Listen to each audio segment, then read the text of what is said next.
So he was doing a lecture on Thursday afternoon, and a communist group entered the room and would not leave. About 10 demonstrators affiliated with the Revolutionary Communist Party. When people say, communists and fascists and what have you, well, they're talking about these people.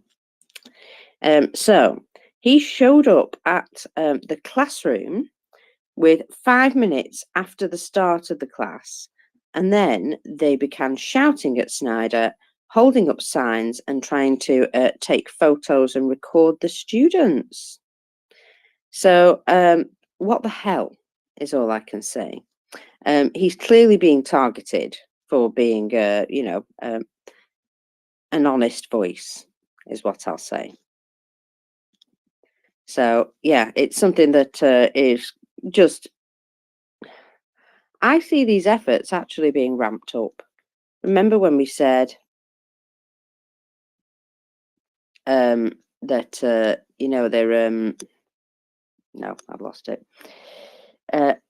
Voiter. Bloody love you. I've just retweeted something, Prince, and you've got to go and look at it right now, because that's awesome.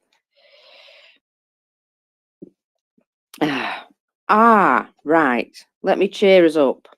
Sorry. I've tangented. I know, mid-sentence, I always do that. My brain just... It's not right in the morning. So, do you recall the sound of drones flying over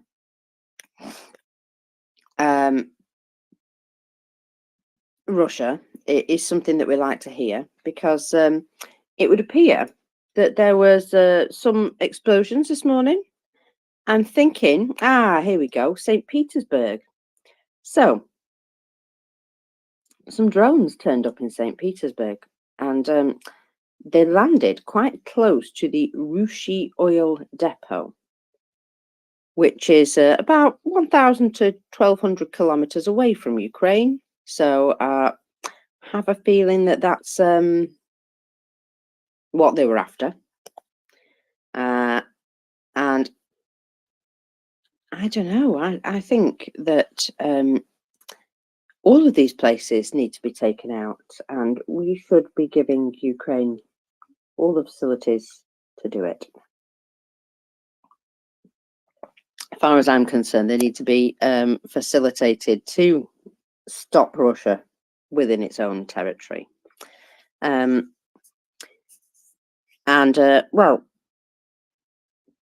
they're doing an awful lot towards that goal, I'll be honest. I'm still not going to read the numbers until we've got some more people back in here. So, you'll have to just wait a little bit. And I'm also sending a tweet. Yeah, and I fixed. There we go. I've sent one. I fixed the title. Oh, thank you. And I hope all you YouTube listeners are back. Yeah. Well, we'll see. We'll see. I'm sure they are. I'm sure they are. So let's let's see what's going on. Oh, great. Okay, so you'll have to bear with me, because I've got one of those brains today. So here we go. The Ukrainian Air Force, 3, 4, 5, 6, 7, 8, 9, 12, 13, 14 out of 17. I know, would you believe, for some reason someone didn't type that out in their message, and I had to count them. Yes, first thing in the morning. However, as well as 14 out of 17 Shahed drones. Finally, the confirmation of the Su-34 from yesterday morning. Now, it is noted that this aircraft was actively engaged, releasing glide bombs. Guess what? I'm going to have hiccups any minute now. I can feel them. Yeah, Here they're on we the go. way. You ready? You ready? There you go. Yep, Yeah, yep, you're right. there you are. Uh-huh. Yeah, they're kind of bad as well. Don't forget to mute yourself. What, to swear? I was gonna read. Oh, jeez. Good Lord, I swear. This is gonna be a fun 2 hours, mockers. I'm just telling you right now. Oh, an hour and a half. Okay, ready? Mute yourself. Ah, On the night of March 2nd, 2024, the enemy attacked with 3 guided air missiles of the X-59, X-35 from the occupied territories of Kherson and Donetsk regions, and 17 strike drones of the Shahed type, the regions of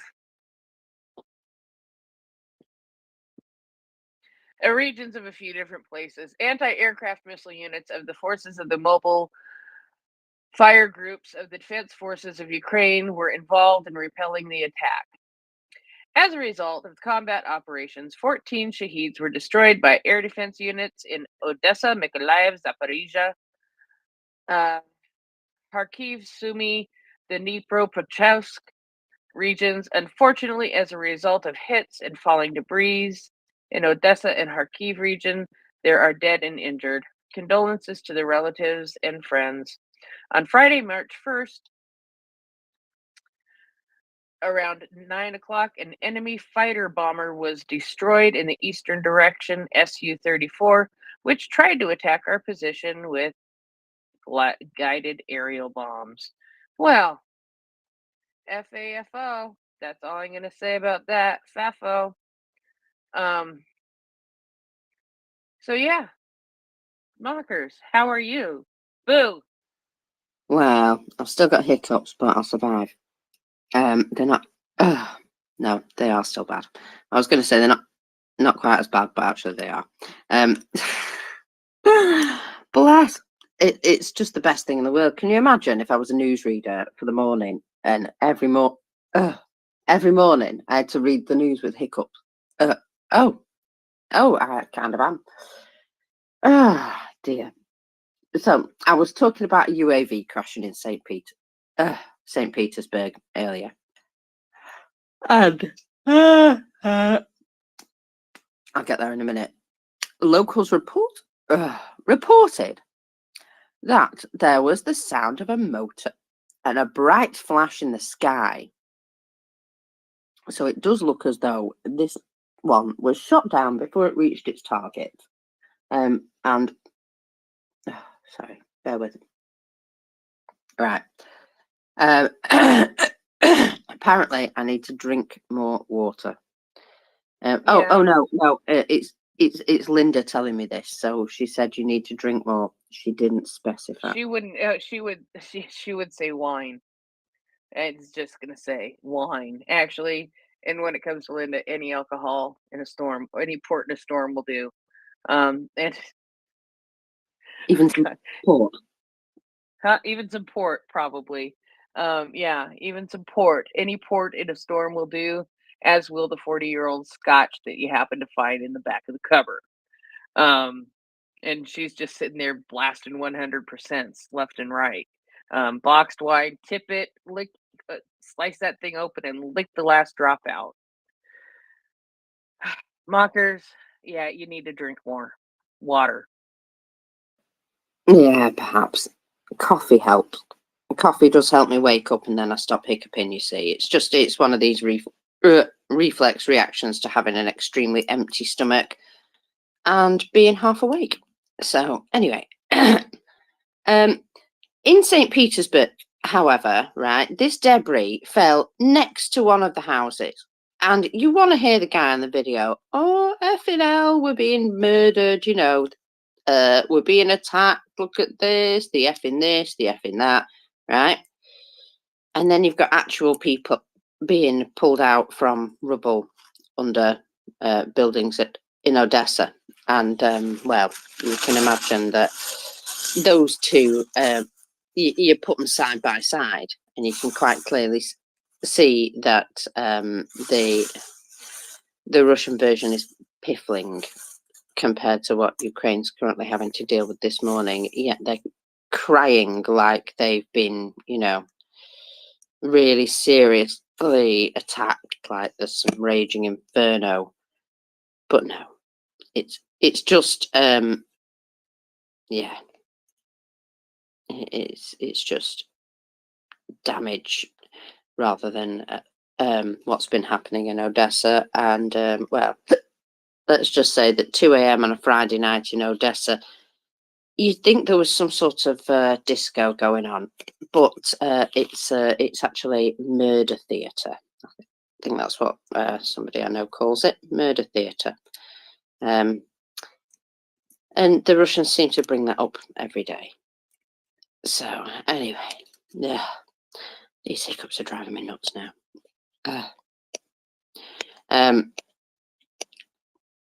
So I had. Oh, sorry.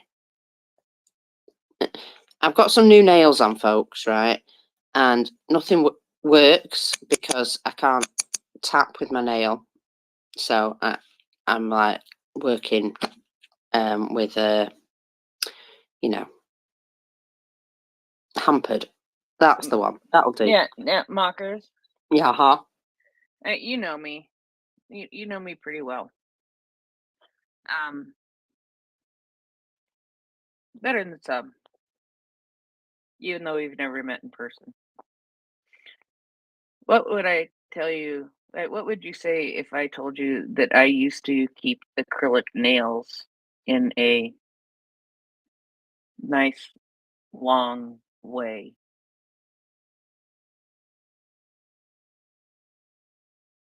Ladies and gentlemen, Mockers is long fancy fainted acrylic laughing. nails. Mockers is fainted with laughter. Yeah, you, darling, used to have beautiful long acrylic nails. Yes, I did.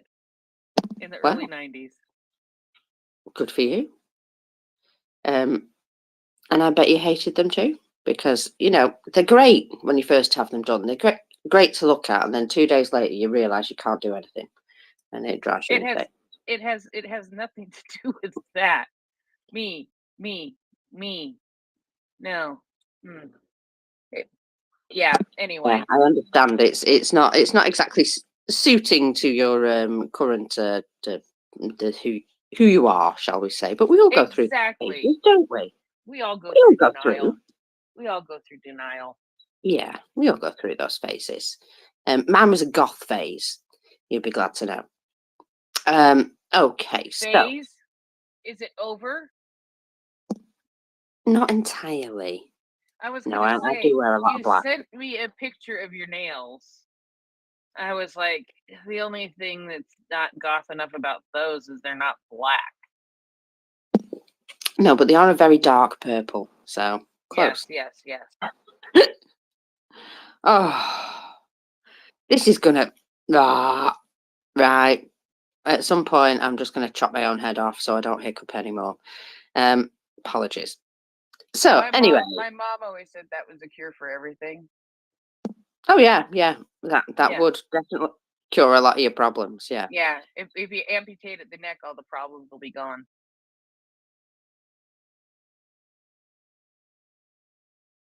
That sure makes sense. Sorry, I was just hicking very loudly. That last one caught me by surprise. So, Russian fighter jets continue to fall out of the sky. Don't know if we've noticed. Whatever they're shooting them down with, I really don't mind. I think it's interesting. It's very interesting. In fact, it's concerning. And well, it's a heck. Oh, excuse me. It's a heck of a thing to sort of suddenly start. Excuse me. It's a heck of a thing to suddenly start happening to Russia. That all of a sudden, at quite some long range, where they thought they were safe, aircraft are being shot down. And well, I don't care what they've got and what they're doing it with, but Ukraine obviously has some upgraded or brand new capability because, well, otherwise these things just wouldn't be happening. Now, whether that capability is something they've acquired, something they've built, or something they've been given very quietly, we'll find out soon enough. But those who know say, those in the know, and those who don't stand by in awe and go, oh my goodness, how did they do that? So, excuse me, I'm still like trying to not choke to death on coffee and hiccup at the same time. This is kind of a feat. It's one of those things you have to find a fine balance. So, I don't know if you recall what was said over the last couple of days by Putin about Odessa. Odessa being a Russian city that they still, excuse me, they still want. Apparently, oh bless you, right? I've got all sorts of hiccup cures being sent to me, but they will go away eventually. I just ignore them. Like, they will go away eventually. They just stop on their own. I'm so used to this now. It's just yeah, it's my morning routine. You have to just carry on regardless. It's our morning routine. That is true. It is our morning routine. So yeah, Putin went on about Odessa being a Russian city and the fact that he still wants it, and it's the jewel that he's after or whatever it is. But yeah, I know, hiccups. But yeah, what happened to it last night? Odessa, this city that Russia wishes to embrace. Well, their embraces look like bombs, unfortunately. And there is a high story residential building currently with a massive hole in it. But it just typical of what we've seen many times before in Ukraine, residential buildings attacked. I don't know about you, but there's massive uproar about Israel and them, taking out buildings which are technically part of the civilian infrastructure. Now, I'll be honest, I don't have enough bandwidth to watch them both. But, for example, the terrorists build a big terrorist cell directly under a hospital. So you go in and you take over the hospital. And then everybody goes, oh my God, you've attacked a hospital. Right? And there's a massive uproar in the press.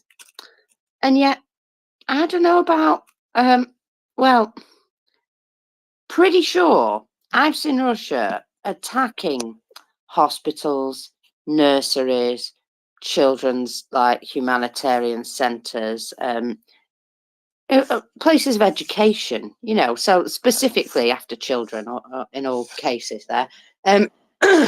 Yeah, any sort of medical facility becomes like the first target, doesn't it? As soon as Russia find out where these things are, they're like, oh, brilliant, top of the list, because it's a hospital, and so we know that they go around actively targeting hospitals, yet why is there not people screaming in the streets about, the Russian genocide? Well, there have been actually, but you know what I mean. That these people who went running out the door to protest about some hospital that is being run as a military base, and yet those hospitals which are actually vital for Ukraine are being systematically targeted and hit, and residential facilities. So, that puts an extra strain on the medical facilities as well then, doesn't it? So it's all, it's all to put that strain on the community, on the country rather than on the armed forces. In a way, this will be their major downfall because of the fact that the world has seen what they're doing. But it's amazing how there isn't the same massive uproar, isn't it? And I can only say that that uproar is produced by propaganda, because if there wasn't propaganda backing that message, people wouldn't get so riled up about it. And well, maybe it's time we started our own sort of more positive propaganda. I mean, to be fair, the fellas pretty much do that anyway. But I'm thinking in the other direction. So, when Russia says Odessa is a Russian city, then, we make absolutely sure that they know that they've just destroyed their Russian city, or they've destroyed another part of their Russian city. It's very much like a child with a toy. If I can't have it, I'm going to wreck it so nobody else can have it. And to me, that's, well, it's no good for anybody, is it? Doesn't do anybody any good. And what about the people that live there? I ain't being funny, but you walk into a place and you claim ownership. Generally, you have to ask the people that are there. So it's like me walking into my local corner shop and going, "Hey, I own this now. Get out." It just there's people that are going to be in your way, basically. Now, I'm going to suggest that there's not many people in Odessa today who would be happy with the situation if it were that Russia were to turn up. In fact, I know a number of people who would be making an absolute point of fighting back, despite the fact that they are not fighters. They would do everything in their power to fight back because, well, that is how it is. Now, I don't think it will ever get to that, of course. But the point is that they are prepared to do so.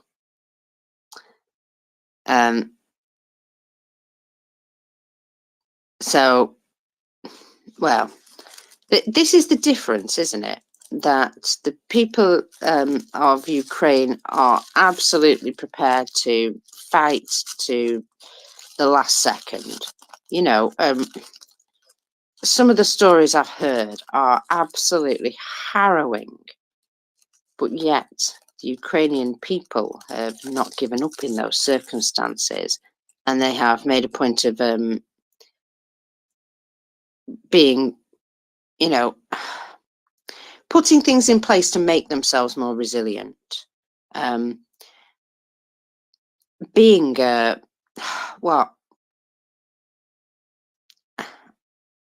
not exactly resilient, but being able to sort of stand up together with your community, your nation, what have you, and say, no, we're not having that. Being empowered to do that. You see, if this was a proxy controlled country or what have you, those people wouldn't have the autonomy to make those decisions for themselves. And, it would have been decided long ago what was best for the people of Odessa. But of course, that's not what the Ukrainian government does, despite what Russia might be trying to show everybody. They project all of what they are onto everyone else. I don't know if we've noticed this, folks, but bullies, they always project. So when they say, yeah, you're a liar, usually it's them lying. When they say, yeah, that person would do this because they're so heartless, you know exactly what they've got in their heart. This is been proven to me over and over again, that these genocidal imperialist liars just project what they're doing on everybody else. We're not lying about casualty numbers, you are. Except for the fact that we've shot down 454 Ukrainian planes in however long, since the beginning of the war, apparently. Now, if Ukraine had 540 odd planes, they wouldn't have probably been asking us quite so desperately for F-16s and replacement MiG parts and things like that. It is incredible to me that they accused Ukraine of having biolabs where we were going to produce some sort of biological agents or mosquitoes that only kill Russians or only affect Russians. And yet they say, but we're brothers. It's all very strange. Now, if somebody in my lifetime was to act like that, consistently tell me lies and generally misrepresent things and tell me things, like, oh, I didn't do that, such a body did that. That wasn't me. That definitely wasn't me. And obviously, you find out then, definitely was them. Or at least they were involved and knew all about it. But, they profess for loads of innocence. And that's Russia. They're that person who can't seem to tell the truth or understand that everything they do is the wrong decision. But yet they're so proud of it. Morning, sir, fella. I'm not sure if I'm making sense today yet, but I'll get there. Yeah, yes, you are, Mockers.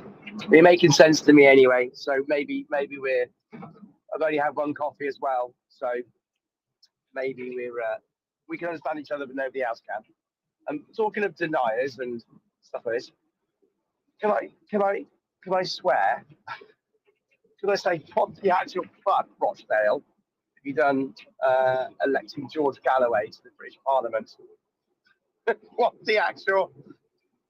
Was there nobody running against him? I've no idea. I sort of put in my phone this morning. He blocked me months ago after I put maybe one too many memes about him being a paid Russian asset in the Vatnik on his timeline. He blocked me, so I'm blocked by a member of the British Parliament. But my first thought was, did Russia have a hand in this? Was there something going on here that we didn't know about? But yeah, I can't believe that the main bastards have elected a very well-known Russian paid propagandist, denied Bucha, denied Irpin, all that stuff, said Putin's wonderful, and somebody bloody elected him. Yeah, I don't know how these things happen. I really don't. He is a tanky extraordinaire, and you know what? He'll get about as much respect as he deserves everywhere he goes. I wouldn't worry too much about that. But it is just another problem. Now, Rochdale, I know people in Rochdale. My sister used to live there. Granted, she's moved away again now, so she can't really tell me much about them. But it was a lovely place, a little bit cut off in areas, sort of quite rural in some areas. But yeah, generally a lovely place. Quite a few hills on the way there. Yeah, but very hilly. I have a friend that lives in Rochdale. I've been messaging her this morning and asking if she voted. She's lovely and she's Ukraine, so I know she didn't vote for him. But yeah, it's very rural, very typical British farming countryside in the north, isn't it? Yeah, and so obviously in that particular community, he's got something you know, that is capturing maybe their attention. Maybe there's something in particular that he's, you know, some particular issue that he's grabbed onto. But yeah, we need to do more blocking of his events and things like that. Absolutely. Yes, definitely. Yeah, that was one thing that struck to my mind as well, was maybe he's done a Trump and he's trying to defend the borders of Lancashire and Yorkshire or whatever. Is it Yorkshire or Lancashire? I can't remember which.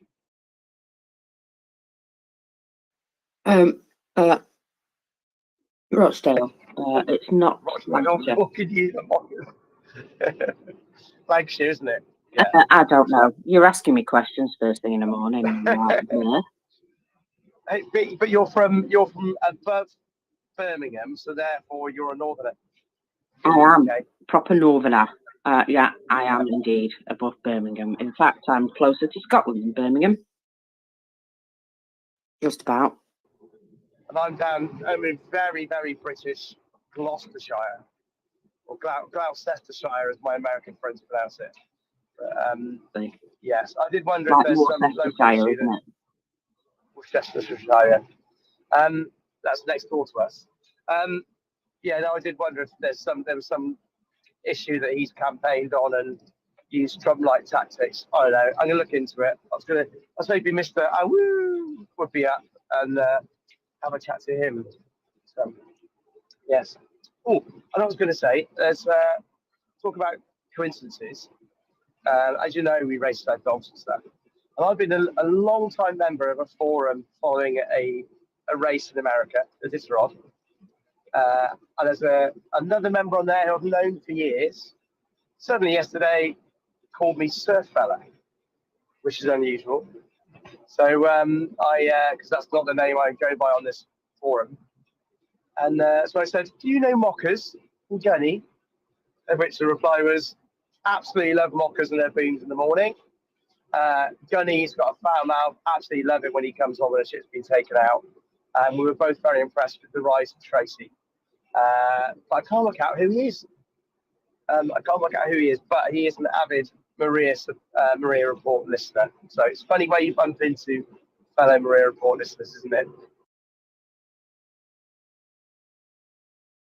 That is kind of small world crazy fun, isn't it? It is, and it's almost like it's almost like a code word. Like, do you know mockers?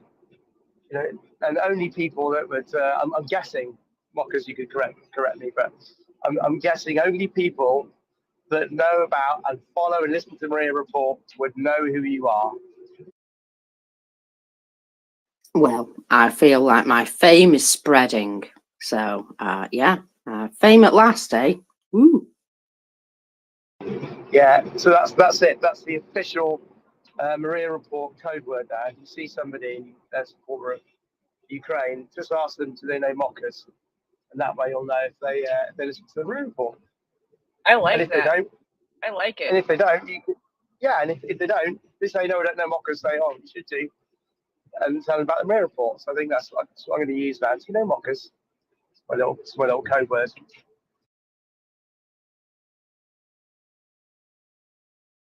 I like it. Well, I'm touched, indeed. And well, one of those days that yeah, somebody knows my name. Oh, bless. Right, okay. I've got a big head now. So on March the 1st, let me see. In 2014, sorry, the Council of the Russian Federation supported Putin's request for permission to use armed forces on the territory of Ukraine. And they did. They brought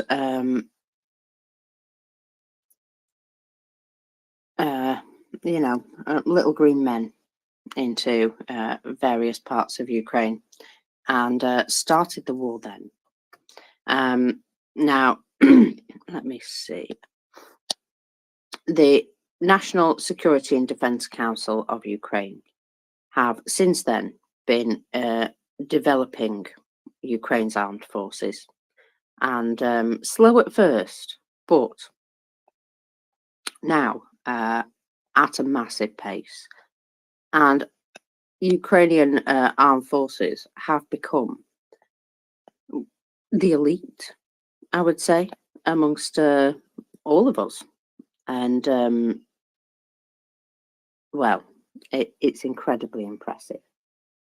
Let's do some numbers and just be impressed. So there are 960 liquidated personnel on this morning, and 14 tanks, which again is a lot. 29 armoured personnel vehicles. Oh, what's this? 47 artillery systems, 3 MLRS, and 5 anti-aircraft systems. That's a lot. It's a lot of stuff, that. Oh, and let's not forget 1 aircraft. Lovely. 35 UAVs, 3 cruise missiles. Oh my goodness. 61 vehicles and fuel tanks. Just saying, adding up the armoured vehicles and the logistics vehicles, you're looking at about 108. Wowzers. And 6 more special equipment. Again, plugging away with that. Just the determination of a free people cannot be underestimated. That is a crap load of stuff, by the way. And that was your numbers. Crap load of stuff. It sure is. I mean, I'm just super impressed with that. In fact, I'll put something into the nest here. There you go. Just shockingly impressed with that. You know me, I love seeing MLRS and anti-aircraft systems on this list. And 3 of one and 5 of the other. And we don't normally see tons of those. So, yeah, certainly a very strong day. Definitely above average, I would say. So I think it's well, it's impressive to me how every single day we're now seeing some Marcus. really strong numbers. Yes. Marcus, check out the video I just put up in the nest if you haven't seen that yet. Holy crap is what I said when I saw that video.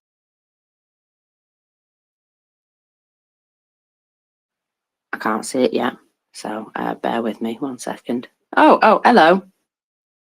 Video of a drone flying into a house in St. Petersburg. Oh, indeed. Well, that was what appears to be a shot down target. That one. Yeah. Okay. But still, it's like wow.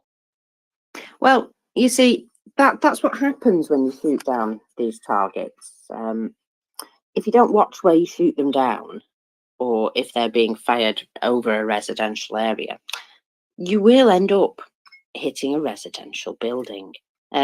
If they'd have left it alone, it would have gone and hit an oil production facility, and then it's very unlikely it would have bothered the residents at all. But this is Russia,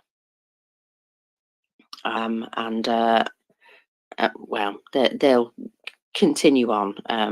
I think it doesn't bother them when there's a hit on a residential area, because it gives them something to whine about. You know what I mean? It gives them an instance to say, look what they're doing to us. How awful. And yet, every day they're killing Ukrainians. And whenever they get hit back, they get dead upset about it. I don't know. It's it's interesting to me that, well, just all of it. So, Saki airfield in Ukraine appears to have been hit yesterday. There was quite a large explosion there. There was notable fire on satellite imagery released by Atesh. So that's something which I'm definitely looking forward to finding out more about. There was also explosions in Sevastopol. And I'm trying to think what the other one, Evpatoria, that one. There were also some explosions there. So let's just hope that we can get some information out about what's actually happened there, because it does sound as though there were some emotional moments. There was suggestion of 3 Ka-52 helicopters being taken out while on the ground. Now, considering we've not seen a Ka-52 helicopter being taken out anytime recently, almost as though they stopped using them, taking them out on the ground is just awesome. Even better. Saves them bothering anybody in the air for sure. And what was the other one? One little thing. Oh yeah, pilots. I wonder. They've been losing an awful lot of pilots recently. And, we know they've got quite a lot of airframes, but just, wondering if it's the lack of pilots which is causing a lot of these to stay on the ground. I can imagine it's been really painful for them recently. An A50 crew. Oh, another A50 crew. And, well, gosh, 14 aircraft in 2 weeks. That's some going. That is, it's one a day, isn't it? One a day. And none of them insignificant either. I mean, any aircraft is a significant asset to lose. And, well, here they are, just losing them all too regularly. And, well, you never know what each day will bring. I mean, I'm almost expecting a new one to be shot down today. I can imagine that it's really off-putting to the pilots. So, yeah, at least 3 Ka-52 attack helicopters appear to have been damaged at the Russian Army airbase near Simferopol. Oh, that was it, yes. In Sevastopol, the facility that was attacked there was secret, highly secret, apparently, Prince. One of these places that people just don't talk about. And even now, they're scared to talk about it. But it would appear that Ukraine knew all about this secret location. It's curious, that, isn't it? Very curious. Curiouser and curiouser. Well, you know what they say about Atesh, don't you? That they're currently in their walls. To the point where they're like, not just in their everywhere. wall, they're beside them in the room. Yes. Yes, and so are the seagulls. Oh yeah, that's true. Crimean Seagulls as well. They're another partisan group, aren't they? And again, they appear to have infiltrated Russian forces. You'd have to be highly infiltrated for somebody to find out about your super duper secret location of your super duper secret place, wouldn't they? So I'm wondering how far up these infiltrations go, because, Russia's been able to do this to everybody else's countries, wheedle their tentacles into government facilities and NGOs and think tanks and all of those sorts of places where they would have a bit more influence. And actually into governments. Yes, Kat. Actually, into governments, I think we can see a number of prominent political figures in quite a lot of countries who appear to be funded, pushed, supported by Russia. Incredible, incredible stuff, isn't it? How could this happen? Oh, yes, that's right. We weren't watching. We weren't watching, we weren't paying attention, and we were enjoying the fact that, life revolves in our own little bubbles. And then, well, we've been disabused of that notion quite seriously over the last 2 years, that we need to actually look outside as well sometimes and realise what's going on. So, there were other explosions in St. Petersburg, as well as that one that hit the residential building. So, presumably, a number of drones were in the area. Now, some Russian media claims that the Rushy oil depot may have been hit by one of the drones, and the damage that's being talked about and recorded is the damage due to a shoot down of a residential building. But there is also suggestion that one may have made it to the oil refinery. So that's good. I hope we see an oil refinery on fire again. Just, it's all too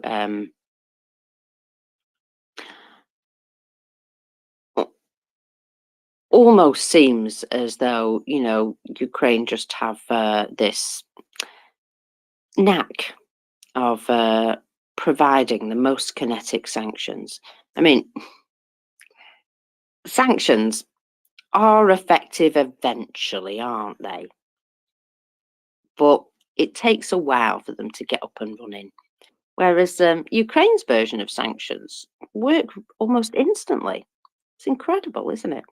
I do like their specially applied sanctions, the ones that come attached to drones.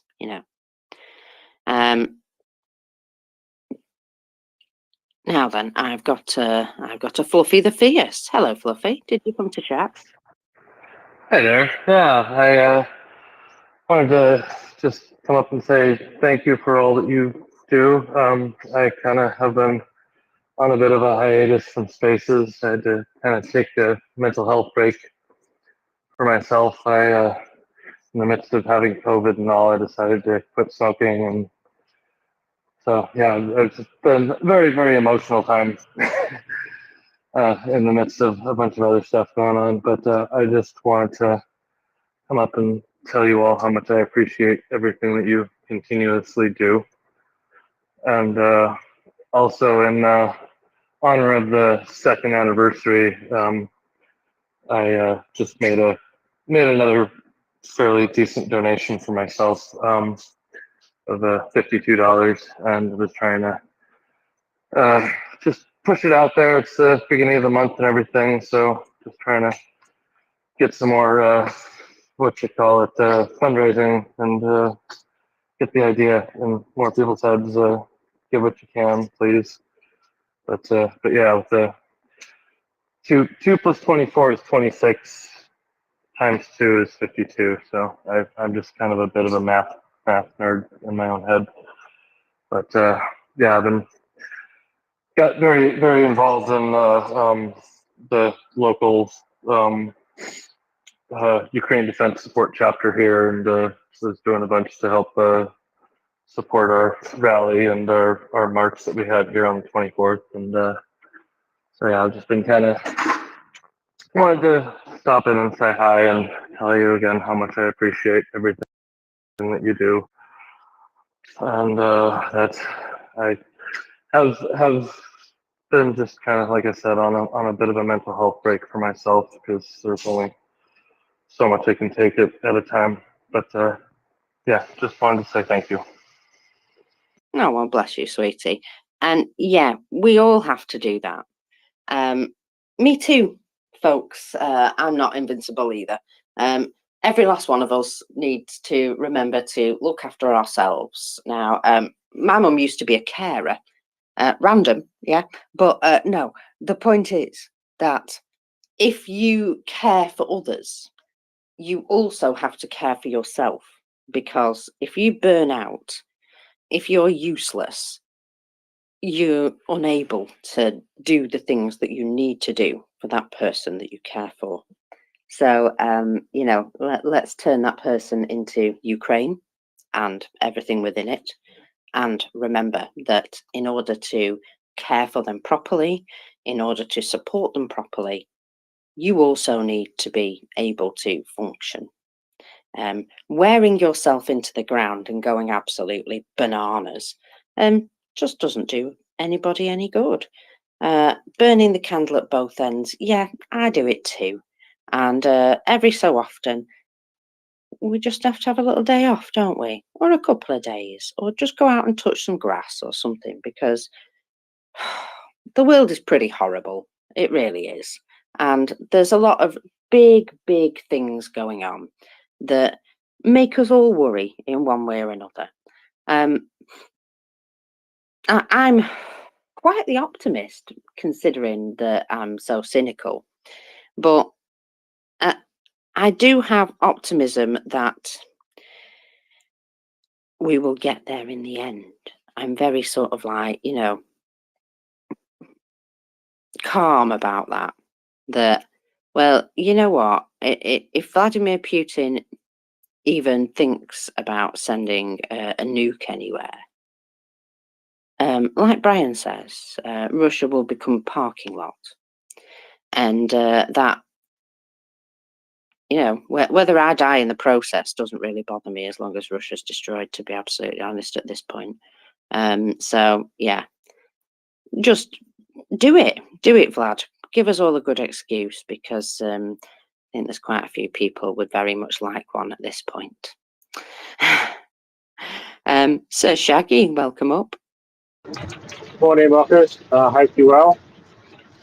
I've got a bit of a connection now. It's my Monday today. I'm working off the Cambridge. So it's pissing down with rain as well. It's a bit horrible. Sorry if I'm shouting. It's on deck in my left ear. I think I've got half the battle, but the rest of the day still stuck in there.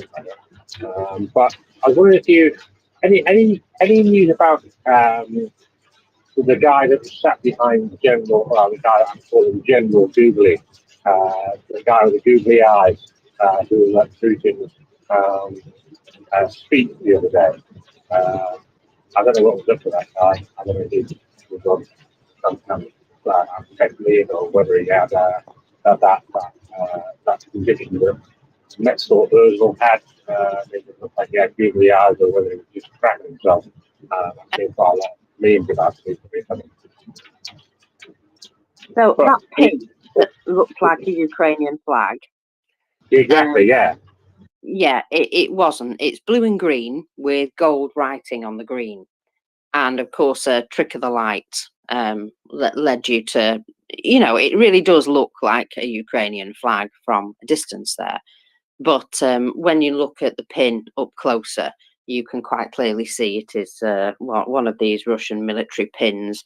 It's blue with green on the bottom and then gold writing on the green. And that's what's causing it to look like it is from a distance. But yeah, it was still quite amusing. But the guy with the googly eyes, I don't know. Maybe he's a Su-34 pilot or something. I don't know. Yeah, he's turned into an instant classic meme material for the fellas, basically. I've seen loads of them. That is really quite funny. All right, that kind of makes sense with the light refraction, because I mean somebody sat there with a Ukrainian flag, and I would have thought the blast would break on. So yeah, that kind of makes sense. Yeah, thanks for that. Did I miss the numbers this morning? I guess I did. I'll wait. Well, they're in the nest, Jackie, but I know that you're driving, so I'll give you a quick recap, because the story of you know, what Ukraine is doing to Russia on the battlefield, which is absolutely kicking the crap out of them, large amounts of them every day. Well, that story continues apace because we have 960 liquidated personnel, 14 tanks, plenty, 29 armoured personnel vehicles, 47 artillery systems. Oh, I got confused earlier. There were artillery systems. 47 artillery systems, which again is a lot. 3 MLRS. Now, we don't always see them on the numbers. And so I always celebrate when I see those there because they are nasty as. 5 anti-aircraft systems. Just 5 anti-aircraft systems. That's it's a lot more than we usually see, isn't it? Just wonder where they were. I did see a Panzer being blown up yesterday, but I think that was from the day before. So 1 aircraft. Now, we did say we thought it might be 2 earlier on, but it was just the 1, Mrs. Wembley. So then there is 35 UAVs, 3 cruise missiles, 61 logistics vehicles and fuel tanks. That's quite a lot. That's more than we usually see there. I remember when we used to get excited when those numbers got like above 15. So, you know, just want to give that some context. And 6 more special equipment. So just loads of that being taken out daily as well. Just lovely stuff. Shaggy? Oh, they're good numbers. I like those. Yeah, I did see a Panzer fall over going around the corner the other day. Really funny. That made me laugh. It didn't seem to go that fast either, which is high on the side. Maybe a bit flat. Really good stuff. But yeah, nice special equipment. Those nice numbers there. Actually, I like those numbers. Very good. I was also reading a story about the ammo, that Czech sourced ammo, and apparently the first batch of it is it's on the way.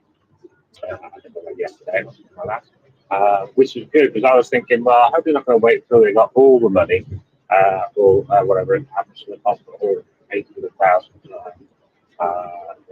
800,000, and then start sending them up. Or hopefully, as soon as they got some of the money, they send some of the ammo. Right? So maybe they've done that, so that's like we're lucky to get things out through his house as soon as possible. I'm going to report at the end of March. I'm not sure if that was with completed or the first batch to get there. Newspapers to get there. You want to go to holiday, get there.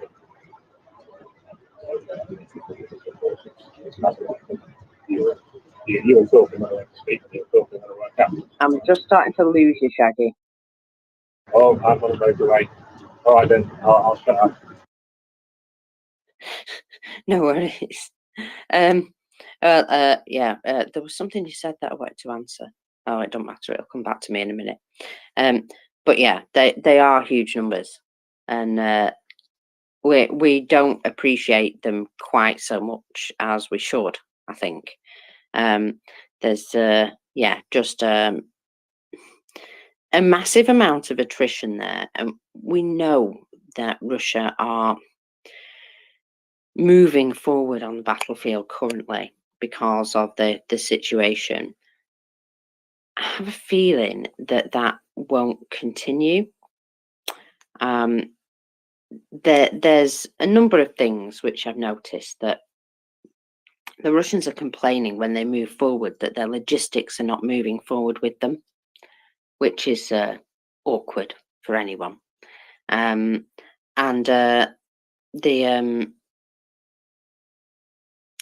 Is a continuing problem for them to be supplied, basically, and especially when you're losing like 61 of your logistics vehicles in a single day. I would imagine that does your supply situation, a little bit of harm. So all of that going on, and yet they're still trying to push forward. I don't know. I think at some point, they're going to find that yes, they've taken some land, but can they hold it? I'm told that the Ukrainians have pulled back to pre-prepared positions, some of which very strong indeed, and so it's you know, a much better place for them to have put themselves, is what I'm trying to say. That I would rather they gave up some land and found themselves a place of more safety than stand around in open fields getting shot at. So, you know, there's a positive in it, really. That Ukraine have sort of got this prepared position that they can fall back to. But I mean, you know, the problem is the closer they move into Ukraine, the further they move into Ukraine, the more things they can hit with their artillery systems. And you know, we see Chasiv Yar now coming under attack, under threat. And again, if they can't take it, they'll just destroy it because they're now close enough to do so.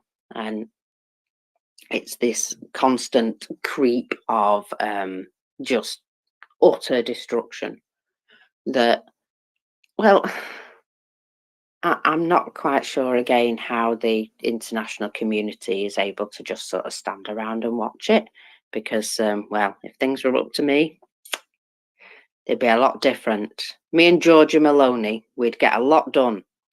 I'd maybe have to learn some Italian first, though. Vojta. Yeah, it's funny to imagine you speaking Italian. Yeah, I think Giorgia Meloni would be actually scared to oppose you in any way. Yeah, but what I wanted to say, you know, just a quick comment, you know, about the numbers. From time to time, there is some statistic which jump up on me on Twitter. I'm not able to find it right now.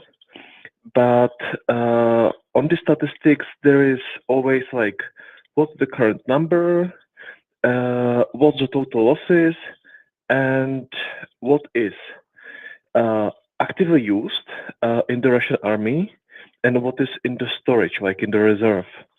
And you know, for example, the artillery, you know, 10,000 pieces has been destroyed, but there is, I don't know, like 9,000 of other artillery, you know, systems in the storage. So Russians have, you know, not so effective systems, but they have still quite a lot of in the system, in the storage, in the reserves. But there are some categories which are not replaceable and which are not in the reserves. For example, as anti-air systems.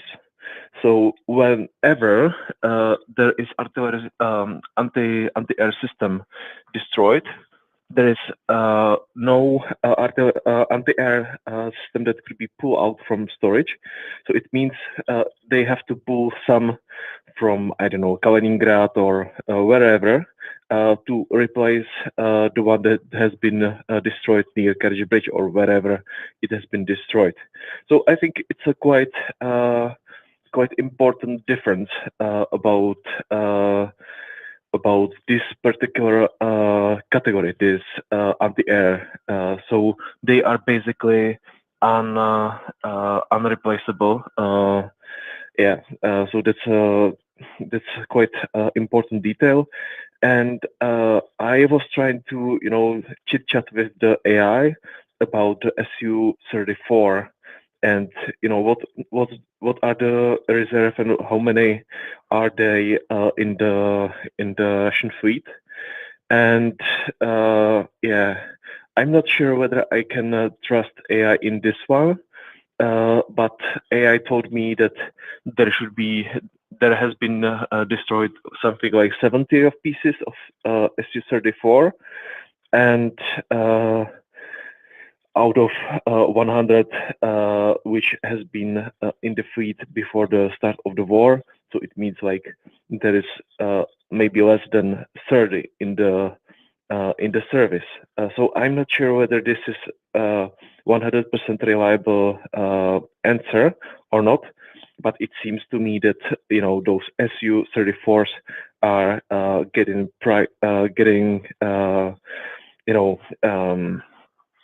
are being what's the proper word?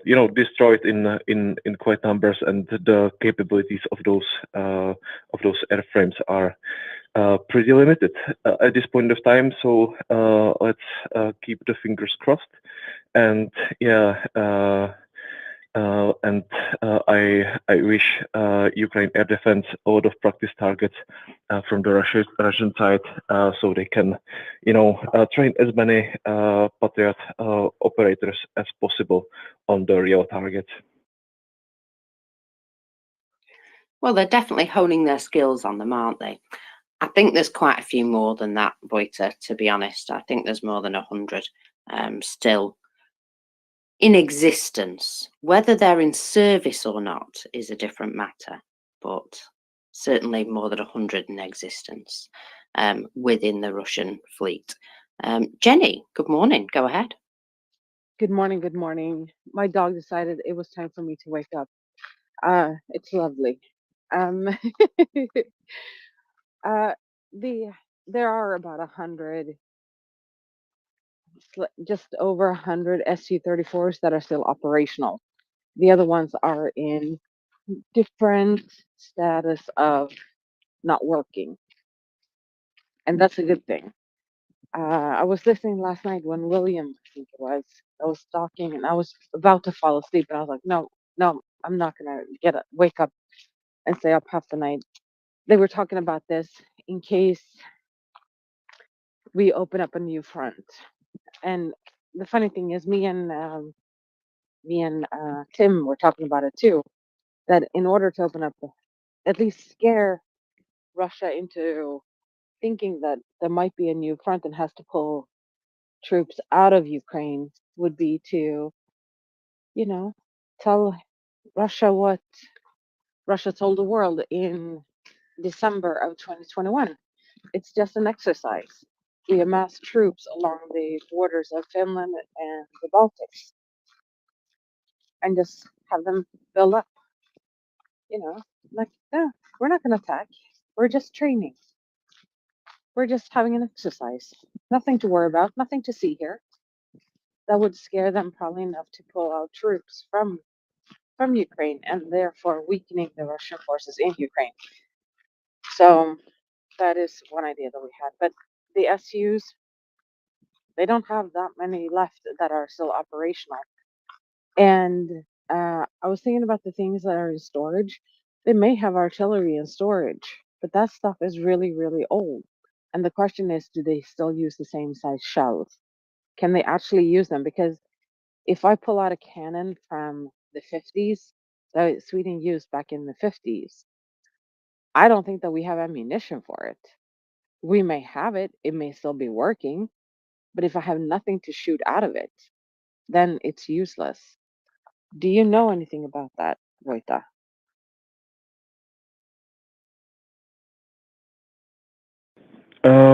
Yeah, Jenny. Frankly, I'm no expert on artillery. Yeah, I'm just a guy listening to the space. So you need to ask somebody more competent on this topic. I will. And I'm going to do some research into this too, because, like I said, it doesn't matter how much you have in storage. If you have nothing to shoot out of it, if you have nothing to shoot with, then, or you have the actual hardware, but you have no shells artillery for it or bullets for it, then it's going to be useless.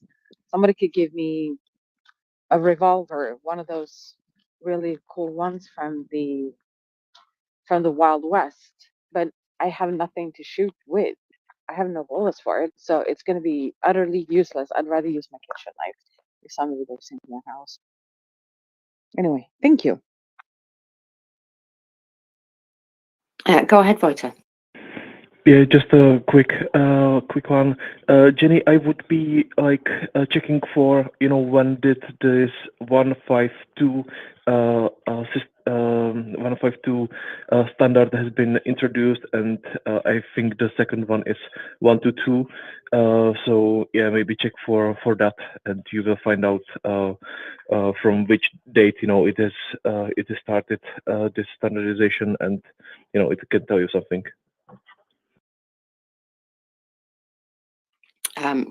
Indeed. Yanis, welcome up. Yeah, hello, good morning. So actually, on topic Jenny mentioned, I'm right now, as I speak with you, I'm driving this road Via Baltica. It's a road connecting Tallinn, Riga, and Vilnius.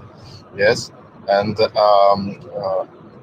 in opposite directions there was a military column with self-propelled howitzers. Then I identified couple of tracked vehicles, those like two boxes on tracks from Scandinavia, and a lot of ATVs.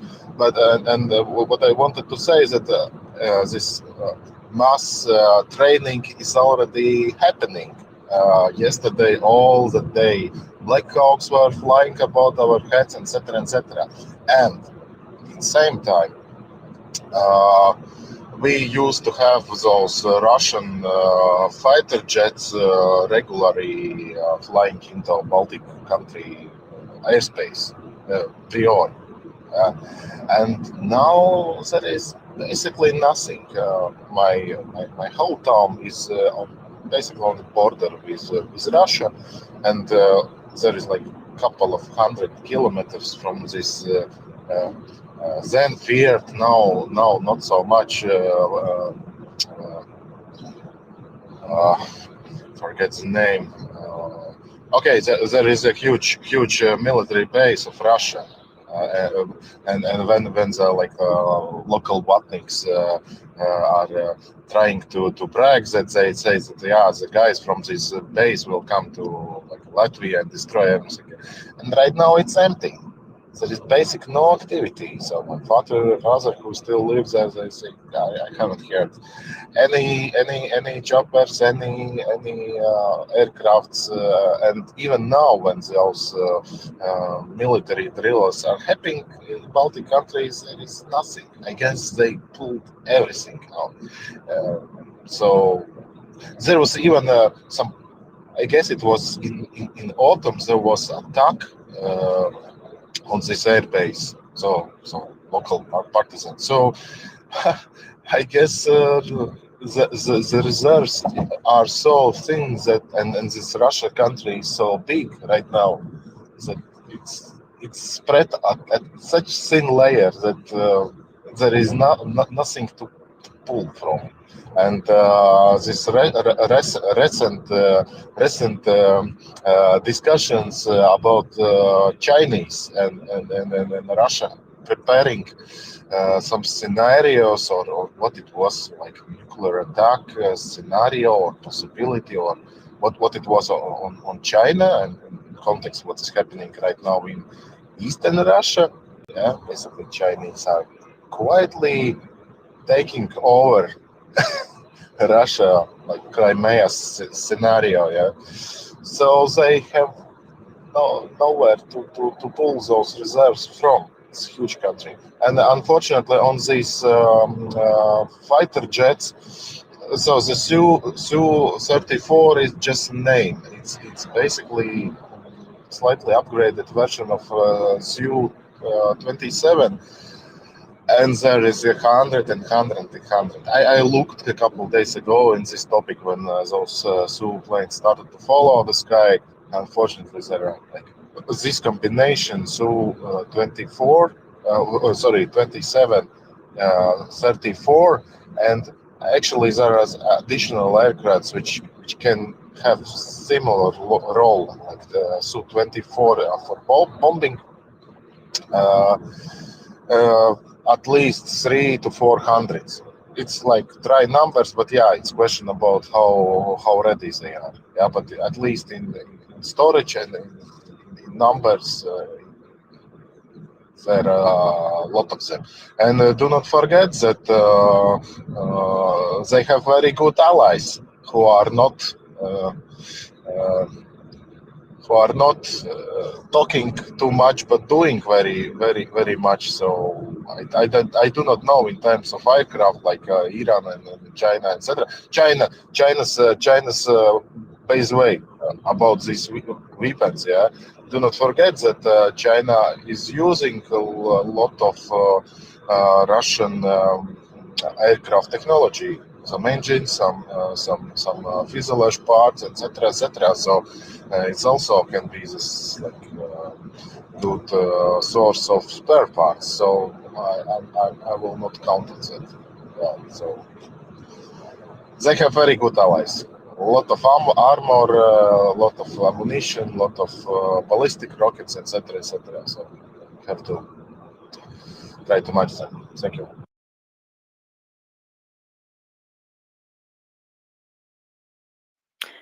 Who was next, Prince? I've no idea. I'm going to go for Jenny.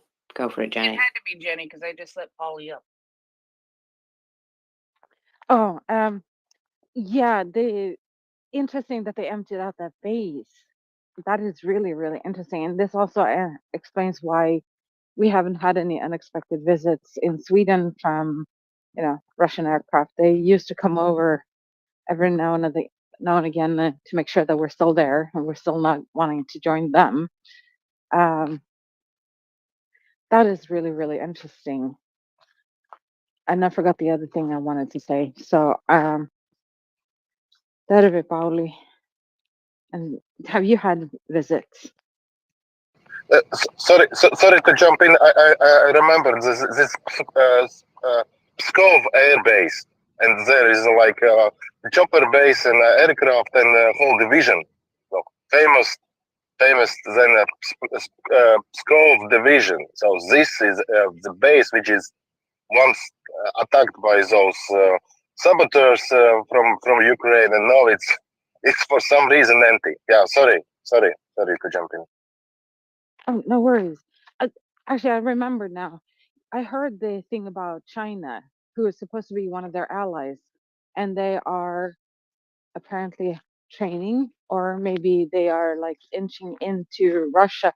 And so, if there was to be one opening up, for example, Sweden, starts to have an exercise with Finland along the entire Finnish border, they don't have the personnel because they have people that are dying all over in Ukraine, and they need to keep an eye on China because even though they're allies, they are not really allies. They are actually kind of annoying Russia over there too, and they trust them less than they trust the Finns. So that is a rumor that I heard. I have no proof that what I'm saying is true. It's a rumor I heard, and it does sound likely. They do trust us on the west side a lot more than they trust the east. So Well, the thing is, you know where you stand with us. We're going to tell you everything we're not going to do, you see, and stick to that. Sorry, got a bit of an issue about that. Whereas China just, tell lies and do what they want. So yeah, they do have a problem. Polly, welcome up. Yeah, thank you, Marcus, and good morning, Prince and Marcus. How are you doing? Doing okay. Mockers is over her hiccups. How are you, Polly? It's good to see you. I'm good. Crispy morning in Helsinki, and really nice to see Janice here, and Jenny, and David, and Moita, all the regulars. I see many Shaggy, Iona, Mette, Will, many regulars here. Yeah, so Peskov airfield. It's the base for the airborne troops for the VDV forces. So that's been closely monitored by our Finnish defense forces and our troops and intelligence. And nowadays, well, we cannot say it's empty, but most of the troops are, of course, in Ukraine, and most of the original forces are already dead and gone. And of course, a lot of their equipment is also lost. So that's a good thing. Regarding the previous topic, we have had this Nordic response training ongoing. I think 24,000 troops participated. The problem with the Ruskies is that they don't really react. That they might be pretending that NATO forces are a threat, but they know really well that we don't have any how to say, any reason to go to Russia. Nobody wants to go there or invade. Thank you.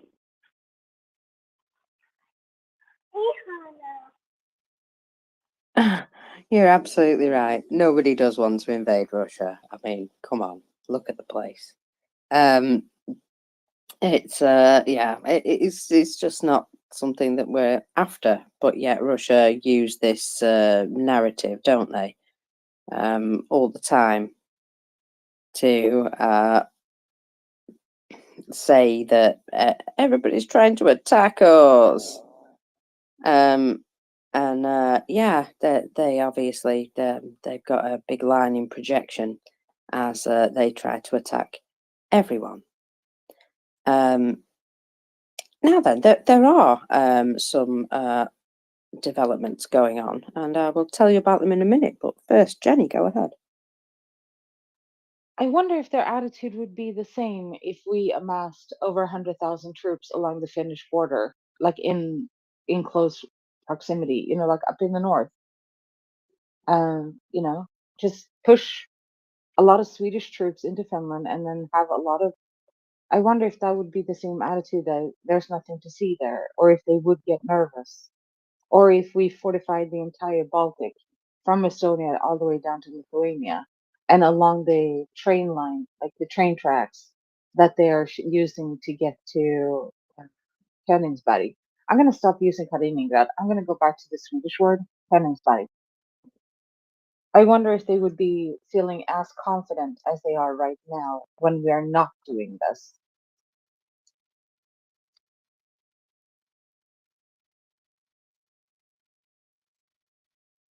Well, yeah, that's true. They're screaming and shouting about Finland's intentions already, aren't they? So you may as well go and have a little jaunt along the border, enjoy some Finnish hospitality.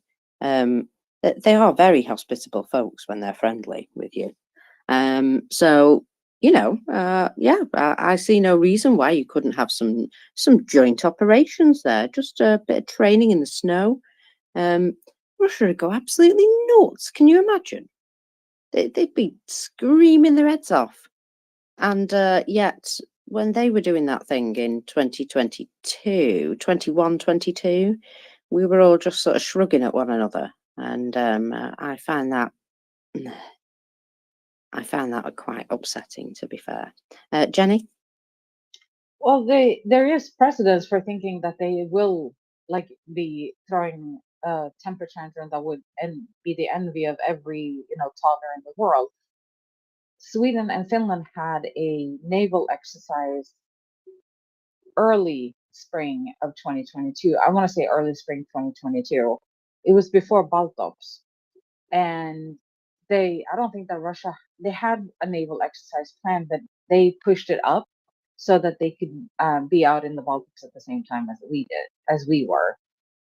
And then during Baltops, they had another naval exercise, because you can't have like a bunch of NATO countries doing naval warfare in the Baltic Sea without them checking to see what we're doing. So there is precedent that if you build up enough troops along the borders, they will get nervous and just say like it's just an exercise. Just use their own words. And the Baltops and the naval exercise with Sweden and Finland, that was scheduled well in advance, and so we just went ahead with our schedule, but they actually changed their schedule to match ours. So, just saying, we could have a joint exercise. We are training with Finland all the time up in the north. So, one more extra exercise wouldn't hurt. We will bring snooze. Just saying, I promise. Well, as long as you do, because yeah, that's important.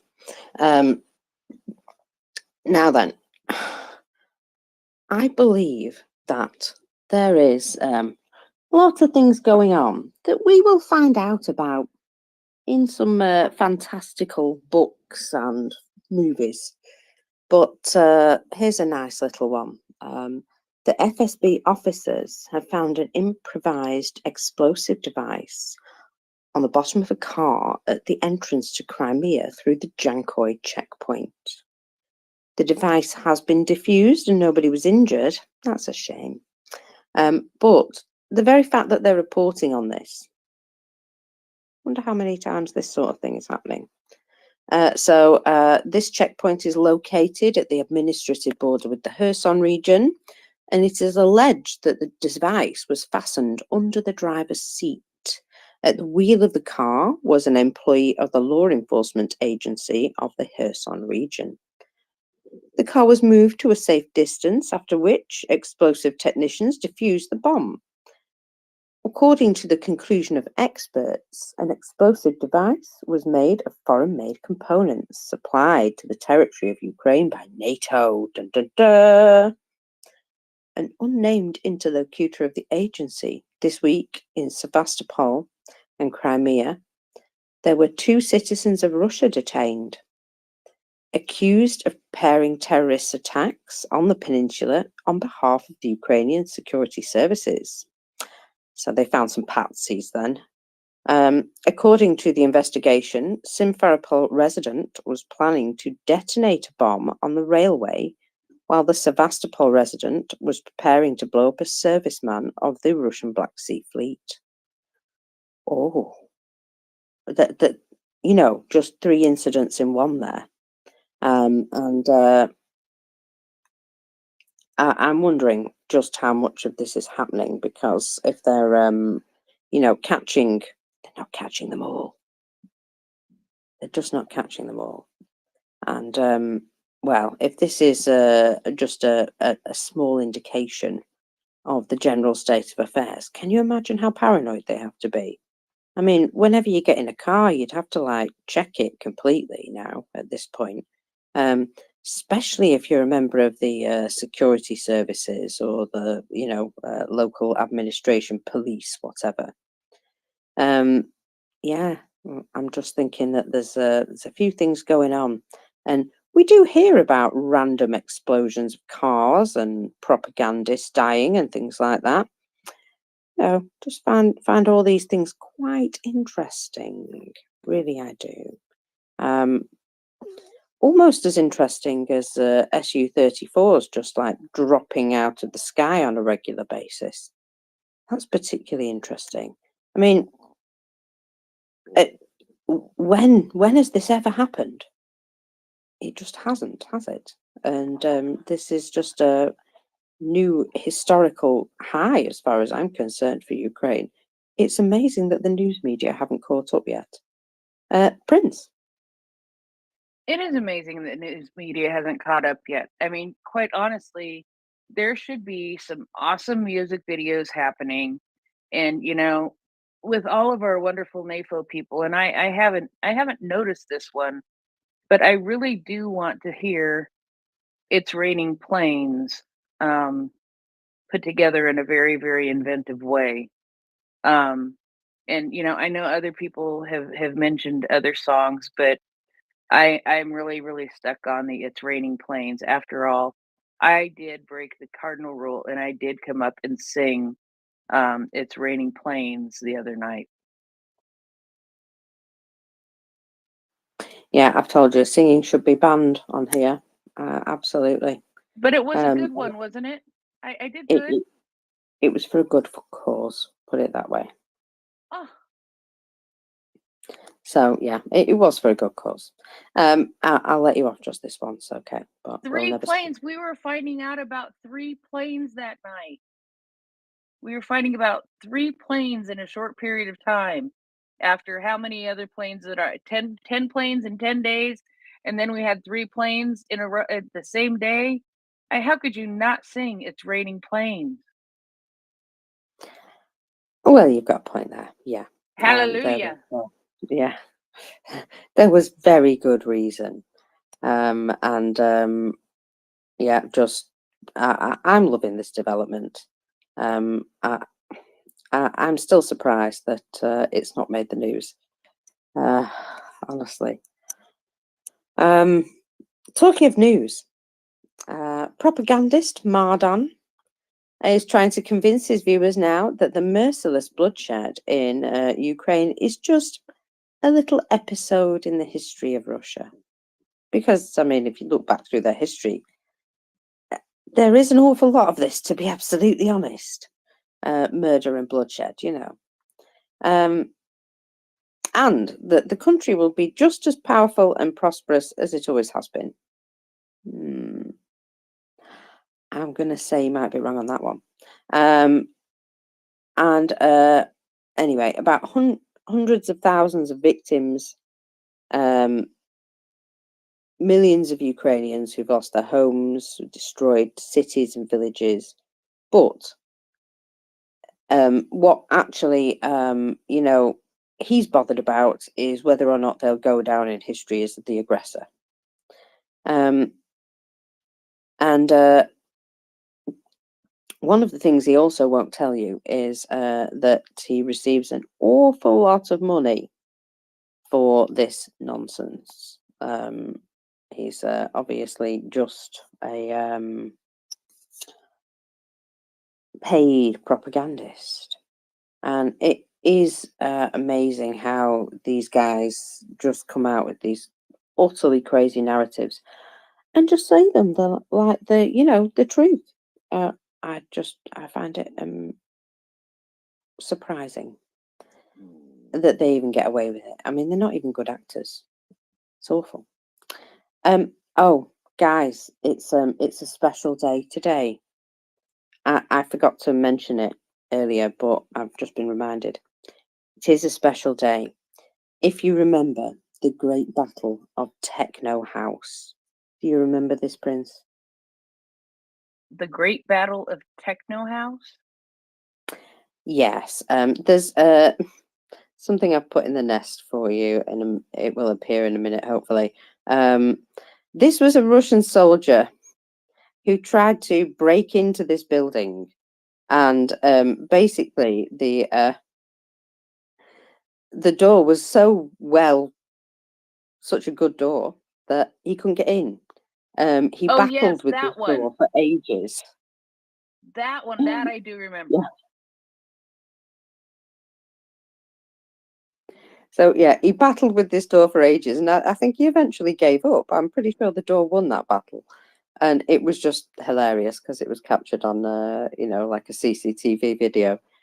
So if we can all just have a little thought for the Battle of Techno House today. Sorry, I've got to bring a little bit of humour into into my life, as it were. Welcome back, Shaggy. Yeah, hello, a little bit ahead of schedule. Mockers, I've got to pull you up on that as well as something else.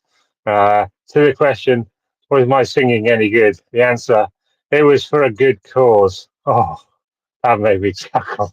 That made me chuckle a lot. But on the theme of techno house themed fella stuff, there's a fella called, what's his name? Come on screen. 60 Gravity 9, who's produced some brilliant videos lately. To my kind of uplifting, euphoric, female vocally trance music. One of them does include airplanes falling out of the sky. So I definitely go on his timeline. I've retweeted a couple of them, but yeah, Zero Gravity fella is brilliant. I only found him recently, actually. I don't know where he's been, but yeah, that's what I'd recommend. Thank you very much, Shaggy. Yeah, Marcus. excellent. What were you about to say, Prince, before I ran over you? Nothing. Okay. Oh no. Oh, this one's gonna hurt. There's a large fire in Krasnoyarsk. But guys, I think we all need to, like, say a little prayer. It's a brewery. I know. Now, the fire was initially said to be 800 square meters, but it's quickly spreading throughout the brewery warehouse. Oh. So this is the Zelen It'd be brewery. worse if it was a distillery. Well, I would have liked it to have been a oil distillery, to be absolutely honest. But it is a bit of a low blow, this, isn't it? A brewery being on fire in Russia. Gosh, that's going to be painful for them, very much so. So, well, that's just something else to enjoy with your morning coffee, I suppose. I'll have to keep an eye on that, I think, just for the joy of it.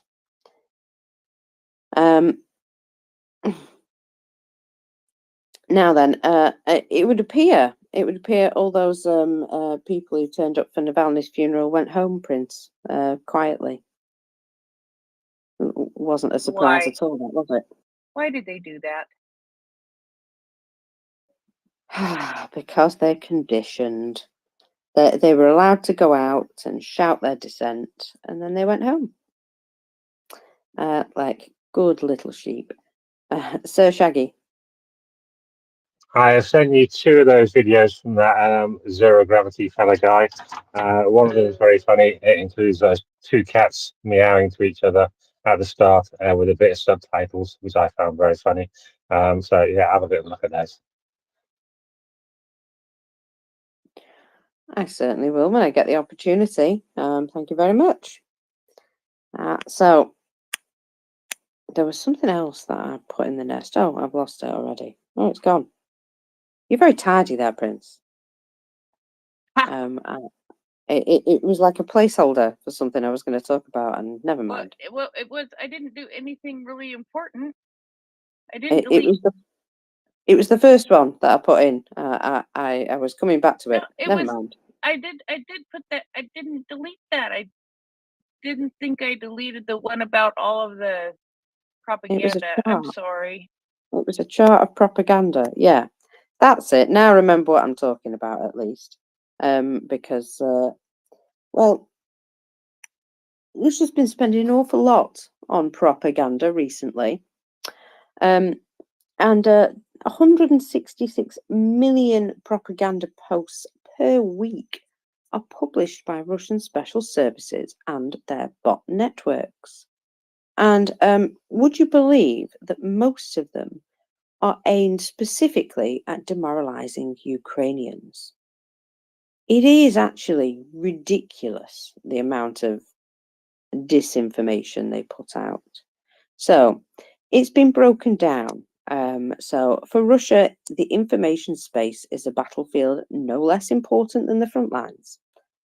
And after all, the Russians are losing weapons, equipment, and soldiers. But if they can win with the help of the Ukrainians themselves, that's what they would do. So they spent 55 million on the demoralization of the public, 51 million on demoralization of the armed forces. So this is all the videos where they show you, like, people complaining and stuff and saying, oh, our commanders are throwing us into meat waves. And you know, they're just talking from their own experience, obviously. 36 million spent on discrediting officials. You know, all those people who are in government and stuff. Now, just got to point out that George Galloway did have a decent Labour opposition. However, there was an incredible scandal that came out about this guy very close to the elections. Might have hurt his chances just a little bit. So just one of those things that I've spotted. Anyway, and the remaining 24 million, I get it, is directed to discord between politicians and the military. And that's basically how they operate. So they're just sowing discord all of the time. And consistently trying to demoralize everybody into, I don't know, giving up in some way. I'm not sure that Ukraine or even a lot of Ukraine's allies have any intention of giving up.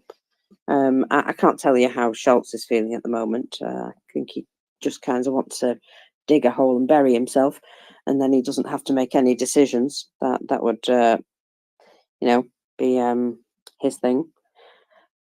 But you know, other than that, we're generally very united, I would say, about the fact that Russia need to go home. Yeah, so it's something that I think we can all agree on. Yeah, Russia needs to go home. Oh, Karen, welcome up.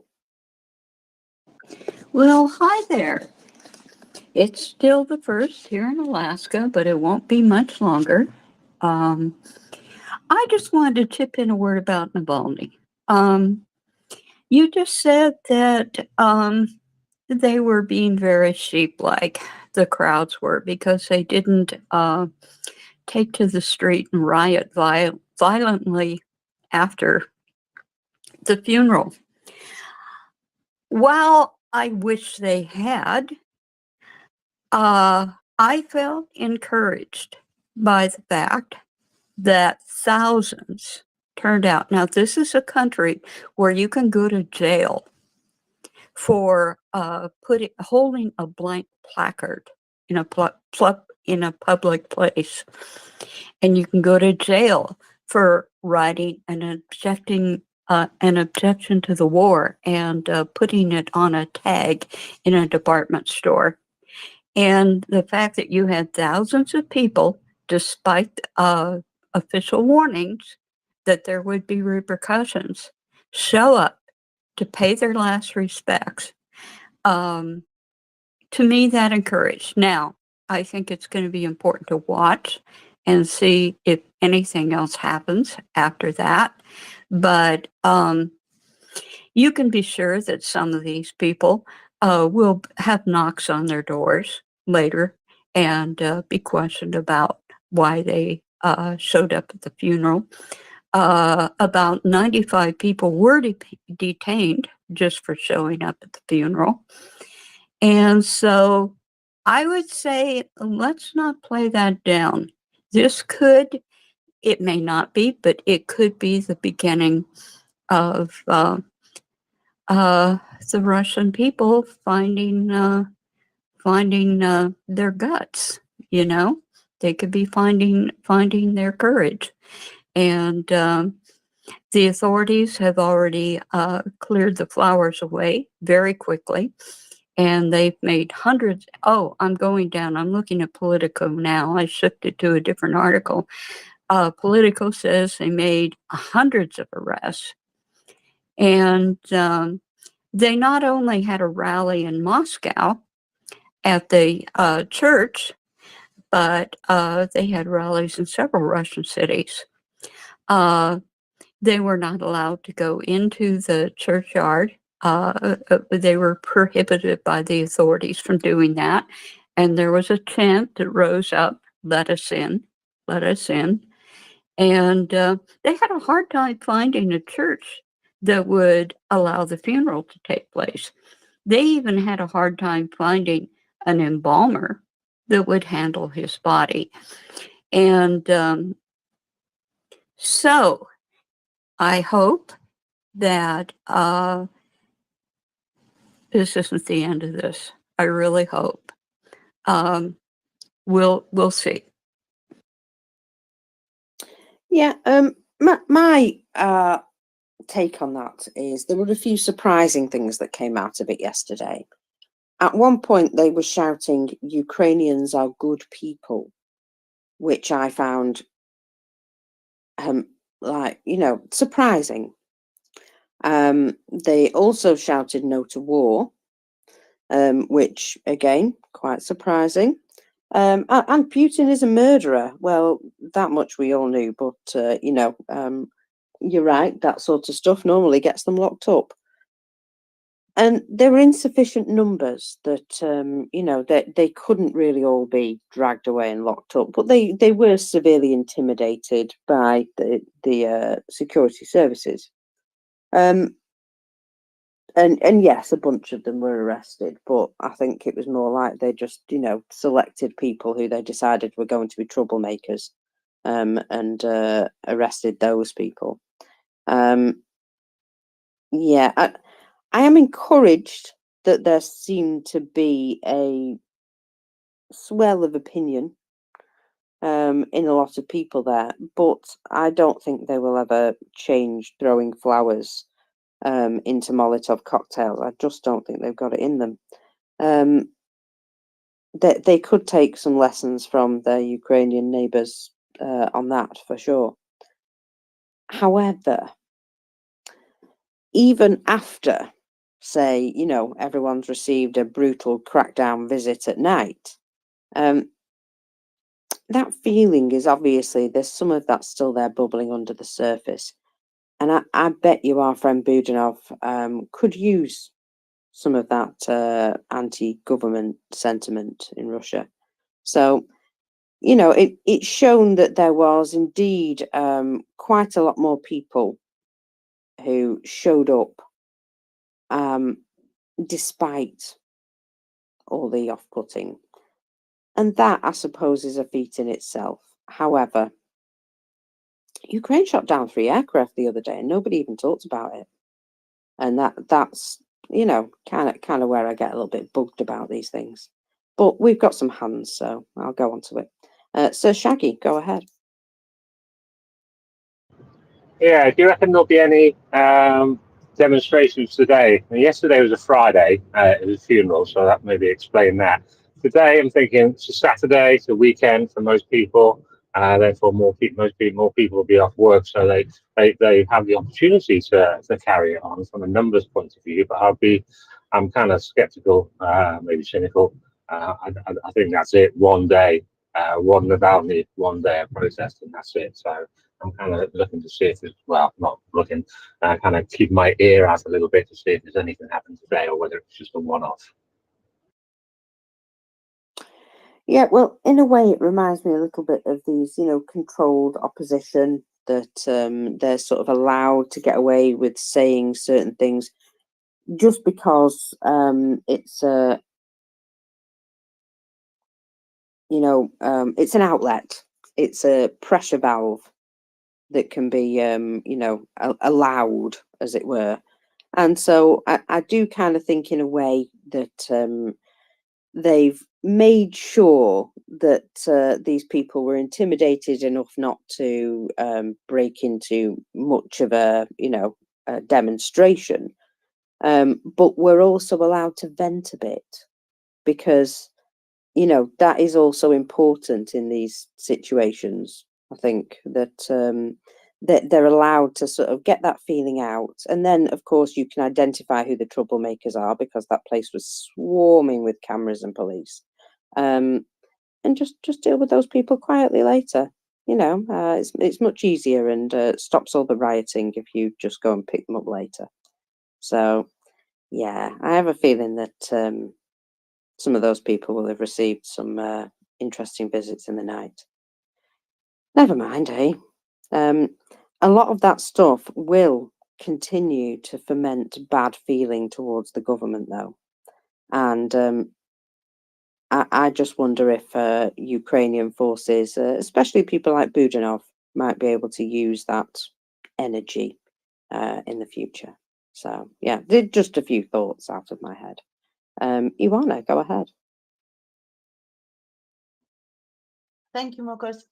I have so many things to say. So about what happened yesterday at the funeral for Navalny, as I said, I'm not a fan of Navalny, but we shouldn't.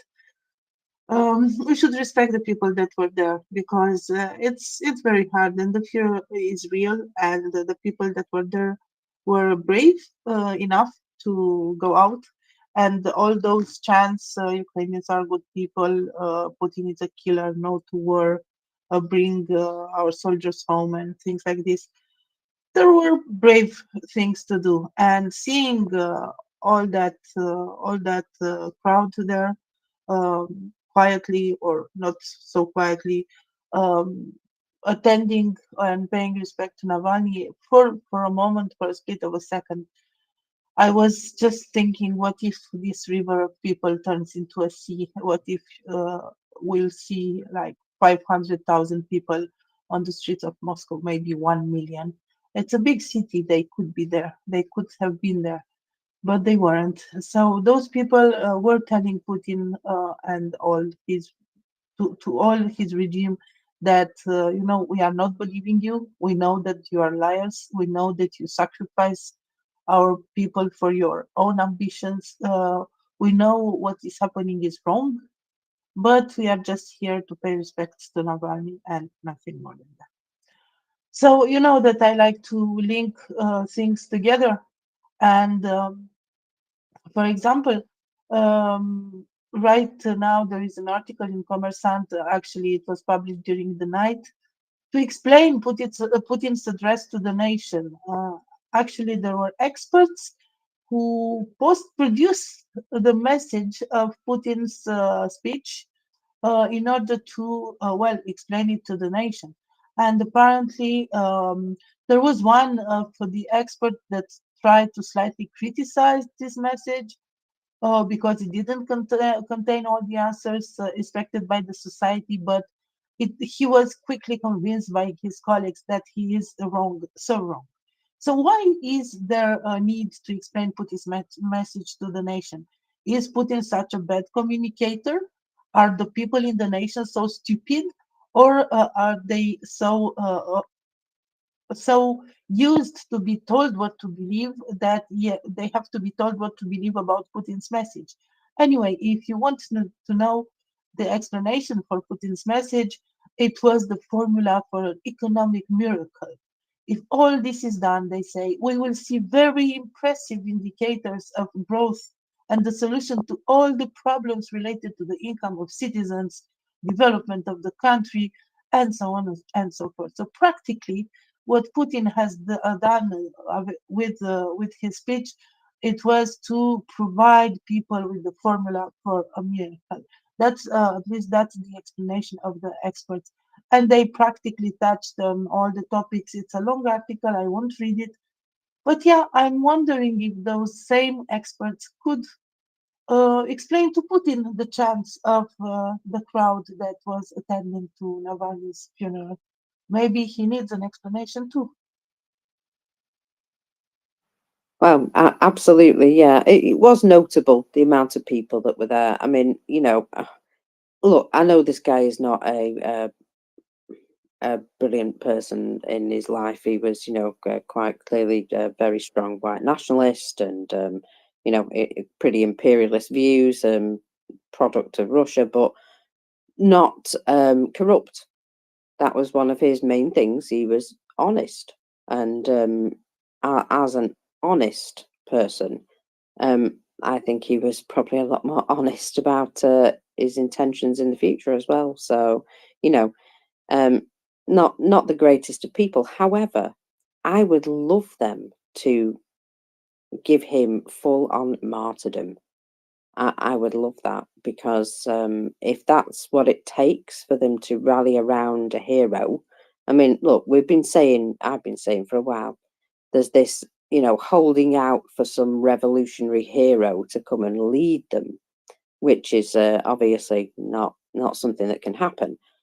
However, a dead martyr, somebody who can't be killed or poisoned or bumped off in any way, I don't know. That might be even more dangerous than a living opposition. So, there's a spark of hope, at least. There are some good people there. There are some people who are doing things against the government there. And we'll probably never know about all of them until much, much later. Stephen, welcome up. Many thanks. How's my copy? Are you good? Sorry. Good, thank you.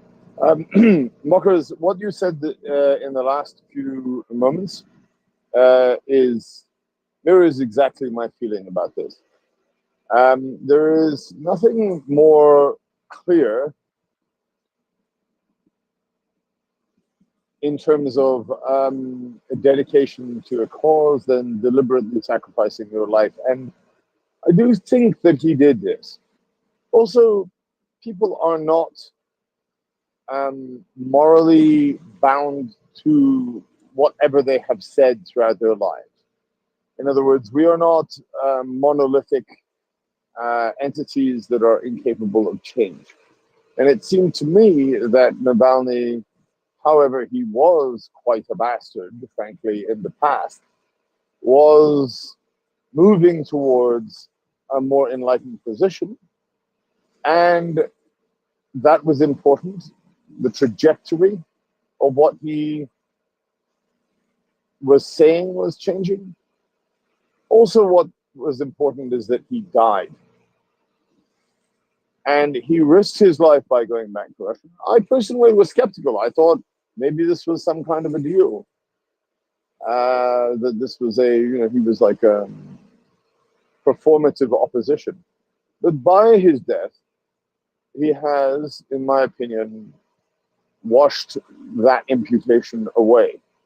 And I agree with you that indeed he was at least always honest about his beliefs. I prefer to engage with somebody. There was an exchange I had on Twitter a few weeks ago with a Serbian who was frankly openly genocidal, and who admitted that the leader there was a dictator, and he said, but that's how we like it, and all of these sorts of things. Now, I violently disagreed with him. I insulted him. But the one thing that I liked about him was that he was honest. Now, I worry that the people who support Navalny are not honest, but rather will treat him as a kind of an icon.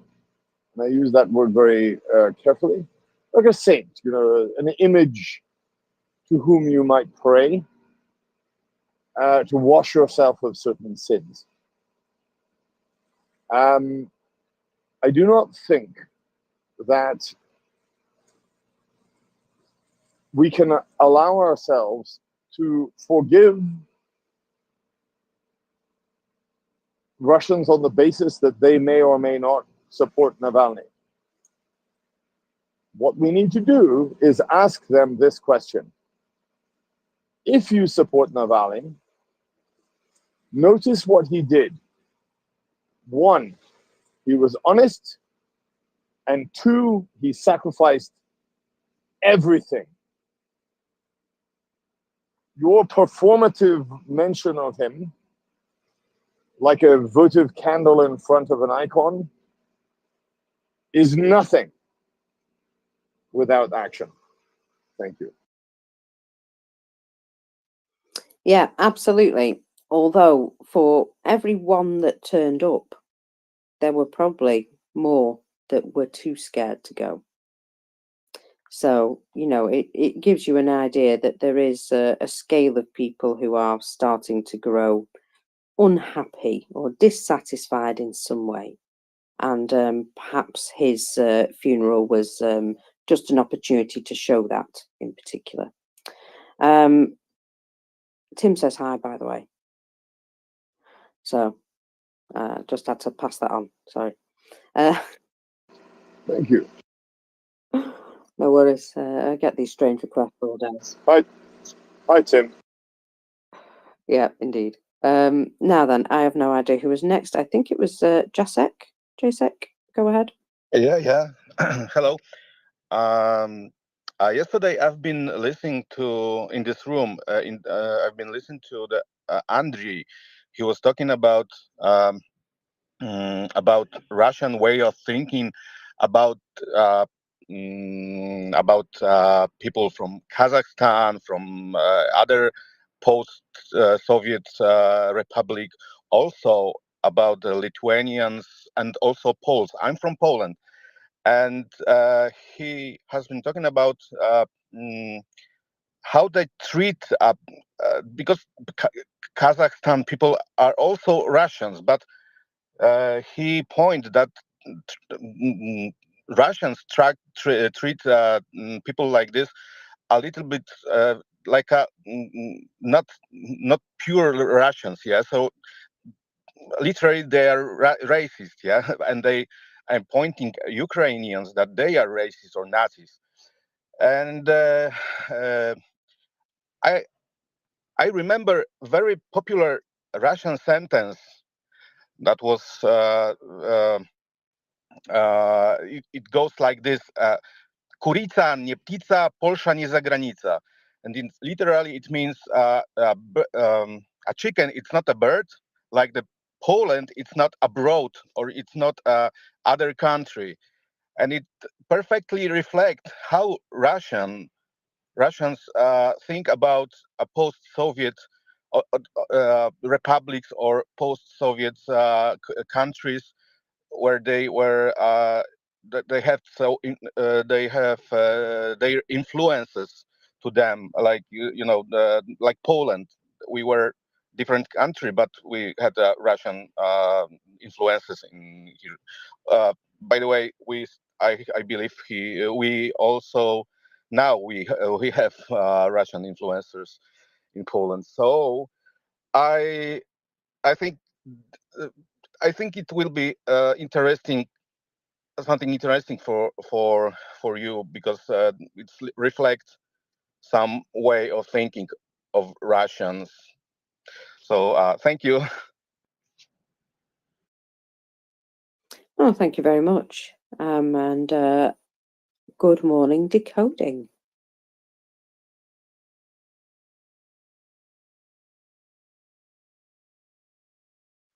Good morning, mockers. Hello. Thank you for being there, Leona and Paul and Paulie and everyone who's there. I love a great redemption and self-sacrifice story. There's no more fundamental myth in our culture, in Indo-European culture, reflected in Jesus's sacrifice. Odin, who is worshipped by the former vice chair of the Tory party, and by the Wagner mercenaries. Odin is remembered in our Wednesday. He hung for 9 days and night by the Royal Mound in Uppsala, Sweden, and he gave himself to himself. And that is the sacrifice that the Wagner Nazi mercenaries in Ukraine worship Odin. We know that because when the HIMARS took out the Wagner headquarters in Popasna, the chief propagandist on Grey Zone channel was killed, and their deputy then wrote on the Grey Zone channel that he had gone to Odin's army, which is this idea of going to the afterlife, that you sacrifice yourself in this life for the community. There's no more essential myth in Russia. Every time Putin speaks, he refers to this myth, sacrificing yourself for the community, for the good. And while we can admire Navalny's personal sacrifice for going back, because I'm sure most of us at the time probably didn't really understand the Russian opposition or all of these complex things which we've begun to understand over the last few months, often taught by Ukrainians and Eastern and Central Europeans. But quite apart from that personal sacrifice, there's only one definitely worthwhile Russian oppositionist who is prominent, and he's actually spoken on this channel, and he passes several of my tests. One, he voted against in the Duma. He was the only member of the Duma to vote against the annexation of Crimea. So if you're a Russian and you're trying to convince me you're a good Russian, then I want to see the receipts for your opposition to the so-called annexation of Crimea in February 2014. I've kept my own receipts. I spent 7 years of my life in Eastern Ukraine trying to help Ukraine recover from that catastrophe. And if you're a brave Russian who's now suddenly standing up against Russism, then I want to see what you did from February 2014 on. And that is quite a generous test, if I may say so myself, because obviously horrendous stuff happened before then in Georgia, in Ishkeria, etc., and inside Russia, etc., etc., etc. And anyone who participated, as for instance Ilya Ponomarev did up until he voted against the so-called annexation of Crimea, there's some guilt. But I do, like the second but last before Iona speaker, I believe in redemption, and I believe someone like Lev Parnas, Michael Cohen, Ponomarev, and others can justify themselves and become better. And we should always, in my humble opinion, I'm not going to speak on behalf of humanity here. I'm always going to try and be open to this and not bear grudges. But the only road to reform in Russia leads through the expulsion of 100% of Russians in Ukraine.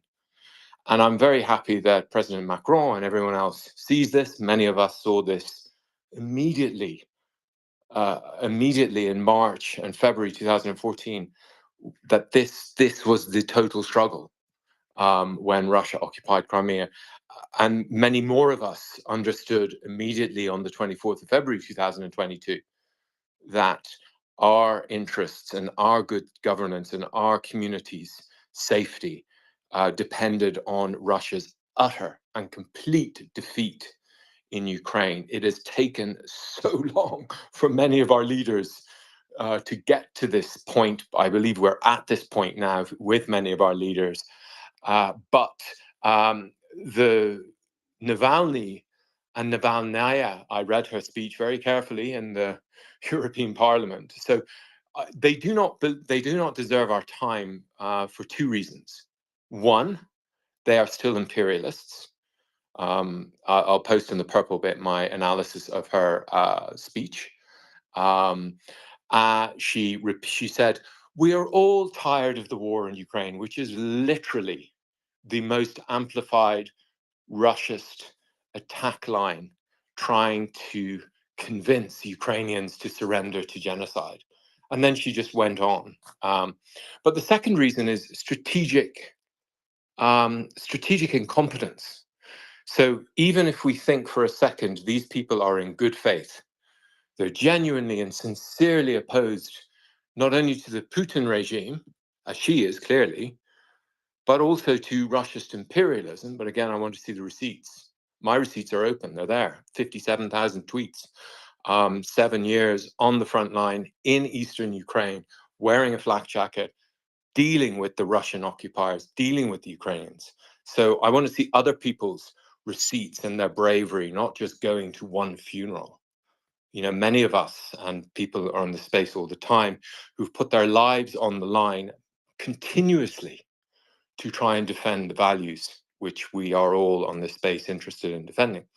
But the other reason is you do not need to be Henry Kissinger or some doctor of international relations with a degree from Harvard or Oxford or somewhere like that to work out that the only chance of reform in Russia is Russia's utter defeat in Ukraine. And so Ilya Ponomarev became a spokesperson for the occupiers, for the Belgorod, the people, the RBK, mockers will remember the name, the proper name for them, the Russian Legion or whatever. They're fighting in Ukraine, and then they keep on invading Russia and putting their lives on the line in Russia. So when, and I wrote a lot about it at the time, when that guy Strelkov, Gherkin, and Prigozhin himself, who were feigning opposition to the regime. And yet, if they truly opposed the regime, they would have joined forces with the Russian Legion, which is actually actively going into Russia and fighting against it. And that I'm not even asking Navalnaya or their supporters to actively take up the fight, not yet, in Ukraine, to come and don flak jackets.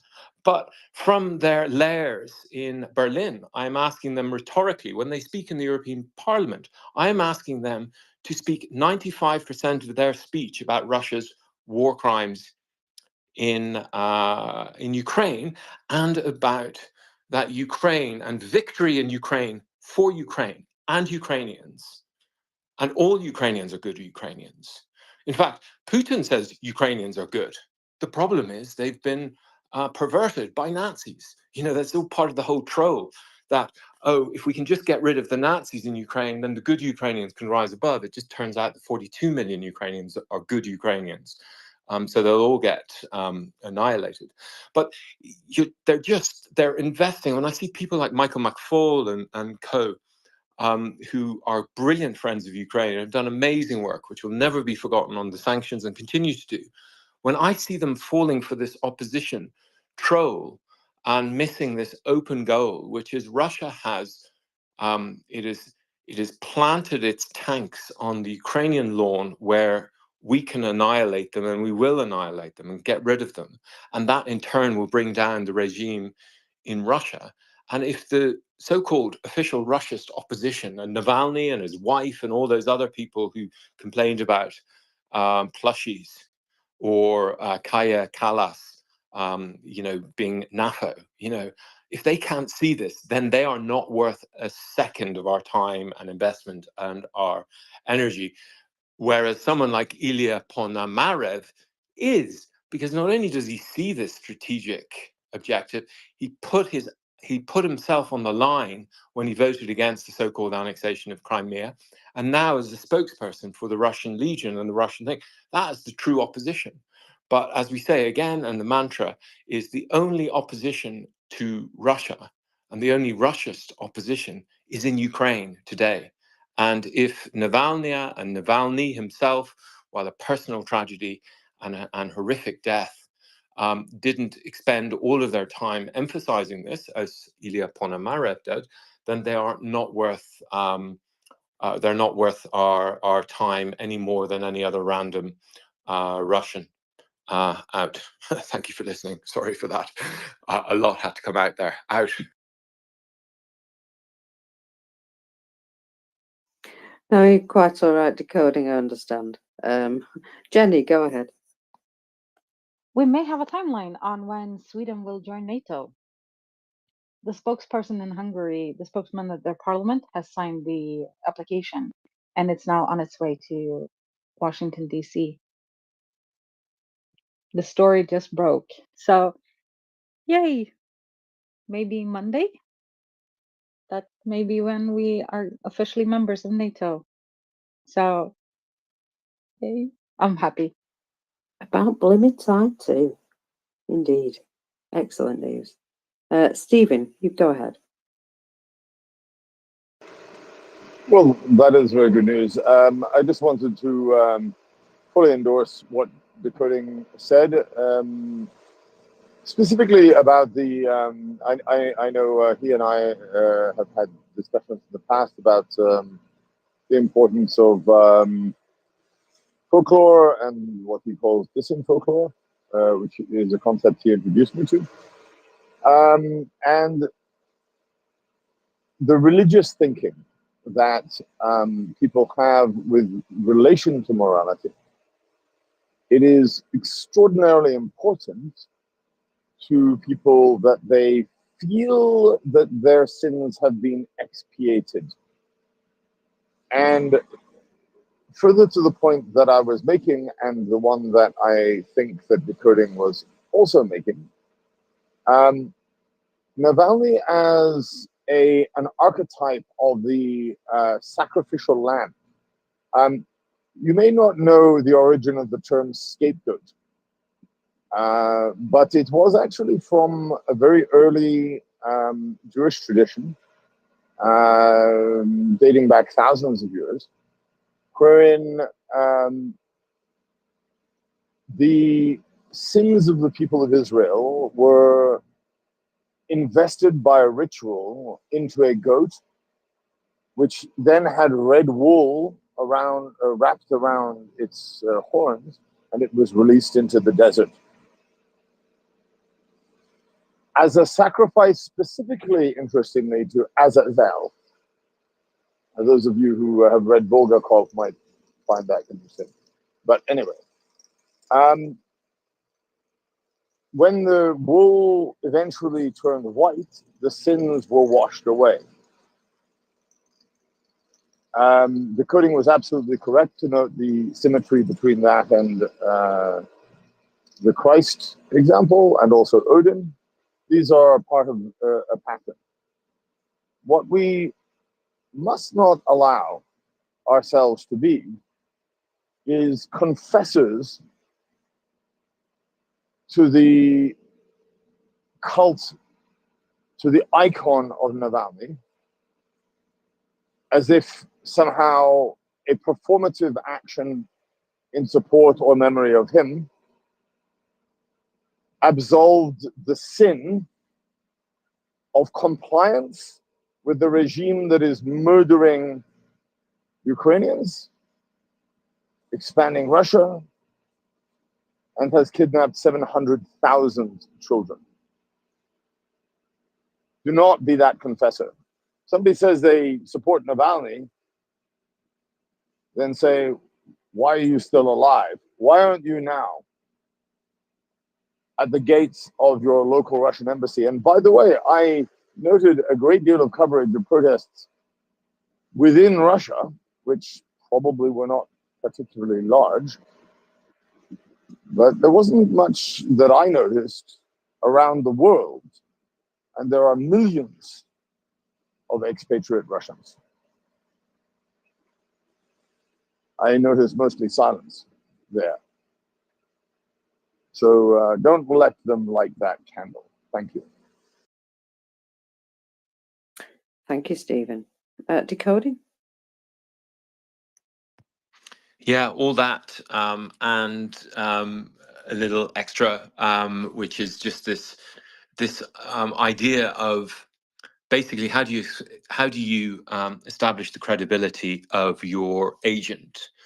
You make them perform some great sacrifice, and when I say make them, I mean I'm not saying that the people that Russia reflexively controls and its security services reflexively controls are knowing or willing participants in these operations. Sometimes they are, and so they if we think in terms of films or whatever we watch or computer games, how does the FBI get their guy, and it is normally a guy but it's often a woman, into the mafia gang?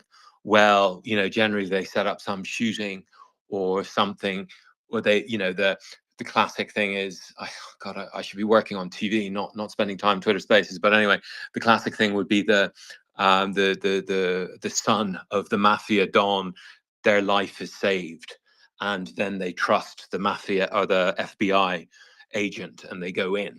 And of course, this is just a classic tactic used. And we as Westerners, but also Central Europeans and Russians and everyone falls for this the whole time, because we are all, as Stephen was saying earlier, we're looking for a good redemption story, which we learn this kind of structure through Disney and proper folklore. And so if the price of admission into our trust is the Russian oppositionist, whether knowingly participating in this or accidentally participating in this, is that they suffer in some way, then we ought to be cautious all the time whenever we see these sacrificial lambs, and avoid thinking. So I'm thinking particularly here of the 1 million Russians who fled the mobilization.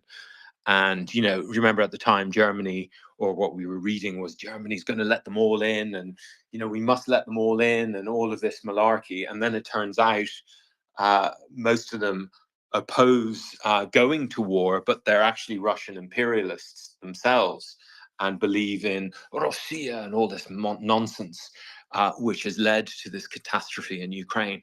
And so just because they've somehow become dissidents, I'm also thinking of that writer, that New Yorker writer, Masha Gessen, who is, as I understand it, they left, and I use the pronouns carefully, they left Russia because they were and their brother were discriminated against and persecuted. But then they arrive in New York and they write articles about Ukraine, saying Ukrainians are tired. And as we've now learned, Ukrainians aren't tired, and nor are they willing to hear Russians interpret themselves for themselves. And so, you know, we keep on learning this, that just because you're a dissident, I mean, obviously to become a dissident against Putin is pretty easy. You just hold up a blank sign anywhere and immediately you're a dissident. It doesn't mean that you don't agree with 99% of what Putin says. It just means there's a tiny element of what you do or what you say or what you represent to Putin or Putin's cronies that offends them. And thereby you become a dissident. But then you go abroad and you feel more Russian than Russian yourself, and you feel you want to interpret it, and you end up running agents and protests in Poland. So I suppose that I just sum up, say that the mere existence of a sacrificial lamb does not turn, and this is exactly the point which Stephen was making, the mere existence of being a sacrificial lamb doesn't immediately expiate all one's sins. And we see some of the cleverest and most erudite and strong people, I'm thinking of Michael McFaul, or basically anyone now who's promoting Navalny and saying, you know, donate to Navalny, donate to Navalny. I'm keeping a mental list in my head. I'm like, okay, great. I still respect you and you're doing great work for Ukraine, but I don't trust your judgment 100% as I did before. I see you falling for the troll. So that, anyway, out.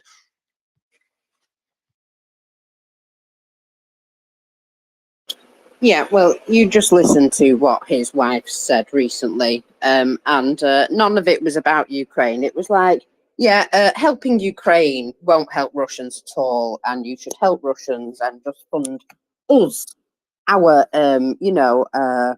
Russian opposition. Okay, right. So that sounds like defund Ukraine and give Russians money. That doesn't seem like the way, does it? But I don't know. Did she mention the Free Russia Legion or the RDK or the Atesh groups that are indeed made up of Russians who are working within their system, shall we say? There's also 1,500 Belarusians who are fighting on the side of Ukraine. She didn't mention or support any of those people, did she? It's almost as though she just wants to sort of take attention away from that sort of real grassroots movement.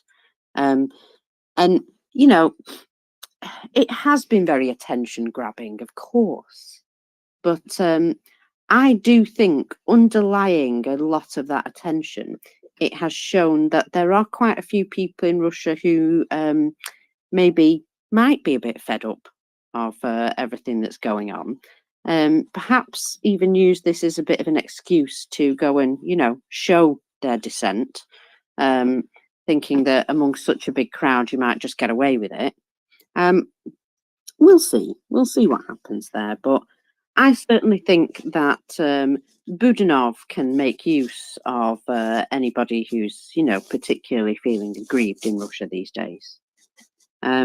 Decoding, your hand went down. Oh, I was just going to say, but then I thought on what you were just saying that you were asking those rhetorical questions, but I was putting up my hand to say, no, she didn't. She said nothing about them.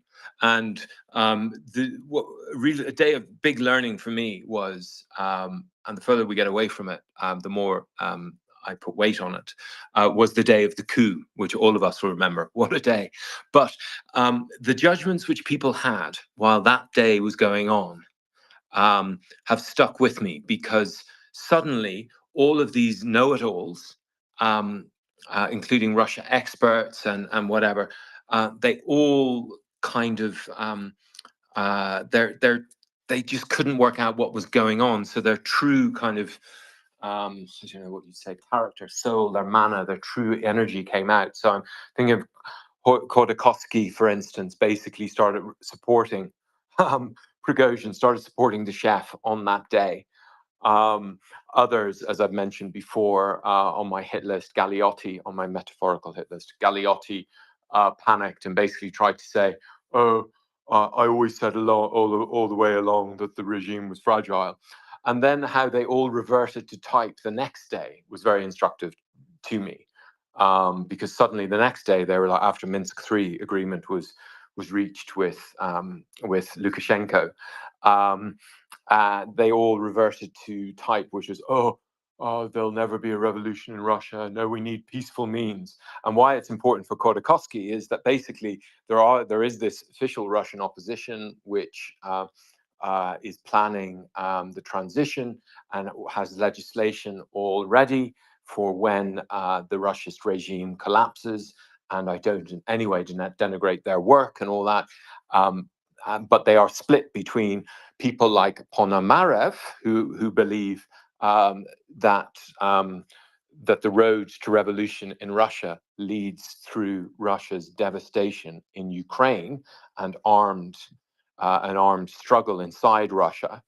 And there are those like Khodorkovsky and others, the chess player guy and others among them, who, this is, even though there's a massive genocide in Ukraine and hundreds of thousands of Ukrainians have been murdered, the idea that they would spill blood in Russia, which I'm not in any way advocating for, I'm just merely commenting here, the idea that you'd spill blood in Russia or against Russians is for them verboten. And they, on the day of the coup, they scented the chance of a bloody revolution leading to them being able to return to Russia, and they kind of expressed their support and their empathy for the chef of Dissim folklore, Prigozhin himself, as distinct from the chief sorcerer, Putin. But then afterwards, the next day, it was like, oh, sorry, we were just in a fever dream then. You can forget everything we said yesterday. Now we're back to the way we were the day before, that reform in Russia must come through, incremental reform, etc., etc. And so for me, that was a good way of understanding the thoughts that go on inside their mind. So again, Ponomarev, who was actively part of all of that, obviously passes all that test because he understands the strategic. A 3-year-old could understand that the road to reform in Russia leads through its utter defeat in Ukraine, and anyone who doesn't emphasize that is either a naive and not worth our investment of our time, or actively not acting in bad faith. They're that classic Russian tactic of creating the opposition. You create the thesis and you create the antithesis. And Ponomarev is very good on this in Gabriel Gatehouse's, I've talked about it before, Radio 4 documentary, the Puppet Master, mainly about Surkov. It's only an hour long. I think it's available worldwide, Radio 4, Google it, The Puppet Master. And in it, Ponomarev is interviewed about how he at first resisted this, the entire, everything in the Duma was scripted. So literally, like we see now with Brexiteers and with Trumpists, there's a script which goes around to everyone. So everyone repeats the same talking points, which then acquire a pattern of truth because they're repeated in exactly the same phrasings. And in the Duma, this practice also obtained. And all the debates were scripted, and everyone had their role, and everyone got a little project. So you basically, Surkov, Ladislav Surkov, who was the curator for Ukraine, in charge of Ukraine for Russia, he was deputy prime minister of Russia, then he went into disgrace because he didn't suppress the anti-Putin riots in 2012, which was his one job. But then he was given the job of looking after Ukraine and all of the occupied Georgia and all of that. And Surkov would go to you as a Duma member and say, okay, tell me, what do you want to do? What is your project? And so you would say, well, I'd really love to build a bridge to nowhere in Baligo backwards. And it's going to cost 100 zillion rubles. And Surkov would say, fantastic, fantastic. And you would get your bridge, you would get your 100 billion rubles. And that was the compromat. And then in return for this 100 billion rubles, which made you a king in your town in Baligo backwards, you would then perform the scripts and perform the role of opposition. And so we can see this, and Ponomarev describes all of this in just characteristically. It's just wonderful the way he describes it, because he's resisting it at first. He resists it for years. And then eventually Surkov comes to him with an offer he couldn't refuse, because the project was so close to his heart. And Ponomarev was quite open about it. He says, look, I took the money. I did the project. And that's great honesty. But that's exactly what Russia uses, and all the people using these tactics use, to create in our minds trust in the opposition, because this person has saved our daughter's life. Never mind they created the accident in the first place. And then we invite them into our family. And all the time they're informing the FBI. I mean, this is the tactic that they use with the Russian opposition as well. And we kind of fall for it all the time, when really we should be thinking about the sacrifices of those Ukrainians today in Odessa, and the poor child in Odessa, and the subalterns in the trenches, and every single Ukrainian, the 15 million Ukrainians who had to leave their homes, the 8 million Ukrainians who are stuck in the European Union now.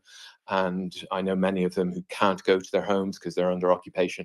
Those are real sacrifices, and out. Yeah, absolutely.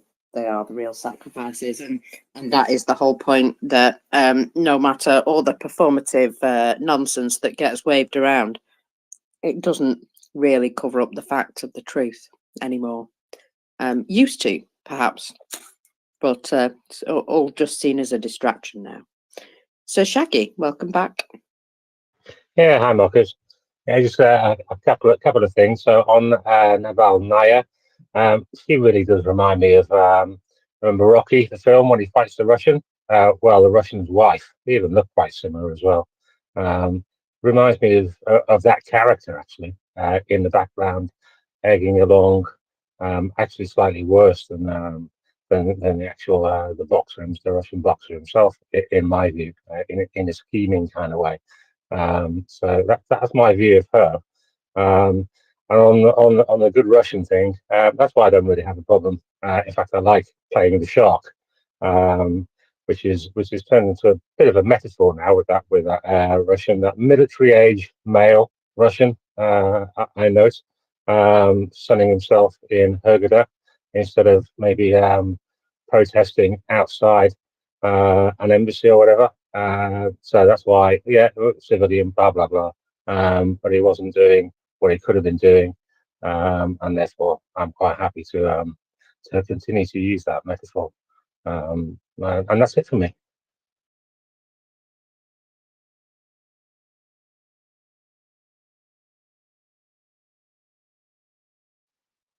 Thank you, Sir Shaggy. Karen, go ahead.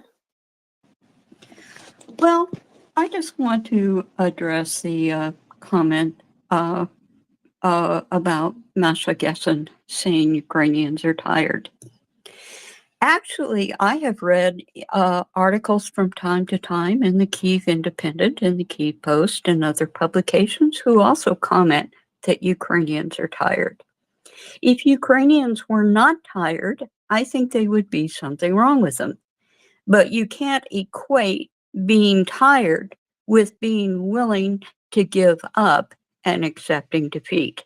And if you're trying to make an equivocation there, I think that's a disservice to No, the Ukrainian it's, people. it's a propaganda point that he was talking about, Karen. Yeah, let me finish. As far as Navalny's stand on Crimea, okay, it is true he was on the wrong side of that for a while, for a long time.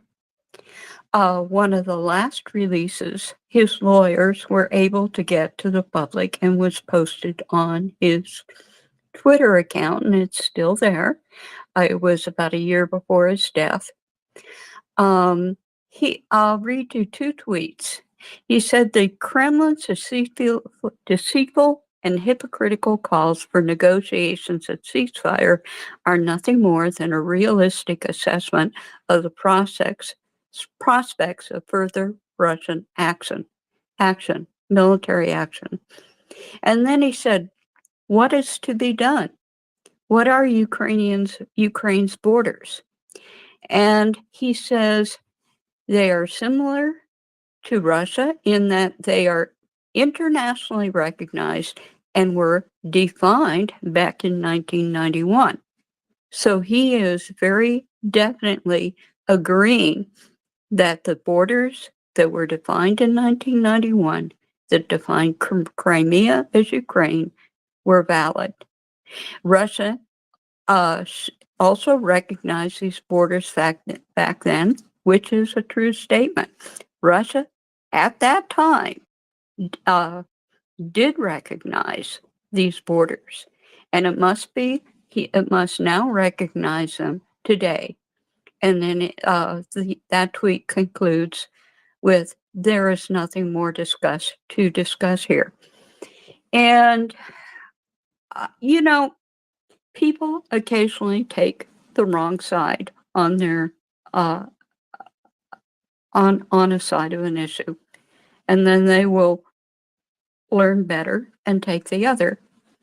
And one of the people that we've chosen to forgive and forget is, and say, for example, Lev Parnas. He definitely chose the wrong side here in America. He did his time.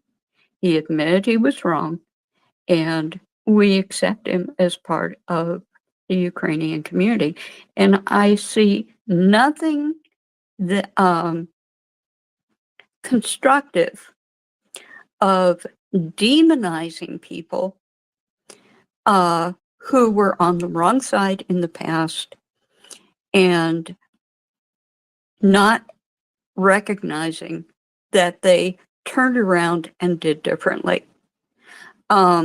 Sometimes I think when you select certain people that you're willing to forgive because they happen to be on the side of politics that you approve of, and then choosing to continue to demonize people who maybe recognize was not part of any group that you agree The with. thing is, Karen, you can't get away from facts. Well, that's what I'm saying. And the facts clearly state, and you can go back and read on Navalny's account, that he recognized in the end that Crimea is Ukraine. And if you're, you know, I just feel like it's a cheap shot to continue to demonize this man. He showed great courage in opposing Putin. And, you know, I think we need to value the support of those people within Russia who want to see Putin down and want to see Putin gone. There will be things to discuss after that is concluded. But many of these people in Russia that are against Putin are also supporting attacks and supporting partisan activities and covert activities. And to be honest, if we didn't have the support of people in Ukraine, I mean, in Russia, for these partisan activities, blowing different things up, setting different things on fire, we would see a lot fewer things blown up and set on fire. So for now, I think we need to recognize this group as an ally. Let them... Like the Navalny and their group are not an ally. They do not support the real actual opposition, unfortunately. Otherwise, they would be promoting the Free Russia Legion an awful lot more. Well, we'll see. But right now, I understand what you're saying, Karen. I mean, I want the Russians to make this man a massive martyr. I really do. I want them to use that, but I won't, you know, give him a pass for the fact that it's actions, not words. And, you know, he was very much for the Russian people, but yeah, that he still had that very imperialist attitude. And you can't get past that fact, really. Decoding, go ahead.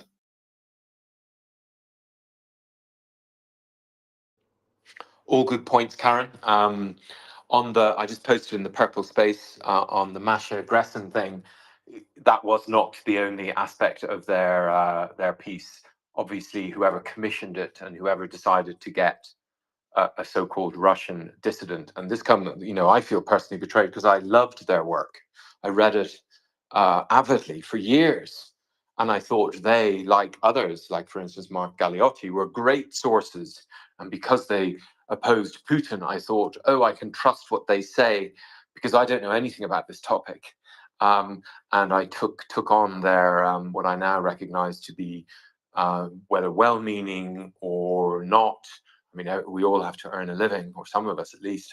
But when Gressen's editors start getting them to write about democracy in Ukraine and the annulation, so-called annulation of presidential elections, then I just lose any respect, both for the New Yorker, their editors, and this person in particular, because as many here will know, I spent 7 years, well, particularly the last 4 years of my time in Eastern Ukraine, going around speaking to locally elected leaders in the former Soviets and the Hromadas about the great strides they were making to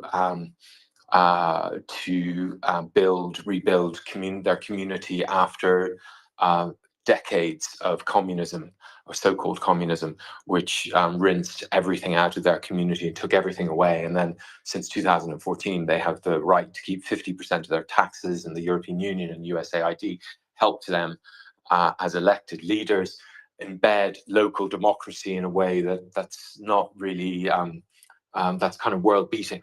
And so for them to talk about democracy in Ukraine and promote this troll, which we see people who support the Jan 6th insurrectionists suddenly acquiring an interest in Ukraine and going on about the presidential election, when really all they want to do is divide Ukraine. And so the New Yorker commissioning this person who knows nothing about Ukraine, who only sees Ukraine through the spectacles of Russianism and Russian imperialism, or their view of what Russia was like when they left it. They cannot see beyond that.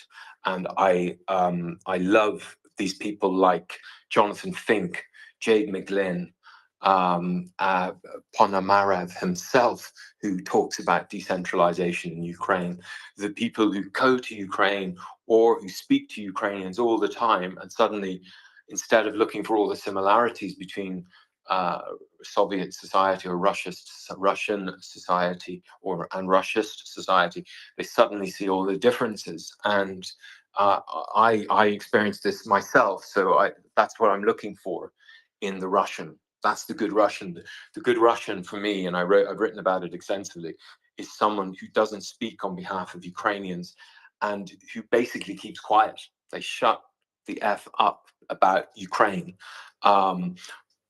Or they constantly, like Navalny, could have spent 95% of her speech at the European Parliament supporting the amazing European Parliament resolution, which was passed the other day, unprecedented.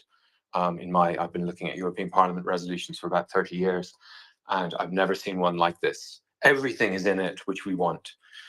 Ukraine must win. We will give Ukraine whatever it needs to win. We will try all of the war criminals. We will hold Russia to account for destroying all the churches, for forcibly transferring all the children. We want Rosatom banned from any activity inside the European Union to do with nuclear power. It's just like a wish list of everything that many of us. It recognizes the brilliance of local government, which I've just been talking about, what Ukraine has done, what it's achieved. It recognizes that the only peace plan on the table for now and forever is the Ukrainian government's 10-point peace plan, which is embedded in the UN resolutions and all that nonsense about giving up Crimea. It recognizes the rights of the Crimean Tatars. It characterizes what they've experienced since 2014 as probable genocide. And this was voted on, I think, whatever the figures of, like 460 in favor and 50 against, some ratio like that. So Navalny could have referred to all of that, but chose not to, and could have made their entire speech about Ukraine, but chose not to. So it's a matter of emphasis. And anyway, I'll leave it at that. Out. Pauli, go ahead. Yeah, greetings from Finland. Here we are quite, how to say, well, we deflect bullshit. So you have to understand that Navalny, they are only fighting for control in Russia. I'll give you an example. We have the Belarusian president-elect Svetlana Tsikhanouskaya. She had to leave Belarus after she actually, I think she won the election, but then due to the reason that the current president in Belarus doesn't want to agree on the result, she had to flee the country and is now in Lithuania. I would compare these two occasions. So you have Navalny, he had to flee Russia due to the political situation, and same thing with Svetlana. And if you look at what Svetlana is talking about, she's constantly leaning to the West and supporting Ukraine. Actually, if you go to her profile, it's say stand with Belarus and stand with Ukraine. Whereas Navalny and Navalny, they were never talking about the West, about the Europe, about cooperation with the West. It was only about the power and the control in Russia. So try to seize the control in Russia. Any topics or any discussions related to Ukraine were solely done to have some kind of, let's say, sympathy on their agenda in Russia. So this is really important to understand. And I do not have any hopes that Navalny or the deceased Navalny would have done anything better than Putin. Sorry to say, but the culture in Russia is corrupt, and they have had this genocidal culture for 800 years. So it's really unfortunate that a political prisoner has been killed, but we have to keep our focus, and our focus is Ukraine, helping Ukraine, and just discussing about Navalny is we are losing our focus and well, splitting our focus, and that's what I think the Latniks want. Thank you. Exactly, Pauli. Distraction. Look over there. It's it's always this same thing, and you have to really try hard to stay laser focused. I'll be absolutely honest. So many distractions have been thrown in my path, and yet, the main focus, the main point of everything that Russia's trying to distract from is Ukraine. So we need to not be distracted at this time. We need to work harder to ensure that Ukraine gets everything that they need, because this is what Russia is most afraid of. So Shaggy, go ahead. Yeah, on Navalnaya. Yeah, I mean, she's just a simp for Russian imperialism. She's just another simp for Russian imperialism. If she wants to kind of help Ukraine and help get them what they want, then yeah, money's from the T-shirts they sell and the sweatshirts they sell with Navalny's face on it and probably soon to be her face on them. Get those donated to some Ukrainian charity. Call on her base to start blowing up things and setting fire to stuff in Russia. That is practical. That would show that she's on Ukraine's side and she's on our side. Until she does that, she's just a simp, and that's it. And Yeah, absolutely. It is just another one of these distractions which is being waved around, especially by the Western media, because we love her to sort of support an opposition, an underdog, or whatever you want to call them. I mean, look, I've no question of the guy's bravery for going back to Russia, but I think he was a little bit naive. I actually think that he went back thinking he would spend a few days in prison and that would be that. Because the last 2 times he was arrested, he was released after a few days because there were huge protests in his favour. And, well, that didn't happen this time. And so I honestly think that he went back thinking he had a lot more vocal support than he did. And when it didn't turn up, well, yeah, doesn't matter how big your balls are if somebody's got them in a steel trap, does it? Will, do you want to go ahead, or shall I go to decoding first? Well, I'm going to sneak in here before decoding because I'm, almost an hour into my shift and I hadn't even spoken a word yet. So Navalny, I spoke to my Russian friends today in Russia and just asked them what they thought about stuff. So I won't offer my own opinion. I'll just tell you what I've found out and what I see from the actual statistics. So I saw multiple videos that you haven't seen from Novosibirsk and stills. And I've seen additional footage from Moscow that you probably haven't seen. And so the friends of mine in Russia that are still in Russia, I'd consider good Russians because they're doing what they can within their own limits, not to do anything to help support the war and or voting with their feet. Right? Many of the Russians that I know have gotten out of Russia, and so I didn't volunteer anything. I often listen and try to find out what they think. And what one of my friends said today mirrors what I said, or what I thought mirrors what I thought. And I just thought, oh, that's great. That I think I have a good handle on that. well, with respect to a couple of people, and that is, so I'm like, well, what was there any protest, any demonstration, and at all in your neighborhood or in your city? And the answer was, and you can tell this from the international media too, that Novosibirsk did have some demonstrations, and Moscow did have some demonstrations.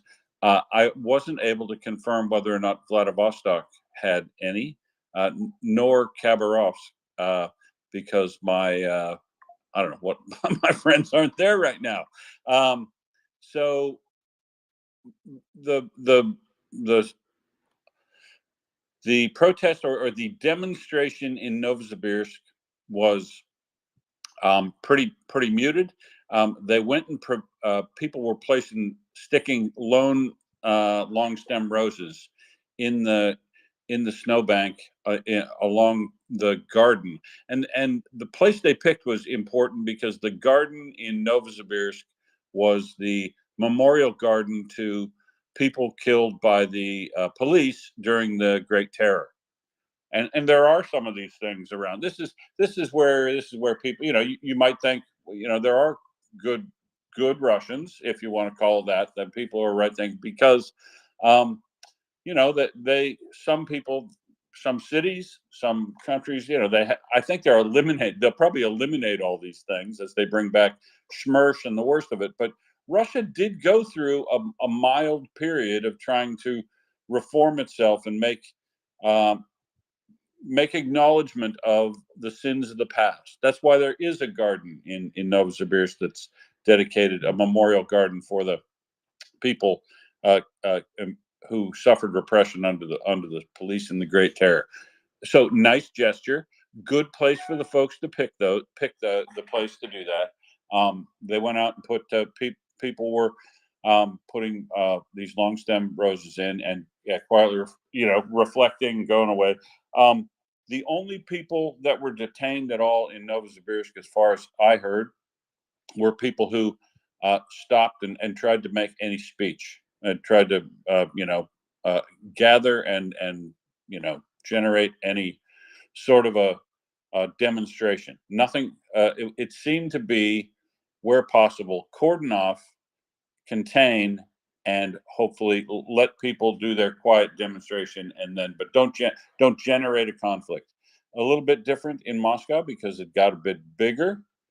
But a few thousand, right? I'm not talking 10,000. We're not talking about when Nemsky died, a square filled with tens of thousands. There were several thousand. I'm going to be generous here and say 3,000 people marching down this, well, not marching, but just a quiet procession down the street to the area where the church was, gathering around the church. And here again, the people who got detained were the people who tried to generate a public demonstration and speak out and things like that. So there were some arrests, but it seemed to be rather subdued. The police attempted to, here's what I would expect of the FSB and Rosguardia. I would expect them to try to do as they did in Bashkortostan, keep a quiet watching brief, that your rules of engagement aren't to not generate a conflict where possible, so that things were allowed to proceed and then hopefully quietly die out. That was the impression, and then I asked what they thought of Navalny, and they said, not a big fan, but he didn't deserve to die in the gulags. That's pretty much sums it up for me. Not a big fan, but he didn't deserve to die in the gulags. Was a brave guy. I think he did overestimate his support. I'll note that a couple thousand in a city the size of Moscow is not considered to be a big deal. The hundreds that gathered in the sixth largest city, Novosibirsk, also not probably what you'd consider statistically significant.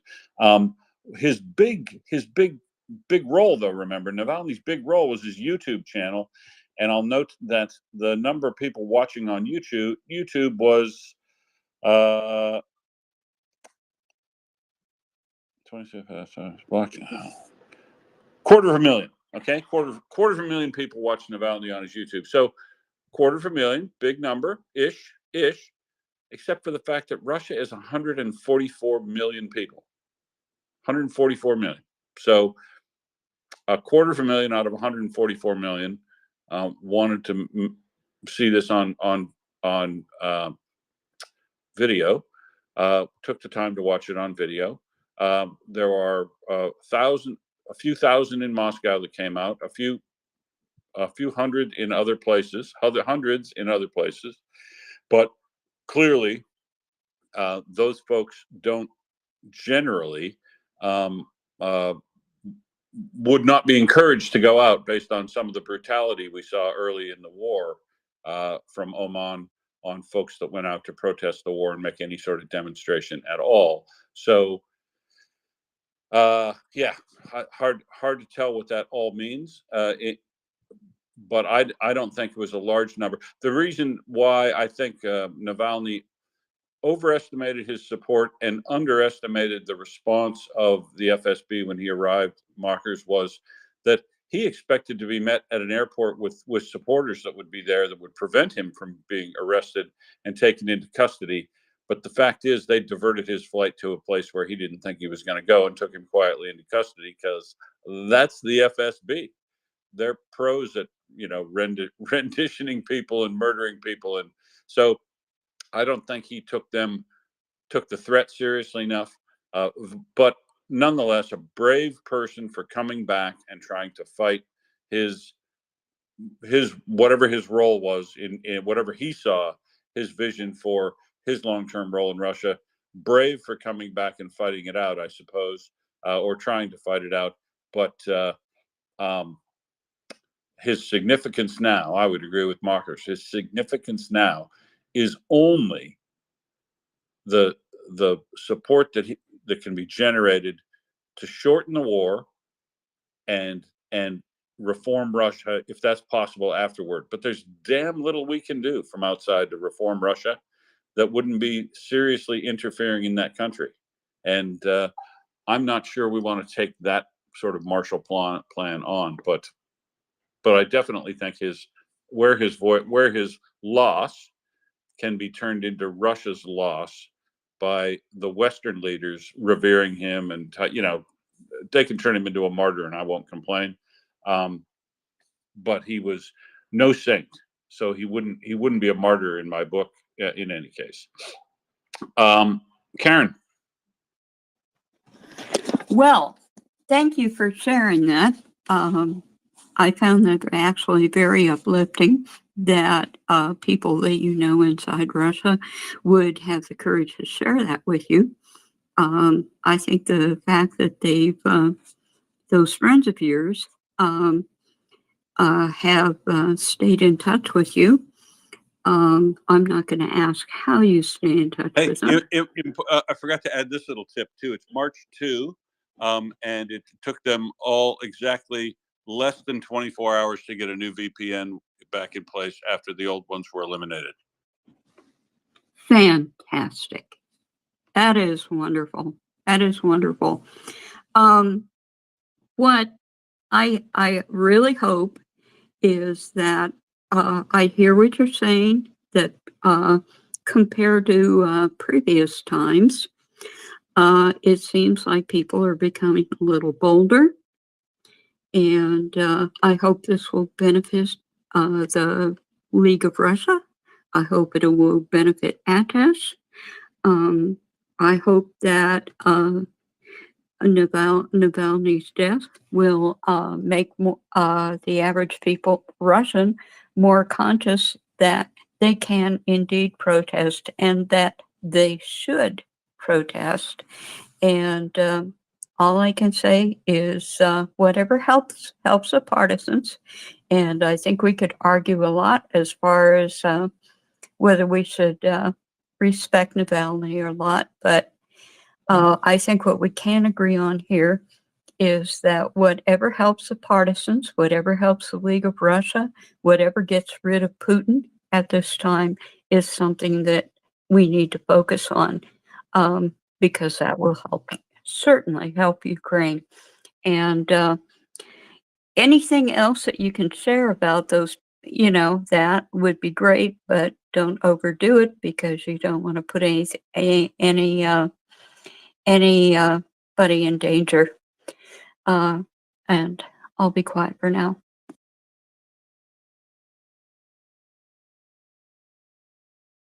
I don't know who was next. Decoding was next. Decoding, go ahead. Oh, I put my hand down. All that good on you, Karen. Yeah, totally agree with that. Great to get that Will first person testimony. I was just going to echo what Paulie said about Svetlana Tilala, who once liked one of my tweets, which is one of my my premier Twitter moments. Yeah, I agree. She has an electoral mandate, and she just gets it right. She talks about dissidents in Belarus, but she recognizes that the key to reform in Belarus is through Russia's loss in Ukraine, but also, however she does it, I pick up an energy of empathy and a constant. She gets the tone right as far as and obviously who cares what I think, but as far as my kind of troll radar and pro-Ukrainian thing right, and crucially, she has an electoral mandate. I just posted this thing in the purple, which is the purple space, as Mockers correctly thankfully calls it, which is just basically the perennial. It's on my Dis and Folklore theme, the perennial Russist opposition character. And I mean, many of us will have read Dostoevsky in our youth or even in our old age. And, the idiot, there's always the idiot is the person who really believes, is basically Navalny or anyone who believes in idealism, who's stupid enough to go back to Russia after being poisoned. They're the idiot. I'm an idiot in this sense, and it's a perennial character in Russian lore, folklore, and in literature, and in Russian society. And no, they're just not respected because the world is cruel and nasty, and in the Brothers Karamazov, Ivan Karamazov debauches his holy brother Alyoshka by telling, that he does this Grand Inquisitor episode where he basically shows that if Jesus came back today, Jesus would just be betrayed by the powers, and therefore why, knowing this, you're really stupid to come back. That's why they're the idiot, and that character is not respected at all in the in the Russian sphere. And Svetlana, oh God, I wish. Well, I will try to work out how to pronounce her name. Paulie, amazing, good work on that front. She's definitely not an idiot, and she's definitely got a mandate. And this perennial Russian opposition character who is in all their literature and in every place is can be personally brave, but they're of no use to the people in the trenches in Avdiivka today, or near Avdiivka, or on Krinky Island, unless they they spend 99% of their time collecting money and arming Ukraine and talking about Ukrainians and trying to achieve redemption, like Lev Parnas. And I agree with you on that. He had quite a high bar to cross in my mind. But listening to him on Michael Cohen's podcast a few months ago, he finally convinced me that he, having betrayed Ukraine in a terrible way by getting involved in all of that malarkey with Giuliani and Rick Perry coming over to basically extort President Zelensky and Andrei Yermak during the inauguration to get their placemen put onto Naftogaz. And so Naftogaz would then buy the three I think it was something like 3 containers of LP or 3 boats of LPG gas, and basically, it was a terrible thing to have done. But I accept he's literally done his time, and he is now accepted by Ukrainians and his Ukrainian relatives, and he's a true patriot of Ukraine, and he's putting everything he can into defeating Trumpism and defeating Putin and all of that. So yeah, I love a good redemption story, and I would love to see Navalny, coming out and making a speech where she mentions 99% Ukraine and Ukrainian children, and we're going to raise money for them. And yes, I would probably still be skeptical, as many would of us would be, but eventually, after a month or two or something, I would fall for that troll. And that she doesn't do this suggests that she's advised really badly, that she doesn't have a sense of it, and that she doesn't care. And anyway, out.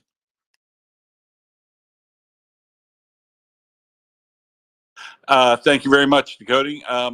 David Bailey, you're next. Thanks. I think Steve was first, but I'll be very quick. So first of all, I've got to make a massive apology for yesterday. I screwed up bad time. I was in a mess, and I should have been on co-hosting, and I completely missed it all. So I apologise to everyone affected by that. The second thing is, Will, I think you said that there was 250,000 Russians who watched the YouTube channel for Navalny's funeral.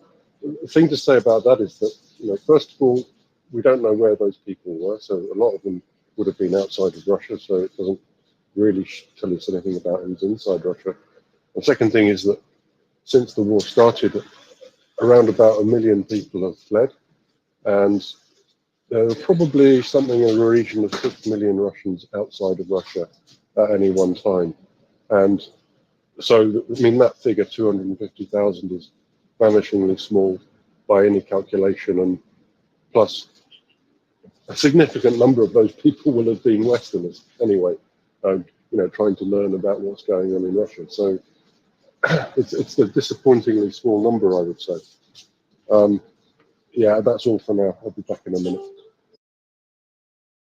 Yeah, that is a really good point. I mean, it highlights that 250,000 is not that big a number. And I'll note that the million of people that would have left Russia, those people could have easily inflated that number because I think YouTube's blocked inside Russia currently, but people with a VPN can get it. So the number inside, if you assume 250,000 is all the people inside and outside of Russia, yeah, the interest in it from the Russian diaspora or Russians inside the country doesn't seem to be as high as you might expect. If it was going to be indicative of the drift towards something like a public uprising. I guess I just don't see that trending. David? Yeah, I mean, I would say that most people are just basically trying to keep their heads down, and I think that the impact on the outside world is much greater than it is internally in Russia. So I don't know about the guys you spoke to, Rob, but the people that I know in Russia are basically just trying to avoid being noticed. Ditto. Yeah. Ditto. Stephen, how are you? Many thanks. I was interested in listening to Will about the war contacts in Russia and specifically the roses. Immediately called something to mind that I saw back in 2011 in Crimea, in Bakhchisarai, in the old Khan's palace. Bakhchisarai is the capital of the Islamic Khanate of Crimea. And one of the primary features that you will see there, if you ever get the chance to go, is what's called the Fountain of Tears.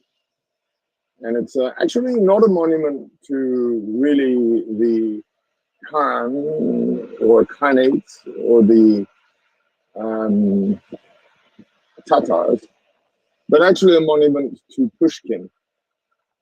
And I remember when I saw it, there were many roses sort of pushed into places that you could push in roses. And it just reminded me of the kind of sentimentalizing, performative, pseudo opposition by Russians to Russian action. It's sort of like the maudlin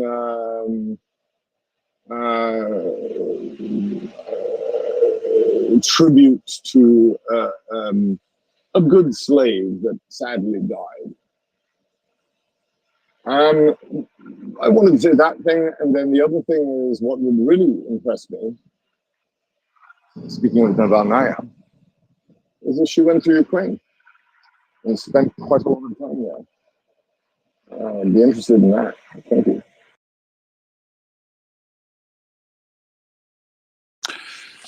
Thanks, Stephen.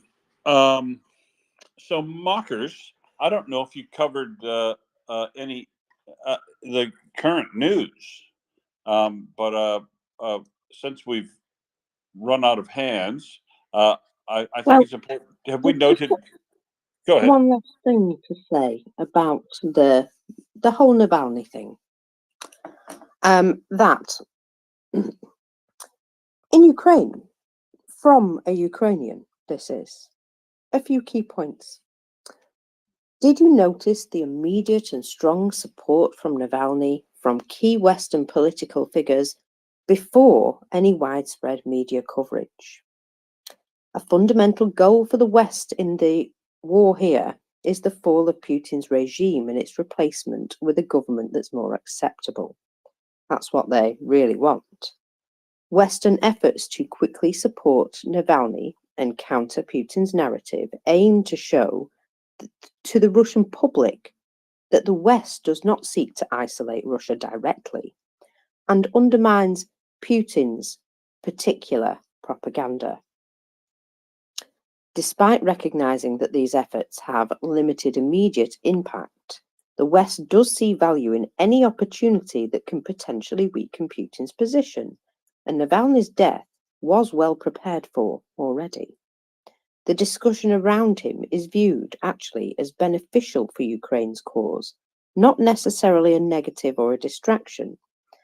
Efforts by pro-Russian entities to diminish or detract from pro-Navalny sentiment are attempts to weaken the narrative that undermines Putin's regime and indirectly will provide support for Ukraine. There is a calculated approach by the West to utilize the situation and broaden narratives to influence public opinion and political dynamics within Russia. It is not the first, and it won't be the last. And one final point. I too was initially outraged by the massive political support for Navalny by the West, confused by it, and then I asked why. And that is the real question. Why? And like I said earlier, I do believe that the Russian people should make this man a martyr because he is the one leader that cannot be killed. So yeah, I've no problems with that at all. Carry on, Will. Some issues of the day. Well, I just was curious. I mean, you would have presented the numbers, I suspect, already, and I just wanted to note what an incredibly big day it was across the board, including another Su-34. Those pesky air defense guys are just clearing. There's not going to be any left for the F-16s, Markers, if they keep this up. Because by my estimate, they can dig in the bottom of the barrel and dig up some old Su-27s and stuff. But this Su-34, this is their premier ground attack strike fighter. And if my estimate is not too wrong, and they haven't been too wrong in the past, if they shoot down now 29 more of these, 29 more, I think they'll have a difficulty fielding any more of these in the Ukraine theater, because they're holding other places, and with the number they've lost, the number that they'd have in being in maintenance and refit, I'm not sure they have more than 29, 30 of these left. So this is a big deal, and well done. Let's get more of these each and every day. I've just continued to be impressed with how they're managing to do this, and or the incompetence or hubris shown by the Russian pilots to push themselves so far forward when using these glide bombs, that they're exposing themselves to danger. You know, they had been launching those things at maximum distance down in Kherson, 40 or 50 kilometers, but they just don't have that much accuracy. So I'm sure they're probably trying to get them as close to the front as possible for a release point, so that they get a more accurate fall, because they're clearly trying to use them to break up positions, and as they try to move forward quicker. But boy, they are getting gutted as they move forward into these areas. The numbers of trucks, and armored personnel carriers and artillery systems, it just, they're everything is being caught on the move or in the open as Russia tries to advance here and or resupply and consolidate the gains that they've made. This is costing them every bit as much as the original battle to take Avdiivka. And great, excellent. Love your work, Ukraine. Carry on, because I would have thought these numbers would have fallen off a fair bit on the ground, and 61 trucks. I mean, that's got to be, well, maybe not in the very first days of the war, but that's got to be close to a record. And 47 artillery systems also is a big number. It's got to be having an impact. I mean, and we're seeing across the board now where we say, geez, this has got to be having an impact. We've seen now across the board in the reserve, in the storage yards inside Russia. We've now seen multiple different analysis on armored personnel carriers, on tanks, on self-propelled guns and mortar systems, on aircraft, but not on tubed artillery, because it's much harder to track. But I'm telling you, there is a definite impact across the board on all of those things, and eventually it's got to break. So these numbers keeping these up are incredible. The other thing I'll note is that Iran, who supplied Russia with a whole heap and stack of 152 and 122 millimeter artillery ammunition, essentially depleted all of its spare reserves, has not given Russia anymore, has not given or sold Russia anymore. And all seaborne shipments, that means the very large ones, the seaborne shipments of ammunition from North Korea have also ceased. So they're probably still getting some rail cars, but they're not getting rail cars upon rail cars upon rail cars that you need to put on a vessel that then transfers to rail cars when it gets at the other end. The North Korea has possibly also depleted its spare reserves of artillery ammunition to give Russia. So now, are they producing some regularly and handing it over? Possibly. Is Iran doing that? Unknown. Haven't heard anything about it. But Russia's claim that it is going to be able to manufacture itself 2 million rounds of artillery ammunition this year is gonna be under the test, folks. Going to be under the test, because we know that I would say that Russia's capability to gear up in that area should be measured against the capacity of the United States to gear up in that area. And the United States gear up. They have surpassed the production of 65,000 shells a month. They're ahead of schedule, actually. There's some good news for you. When the Yanks do put their mind to something, they actually can deliver pretty good. They're aiming for 100,000 shells a month, but that target won't be achieved until the end of 2025. So obviously everybody in the world needs to lift their game, and they do need to get these legislation done in America so that this ammunition can be provided back into stock when stock is depleted. But they need to get that done. But there is some good news in ammunition starting to move now. Good news to relieve the incredibly bad news, because we've been raging on about ammunition for more than a year, and certainly like a madman since the end of October, when it started to look like a crisis that it has become. So I'm seeing some good signs of what's happening in the European side, especially this Czechoslovakian deal. The first of those rounds are expected to now arrive within weeks. That's fantastic. He lined up more contributors of money to that thing, so it's over 50% fully paid for already. So obviously people are pouring in to support that. Many countries that haven't been named have been pouring in to support that, so that's good news. This problem will go away. This problem of lack of ammunition will go away, but we need to keep pushing on folks like the Yanks to relieve the bottlenecks, because, as I say, once they get in gear to do something, the Americans will, do what Americans do. They'll show up with if you said you were putting on a barbecue and you needed food for 1,000 and a bunch of kit, the Americans like show up. Well, the barbecue be half over, but they'd show up with enough stuff to provide everybody two more steaks and 15 kegs apiece or whatever. That it's just the way they roll. The Americans. I mean, if you've seen the American military roll in anywhere, folks, it's a thing to behold.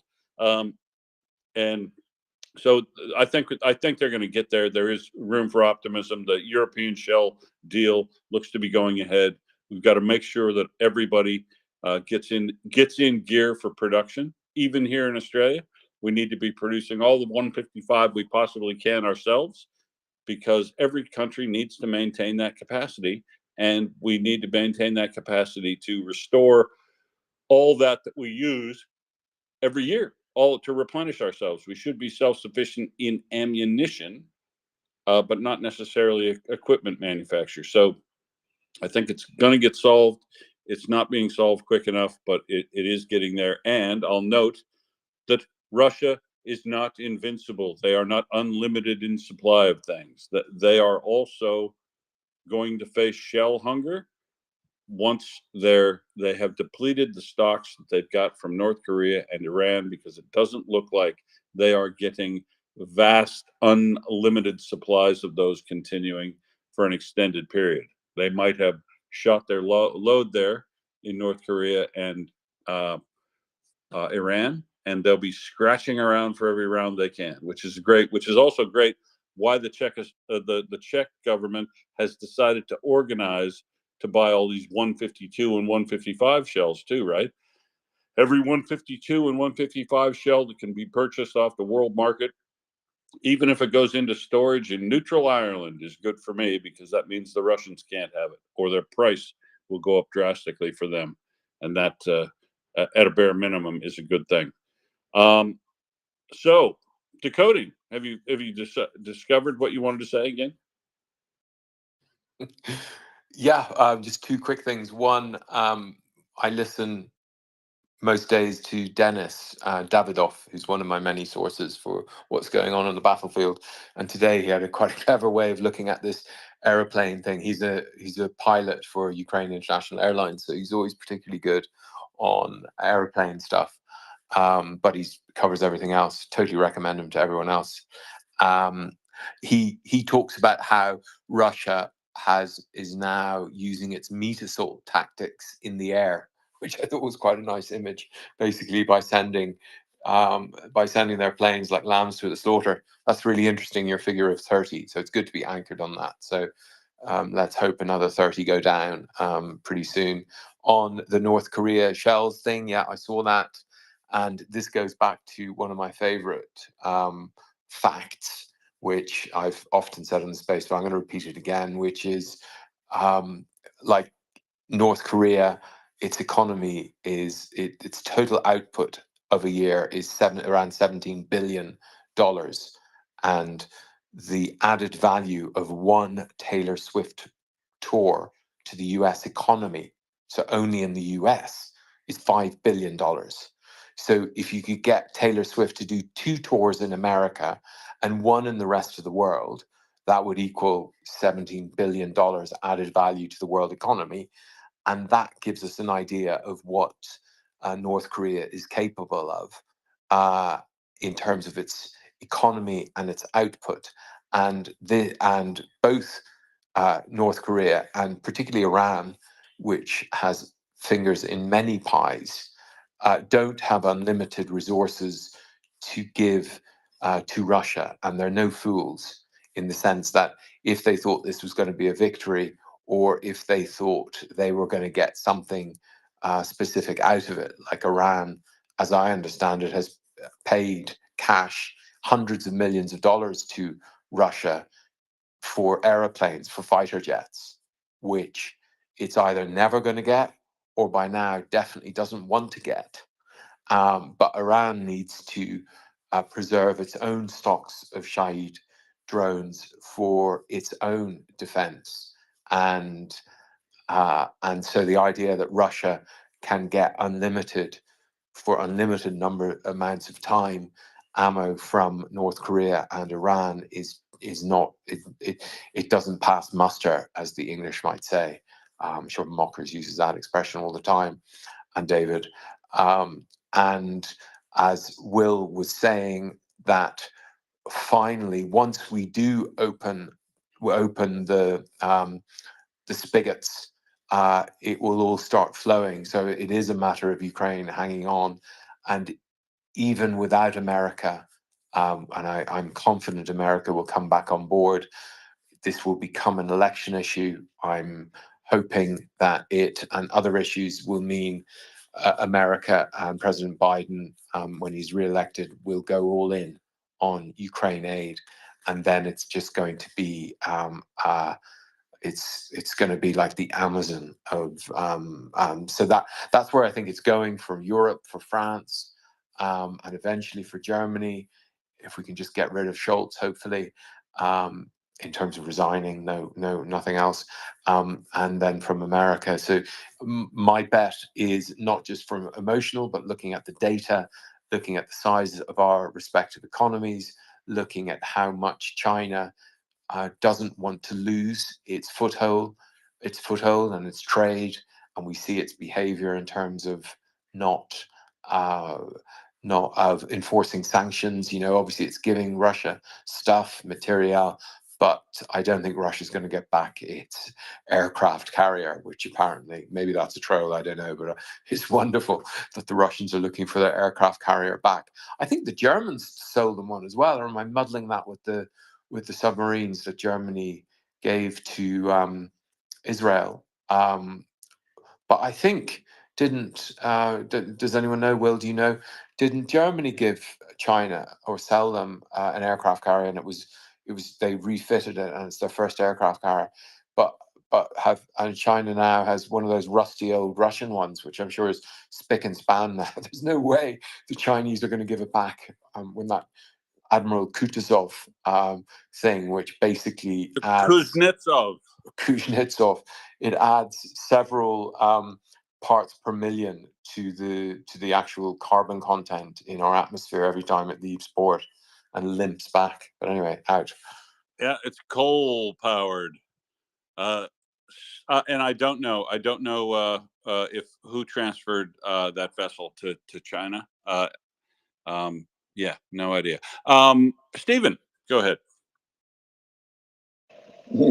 Thanks. This wasn't the thing I was going to say, but of course, it's useful to remember that the power that actually gave the Kuznetsov to Russia was, in fact, Ukraine, where it was built. But anyway, that's not the thing. You were talking about shell hunger, and obviously, yes, there is a desperate situation in Ukraine at the present time, not to be underplayed. But the other side of the coin, as you well noted, Will, is interesting. because I vividly remember that during the offensive in Popashna and Lysychansk and that axis where they pushed forward in 2022, Russia was expending between 60 and 70,000 shells a day. It is currently expending, from the figures that I have been able to access, an alleged 20,000 shells a day, which is a 2/3 decrease. And that includes during the entire period of their push to take Avdiivka. So that should not be forgotten. And also, of course, I don't know whether others have seen it, but there have been quite a few videos. One specifically comes to mind of a fairly efficient, it has to be said, Russian mortar crew using North Korean ammunition, wherein 4 out of 5 of the rounds that they were attempting to fire failed. So there is that as well. Thank you. Yeah, that is a good point. I mean, a good reminder that that North Korean ammunition is both prone by problematic firing use, and also meaning misfire, and it also is very poor precision, because the South Koreans watch the North Koreans very closely every time they're doing firing exercises, and the North Koreans like to fire at islands that are offshore of North Korea and South Korea to demonstrate their prowess. And apparently, only about 1 in every 3 shells lands on target, if you consider the target the island. And that it might have something to do with gunnery of the North Koreans, but probably not nearly as much as that, as manufacturing inconsistency and age of these things. We've seen the manner in which the explosive propellant is put into the things in the form of it, and it does not look like it would be anywhere near a uniform charge in each shell. So you wouldn't know for sure each time you fire it. You damn near want another sighting round each time, or you're essentially kind of firing a sighting round each time, and just hoping the next round you fire is on that target is also able to be precise, meaning being placed. If you don't change your aiming point, the round should land in the same place.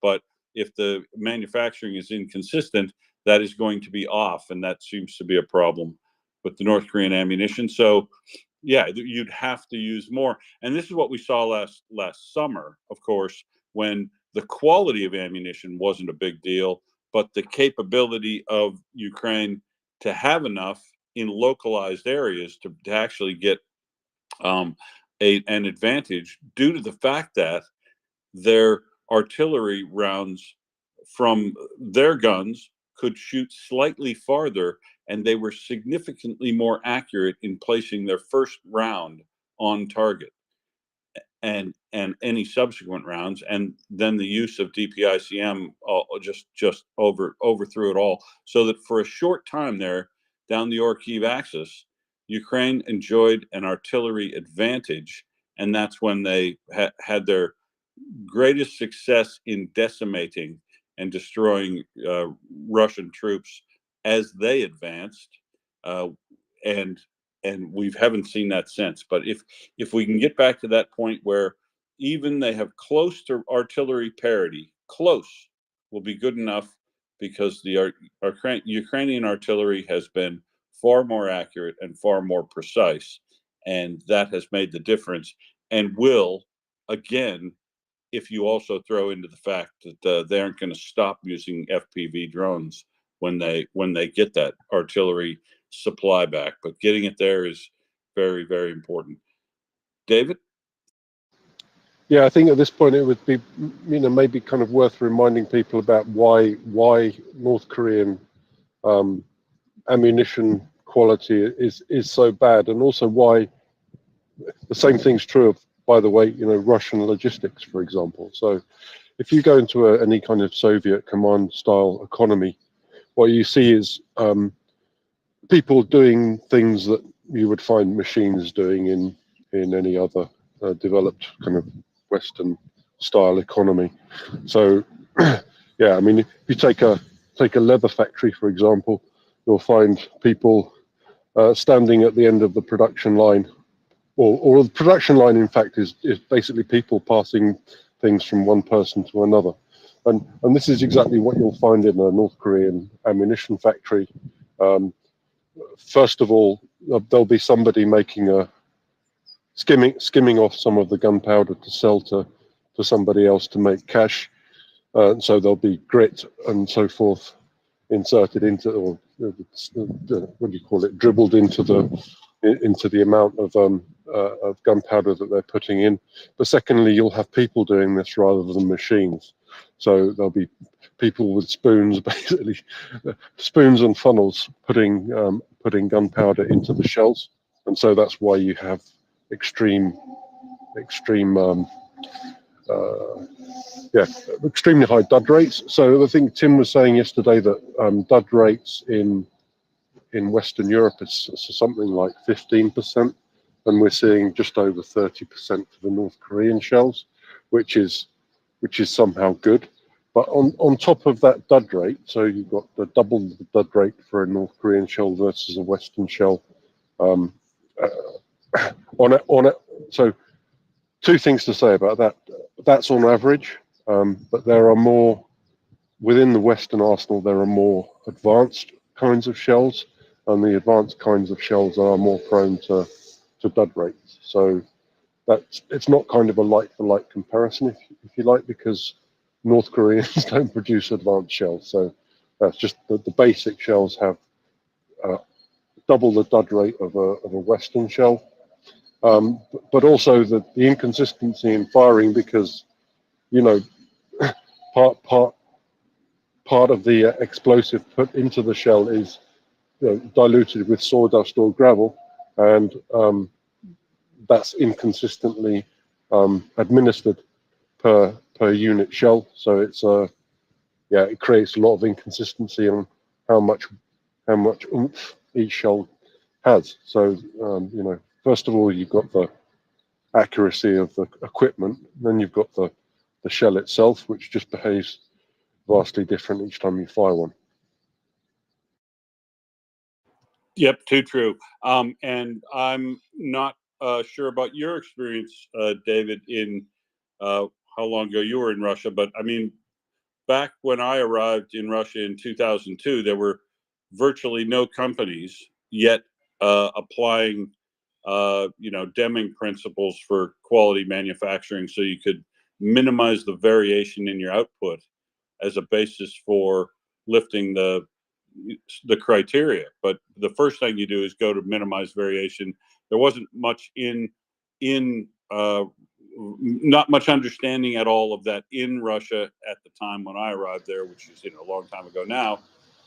But also, when Russia there were certain companies and certain things that the Soviets or the Russians have stolen from the West over time, but sometimes their application of the principles don't necessarily deliver the same outcome, which is, really why they wanted Western specialists in there, so they could grasp the nuance of some of these things that you put in for quality manufacturing systems, such that you could both eliminate the human involvement in production of things where possible, through programmable limit controllers and mechanical equipment and things like you're talking about, but also so that you could get the people to quit messing with things all the time, right? Because in manufacturing, oftentimes what you want to do is pay an operator a lot of money not to touch the machine. You want to get the machines up and running, have it doing what it does like a machine, and then not have the operator tweaking settings on it at all. Get it up, get it run. all you want the operator to do there is watch the machine, see the performance, look for any outlying problems, and make sure the machine doesn't run out of things that it needs to stock. But basically, turn what used to be an exciting job into a really, really boring job, which is why these guys deserve. I think I was never out in a factory looking at things as an engineer where I thought, gee, I'd want that guy's job. Because, you know, some were making $50,000, $60,000 a year, basically, you say doing nothing, but we didn't want them to do anything, because if the operators were touching the machines, that meant the machines were either broken down or going to break down, because they're meant to get up and just run and be left alone for as long as possible to pump out whatever product they're making. And that was another thing, breaking people's mindset of a lot of human involvement in manufacturing things, as well as the systems that you put in place so that you can eliminate humans from the production chain where you can as well. David, back to you again. Yeah, so there are things like Six Sigma. So Six Sigma is basically a process kind of concept where you reduce the chances for failure within a manufacturing process to the absolute minimum. And I can't remember off the top of my head, because I'm not a mathematician, what Six Sigma Well, actually so that means. so that it falls within 6 standard deviations of the set point, which is 6 sigma. Yeah, exactly. Yeah, exactly. So it's 6 standard deviations of the set point, exactly what you want. So it's a very, very small failure rate, basically, in terms of manufacturing, or very high tolerance, or sorry, very low tolerance for deviation from what you're actually trying to achieve.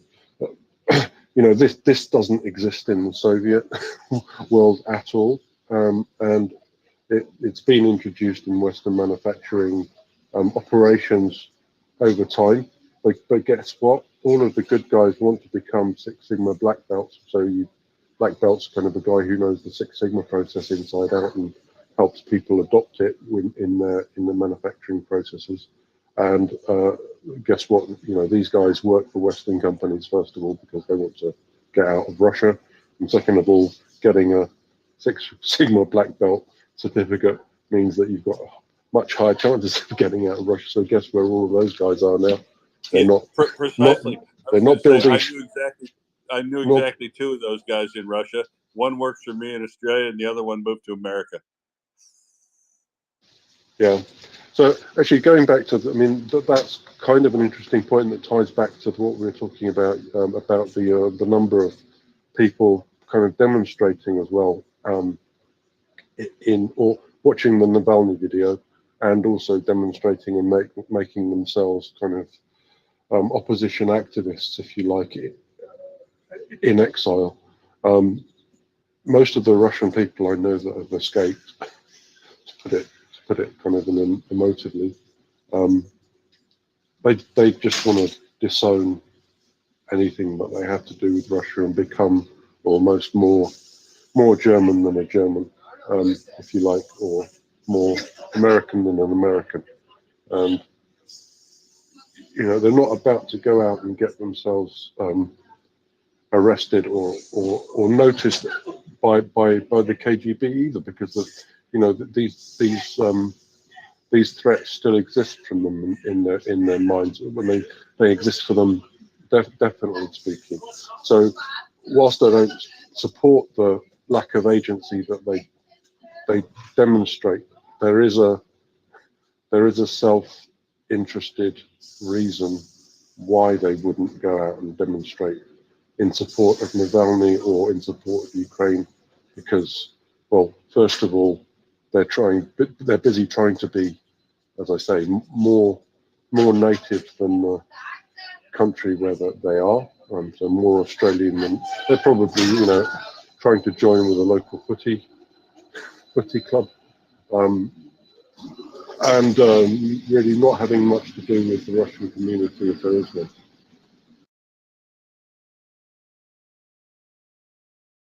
Thanks, David. Hey, there's one other item of news that I haven't been able to run down more details on yet, so I haven't talked about it. But there were a series of explosions in Sevastopol that we don't have any on the ground footage of yet. but they are reported to have been coming from the eastern end of Sevastopol Harbor. And I'm very interested in that because the eastern end of the Sevastopol Harbor is where we had heard last week when Chuck was on that there was a concentration of vessels back in that harbor again. And he and I were speculating on what they might be there for. And I noted that the main Black Sea Fleet supply magazine was down at the end of that harbor on the east end. And that they may have been loading up a whole bunch of munitions on vessels down there because they might be running out of things like Caliber cruise missiles and things like that they didn't fully get out of there when they mostly evacuated the harbor and moved most of their fleet to Novorossiysk. So there has been a concentration of a few vessels in the last few days. We were suspecting that all these hits on air defense and things like that might be leading up to something. But for the fact that I don't see any secondaries, I don't see any battle damage assessment, the fact that there is loud explosions in the east end of Sevastopol Harbor, I find very, very curious.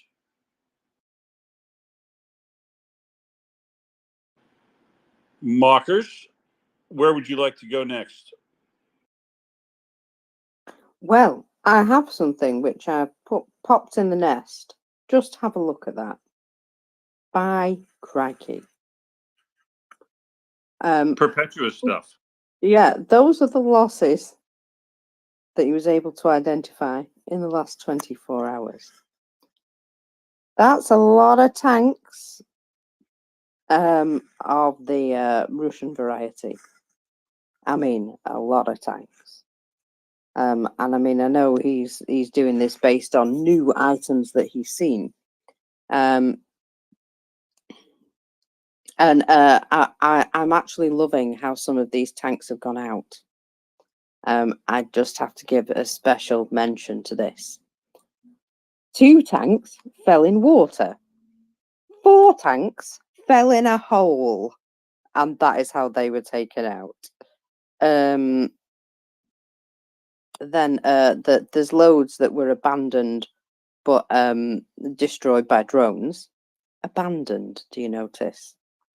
A lot of that going on. Quite a few unknown causes, but again, unknown cause, but it fell in a hole.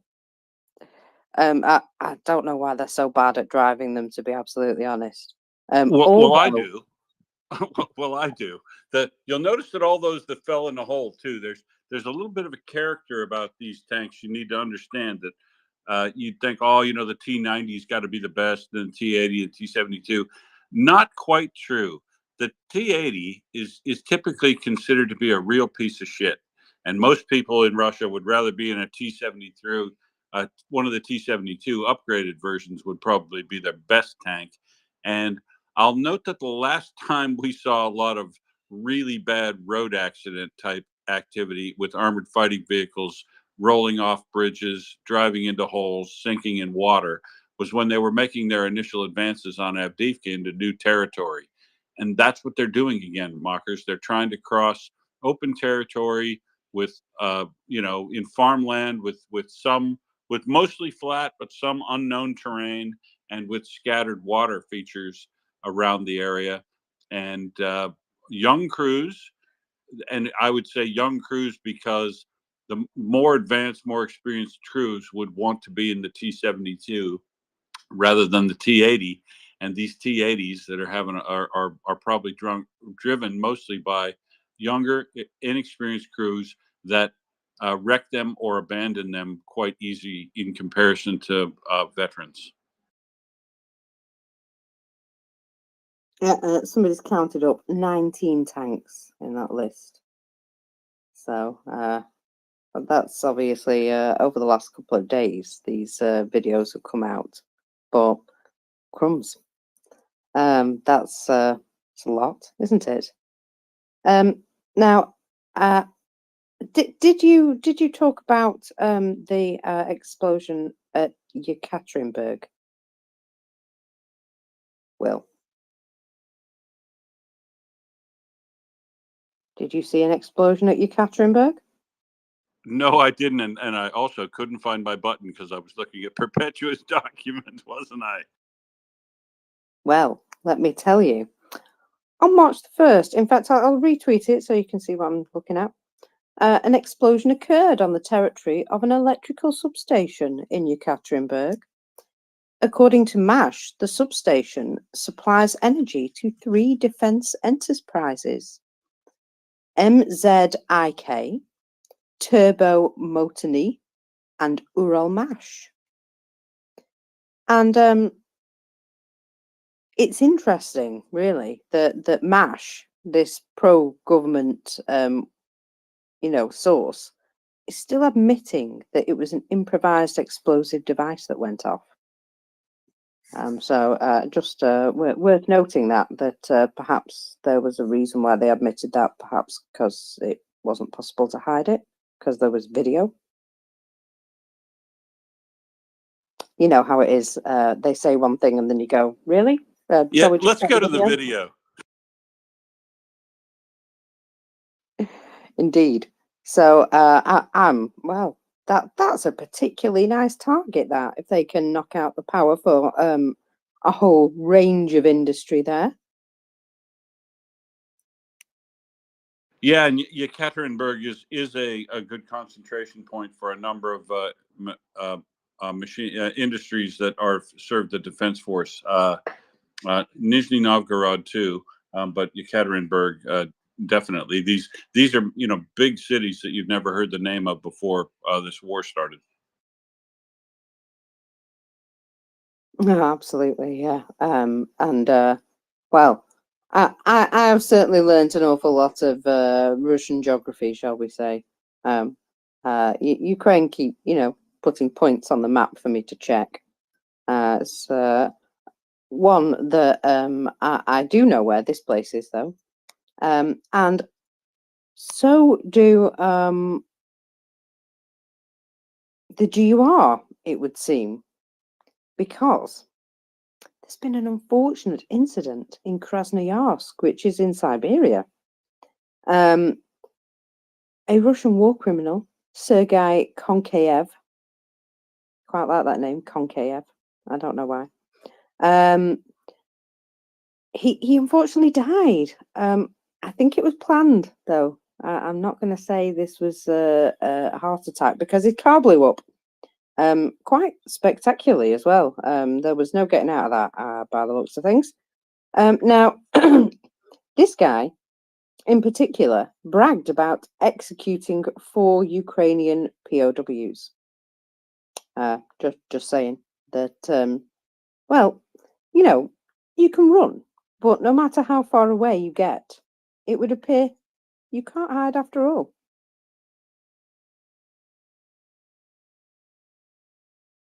Indeed, it catches up with you, karma. It absolutely does. And well, all I can say is that's again just another little message by Ukraine that look at what we can do. And I would imagine that there's an awful lot of people are now starting to feel a little bit nervous within Russia. Now, I've got a query. That aircraft that we saw today, that one that's been confirmed. Now, we had a possibility of one yesterday, but that never got confirmed. So is the one that appeared on the numbers the one that's shown on the Air Force report this morning? I think it must be. I think there must be one. I agree. I think it was misidentified. The location is similar, and I think it was misidentified as an F-35C yesterday, and they were trying to determine whether or not it was just an accidental crash or a shoot down. But Ukraine appears to have now claimed it, and it is not. It's not an 35C. It's a 34. Yeah, exactly. So I just wanted to make sure it was one additional aircraft and not 2. Okay, that's what I was thinking. That sort of got my it got me a bit confused at first this morning. Now then, And I'll note also that the strike yesterday, because we hear all these strikes, right? We're so used to whoa, boom, boom, boom. If we don't, we're instant gratification junkies here. If we don't find out what it was hit right away, sometimes we don't go back and check the next day. So I mean, I've got a notebook here where I things. I want to know what blew up here. Ever since the last time they hit a hit in the eastern end of Sebastopol Harbor, and they didn't tell us what it was. You never found out what it was, and then a month later there's a satellite that shows a vessel got sunk in there. We didn't even know about it. So I make now a note, and I still want to know about that strike at the defense factory in Nizhny Novgorod yesterday, and I want to find out where this drone strikes hit in St. Petersburg overnight, because they were headed toward a depot, an oil depot that services a military base near there. But battle damage assessment from yesterday includes the Gvardskoye air base in Crimea near Simferopol, and that does show the Crimean Wind folks have identified at least 3 Ka-55 helicopters that were damaged or destroyed in that strike. So we haven't even heard these Ka-52s on the battlefield in a while, because they lost so many, and now they're getting picked off by strikes on the ground as well. indeed they are, yes, and as well as that place, there was also Saki Air Base was reported to have been attacked. In fact, there were explosions in Crimea around Sevastopol, Evpatoria, and Saki. This Vardsky, wherever it is, that's around Simferopol. So all of those places appear to have had something happen yesterday. Emotional day for them, I'm sure. And eventually we'll figure out exactly what happened. But it was indeed a combined air attack. There was missiles launched, and then shortly after, there appears to have been some drones reported as well. So I think, Ukraine's sort of taken a little bit from Russia's tactics there. Mix it up a little bit. Now, yesterday, I congratulated Ukraine for getting through the winter on their own energy. But what I didn't know was this. Ukraine provided emergency assistance to the Polish power system. Poland submitted a request for emergency aid on March the 1st, and Ukraine provided assistance to them from 10 a.m. to 12 p.m. and from 1 p.m. to 5 p.m., according to the Ministry of Energy. He also went on to say there is no shortage of capacity in Ukraine.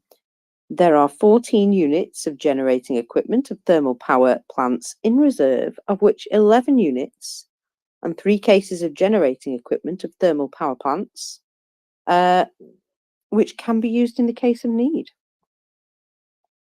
So, despite everything that's going on with their neighbour Poland, when they reached out and said, we need something, Ukraine answered and provided them with exactly what they needed at the right time. Because look at that, they're a functioning country despite everything. It's just incredible to me, the resilience and amazing build up of their strength, despite the fact that they're at war. They're providing assistance to Poland. Will?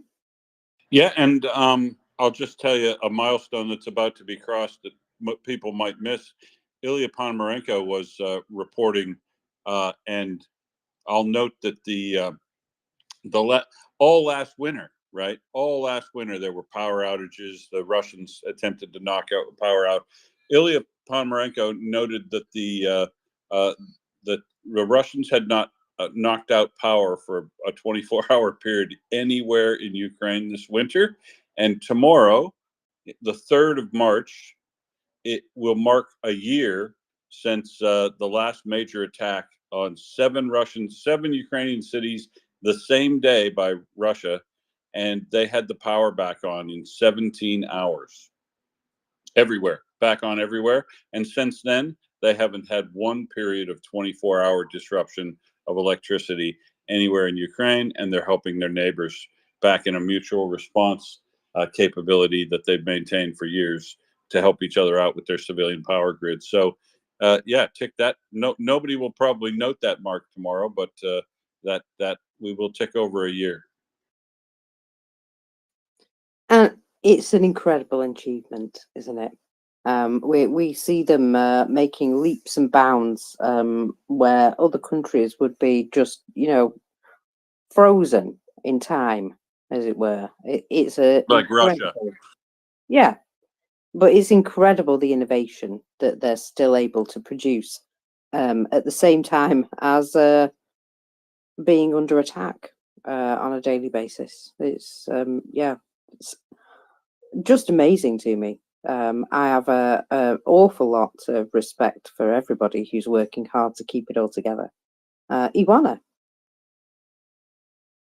Yeah, so I have 3 comments. The first about the energy. There is a mechanism for cooperation cross-border for the energy. So Ukraine is cooperating with all the countries that have, with which it has infrastructure links on this level with Moldova, with Romania, with Slovakia, and with Poland. So whenever there is a need, you can just allow the energy to pass into the other country. That happens quite often with Moldova and with Romania. Both sides, both directions actually, according to the needs of the moment. So no wonder that Ukraine did that, and we know that Ukraine is cooperating with the neighboring countries. Maybe Polish people, well, I know that most of the Polish people are supporting Ukraine, but even those who have doubts, maybe they should notice this news. Second, it's kind of funny. You talked about those tanks that were destroyed and 4 that fell into a hole that should have been a big hole for 4 tanks to fell in. So it's kind of a big hole. And the last one, actually, it's a very sad news. That strike by drone in Odessa, 2 people were confirmed dead earlier, but and they were searching for a mother and a 3-month-old baby. They found the babies dead. So Russians are killing babies in their sleep. They didn't yet manage to get out the mother, so we don't know about her fate.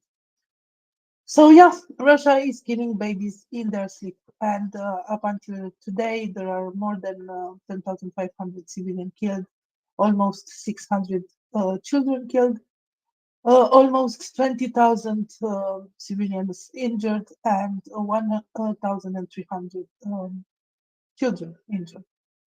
So it's a very sad news, and we should not allow this.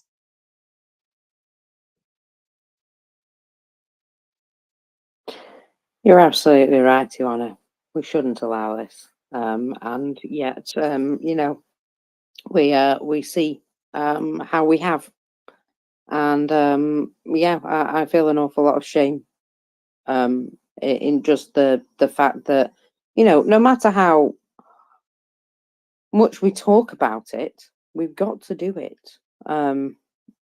Macron coming out with this sort of surprising comments for him recently is it's really given things a boot up the arse as far as I'm concerned, and quite right too.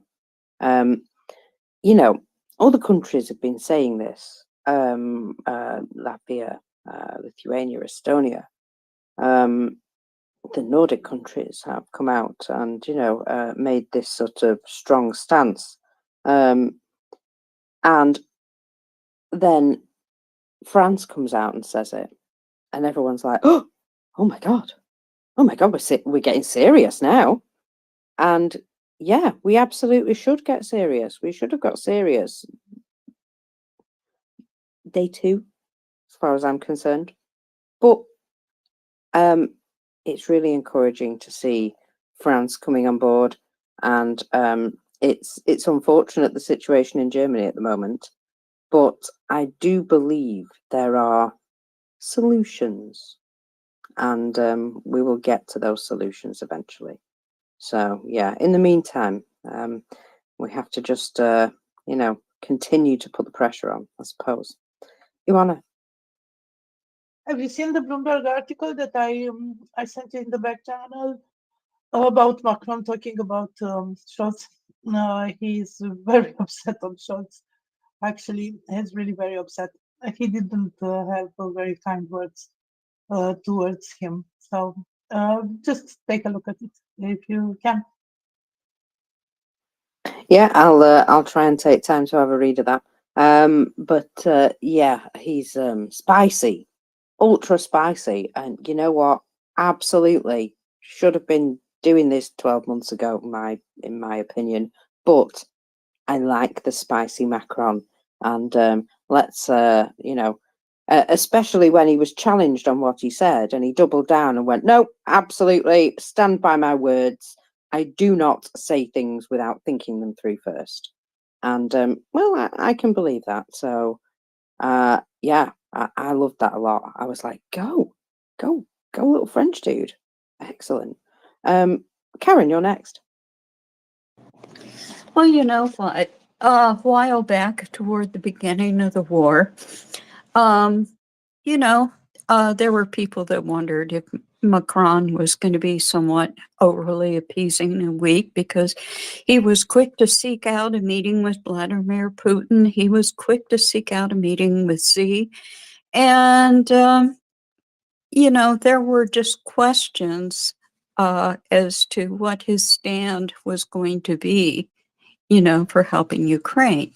But I'll tell you what, he probably, I can respect a person that looks for every possible out they can find, but when they finally realize that there is no easy out, and that you have to confront a situation head on, they do it. And this is what I think happened with Macron, is he finally realized there's just no easy way out of this, except for hitting it head on, and good for him.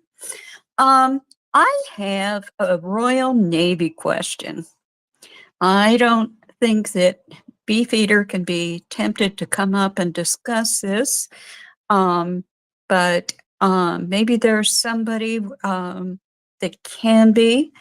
I heard that the Royal Navy, this was on MSN News, was going to be possibly forced to sell the HMS Prince of Wales aircraft carrier because they're cash-strapped. And I believe this is their nicest aircraft carrier.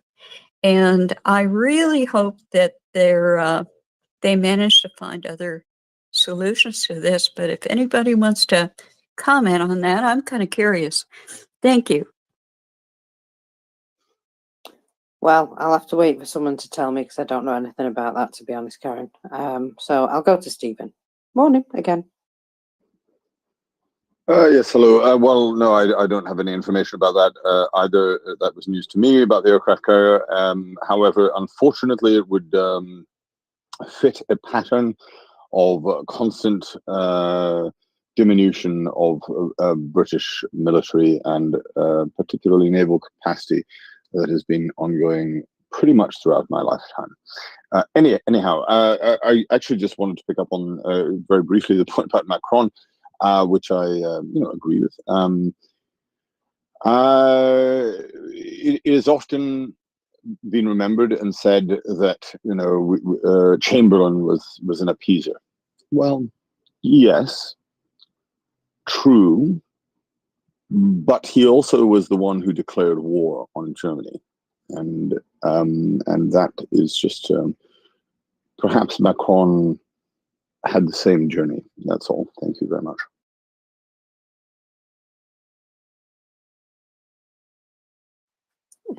Well, whatever journey it was, I'm glad he's got to the end of it. Pauli, go ahead.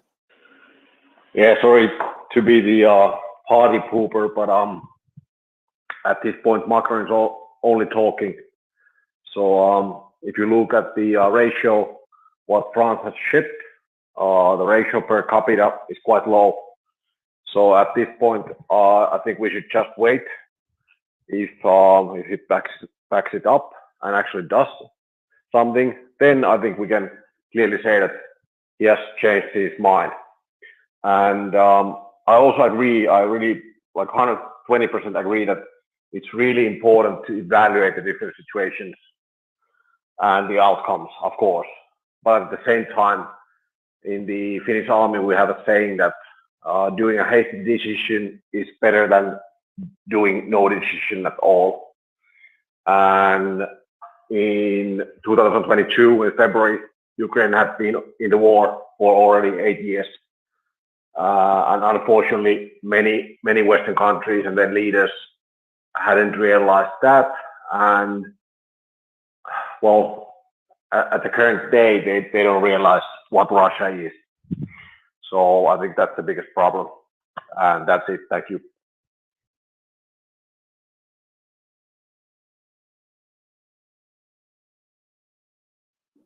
Thank you. We're going to try with Kerry again because she's bouncing up and down with her connection.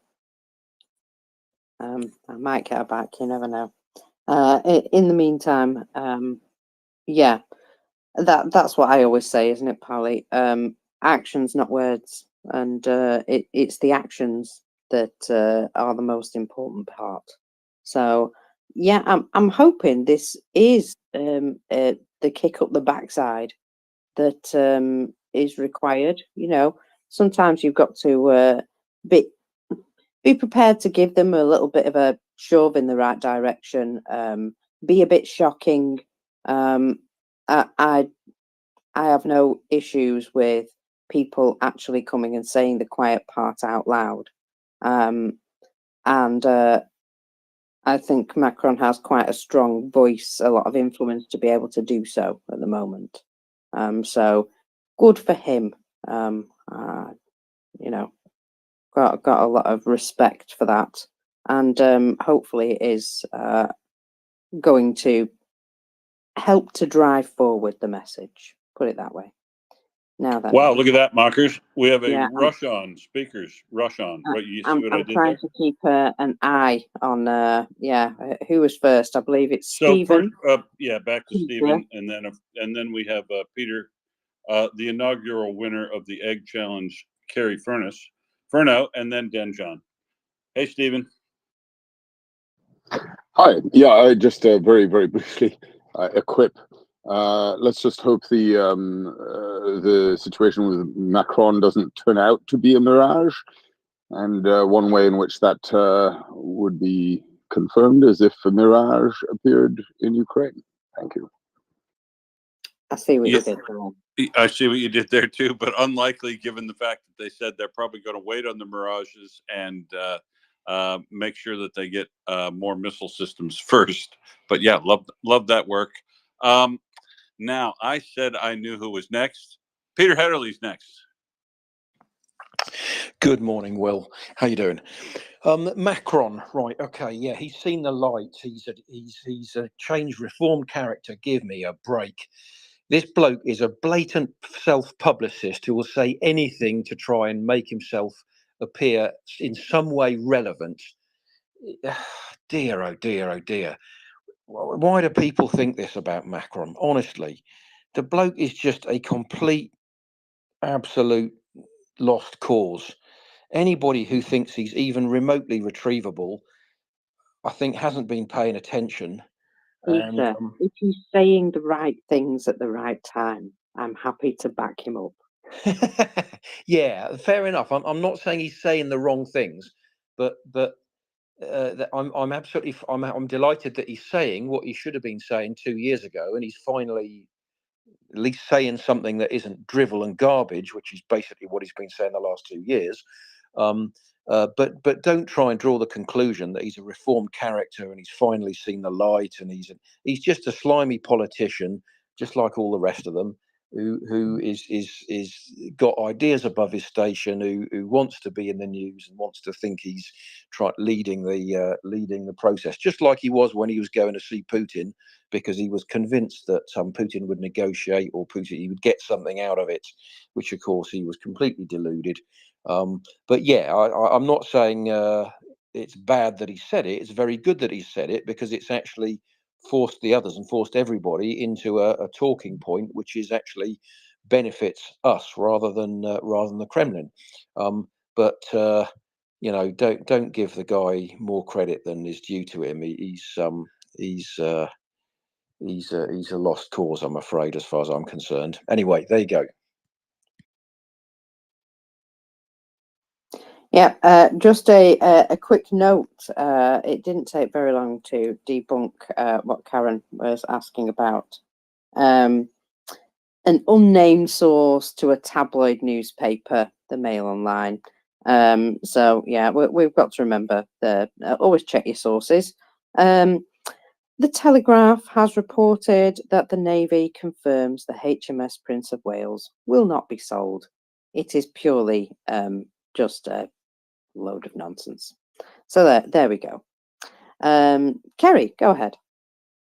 Can you hear me, mockers? I can. Oh my god. It's working. I'm so sorry I've not been up much recently, guys. I've got two problems. One, I'm trying to use a reconditioned phone that's also buggered, and my old phone's buggered. So it's rare that I can technically make things work. That's a problem I need to sort out. And two, I am currently trying to save. I've been handed since last week, and just before half term, the car crash of a sixth form A-level group. But what I was contacting you, or what I was coming up to say, was that was great, Mockers, about the model. Remember was she Belarusian or Russian? But it was both the Belarusian, the Russian Miss Universe models that were abusing the Ukrainian model. And there was this great tweeter who stepped in and contacted the modeling agency of the main woman in the image, and so she's now been dropped from her modeling agency. You might know more about this than me, mockers, but it was just really great to see that citizen action and that it's having a real impact. So that was really great to see. And then with regards to Macron, do you know what? I'm more than happy to jump on that bandwagon when he said, we literally use it as a mouthpiece. We take that message and we amplify it, whether the guy stands behind it or not, or continues in the same vein. We use that message. That's what we've got to do. And it was quite interesting. A number of months ago, I was having a look at the number of followers on Twitter of different senior leaders. And actually, Macron has millions of followers on Twitter. How many of those are bots, etc., I don't know. But literally, Macron has one of the highest Twitter accounts out of all of the leaders across Europe. So that's, we use it. We use it to our advantage, as we do with everything that gives us that opportunity. Absolutely. Get hold of that message and wave it around loudly, because that's, the message we want to propagate, isn't it? And yeah, somebody like that saying it, it does have a lot of clout, to be fair. Well, let's get on board with that and, give Ukraine everything they need, give them no restrictions on how to use them, and just, be the allies that we said we were going to be. Because, yeah, words are awesome, but actions work a lot better for the battlefield. Dan John. Yeah, thanks. Now it's been said by many already, but yeah, maybe Macron doesn't mean it, but even so, he has said it, and it has been said, which is very important because it's been talked about now, and everything is taught with thought and someone actually start talking about it. And before it was really talked against, right? So it's it's a good thing, definitely. And let's see where it leads us. But good thing overall. Denton, congrats for getting into NATO. Grab this. Yeah, thank you, Pauli. But let's we still, we had a bottle of champagne out last week, but luckily I didn't open it, so we're still waiting. But yeah, we're very close now. Ridiculous, but there you go. Thanks. Yeah, I think it's all done bar the last shouting now. So we're all but done. It's been delayed. We heard that the new president of Hungary lost all the pens in the presidential palace or wherever it lives. So now they're trying to source new ones. But yeah, we still have hope. Yeah, it's been delayed and delayed to as much as it possibly can be. It's I don't think they can stretch it out much longer. So it's just a matter of days, I think. Karen, go ahead. Well, I am very happy to hear that the HMS Prince of Wales is safe. That's good news. Now, there was another alternative to a discharge petition that the Biden administration had brought up back on the 29th and the 28th. I haven't heard anything more about it since. It carries some political risk for Biden. And as as I usually don't like to consider that, it is an election year. So I hope the discharge petition goes through first and they don't have to consider doing this. But there is a possibility that arms and ammunition from Pentagon stockpiles could be used. But we don't have the funds to immediately replace those munitions. So that could be a political powder keg. And like I said, I think it's great they're considering that, but I would much rather see the discharge petition go through and get proper funding through Congress. On the upper side of ammunition, I was looking at the Kyiv Post and a story that they picked up from Bloomberg. Bloomberg has a high paywall, so I love it when I get to read some of their secondhand articles. Ukraine may get some of its first shells from the Czech initiative within weeks. And that's what we need to hear. And I'm hoping when they say within weeks, okay, that is within the month of March. And this was from that 800,000 artillery shells that we heard about last month. And I can't think of a better time, for Ukraine to be getting some of those. So I hope the weeks that they're discussing are within the month of March. If anyone knows more about that, I'd love to hear about it. Thank you.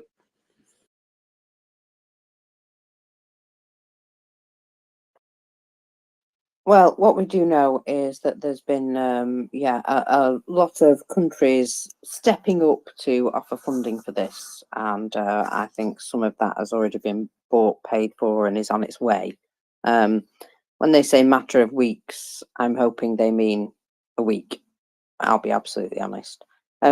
Although there are other places which are also handing over ammunition that they appear to have found or maybe just recently produced, there is stuff trickling in, not nearly enough, obviously, but this should be a nice boost to what they've currently got that they can guarantee.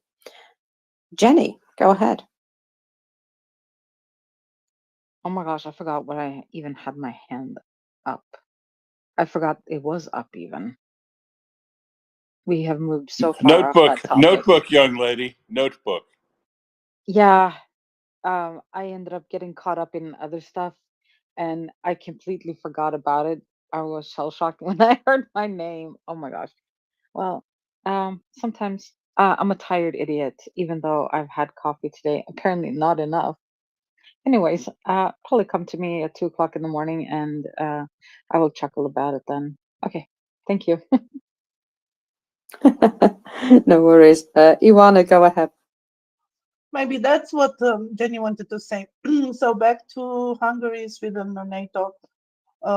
So we found out today that the Speaker of the House of the Hungarian Parliament has signed the document, and thus the document regarding Sweden's accession to NATO can go to the President.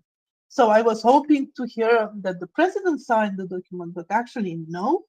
And this is kind of a procedural step. So the Parliament votes for something. So after that, there is a document that has to be done and signed by the Speaker of the House, the head of the Parliament, and that document has to arrive to the President.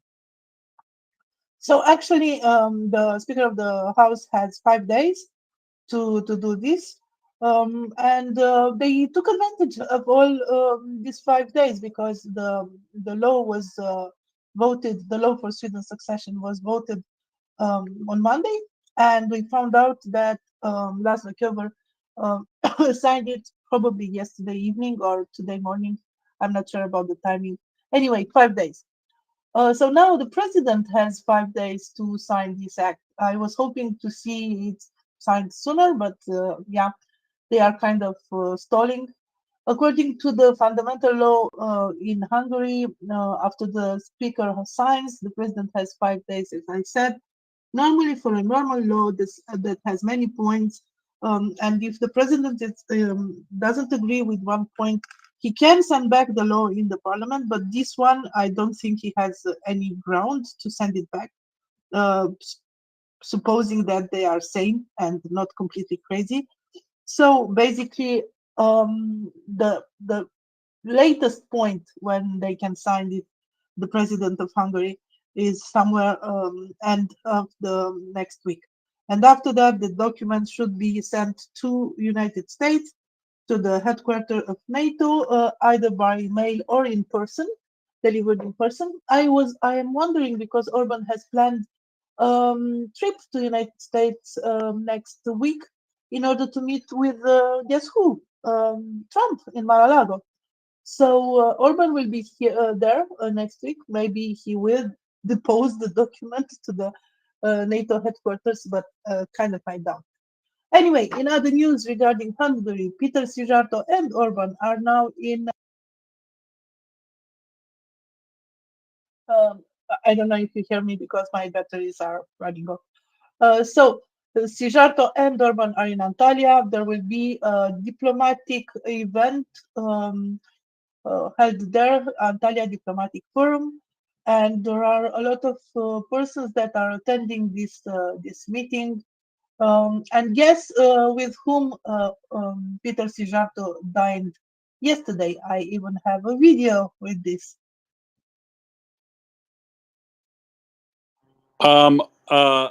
With Sergei Lavrov. Exactly. So yeah, what can I say more? And laughing it up too. You know, I could be seen.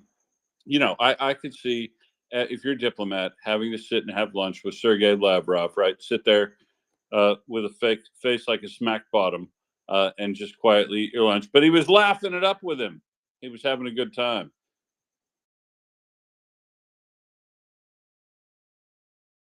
So I was thinking, Ioana,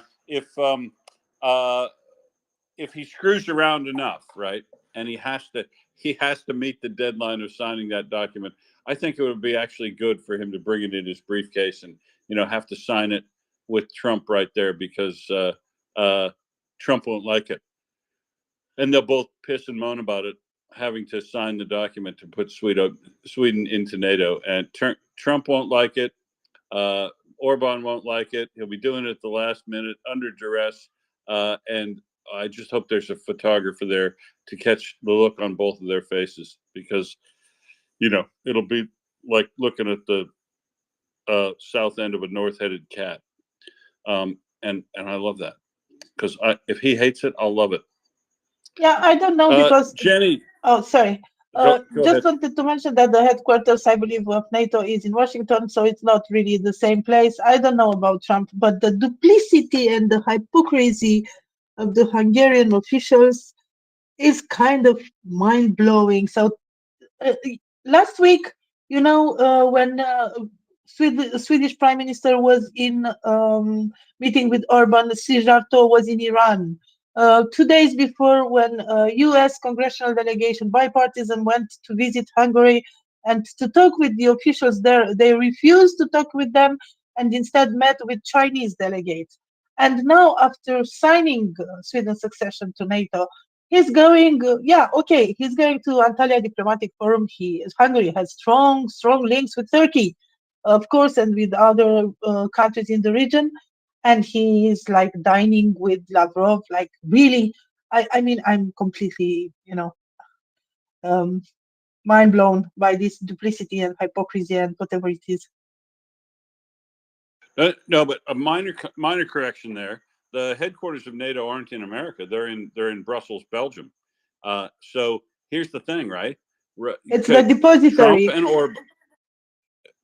Trump and Orban can be over in Mar-a-Lago having their coat party, being PO'd that they have to sign this thing. But as soon as he signs the thing, boop, it'll get transmitted back to Brussels, and Denjon and Jenny, and we can all pop that champagne, because they'll have a big old celebration in Brussels, right?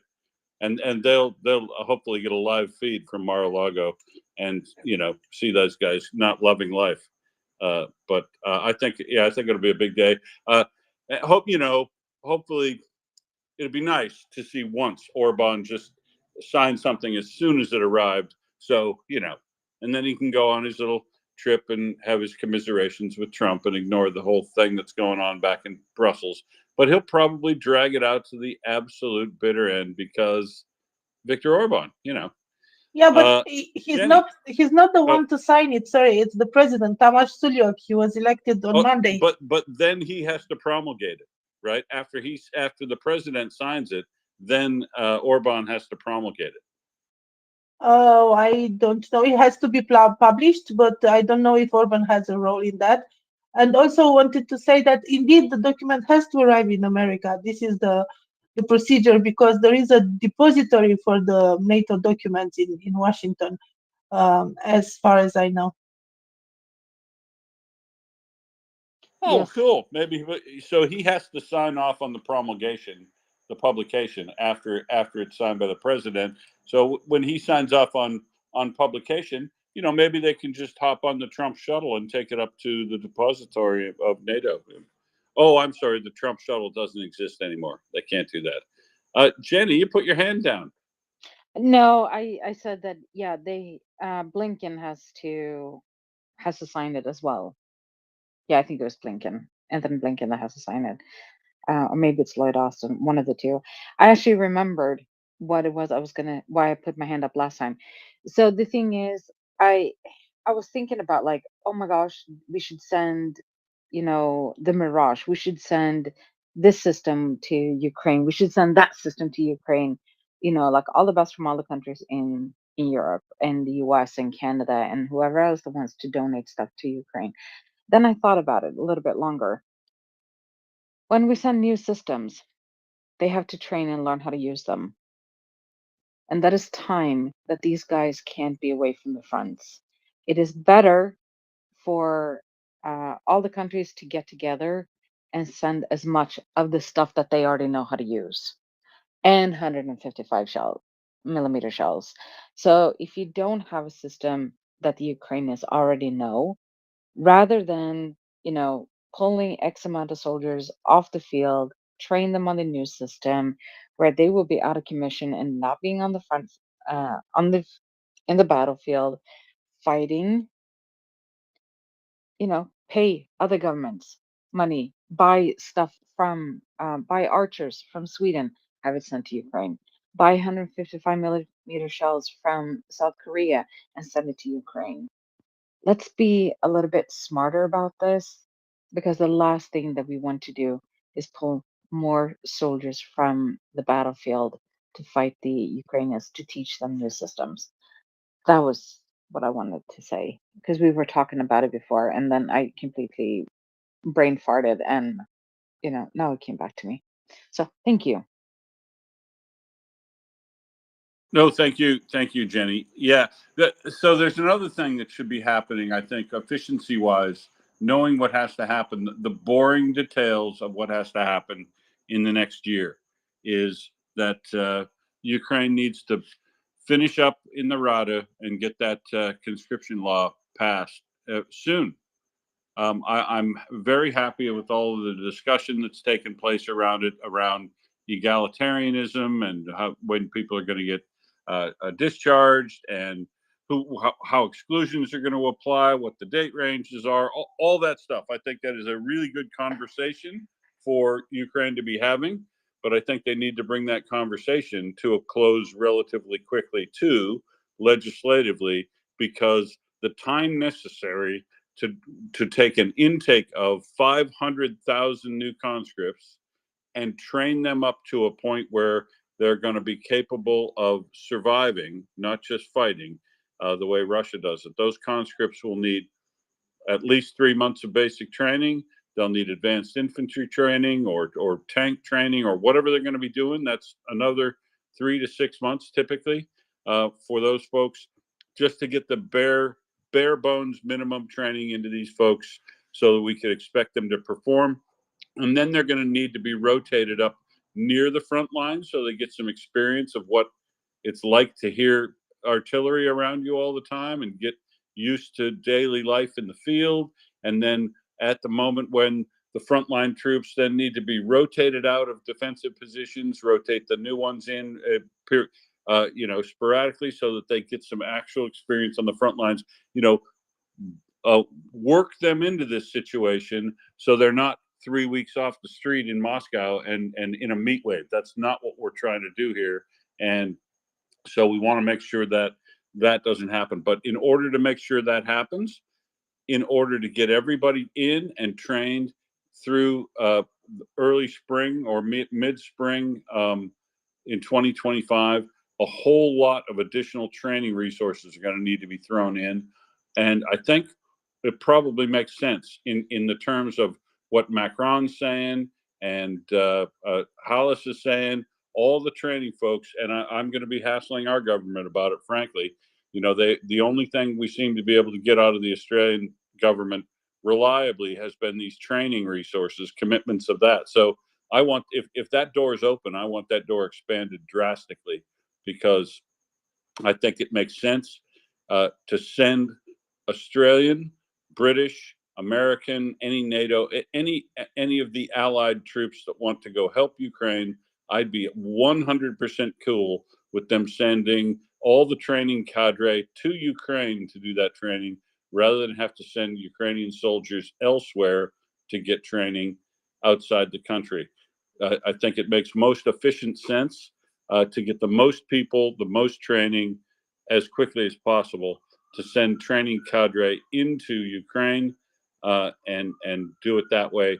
Rather, sure, they can still send some to Germany, they can send some to Poland, they can do it close. But if it makes the most sense to have those people in Ukraine, I think a massive training effort needs to start underway relatively soon by expanding what's going on in Germany, Romania, Poland. All the stuff that's being done by NATO troops now needs to be expanded, and the best place to expand that, I think, is into Ukraine proper. And I don't think I'd be worried one little bit about people going in to do that sort of work. Volunteers, you're in no serious amount of risk for training people or volunteering in Ukraine. Sure, your number could be up and a missile could come hit your dormitory at night or whatever, but the risk level's low. I think the risk level is acceptable for what the need is, and the need is to get as many people trained as quickly as possible. And I hope that the people who are talking about using troops in Ukraine are thinking exactly what I'm thinking, which is I don't ever want to be in a position in the future going forward where Ukrainian troops don't have at least basic training and their advanced training under their belt before they're sent anywhere near the front lines. Those days should be over. I understand that, there was some of that because this war was foisted upon Ukraine. There have been situations in the past where people didn't get enough training, but it's nothing like what's going on in Russia. Nobody's planning to pick people up off the street and 3 days later have them in a trench, right? That's not the point.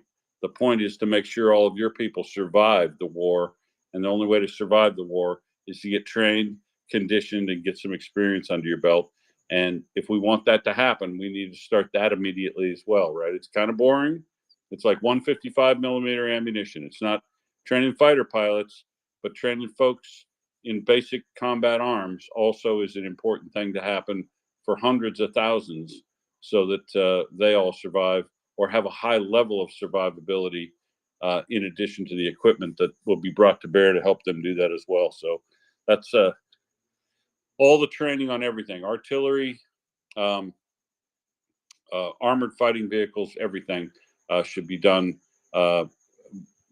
as efficiently as possible. And if that is efficiently done in Ukraine, so be it. I'd be fully in favor of sending my country's troops to Ukraine to do that, just as we've sent them to the UK. Okay, so we're trying to do some Swapolas in here, but it looks like I'm having trouble bringing other co-hosts up because I'm supposed to head out. Yana, you're one of those folks. Yes, hi, Will. Yes, Is your booster not working? yeah, I think the beam space laser is a little bit broken or something, but I'm patiently waiting here to get lifted up. But Will, I can also continue in our conversation that we started like 2 o'clock in the morning last night, for me at least. I don't know. I think I wasn't audible, but I was trying to express my thanks to your analysis of, this promised Russian production of A-50s because of the aircraft, because I think it was really, really good insights about how they're not able to how they will not be able to produce them, and very good reasoning behind it. So thank you very much. And I think we are in agreement with that. And I saw also some smart people online saying very similar things. So thank you for that.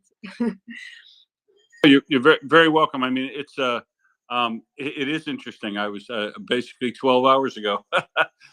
We swap off back and forth. That I started up talking to you this morning, and I'll shut down talking to you, which is great. Yeah, that A50 issue. It will be a big deal. To reiterate what we were talking about, it will be 3 to 5 years before Russia should be expected to roll any new A-50 off of the production line because it's a 70-year-old aircraft, stopped being produced 50 years ago, and even that, they'll still have to set up a production line for it, which they don't have. So they'll have to find a building. They'll have to get all the mechanical equipment. They have to pull out the parts. I mean, and the design information, right? I don't know what kind of organization you work in, but corporate memory sometimes isn't as good as you'd expect it to be. And who currently holds the latest red line drawings of the Aleutian 76 for production with all of the all the mods made before the production line went on. Where those drawings are today would be a big question, because I'm sure they're not pulling them out of computer files. We'd be talking a lot of rolled drawings and information that might be difficult to recover. So just the front end engineering design of that, I think, is going to be at least a year. And And you know, you say, oh, well, they can speed it up. There's a war on. Yeah, but there's also a war on. They could, the urgency's there, but they got to be doing 10 other things at the same time. And I think it's going to be, so I really would like to see Ming comment on it because he's the aircraft expert. But yeah, I agree. I've read more on it through the day, Yana, and good on them. Good on them. Get to work on those A50s, because if they're working on A50s, they're not going to be able to work on as many upgrades to Su-27 so that they can produce more Su-34s. They won't be able to, you know, work on their Su-57, despite the fact that there was a fire about 5 days ago in the Sukhoi factory in Moscow too. But yeah, I'm not, well, it's good that they're working on A50s too, because if they're working on those, they won't be able to produce nearly as much things that you know, destroy things. I think the A50 is a very dangerous capability for them to have, and I do love the fact that they've absolutely positively now got gaps in coverage in time and space on this battlefield, because I'll guarantee you that will provide Ukraine opportunities in the 3 to 5 years till they're able to restore all the coverage of those planes. David Bailey, are you telling me you're ready for a seat as well? Yeah, I'm ready for a seat, but I want to talk about the A50. So, I mean, okay, so they've announced they're going to bring it back into production, but there's absolutely no evidence anywhere that they can actually produce this thing. So I don't know when the last unit rolled off the production. 1986. Yeah, right. Good luck with that. I know, right? Yeah, good luck bringing that back into production. I don't know. I virtually guarantee you that the production line where the IL-76 was built is probably an empty hangar full of old boxes and stuff these days. Yeah, more. I mean, yes, absolutely. So it's completely, it's not there, and probably most of the technology within that product has been replaced in consequent iterations. So I don't know. It's based on the IL-76. Is that right? Yeah, IL-76 cargo plane basis. Yeah, so I strongly suspect that most of the IL-76 electronics comes from Western sources these days. So they are also having trouble building those. I imagine. I don't know. I've got no concrete data. Engines. Yeah, engines and all of that stuff. So yeah, I mean, it's just nonsense. Yeah, and the usual. latest IL-76 was built somewhere in the 70s. So that's there's that as well. Yeah, exactly. So, I mean, the notion of Russia as a massive industrial power is just absolute nonsense, and it kind of always has been. Basically, you know, their entire arms industry is based on stuff that they stole from the Germans during the Second World War. There was some innovation, let's say, in the early post-war period, up to, say, Khrushchev, but then since Brezhnev, it was just terminal decline. And yeah, because all their German scientists that they held in the Gulag system in the institutes all died off. Sorry, I'm laughing. Yeah. It's dismal, all dismal stuff. Yeah, Chemizov is the one that's come out and said this. So Chemizov's one of Putin's very big pals, sort of KGB guy. Owns, I think, a lot of Russian defense industry by default. So yeah, I think he's chairman of Rostechnologia and Rosnano and all of these companies. Yeah, so yeah, absolutely no chance whatsoever that they'll produce one in the next 5 years, maybe 10 years. So, yeah, so the best estimate that I saw come up with was 3 to 5 years, but I will note that the Sukhoi Superjet has still not hit production serialization, and it was announced that it was going to be available 10 years ago. So yeah, and it uses SNECMA com- engines. That's based on engines from France, right? So if they want to put that into series production, they've got to put that into production with an engine that would come from something like a 2154 Tupolev. Yeah, basically massive amount of engineering to be done. The way you do that engineering today would be using some kind of Western CAD software, so computer-aided design software. All of that will be not available anymore. So absolutely no chance of doing any of that, I would say. Yeah, what we call that in Australia is the chances are slim to none and slim left town. Jana, back to you again. Yeah, thank you. And I think I'm flying up to you. Well, yes, I am sitting right next to you right now. No, I just wanted to add to the German scientist who died out another source of some innovation and production for Russia, of course, were the occupied territories where they were stealing both know-how and the material. So just to add to that, but that's it.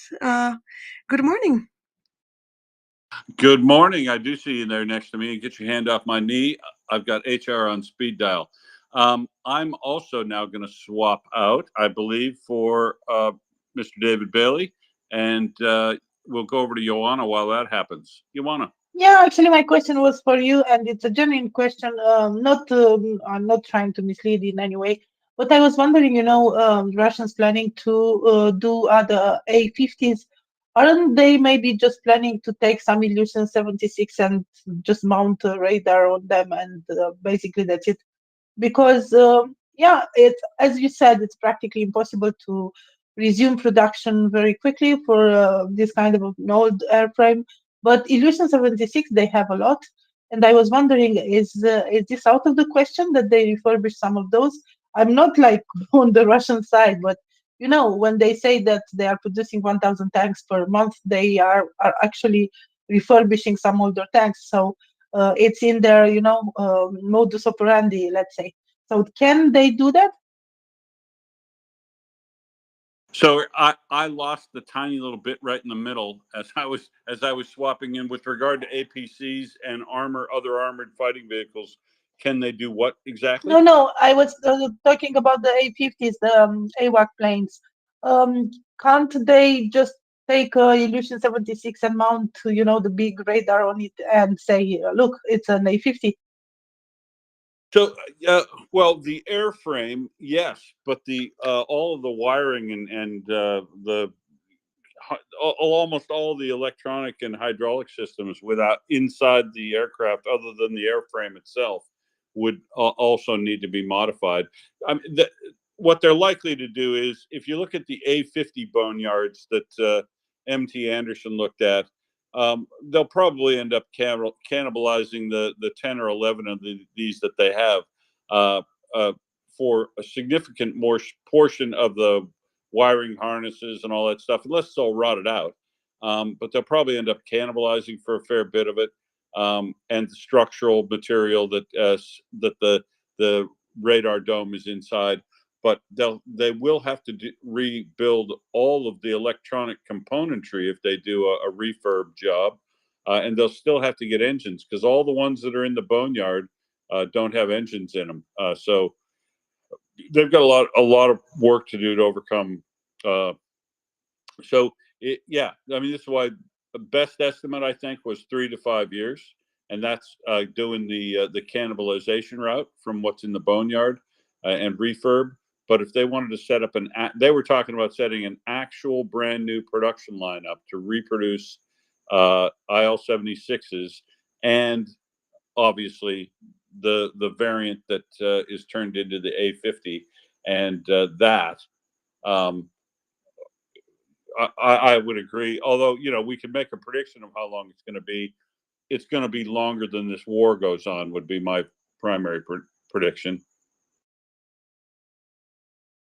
Thank you.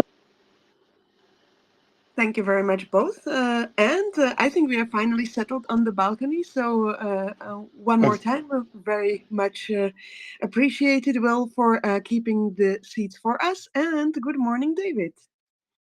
Morning, Jana. Yeah, thanks very much. Very good discussion. I think that the chances of them actually being able to do this, even if they put do a Frankenstein A50, it's very remote. So they might put something in the air that looks with a dish on top, but will it work? Who knows? We've got two hands though, so I don't know who was first, but maybe Karen. I believe it was Jenny actually when we were talking about the planes. I hope I'm Go not to Jenny mistaken. then. Jenny. Yeah, they will run into the same problem as if we send like 50 different systems to Ukraine and expect them to be able to operate them fairly fast. One of the overlooked things I think that I haven't heard a whole lot of discussions about is the training of the people operating these planes. So it's not just that you take out one airframe that can be rebuilt fairly okay. It doesn't sound like you can rebuild them that fast if they went out of production in the 80s, but theoretically, you could build a plane a lot faster than you can train a pilot.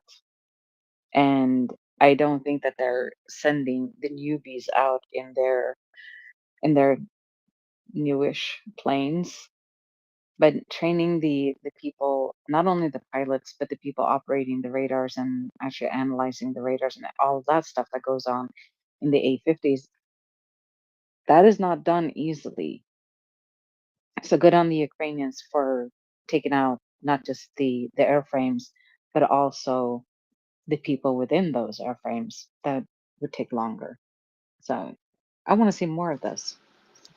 Yeah, I think that's the biggest thing, actually. I mean, when we talk about the Su-34s and whichever planes they get taken down, it's not so much the planes because they seem to have quite a few of those, except for the A50. Of course, there's very few of those around. But the Su-34s, as I think was said earlier, I think there are about 100 of those. So that gives them 3 months of losing one a day. Which I think they'd be quite prepared to do, to be honest. But the thing is, I guess that they don't have 100 pilots to lose, and going to be interesting. I think that we're close to some significant tipping points in a number of angles, and it's just this delay from the US which has taken that aback. Will, you got your hand up? Yeah, and your point about the crew is very important, Yannick, given the fact that the obituaries that are being announced for the crew that got shot down a week ago today, the rank of those people is all significantly higher, or they're majors, lieutenant colonels. There's very high ranked folks that were part of the crew of that one that was shot down second, which means when you no longer have enough young people to operate all the equipment, some of the old hands end up going back up and doing more of it, where you normally keep those for training cadre. Well, those 17 high-ranking folks who were on that one that was shot down aren't going to be training anybody, and it does suggest that even though that was as the second one was shot down, even by the first one being shot down, they were moving more and more experienced crew into the remaining planes, and then they lost one of those crews. So yeah, they would be a couple of years getting all those training, the crews of all the equipment, the radar installations, the tracking, all the technicians and the pilots themselves. Pilots might not be that big a deal because, of course, there's quite a lot of Aleutian 76s in operation right now. It would be a transition, but not a big one. But the no doubt about it. Anytime you lose an aircraft, the crew, whether it's an Su-34, and think about that. Think how many Su-34 crews they've lost in the last month too. The air crew you lose is always worth well more than any of the planes that get lost.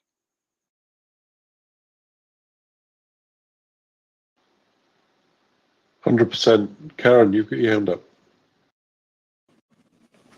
Well, we were talking about the planes, and I was looking at this article in the Kyiv Post, and they're saying that the Ukrainian military is being very tight-lipped, and I think they're probably a little smug, which I couldn't blame them for, on how its ground runners just managed to shoot down the reported 13 so far of Russia's most advanced jets. But if you recall an article we were discussing a few days ago, how Ukraine has become a hub for various intelligence agencies, including the CIA, they have had help in finding information. And it also says in this article, Ukraine and allied technicians have been able to pick over the remains of multiple captured Russian airframes and their debris for more than a year to figure out ways to overcome avionics and electronics defense system found in the debris. Now, again, think about the role of U.S. intelligence and intelligence of other European countries that have been involved. Surely they would help them connect with the very best engineers who could understand these systems. And I think with the information backup that Ukraine has, I think Russia is going to see a lot of more of their planes disappear because it's not just the hardware; it's also the intelligence behind that. Now,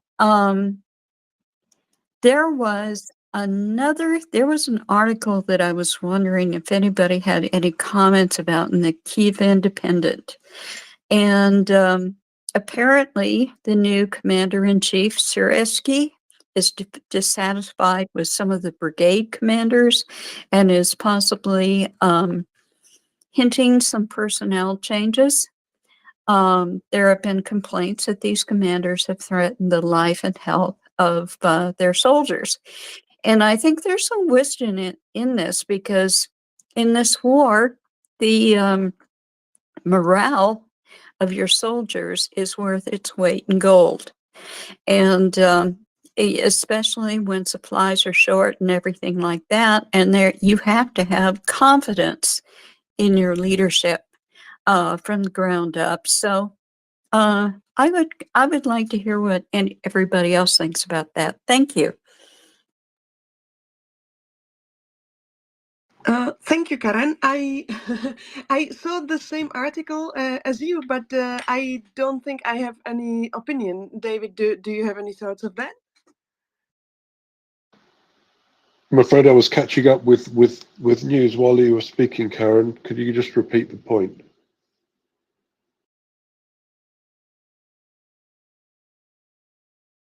Well, so Karen, I'll chip in that the capability of what can be learned on the ground when you're doing an investigation of any sort, like after a drone lands or one of these KN-25, all the stuff. There's a certain amount of what you can find out from somebody packing everything up and moving it back to, Langley or wherever they send it. Right? We've seen them send tanks packed up and sent off to the United States for evaluation, but all that takes an incredible amount of time. And in the intelligence gathering area, being able to look at that material in situ when it comes out and talk to the people and collect all the information you're going to from the people, as well as examine the material left behind in these things, then having it sent off to for technical analysis later is invaluable for speeding up intelligence gathering, because what you end up doing is planning out what you're going to do on the basis of what you've collected in the field, getting started on that planning, and then having the technical evaluation come back in as you're working through your plans, so that your cycle of what you're looking at, what you're planning to do next speeds up. And in relation to some of these things that they're shooting down, or I mean, think about when they raided those oil platforms. They went out there to collect two of the most advanced pieces of surface radar detection equipment, early warning equipment that Russia had. They come from a design bureau that only produces stuff out of one facility, and all of their production goes to the government. So that thing was so specialized that you saw the special warfare operators get out there and take that. They were bundling up that thing, putting it back in its case with all of its markings and everything back in its original case for transport before the smoke even cleared. They were taking that out of there, and that would have went directly back into a design bureau onshore so that they could immediately start evaluating the strengths and weaknesses and workarounds from that radar system, which almost certainly contributed to the attacks in August in Crimea that were so successful. So, you know, you can learn a lot by sitting in a air conditioned room in Langley, Virginia, and watching things on massive screens and having people work with you in the field. But the combination of these 12 different bunkers they say they've built in Ukraine, and being able to both analyze data there in the field and collect information and talk to people in the field, I think speeds up intelligence analysis a lot. And I think Ukraine, through the end of this war, is going to be a huge boon to NATO to have such involvement as it has been since 2014. I mean, one of the I am convinced that at the end of this war, if you look at all of the things that are contributed to Ukraine's victory, the intelligence gathering capability and information sharing that has happened will be equivalent, on par in equivalence to contribution of all of the equipment that gets provided in. Because the things that we've seen Ukraine is able to do comes directly from what they know, not from what they have. They are able to apply tools that they have that might not be the exact tool to the job, but they're able to apply the tools that they do have to the task at hand, because they never seem to miss.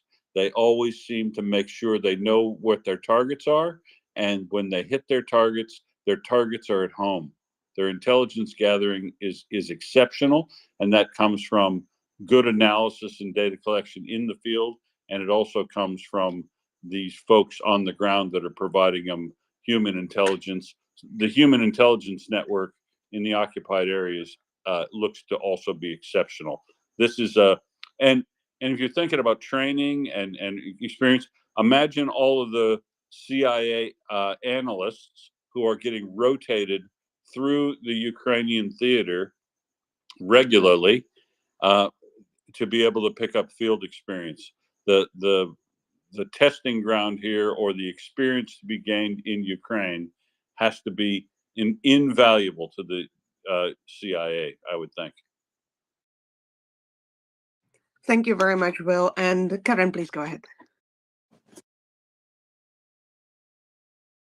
Having trouble with my mic button there. Yes, I 100% agree with Will. He's absolutely right on this. And David, as far as what I was saying before about Surisky, this was the guy that replaced Zaluzny as commander-in-chief. And the article is in the Kyiv Independent, dated March 2nd, 2024. And he is dissatisfied with some brigade commanders because of undue risks that have been put upon the soldiers. And at least that is what the article says. I was curious what anybody else thought of that. I think that I will reiterate that I think morale is an asset that is worth its weight in gold. Your soldiers have to have confidence in the people who are leading them, and I'm hoping this is all for the best, and that, you know, as long as there's ammunition shortages, I think there could be a morale problem, but they are trying to do the best they can here. But yeah, if there's anything you could add to that as far as your opinion about how the troops are being managed, yeah. He supposedly, let's see, it says he sent specialists to the brigades to investigate the problems that they were facing. So, yeah, in general terms, I've not heard anything negative at all about Sirki. I think he's been greeted very positively by everybody, and you know, I would say, you know, for sure there are issues on the front line, and there are problems with morale, and there are problems with shells, for example, right? So there are some fairly major problems, and it's all not rainbows and fairy dust, but it's I would say there's nothing really concrete behind those claims from the Kiev Independent. But having said that, I haven't seen anything from the Kiev Independent. I haven't seen the article, so I'll have to have a look at it. If there's anything worth commenting on, Karen, I'll get back to you. But I'll just have a quick look at it now. Will, you got your hand up? Yeah, so I read the article. Senior command change always cascades down through the groups. You saw that the direct reports to Sirski changed within 2 weeks of him taking over. 2 weeks after that, you see the cascading down through the organization at the brigade level. It's normal and to be expected, because every new commander comes with his own set of criteria on how he judges people.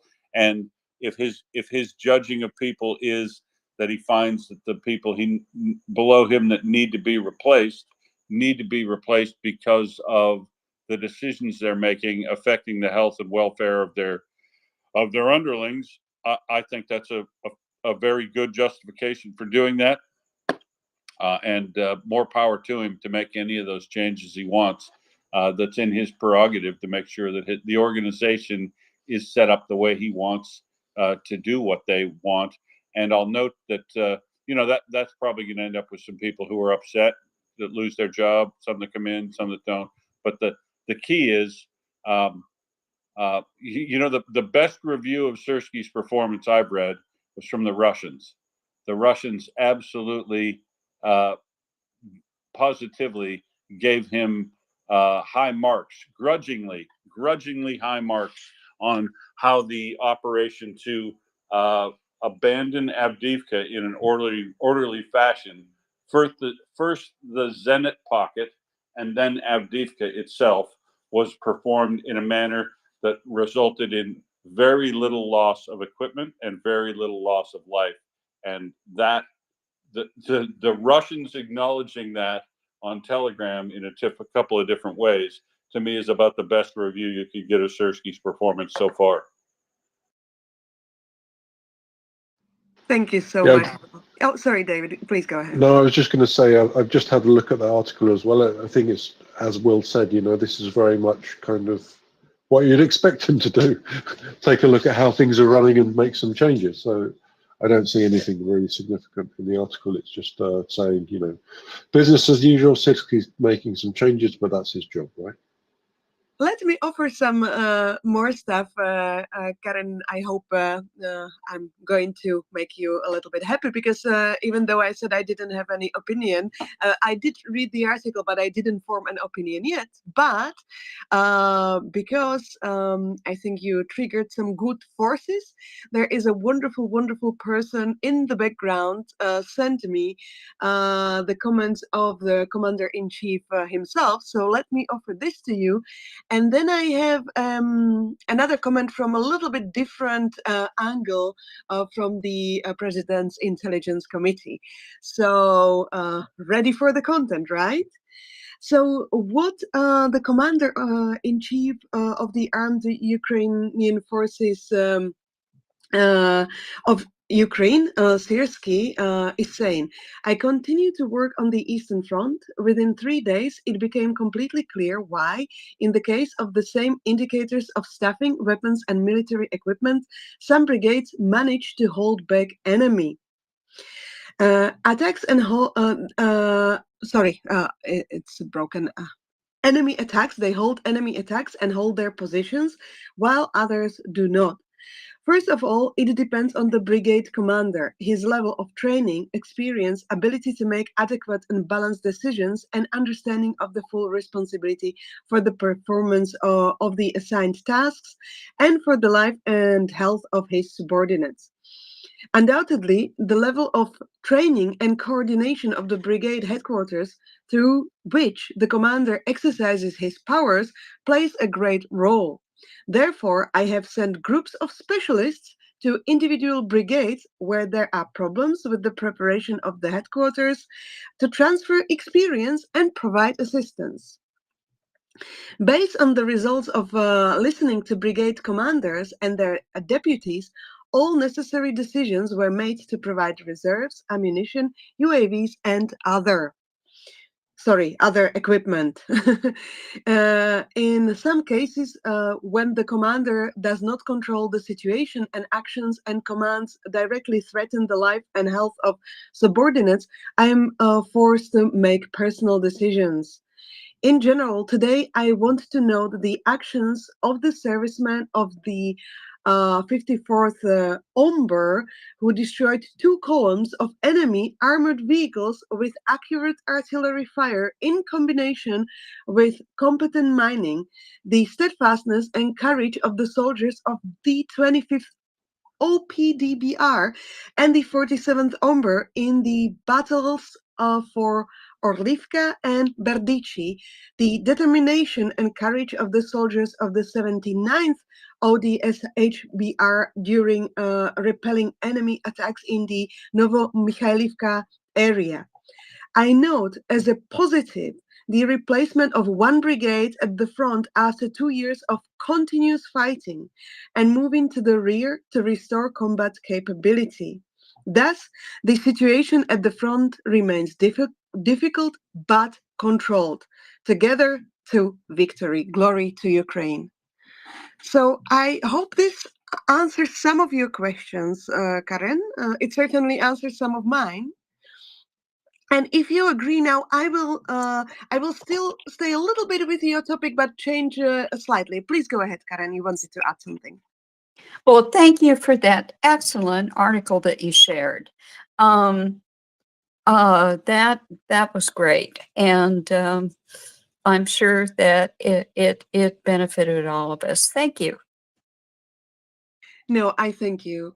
And what I wanted to also speak about, and I hope, David, you don't mind, because Karen brought me to it as well a little bit. You know, I just wanted to remind ourselves about these warnings we already discussed several times on MriyaReport about the Russian PSYOPs, concretely in this case about the Russian Maidan 3, how they call it, PSYOP, because we've heard already that it is about to culminate this spring, somewhere in March, April, May. And why is it important? Because of course there is, we can all feel some negative sentiment, but of course we know that Russians and their, I don't know if this is a hybrid warfare or even active measures, they do amplify any discord and any disagreement or any dissatisfaction we might have. And it's very, very important to be aware of that, and also to try to defend ourselves against this, because it's a literal warfare waged against the Western nations. So I have a couple of examples. One of them is an article that was published in Ukrainska Pravda already a couple of days ago, directly targeting or directly aiming or explaining this Maidan 3 PSYOP that is about to culminate. So let me just give you bits and pieces, and of course, please interrupt me if we want to discuss. So the Ukrainian President's Intelligence Committee has stated that the Russian psychological operation against Ukraine will conclude in the coming weeks. And Russia expects to shake the situation and inflict a military defeat on Ukraine in the east by the first half of June. I'll repeat, this is Russia's expectations. So the source is Ukraine's defense and intelligence. And they are also referring to the statement of the Intelligence Committee under the President of Ukraine. I will quote now. 2 years after Russia launched a full-scale war of aggression, Ukraine faced an objective threat to its existence as a state, a nation, and a community of free and equal people. In the context of deliberately diverting global public attention away from the long and bloody Russian-Ukrainian war, the aggressor's country's leadership was able to carry out a plan of planned sabotage, information special operations, and outright provocations. The enemy's main directions and goals are to disrupt Ukrainian mobilization, spread disinformation about Ukraine's spread disinformation about Ukraine's supposed inability to win, and create and disseminate fakes about Ukraine's fatigue. That was in small quotes, among our global partners and allies. Russia's global goal is to reduce our country's support from the world's pro-Ukrainian coalition. The goal of Russians inside Ukraine is to demoralize Ukrainians, instill fear in the population, drive a wedge between servicemen and civilians, and quarrel amongst everyone, including members of the country's political leadership and civil society. Russian special services have extensive experience with hybrid warfare, as we all know, for decades, right? They spend the same amount on information attacks against Ukraine as they do on conventional warfare. And the details about this, we of course also discussed these huge sums of money that they spend. Well, we saw the budget, in the beginning of this year. Like they were spending huge amounts of money on military, but there were also some huge amounts of money unassigned. So this article is detailing that the committee specifically pointed out that Russia has spent nearly 250 million US dollars in November of last year as part of the Maidan 3 special operation to propagate anti-Ukrainian sentiment exclusively on the Telegram platform. So $250 million only on Telegram. However, intelligence indicated that the operation's total budget was an astounding 1.5 billion US dollars. This is the most costly Russian special services operation in history. So there is more to it, and I had some other bits and pieces, but let me just stop here, Karen. I hope it also adds a little bit to what you were interested in. And let's go to Bultaria now, so he doesn't need to wait too long. Bultaria, please go ahead. Good morning. Well, I have a change of subject, so if anybody wants to come back on that last one, they're welcome. I'll quickly just add a few things, Bultaria, and then come straight back to you. Yeah, so I mean, this is what we see over and over again. Russia's kind of prioritizing the information space, and they put a huge amount of money into it. And it's very, very interesting that we've got these figures. So 250 million a month just on Telegram spending, and 1.5 billion in total. Jana, I'm not sure if that was 1.5 billion. Is that a month, or what? Where was that number from? They are saying it's the total budget, operations total budget. So I think they're estimating for this particular operation, the Maidan 3. Yeah, so a significant amount of money going into something which is, not non-kinetic, nothing you can see kind of in terms of planes or bombs, but has a very significant impact on what's going on, and we see this in our own press reports. I think the jury's out as to how good they are at this. So there's no question that they do an awful lot of it, but my personal opinion is that these things are they follow the same modus operandi as everything else that they do, right? So what I mean here is that in the case of artillery usage, for example, they just shoot at loads of stuff and they don't care particularly what they hit. That it's just the volume which counts. The same is true of airframes. So that we've seen that, they're losing at the moment one MiG-34 a day. Sorry, not MiG, Su-34 a day.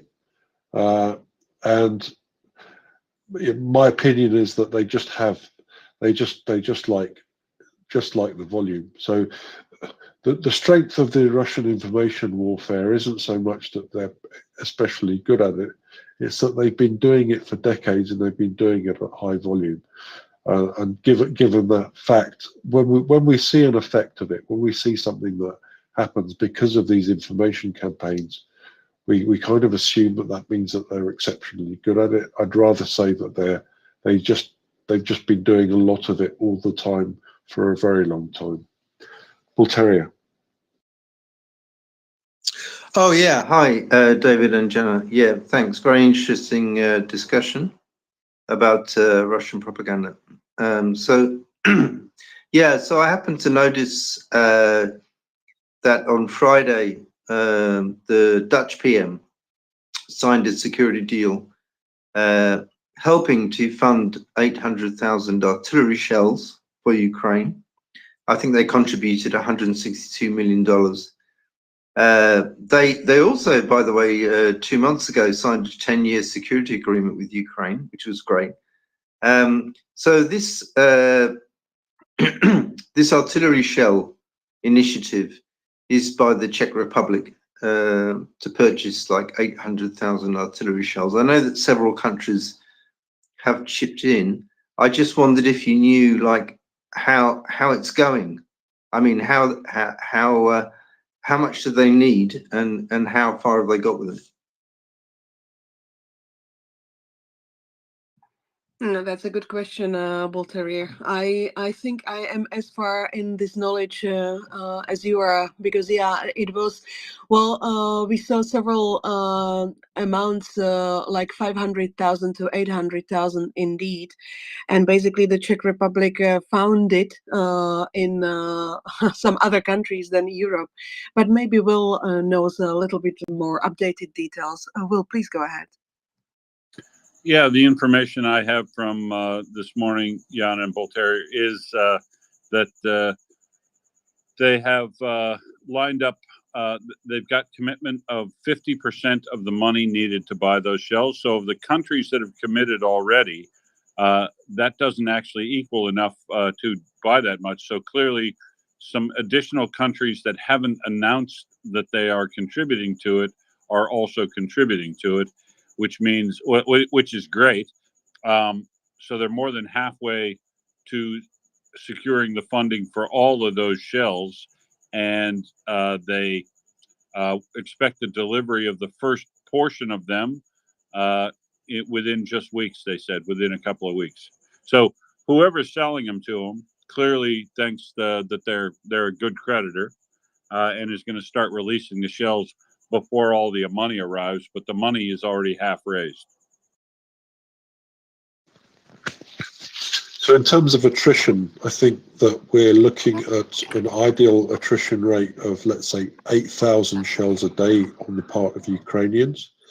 I think that's about right. I don't know if anyone else on the panel knows that Yeah, more in that's about detail. right. I mean, that's about right. The when we were working down the Orkiv axis in the middle of June, 7,000 rounds a day would have been a good average of what Ukraine was firing.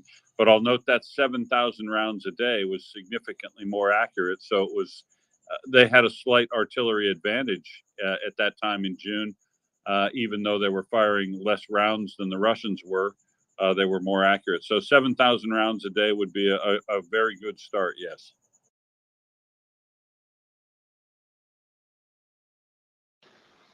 And this kind of compares to, I don't know, roughly 20 to 50,000 a day on the parts of the Russians generally, which is what they employ, and that essentially reflects, first of all, the availability of shells that they had at the beginning of the war, but also secondarily, and more importantly for our purposes, the fact that they just want to flatten things and don't care what they hit.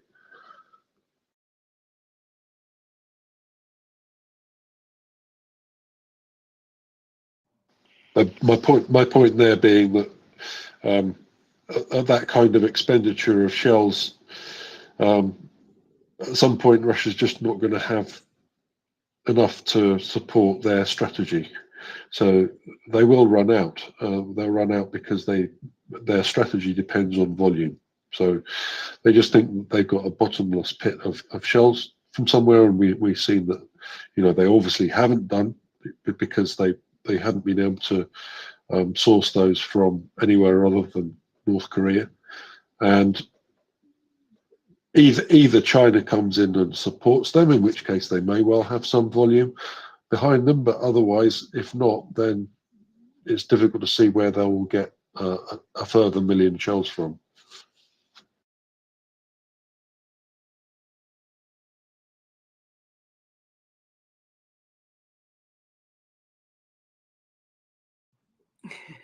I think I I hope we are all satisfied now with this topic, because I have nothing else to add.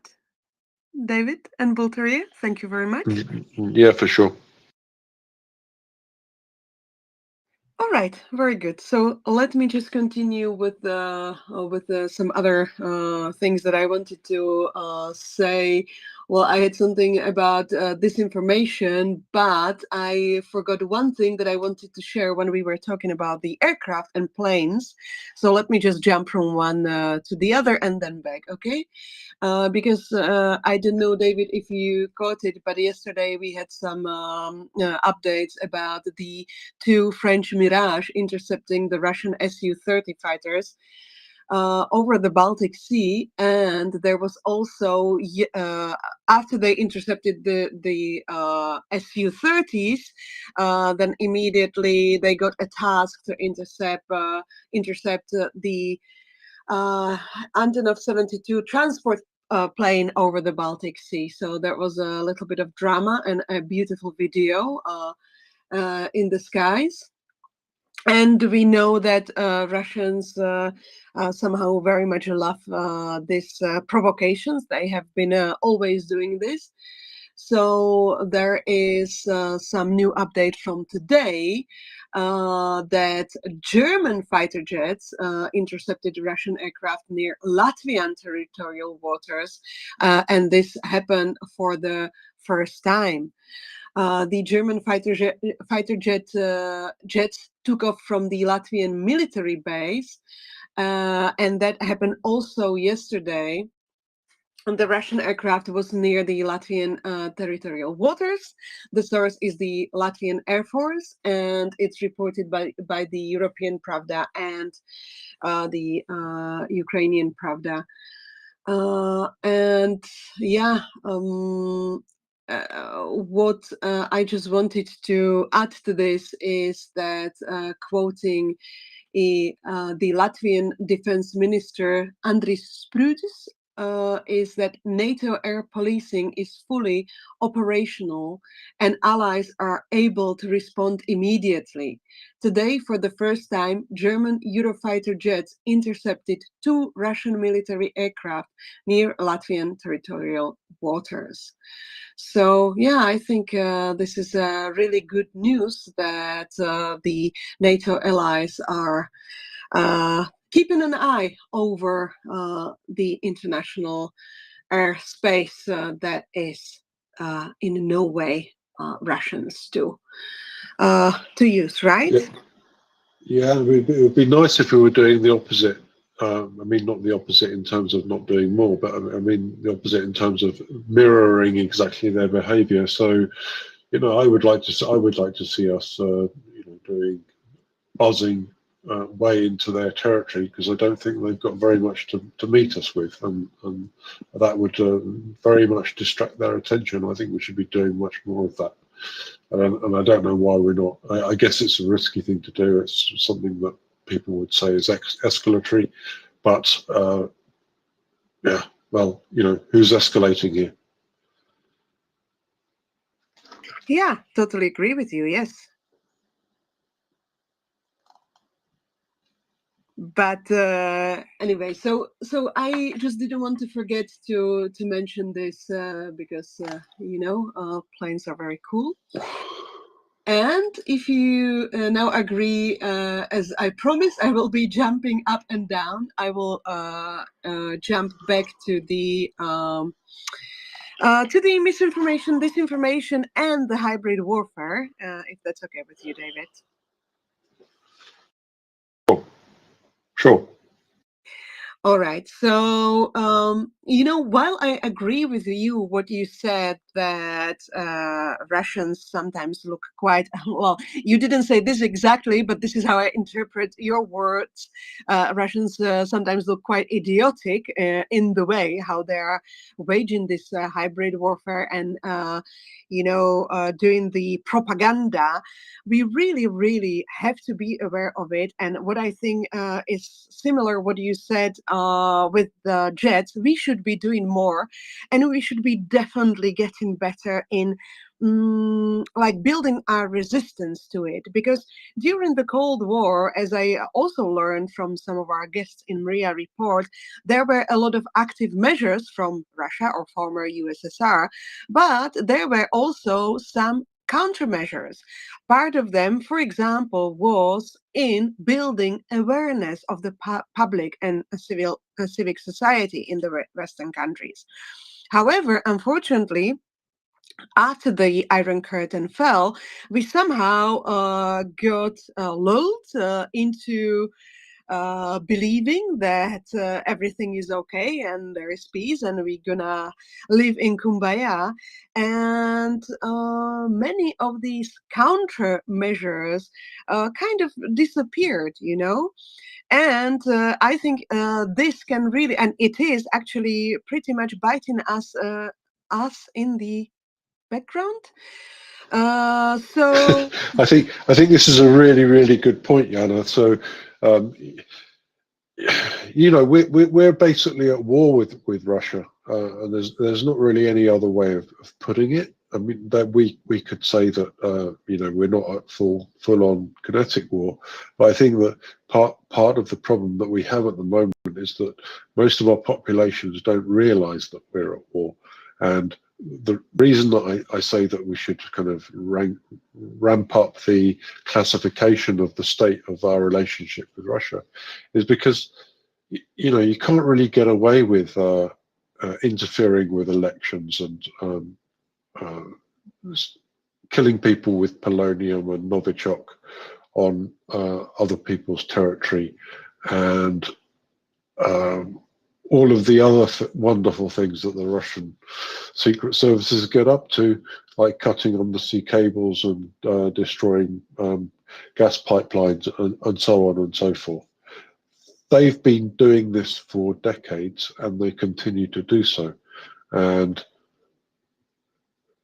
as far as, you know, from my point of view, you know, unless countries are liberal democracies and behaving in a way which is commensurate with common civilization, then we're basically going to be at war with them, whatever we want. We might not want war, but those countries are going to be permanently trying to steal things, trying to subvert our well-being, trying to block trade routes, trying to do things slightly under the threshold that we would take as being a trigger for a kinetic engagement. And that's exactly what Russia's been doing. That's exactly what China has been doing. Exactly what Iran has been doing over the past 3 decades. And at some point we have to realize this, and we have to realize this so that we, as you say, desensitize our population to Russian disinformation. That's one thing. But also, I think, have the confidence in our own systems to be able to project liberal democracy as a way forward for those countries. And that is something which is sadly missing at the moment. That is missing for some, let's say, good or valid historical reasons.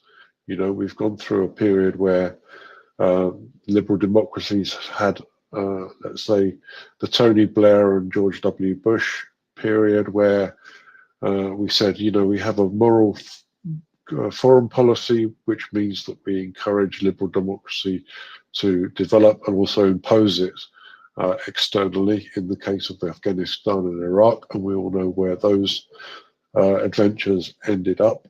And this means that, at the time when Russia is testing us to the maximum, our confidence in our own capabilities and the veracity of our system, which is, let's say, liberal democracy, is kind of shaken. So it's bad in 2 ways. It's bad in terms of Russia being in the ascendancy in some ways of looking at things. Although I think that they're on thin ice at the moment. I don't think they're in the ascendancy generally, but let's say, relatively speaking, over the past 20 years, they've been stronger, whereas the West has been kind of wondering what it's there for, almost. And that's something that has to change. Hopefully, this is the time when that inflection point is reached, and we start to realize the benefits of what we have, and we start to be able to support countries moving in the right direction. But I think it's a big topic. I think how we work in the information space is a very, very big topic. No, absolutely. It's a huge, huge, huge topic. And I agree with your points, but let me just add to them as well, because I totally agree that we should build the confidence in our own system and project it. But I think we really have to also wake up to building this awareness. But you also said that. But also to create some means to combat this, because as you rightfully said, Russia has been and is waging war with all of us, and we are just still in kind of a naive sleepwalking around, right? Especially with regard to this hybrid warfare and all their psyops operations and active measures. So, for example, in connection with the article I read before about the Maidan 3 psyop, Pekka, our favorite Pekka, is asking on Twitter, Russia is using at least 1.5 billion US dollars to spread fake news and disinformation about Ukraine, elections, immigration, etc. How much is your country spending to counter it? And this is like a burning question for me, because we are hardly waking up to support Ukraine on the military front. And I think many of our countries haven't woken up at all yet to really fight this hybrid warfare. And while I agree with you that Russia have been doing this for decades and decades and decades, and they are quite lousy, but because they have been doing it for such a long time and in such a huge amount, they flood you with shit and see what sticks. but something sticks. And as you can, for example, see on the example of my country, Slovakia, Slovakia was very pro-Ukraine. Slovakia was very anti-Russian. But suddenly, like, electing one bastard, one horrible mafia boss is turning the whole country around. And there can be like this critical little change that, can change it for the whole society. And of course, they're trying to do this in many countries. So, yeah, I'm sorry I'm getting so passionate about this. I'll calm down and I'll offer some facts as well. But I just wanted to really stress out how very, very important this is. And one of the things that I'm very proud of that MriyaReport is doing is really like voluntarily fighting against this misinformation and disinformation and hybrid warfare. So I think that's a really key point. So first of all, I completely understand your passion because you're Slovakian, and having Fico in the role that he's in is not good for the country, and I suspect that he won't be there for long. But he's there at the moment, and he's causing all kinds of grief because of that. And his effect, as you pointed out, I think the realization that we need to come to is that we've been infiltrated and manipulated for decades. And I think that the situation in the Middle East with Hamas is a glaring example of how long the game Russia has been playing is. I mean, I think the fact that that's had the effect that it has is kind of testimony to the fact that the strategy kind of does work. I mean, you might say that it's not particularly well, it's not particularly refined. Nevertheless, the idea of just doing a lot all the time does work. Volume does work. Volume does have an effect, and it's had an effect in our societies to a much greater degree than I think most people do, because if something's been there for a long time, people stop noticing it. So I think that George Galloway, for example, being elected to Parliament recently, although we were joking about this earlier on, and George Galloway is largely a joke. If you look at him, he's a far left politician. He kind of always has been. So he's kind of comes from the Marxist school of politics. So he's that end of the political spectrum and always has been. But what he's done in recent years has been to don the clothes of Islamicism, and basically he'd been able to get into places like I think he was the MP for. I've forgotten the area of London. It is Tower Hamlets. I think it was the MP for Tower Hamlets, which is in the east end of London. It used to be, a very Jewish kind of quarter. It's since become Bangladeshi, so it's where there's a big Bangladeshi community. And by exploiting their concerns about Israel and Palestine, he's been able to kind of wheedle his way into being a representative for that kind of part of the population.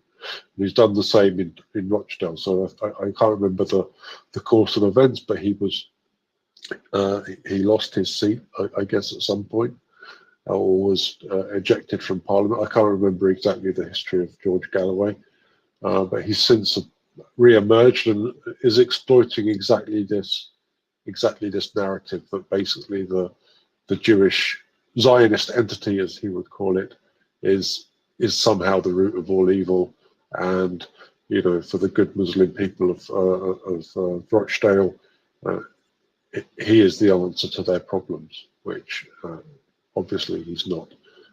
But my point here is that Fico and George Galloway and Speaker Mike Johnson are just facets of the disinformation campaign that the Kremlin's been undertaking in our countries for decades. And we have to wake up to this, and we have to start acting against it. We are also seeing China being very active in this way, on university campuses in particular. So first of all, we have we have in major universities around the liberal world very big problems with organizations like Hizb ut-Tahrir, which is a Muslim Brotherhood terrorist cover organization radicalizing young Muslims on university campuses. I think it's been banished from several recently, but this is a very recent thing. Alongside this, we have the far left being very active on university campuses for a long period, and also being co-opted, obviously, by the Kremlin. And these are things that I think are very challenging for liberal democracies to deal with, because it means somehow infringing the right, infringing freedom of speech, which is somehow core of the philosophy, is that we allow people to say what they think and say what they want to think. So I think it's a sharpening of the principle that you're allowed to say what you want, as long as you don't promote intolerance. So tolerance of intolerance is the rule, is the start of decline towards totalitarianism, and that's something that we need to realize and really vigorously promote. So intolerance towards anything intolerant is, I think, the ground rule that we should follow. Yeah, and if I can also add to this, this universities, I think, like hijacking the academia and inserting their kind of professors and hijacking the young minds, it seems that it has also been like a typical playbook example of Russia or KGB, right? So nothing new in there, and everything repeats. No, but thank you very much, David, and I'm very much in agreement with you. So maybe let me just give some more examples that I have prepared. And as we both said, one of the ways how to combat this, how to fight this, is really awareness. So I'm very, very grateful for some initiatives that are actually coming from the civil society or some volunteers, like, for example, Pekka Kaljuniemi. I hope I said this name right. Who is, of course, the author of the Vatnik Soup and frequent special guest on MriyaReport. And I'm very, very excited because I am actually going to see him in live in our town. So he will be part of a program about the hybrid warfare, actually. That also makes me very happy that this is being organized for, like, a quote, I don't know how to say it, normal public, because of course we are very much involved on social media and on Twitter, but the organized sessions like this for live public is super useful, I think. So as I said, I will see Pekka live. But I also wanted to bring one of his latest Vatnik soups because he is touching all this hybrid warfare and meddling and influencing operations. So he is talking about the hybrid operation in context of information operations. And he is also given kind of a definition. So that's very good, because you might have noticed that I mix all these things together. I should maybe make some notes and do proper definition of each of these terms. But Pekka is saying that hybrid operations are a blend of political warfare and influencing methods, like employing troll bot farms and spreading fake news, propaganda, and disinformation. And why this one caught my attention, because he is also showing this organization that has been really irking me since the beginning. This Medea Benjamin and her code pink. I don't know if you've noticed these people, but David, I promise to you, like when the invasion started, I saw this woman in her pink attire suddenly popping up on my timeline, and it was before Elon Musk totally destroyed Twitter, so it was still the algorithm wasn't so unfriendly to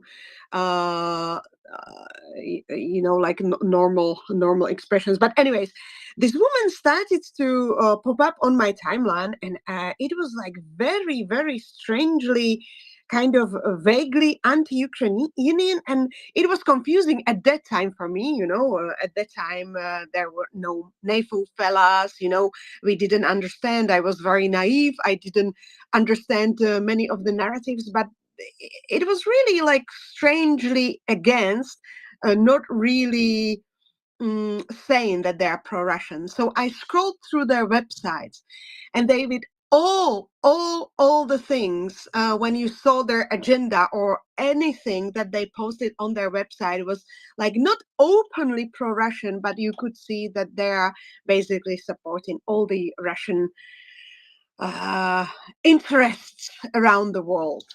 Yeah, I mean, Code Pink's a key example, and another one is Stop the War Coalition. So, these are typical kind of tanky far left organizations, but they're actually very successful in, let's say, entrapping a certain section of the population which is incredibly naive on one level, but also, who doesn't want to end war?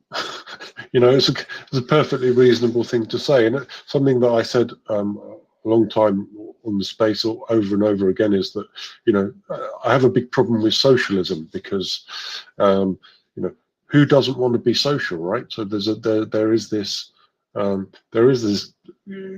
of assumption that if you're a socialist, you're kind of warm and fuzzy, whereas the socialism that you and I know, Jana, is very far away from being warm and fuzzy, and this is still a big problem, I think, on university campuses. Marxism is still regarded as being something which is kind of a valid way forward, an alternative towards market economics, and especially since the financial crisis in 2008, we've seen kind of a resurgence of this kind of point of view that our system is broken and needs to be replaced with something completely different, which is, of which Marxism is the only kind of real viable economic model, even though it's not really viable and not really an economic model. But you see what I mean.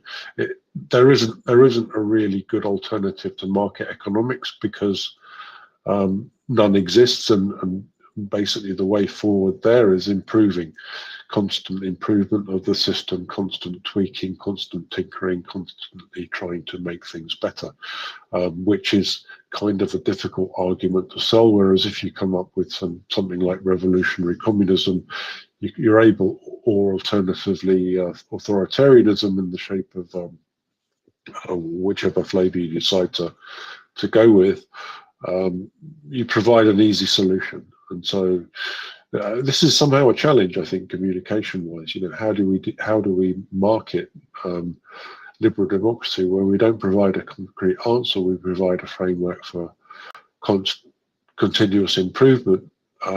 This is a harder sell than saying, I know all the answers and the answers are spelt out like this, which is exactly what communism and fascism do. Yeah, Decoding.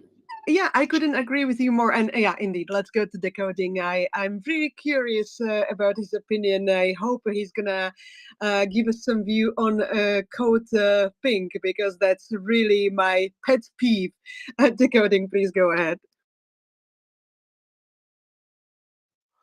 Hi there. I don't really. I have nothing to add to what you've just said about Code Pink.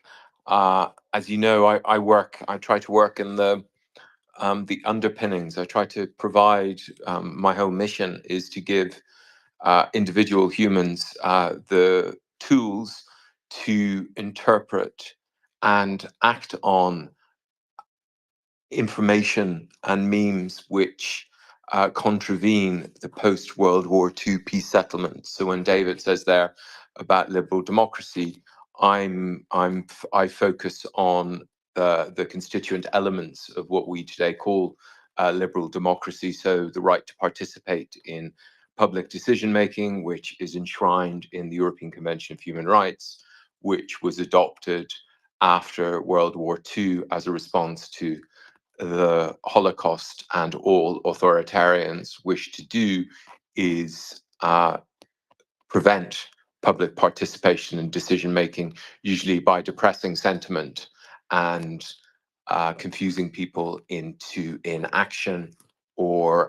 presenting inevitabilities. And so I would add to Pekka's, I'll come back to this in a second if you don't mind. Well, I'd add to Pekka's definition there. What that definition, as Jana read out, misses is the real world creation of events, which then become part of Russian and other forms of what I call distant folklore. So they have the same, they are carried by the same means in memes, whether visual, auditory, or visual or linguistic. They are carried by the same means. So these memes are carried by the same means into our minds to impact on our mana, our energy, our mental capacity, our mens rea in law, which is about intention. So they impact our intentions, our motivations, and our attitudes. These memes are the means they use to do this, in the same way that we might read to our children Grimm folk tales, or Grimm's Brothers folk tales, or allow them to watch a Disney film. And we also watch this. And this has a relevance to what David was just rightly saying about, say communism. The fundamental Indo-European element in communism we could see in Putler's speech yesterday, where he is holding out the view of a great future. So I think what was he saying? He said apparently a decade ago, he said Russia would be rich as Crucius. Here I am engaging in counter-dis in folklore, using a metaphor from Greek mythology, rich as Crucius by 2024. And now, yesterday, Putler held out the objective of 2030, I think. So most of his speech, as we heard from Iona's great summary of what they want people to remember about the speech from Commersant, is about this great economic future. And this element is in communism, obviously the golden age, and it's in all messianic political projects, and indeed in many of our domestic political projects. It's about sacrifice in the present for some mythical future, and that element is in there. But anyway, with Pekka, the thing which he's missing is in that definition, as I'm sure he doesn't miss it, he understands it. I'm sure Jana does as well. I'm just kind of reminding you of it here, is that the actual, if the Russians haven't created the content, then they riff off existing content. But generally speaking, they are creating the content which they then spin, and which then affects people and their minds and their intentions and their attitudes. So what I'm talking about here, say, for instance, fake demonstrators. Yesterday, the English Prime Minister basically called on Russia and China to arrange lots of far-right protests in England, on the island of Britain.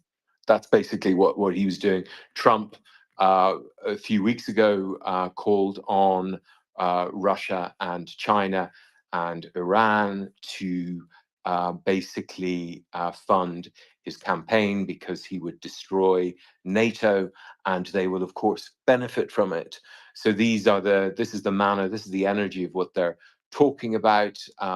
Whether they're doing it consciously or unconsciously doesn't really matter. Probably they're doing it consciously because it's a closed loop system. The more far right politicians bang on about immigration, the more Russia understands all they have to do is famine Africa, provoke tumult in Moldova, create wars in Guyana with Venezuela, and provoke massive refugee flows, and that will create a border crisis. Trump is refusing to do anything on the US border, but the Mexican president now has control of the US border, and he wants Trump re-elected. And this is the whole system of open communication, and it's quite simple when one works it out. And I'm just doing my best in my best messianic way of trying to help us all in see this commonality between the use, I call it the Great Migration Troll, to impact our mana, our attentions, which has the impact of dividing us, and they come through the middle. The English government is well on its way to creating its own Jan 6th situation. So watch that space carefully, because they will lose any free and fair election, but they're going to be doing their best to concoct a situation in which they don't lose power. And migration is the primary means of doing this. And in terms of just look, so what I try to help us all do, and I try to remember it myself, is look for the energy in whatever informational unit you're parsing, whether it's coming from your mother, your aunt, your sister, your daughter, your TikTok video, or on this space, or in any meme. It's all the same. There's a continuity between the disinfolklore and the counter disinfolklore, which we encounter in our lives, whether it's listening to President Biden or Putin, or someone down the street who tells us a nice little tale about the migrant who's just arrived in England 3 days ago and has been given a council house and now actually has bought a car. And didn't they get a job through the job centre? But the job centre won't give white English people jobs, and it goes bangs on and on and on. And this story is told as a folkloric, like the folkloric thing, because you're left thinking, oh my God, that's terrible. My daughter's looking for a council house. She hasn't got one. She hasn't got a job. And by the end of the story, you're really angry and motivated, and you vote for a particular person. Your motivation has changed. And so looking for the energy, identifying it, and whenever you identify something like this triggering your emotions, then that's a good sign. Incoming troll radar, I call it. Basically, when you feel your motivations erupting for good or for bad, because people can be, they can have a good intention. There was one guy, I won't name them, I think he's a Mormon, and no problem with that, obviously, but he has been promoting the troll that Ukraine's entire line is about to collapse, and Russia's going to take over Kyiv in 3 days unless we provide ammo, munition, and that's just a lie. It's not correct. I mean, I listen to various different sources. I look at as many sources, including Chuck Farah, Ukrainians, and various things on the battle lines. That's just not true. I understand his intention is to try and spur on the Congress to fund Ukraine, and I try to point out to him that you can't. The ends don't justify the means or the means. If you're lying about this stuff, then you're in the same position as Putler and co. You must be truthful. There's positive ways of inspiring people to continue to support Ukraine. Positive ways of trying to inspire Johnson to let this on the House floor. But if you're depressing people's spirits, then most of us in this space know that actually one of the most main purposes of Russia's Dissin folklore is to depress the spirits, is to confuse us, is to make us feel that there's just no point.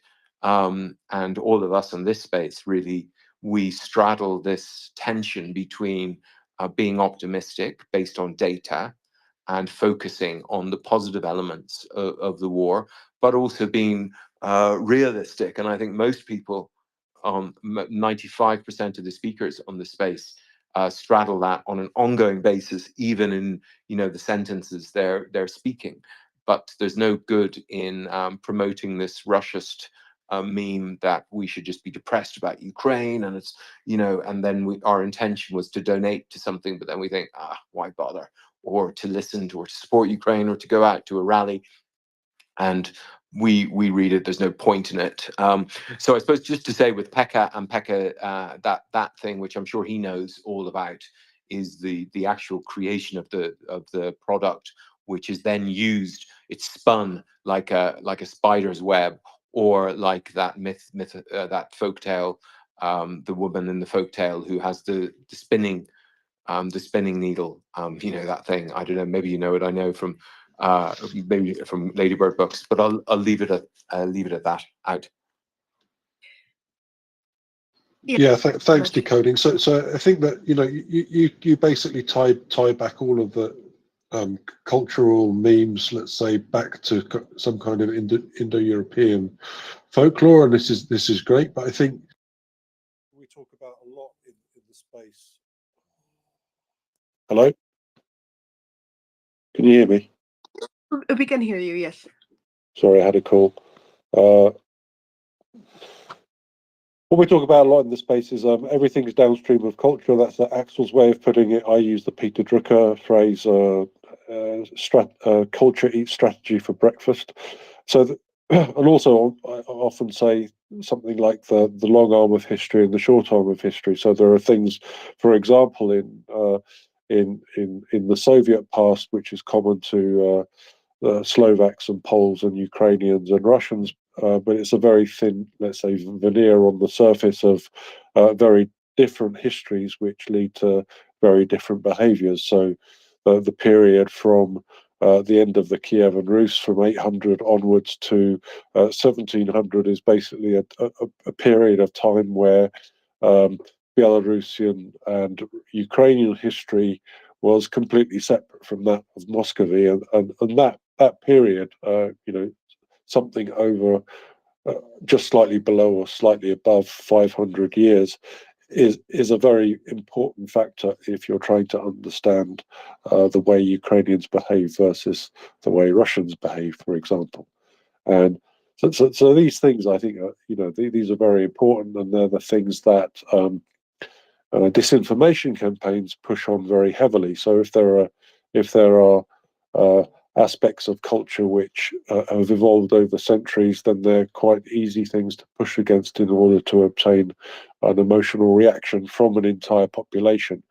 And that's something that we need to be aware about. That's something you do, Decoding, in your Dissin folklore topic, is unraveling these threads of common history which can be exploited by external forces. It's something that we do on the space as well. Decoding, did you want to come back on that? Quite right. Yes, yeah, all that right. What I do is, so for me, it's inner outer realm. So that's the structure which is immanent in all of this Dissin folklore and counter Dissin folklore. If we're designing ways and stories and memes to counter it, and so this inner outer realm is part of our mental routines. I make no claims for outside Indo-European culture going back from before from 2500 BC, which is generally by linguists, archaeologists, and archaeogeneticists considered to be the last moment when the first community of Indo-European language speakers lived together in Ukraine, and then they spread eastwards and westwards. And this inner outer realm switch is what, for instance, when I've just written a piece on the chant of good Ukrainians. So, for instance, Putin is justifying his occupation and genocidal invasion of Ukraine as to protect good Ukrainians. In his distant folklore, good Ukrainians have been penetrated and perverted and misled like children and like a child in a folktale by what he calls outer realms, which are Nazis. So that is code for outer realm. And he is justifying his entire invasion by he wants to kill all the outer realm Ukrainians and then welcome the inner realm Ukrainians who just happen to be like zero. Or, well, if we look at the polling from the other day, there's about 6 to 7% of Ukrainians today who don't believe in that Ukraine can win. So they're the outer realm. They're the people susceptible to Russian disinfolklore still. In terms of migration, this is what the whole, what I call the great migration troll, triggers in our minds, is inner outer realm. And it works on, yes, an emotional level, but it works deeply into our cultural, and when I say our, I mean India to Ireland, cultural, mental routine. And this is why, for instance, the great migration troll works in the United States, it works in England, it works even in, not even, but it works in Russia, Bangladesh. Any Indo-European community will be afraid of outer realm invaders coming to steal the sovereignty, security, and fertility. This is when Trump talks about the poisoning of the bloodstream. He's talking about the fertility. They're coming to take your husbands or your wives, and their children will be half-bloods or worse. I mean, the irony, of course, being that this cartoon villain himself is married to an immigrant, but the truth doesn't matter here because it's working. This inner-outer realm division, which we learn and imbibe through folk tales, through watching Disney, through watching films about outsiders and insiders. So that's what I'm getting at, and what I'm trying to help us all see is this structure is imminent in whether it's President Biden talking about NATO preserving our sovereignty and our security, or Trump talking about when he launched his 2016 campaign on the stairs in his building, soon to be sold, on Fifth Avenue. He said that all Mexicans are criminals and rapists. So these aren't accidentally focused on, they're laser sharp, they're near universal in our information space. They're often promoted by the same kinds of personality types. And it's so this is much deeper than, say, Campbell's work on archetypes or Greek stuff, or the mentions that you have about culture is downstream. I mean, that was Steve Bannon's insight. Or politics is upstream from culture, Steve Bannon's insight, and that was integrated into Cambridge Analytica and still into his work on giving scripts to the Trumpists and stuff to this day, and his work with Liz Truss and what they're up to at the moment, and the speech yesterday by unelected Prime Minister Sunak. So this is the structure and all of what they're doing, and they're trying to tell you that you're in the inner realm, and then the outer realm invaders are coming in to steal your sovereignty, your security, and your fertility. And that is the very deep structure in Indo-European culture. And it's my mission to try and help us understand this, because it's imminent in all of this politics, including what Putin is doing. That when basically you are a Russian language speaker in MriyaReport, and you're in with your daughter in the drama theater, sheltering, you're Ukrainian, but you're a native Russian language speaker. You're in a realm, according to Putler. But when the bomb falls on there, the bomb kills you and immediately transfers you into the outer realm, because you're a Nazi, according to their disinfolklore. You were an Azov battalion operative. And if I show you the body of the child, they'll say, "Oh, that's what the Azov do. They use them as human shields and and the entire disinfolklore apparatus, which is promoted by even BBC journalists, they allow this transition from the inner to the outer realm. So that's what's going on, and that's what I'm trying to help, because I think it's quite helpful. Just curious, Anyway, just curious decoding. So, where does this inner realm and outer realm come from in the Indo-European context? Because I mean, it seems to me that basically you've got a fundamental thing that for the health of the population you need mixing, right? So, you see this with various royal families marrying out to form alliances and so forth. But the entire Indo-European history is surely one of migration. So I'm not really sure.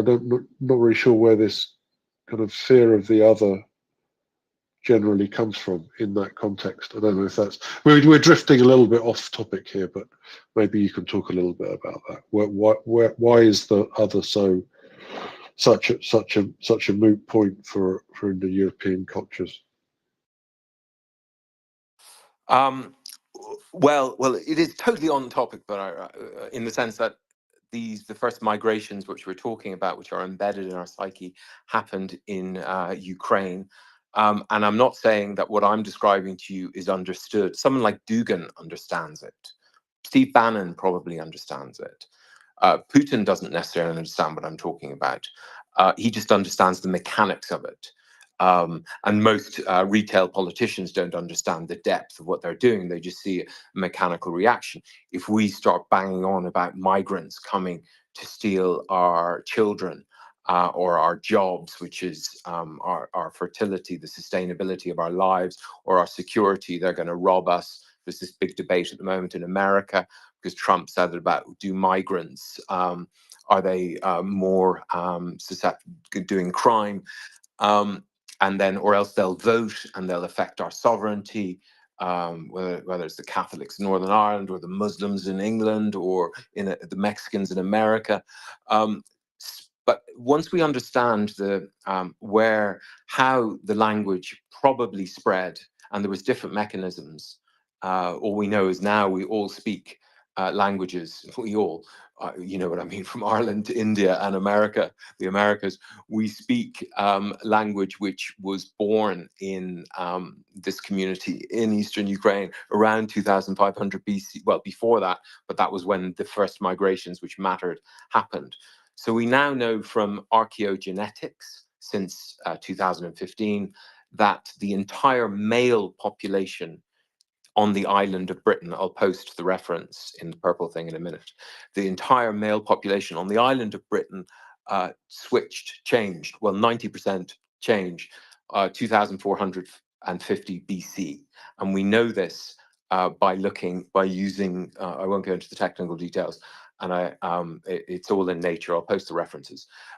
We now, only in the past year or two, we've worked out that the same process happened on the island of Ireland. So there's various theories about what happened, and obviously no one knows because there's an archaeological trace of this on the island of Britain. The Beaker people came and they left their burial mounds and their broken beakers everywhere. There's very little archaeological evidence on the island of Ireland of the Beaker people coming, but we now know, contrary to what was believed until the archaeogenetics revolution, which began in 2015 with the publication of a paper in Nature, we now know for sure that it may have taken 200 to 300 years, or might have happened much quicker. On the island of Britain, the entire male population was replaced really quickly. And either there were very few males there when the Beaker people arrived over the Manche, over the Channel, and therefore they mated with the remaining females. Maybe that was done by famine, or there was some disease, or the entire male population, or loads of Beaker people came. So you might have had a few Beaker people come, but in any event, we don't know. All we know is that it happened. By contrast, in India, only 10% of that was an elite evasion, and most of the male, the Brahmin male line, we now know again from archaeogenetics, 1000 BCE, 10% of Brahmin male had this step ancestry, this chromosome, which originated in eastern Ukraine.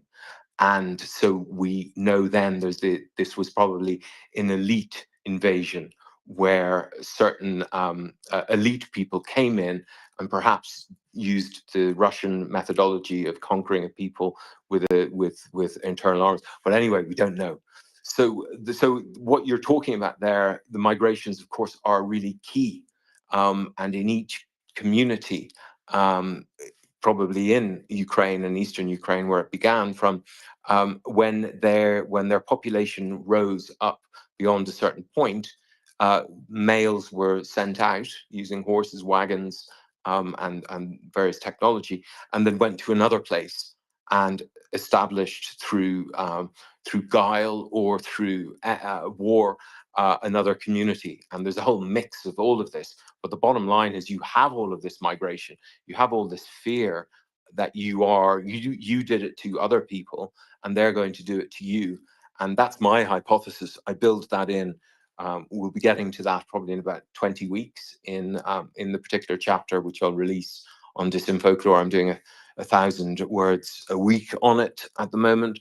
And that's why, but again, I'm starting at the starting point, which is today, that somehow this inner outer realm switching works. And we see it, say, with Prince Harry and Meghan. Meghan, an outer realm black princess, comes into the inner realm of England. She feels the inner realm English princess feels threatened by this, and she and others are able to get this black American outer realm princess to exile her back into the outer realm where she belongs. And okay, they get rid of the spare, who himself becomes outer realm. And what's really interesting about this case is this is a rare case in today's culture where the occupants of the roles actually have the same titles, princess, prince, queen, or whatever, that they would have in the folk tales that we learn. So I think it's a good illustrative example. But it's the same if we're talking about migrants or Ukrainian grain coming in to steal our grain, or Ukrainian migrants. And it doesn't always work, David, to answer your question as well, because obviously 8 million Ukrainians came into the European Union after the 24th of February 2022, because Putin thought, if I carpet bomb a few cities, they'll run like scared cats and they'll leave their land. And that will divide the European Union, like my carpet bombing of Syria did in 2015. But in fact, it brought us closer together. And as most of us saw with wonderment, especially people like you, David, and me, who knew Ukraine long before it became famous, it's just amazing how welcoming the European Union, all of our countries were to the Ukrainians.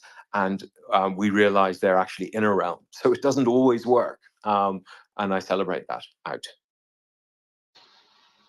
Thanks very much. Decoding, that was very interesting. Jana, I think you've got something to move to.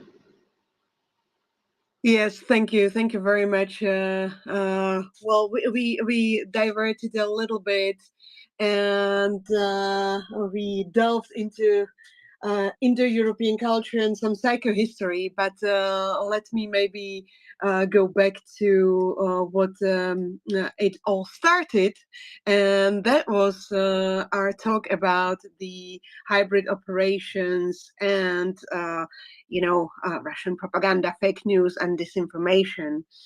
So I was talking about Pekka's latest Vatnik soup, and I particularly found this one to be very important because Pekka is demonstrating here several cases on, or case studies on how Russian operatives conduct the hybrid operation on different continents. And Pekka is saying that all of these operations have kind of distinct characteristics, but they rely on the same mechanisms, like using the social media to spread the message. So I hope it's a little bit connected also to what Decoding was saying. So let's see.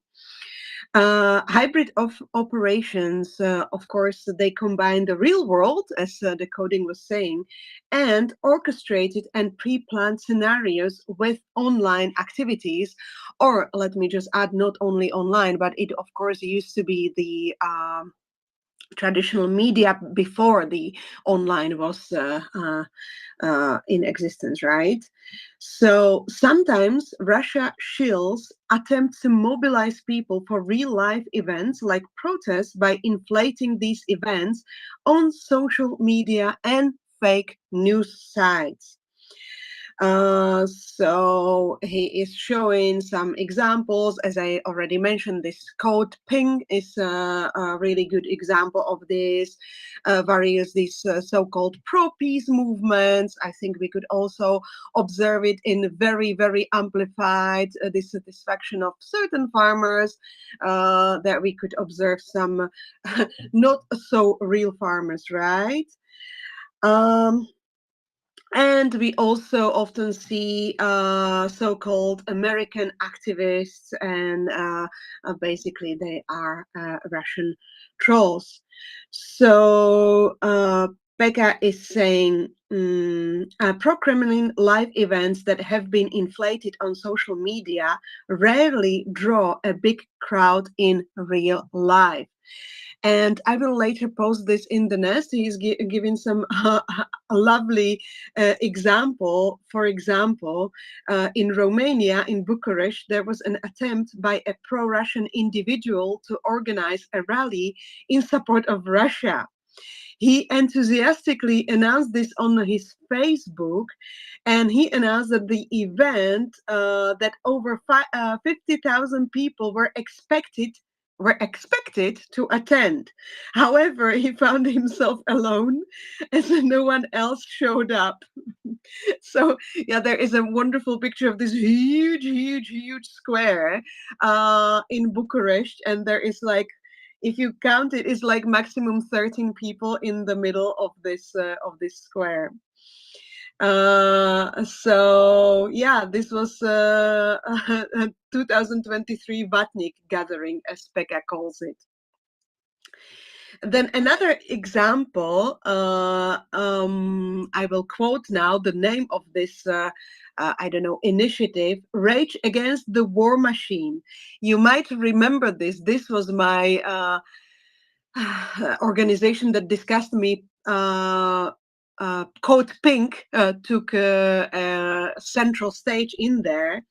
So this was the Rage Against the War Machine in DC, managed to attract a few hundred people with their massive online campaigning and some well-known speakers and pedophiles, quoting Pekka here. In Finland, in 2024 already, there was a convoy gathering that featured literally 0 trucks. That was a total bust, regardless of their strong online presence. Now, examples from other countries. Unfortunately, we know that Germany has kind of a strong fifth column. So in countries like Germany, with this strong fifth column and relatively strong support for pro-Kremlin parties like AfD, there have been some larger protests which have allegedly been amplified by the Kremlin. Maybe on the most well-known examples of hybrid operations comes from the US in 2016. Where a man named Matt Skyber became active in the US political sphere. He was very active in the politics and organized events such as March for Trump rally in New York. He arranged megaphones, designed posters, wrote press releases, and communicated with other Trump supporters. In reality, Matt Skyber didn't exist. He was a digital illegal created by a troll farm employee posing as a Trump supporter. Digital illegals are extremely effective and very cheap assets that can be deployed and organized quickly. They are also easily augmented with the help of troll and bot farms. And for this reason, Russia has been investing heavily in them for over a decade. In digital warfare, Russia has been ahead of the West, and the social media sites haven't found an effective way to counter them. In the past, they have been used in large, polarizing events like Black Lives Matter and climate change protests and COVID-19 lockdowns to provoke civil unrest and infighting and divide societies. And just to maybe veer away a little bit from Pekka, I wanted to attest to this because I could observe this over like last 10 years or even 20 years, even in my language, on the typically used social media. And I think we all could observe how Facebook gradually turned into this swamp of division and really strange, aggressive voices that were kind of always creating some topics that were really polarizing for the people who were discussing. So I'll just go back to Pekka. Today, this digital fifth column promotes and augments various conspiracy theories and strongly polarizing social phenomena. For example, the US border dispute and the Texas succession in the US and farmer protests and anti-Israeli rallies in Europe. In the second example, we'll go to Europe and focus on the farmer protests that have been going around Europe for some years now. The motivation for these protests is genuine. The farmers are genuinely concerned about their income, and the reasons for this are manifold. But it's safe to say that Russia has been using all of their resources to provoke the protests. For example, Molfar Agency exposed the Polish protest leader as a member of a pro-Russian party, and TVN24 exposed one of the protesters to be connected with the Russian embassy. In 2022, Russia launched a huge disinformation campaign called Doppelganger. The group produces videos and photos of stage events and then tries to make them go viral on social media with the use of troll farms and fake news blogs. The group relies on fake websites that mimic the appearance of large news media, including Der Spiegel, Fox News, and the Washington Post. In May 2023, Kevin Shakir et al. Exposed that the group tried to create fake anti-Ukraine, anti-NATO protests using paid actors and agents. Doppelganger operatives were also involved in painting graffiti of Stars of David on buildings around Paris after the 7th of October 2023 Hamas terrorist attacks. These graffiti were then shared around social media and fake news media to further fuel the anti-Semitic sentiment. Russia has poured a massive amount of money into a project called Maidan 3. So this is yet another example. This $1.5 billion US dollar project aims to propagate anti-Ukrainian sentiments online, and it will culminate in this spring, as we already said today, March, April, May 2024. One of the main goals of the project is to stop military aid to Ukraine. And he has yet another example, because of course, as we said, Becca is saying that it's on various continents, so it will be in Africa. But before we go to Africa, let's go to Decoding Troll, because I think you wanted to react to something that I quoted from Becca. Decoding, please go ahead. Yeah, no, that's great. Obviously, he totally gets it all.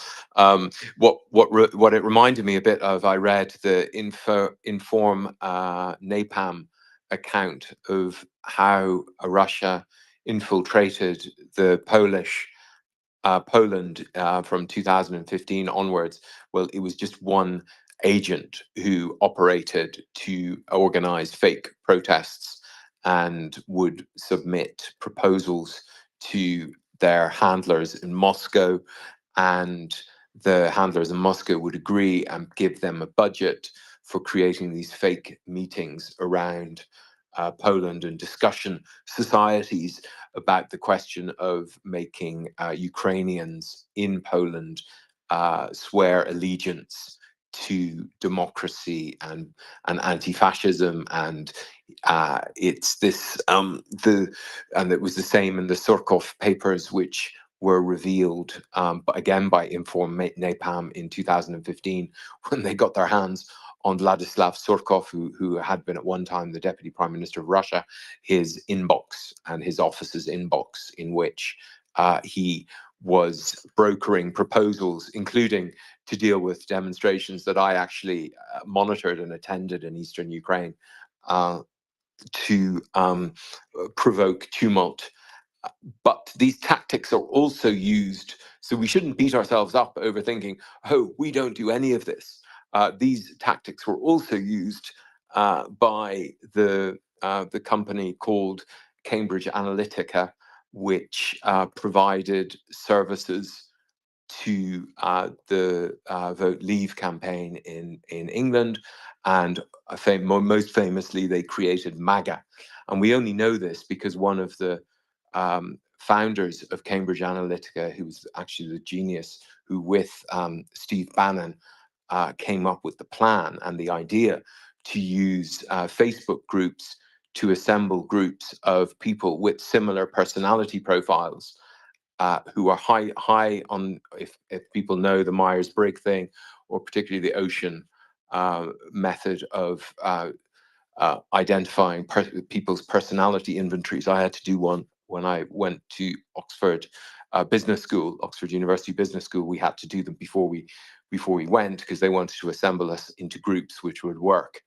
And that helped me understand the power and the potency of this. But basically, this works really well on groups of on individuals who are highly neurotic and low conscientious. And MAGA was created by these Cambridge Analytica teams, including several Britons, going around America in 2015, having created Facebook groups on a county level. So they had a geographical county level. They were targeted in particular areas which they needed to win the presidential election. And they created Facebook groups and curated these Facebook groups in the same way that these troll farms run by the chef of Folklore, Prigozhin, were operating. And they then, at a certain point, when these Facebook groups became big enough, they then held real world meetings in counties all across America, these key places which they knew would change the election result and the electors, the electoral college electors. And they purposefully chose small-ish venues and got bigger groups than you would have normally in this venue. And then the curators of the Cambridge Analytica employees, all funded by Robert Mercer, a billionaire, and his daughter, they then stoked these groups into utter anger, etc., which they had done in the Facebook groups, but then in real life. And they created bonds between these people in real life. And this is the core of MAGA. It's wholly inauthentically created. The only people who understand this are people who have read Chris Wiley, who was one of the people who created Cambridge Analytica with Steve Bannon, and then like Lev Parnas and Michael Cohen and various others, they regretted what they did, and they started singing, and they still are singing like a canary, and now dedicate their life genuinely into trying to alleviate some of the harm which they caused. But so we shouldn't beat ourselves up that we're not capable of doing it. The English ruling party does it with what they call focus groups. So that's a way of branding it. You bring groups of people together, and you tell them they're a focus group, but actually your job there is to plant ideas in their minds and see how they react to it, and then they just spin it out into the public sphere. They did it with Brexit, with these micro-targeting in particular areas. We've seen a lot of it of late, where in Newport in Wales, where they were targeting people, saying, you can either keep your steelworks or pay 50 billion a week to the European Union. Which do you choose? Yes to steelworks? No. And people, were manipulated psychologically in this way. So we do it, and our governments, sadly, do operate using these tactics. But as far as I can see, they are only really foolproof on these particular personality inventories, which are around 30% of any group, of any population, who are highly neurotic and low conscientiousness. But that's really, if you can get that group animated, they're great, or they make great authoritarian followers, and they will accept, as we see, say, with Trump, anything their accepted leaders tell them is true. Their accepted leaders can define them as true, and they won't look it up. They won't Google. So they're low conscientiousness. Yeah. Anyway, out. So I wanted to jump in there because I noticed Anna's up, and there was something that I wanted to talk to her about. And this was the Kommersant article about the post-Putin speech analysis and the experts. That looked very interesting for me. So Jana, I don't know if you can talk right now, but I'd be interested to see what your take was on that. Yeah, so thank you for that. I thought it's interesting too. So I saw this morning, and I was wondering what is happening, because they felt the need to explain Putin after Putin's interview with Tucker Carlson, and now they felt the need to explain Putin after he held this 2-hour and 6-minute speech interrupted by 80 frantic applauding sessions the other day, the 29th of February, the Leap Day. The leapfrog day, probably. So what they said in the article practically is that Putin, through this speech, devised the miracle solution for Russia to be an amazing economy until 2030. And let's remember that there are just like 6 years until 2030, so it's not so much time. And the almost unanimous opinion of the experts was that Putin holds the key for this miracle. Apparently, there was one dissident, but it was very quickly convinced to fall in line, to step into the line, and to agree with this miraculous solution from Putin. So I don't know. Either they think Putin is too cryptic and is not communicating well, or the people are too stupid and do not manage to understand the greatness of Putin's mind, or maybe we don't know. Maybe people in Russia have to be told what to understand from what they are listening. I don't know what was the case there, but yeah, it's certainly interesting. So there were many points, starting with the special military operation in Ukraine, international relations, and then a lot of social points. What I observed in these social points, for example, they want to do things for the kindergartens, for the universities. They want to increase the speed of supercomputers 10 times by 2030. They want many things, but nothing in the present. Everything will happen the other year, the next year. in the next 5 years or something like this. Nothing in the present. And if we are looking at Russia, how they are doing lately, I think tomorrow never comes in Russia. That's my modest, let's say, summary of this. Tomorrow never comes. There are a lot of improvements that are planned, but tomorrow never comes. Yeah, I thought it was the whole text is very, very funny because it seemed, I don't know, maybe I'm reading too much into the text, but the text reads like somebody who's really not taking the subject matter too seriously. So he talks about, for example, that the people, what was it he says?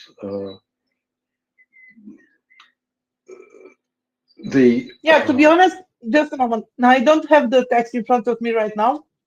That's one of the things I wanted to say. So I just said from memory.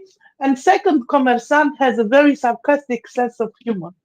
That's why I use Commerçant as a paper, because sometimes their sarcasm is worth reading those very boring articles. Yeah, there are numerous examples of it in the text. So in this article, I guess it's about 300 words long altogether. But basically, every paragraph has got some kind of very oblique kind of dig at the people who are being discussed. And first of all, it says, in their own words, they are actually engaged in the post-production of the president's message. So, he's saying that people are just basically putting together the message in a way which people would understand, rather than how it was portrayed in the first place. And they said if the program is going to be implemented, it would be possible to speak of a Russian economic miracle by 2030. One of the discussants, I don't know, that's one of the participants tried to slightly criticize the message in the context of the fact that it did not contain all of the answers expected by society. But he was promptly reassured by his colleagues. The experts also answered Commerçant's questions about who the elite is that the president has said has discredited itself. So apparently the president said that part of the elite has discredited itself, and there is no clear answer about that. So yeah, throughout this text there is really strange kind of indications that whoever's writing it's not completely on board with the overall message of the article.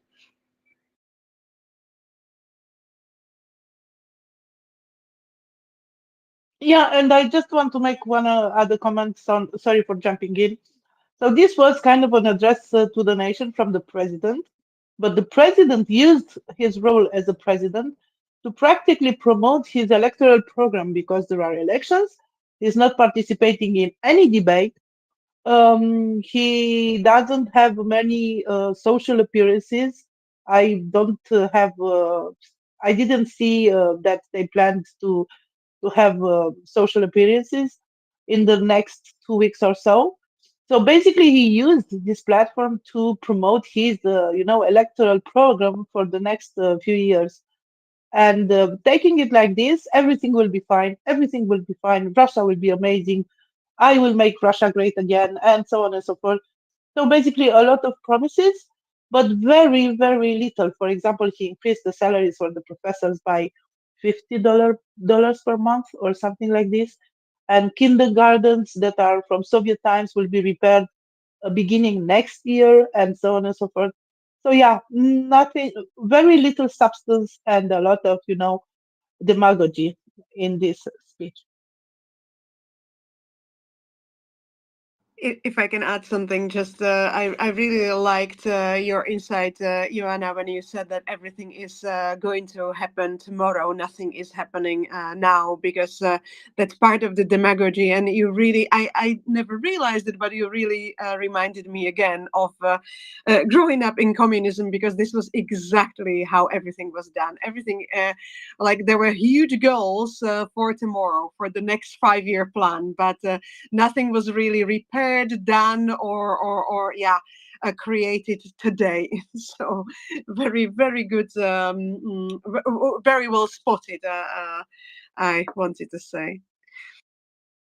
David, did you have anything else to say? Sorry, I also barged in. No, not at all. Yeah, I don't know if you can get a translation of that piece. It's a very interesting thing to read through, because it's kind of the twilight zone of what Russian politics is like, and also what Russian media is like. I think you'll find it very odd if you're an English speaker and you're not really familiar with Russian journalism, but it's kind of a classic, I would say. This is a very, very interesting thing to read through. Yanni, you had another article that you mentioned, and that was the Le Monde article about the Indian recruits. So I know a lot about the Nepalese troops. So people who are not really aware, Nepalese are form a big part of a small part, but a very important part of the British Army. The Gurkhas are a very famous regiment, and getting into the Gurkhas is extremely difficult. And as a consequence, a number of Nepalese citizens have also been recruited by Wagner in the past, and as a consequence, also the Russian military. So Nepal has become a kind of a stomping ground for recruiters for Russian paramilitary and Russian military recruiters. Apparently, this is also going on in a number of other countries, but India was the subject of the article in Le Monde. Did you have a chance to read that in detail, or do you have any comment on that, Joanna?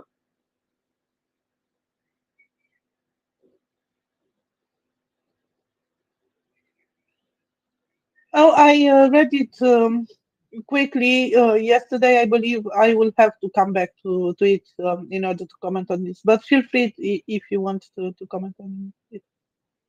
Yeah, no, I was just it was just interesting that the context was from Indian recruits, and I think that in particular they were being picked up in Dubai for that. So going to work in Dubai and then ending up somehow on the front lines in Ukraine.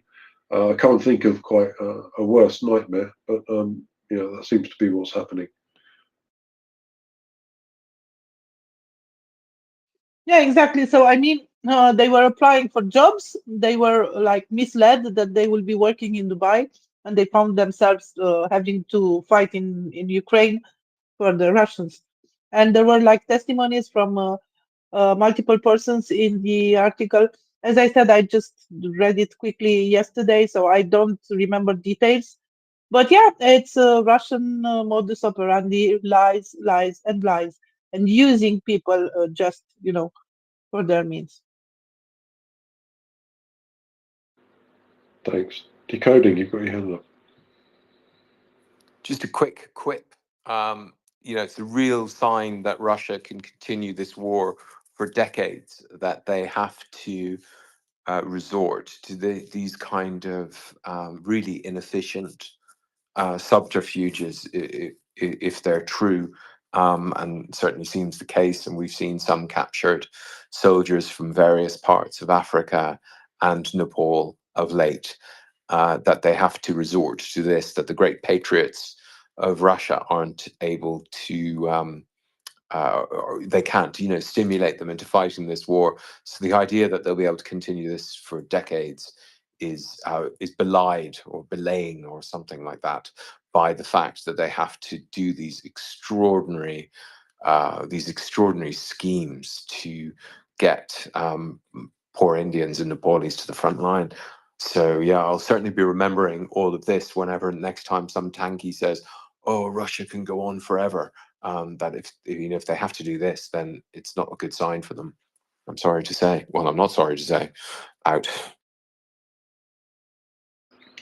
No, and this gives the lie to the whole invincibility narrative. The fact that they've apparently launched an Su-57 only for television purposes. Maybe it didn't exist at all, and launched a missile which missed. Getting the weapons from North Korea. I mean, all of this indicates that they're in far worse shape than most people assume. Joanna. Oh, talking about the long war and the Russians preparing for it. I don't know. Maybe it's not a real connection here, but in my mind it is. Um, how should I put it? It's a question for decoding, actually.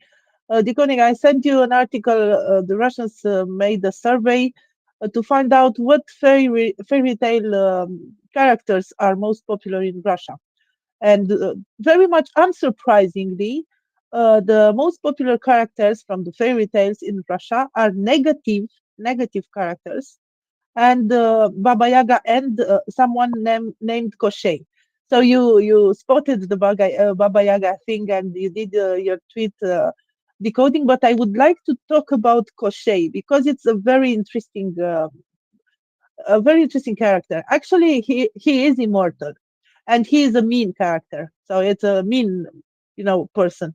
And he's immortal, but not because it has some magic powers or something like this, but because his death is hidden inside an egg, which is hidden inside a duck or whatever. It's a very complicated story, and actually, it's an Asian story. It's not really European kind of story. But tricking that by hiding it, and by just postponing the moment to somewhere else. It's kind of what Putin is doing. It's kind of what Russia, as it is doing right now. So I don't know. I don't want to get again into a very fairy tale discussion, but I would like just if you can give your opinion decoding in 2-3 phrases, not to just go down the drain again.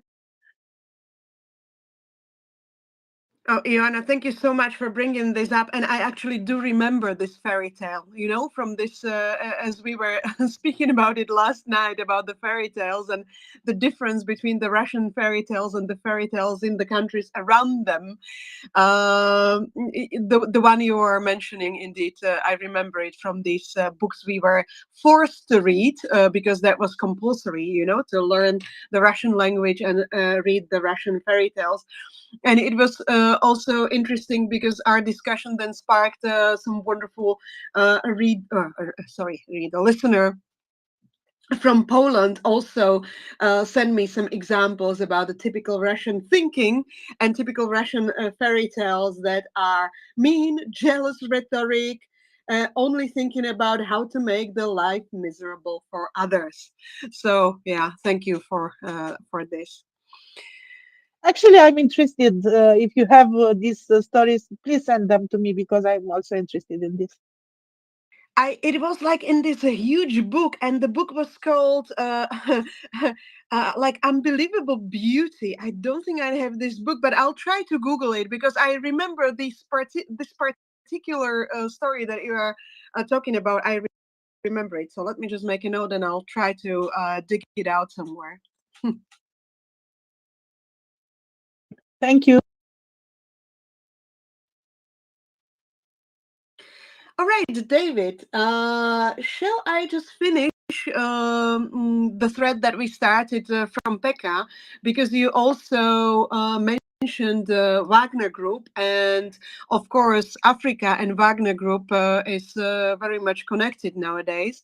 But let's see what Decoding still wants to say. Maybe it's to finish this topic. Iona, and I learn a lot from your insights, having been taught Russian and Russian culture through the medium of folk tales. So it's that is part of the fundamental insight into some folklore, is that when we read these stories, when President, God, see what I'm doing? When Trump tells a tale which never happened about a European leader who came to him and said, and he imitates the voice, will you protect me if we don't reach our 2% figure? And I said to him, no, we won't. I'm going to say to them, they can do whatever the hell they want with you. And it's this kind of distant folklore which performs the same function that these folktale figures perform in our minds. And that the cauldron of rebirth is an essential component in many different Indo-European religious traditions. Because when I talk about folklore, what I'm really talking about is religious belief. When I talk about mythology, I'm talking about the religion that predates Christianity and which is deeply in our minds.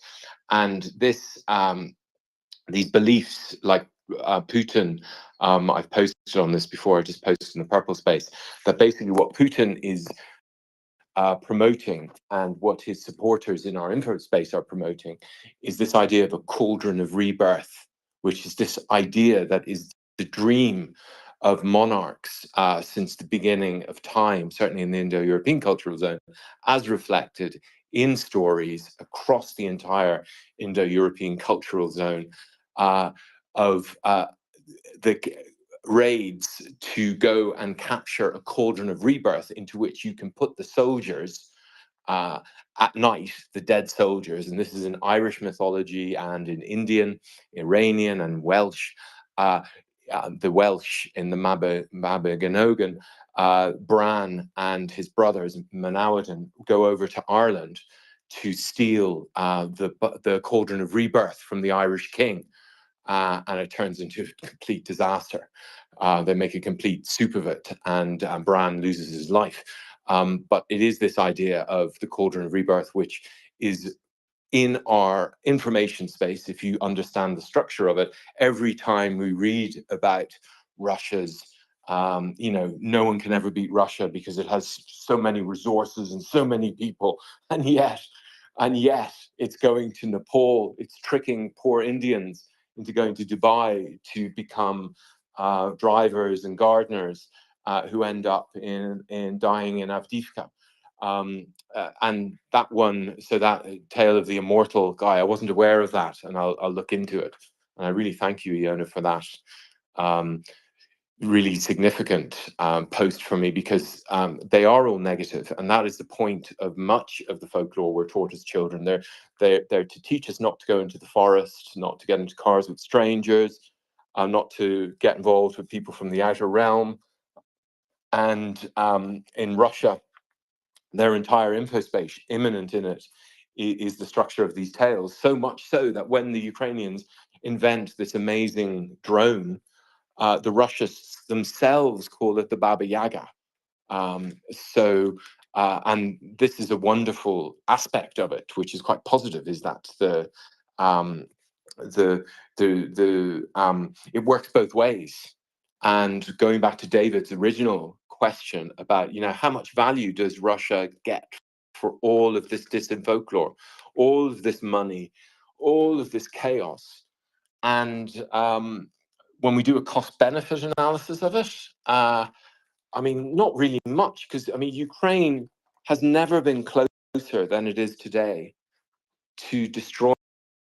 He basically, as I've mentioned before, and I put significance in this, he basically announced that the war won't end until Ukraine destroys Russia's capacity to make ammunition all across Russia, until it destroys its nuclear weapons, and until the exact opposite of what's happening in Zaporozhye Enerhodar nuclear power plant, which I think about every day. What's happening, the exact opposite, that the international community takes over each of Rosatom's assets, not only in Russia, but everywhere. So this is the scale of the ambition which Ukraine has now set out, unnoticed by many. And, it's taken a long time to get here and many deaths of Ukrainians, but Ukraine is getting its F-16s.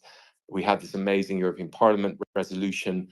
Most of us have quite a positive feeling about what's coming on stream over the next 6 months, whether or not Biden wins the election. And to get to this point where, from the point where France and Germany and Russia were working in collusion from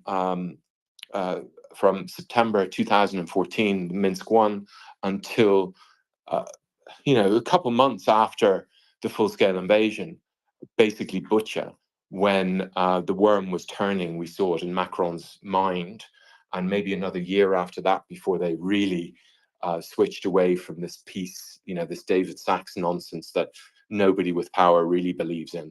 And so Ukraine, for all of their distant folklore, Russia has created all this chaos in the Congress and everything like that. But it's not helping them win, and the price of Ukraine's victory, which Russia will pay, has only continued climbing since the beginning of the full-scale invasion, so that people now, like only complete amateurs or Russian propagandists, think Ukraine will stick to its borders. But it's the current situation, or we saw this polling from the other day, which kind of answers Jenny's question from the other day. Well, what do Ukrainians think about victory? And I'll post the purple thing after this. Most Ukrainians now think of victory as their 1991 borders, and believe that this is going to happen.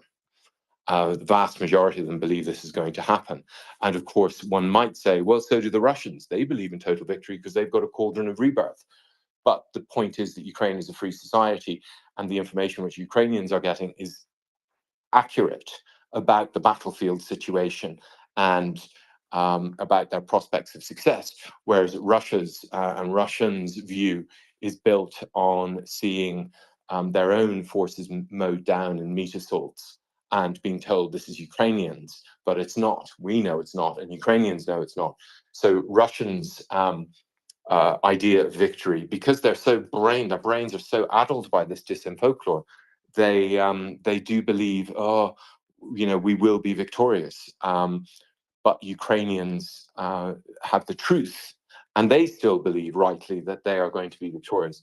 So back to David's original question, if you did a cost-benefit analysis for all of this nonsense, owning Trump, Brexit, whatever else they've been responsible for, the Gilets jaunes, the Polish farmers and all that, all it's kind of doing is in actual fact, it has had the effect of increasing the price on Russia of Ukraine's victory. No longer will they get to keep Crimea or the places it occupied until February 2022, but Russia will lose everything. So yeah, that's my positive spin on their distant folklore apparatus. But it is causing chaos, and it's occupying all of our times. It occupies my life full time, and many of we're involved in this, trying to counter it and understand it. And so yeah, we are in some respects running around in circles. But at the same time, it's not going to have, if all of this was about Russian victory and helping Russia create this nirvana by 2030, which we know is not, which is never going to happen, and most Russians know it's never going to happen. They heard all of this through communism, and most of them will have been rolling their eyes when they heard Putin saying that yesterday. So I'll leave it at that. Out. Yeah, thank you, Decoding. And well, you're right. We spend a lot of time on discussing these topics, but it's also important because, as we already acknowledged, we don't really have sufficient means yet to defend ourselves.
we definitely have to build both our resistance, but also some means.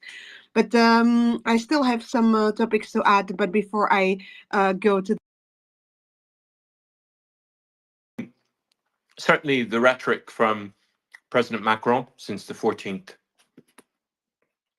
of February makes it clear he's had enough, to me anyway. And I know many of us cynics, my father among them, would think that guy would say anything. But I really pick it up that they have gone too far. On the other hand, the thing we have to be aware of is they're so brilliant at it as a compensation for the fact that they're not brilliant at anything else.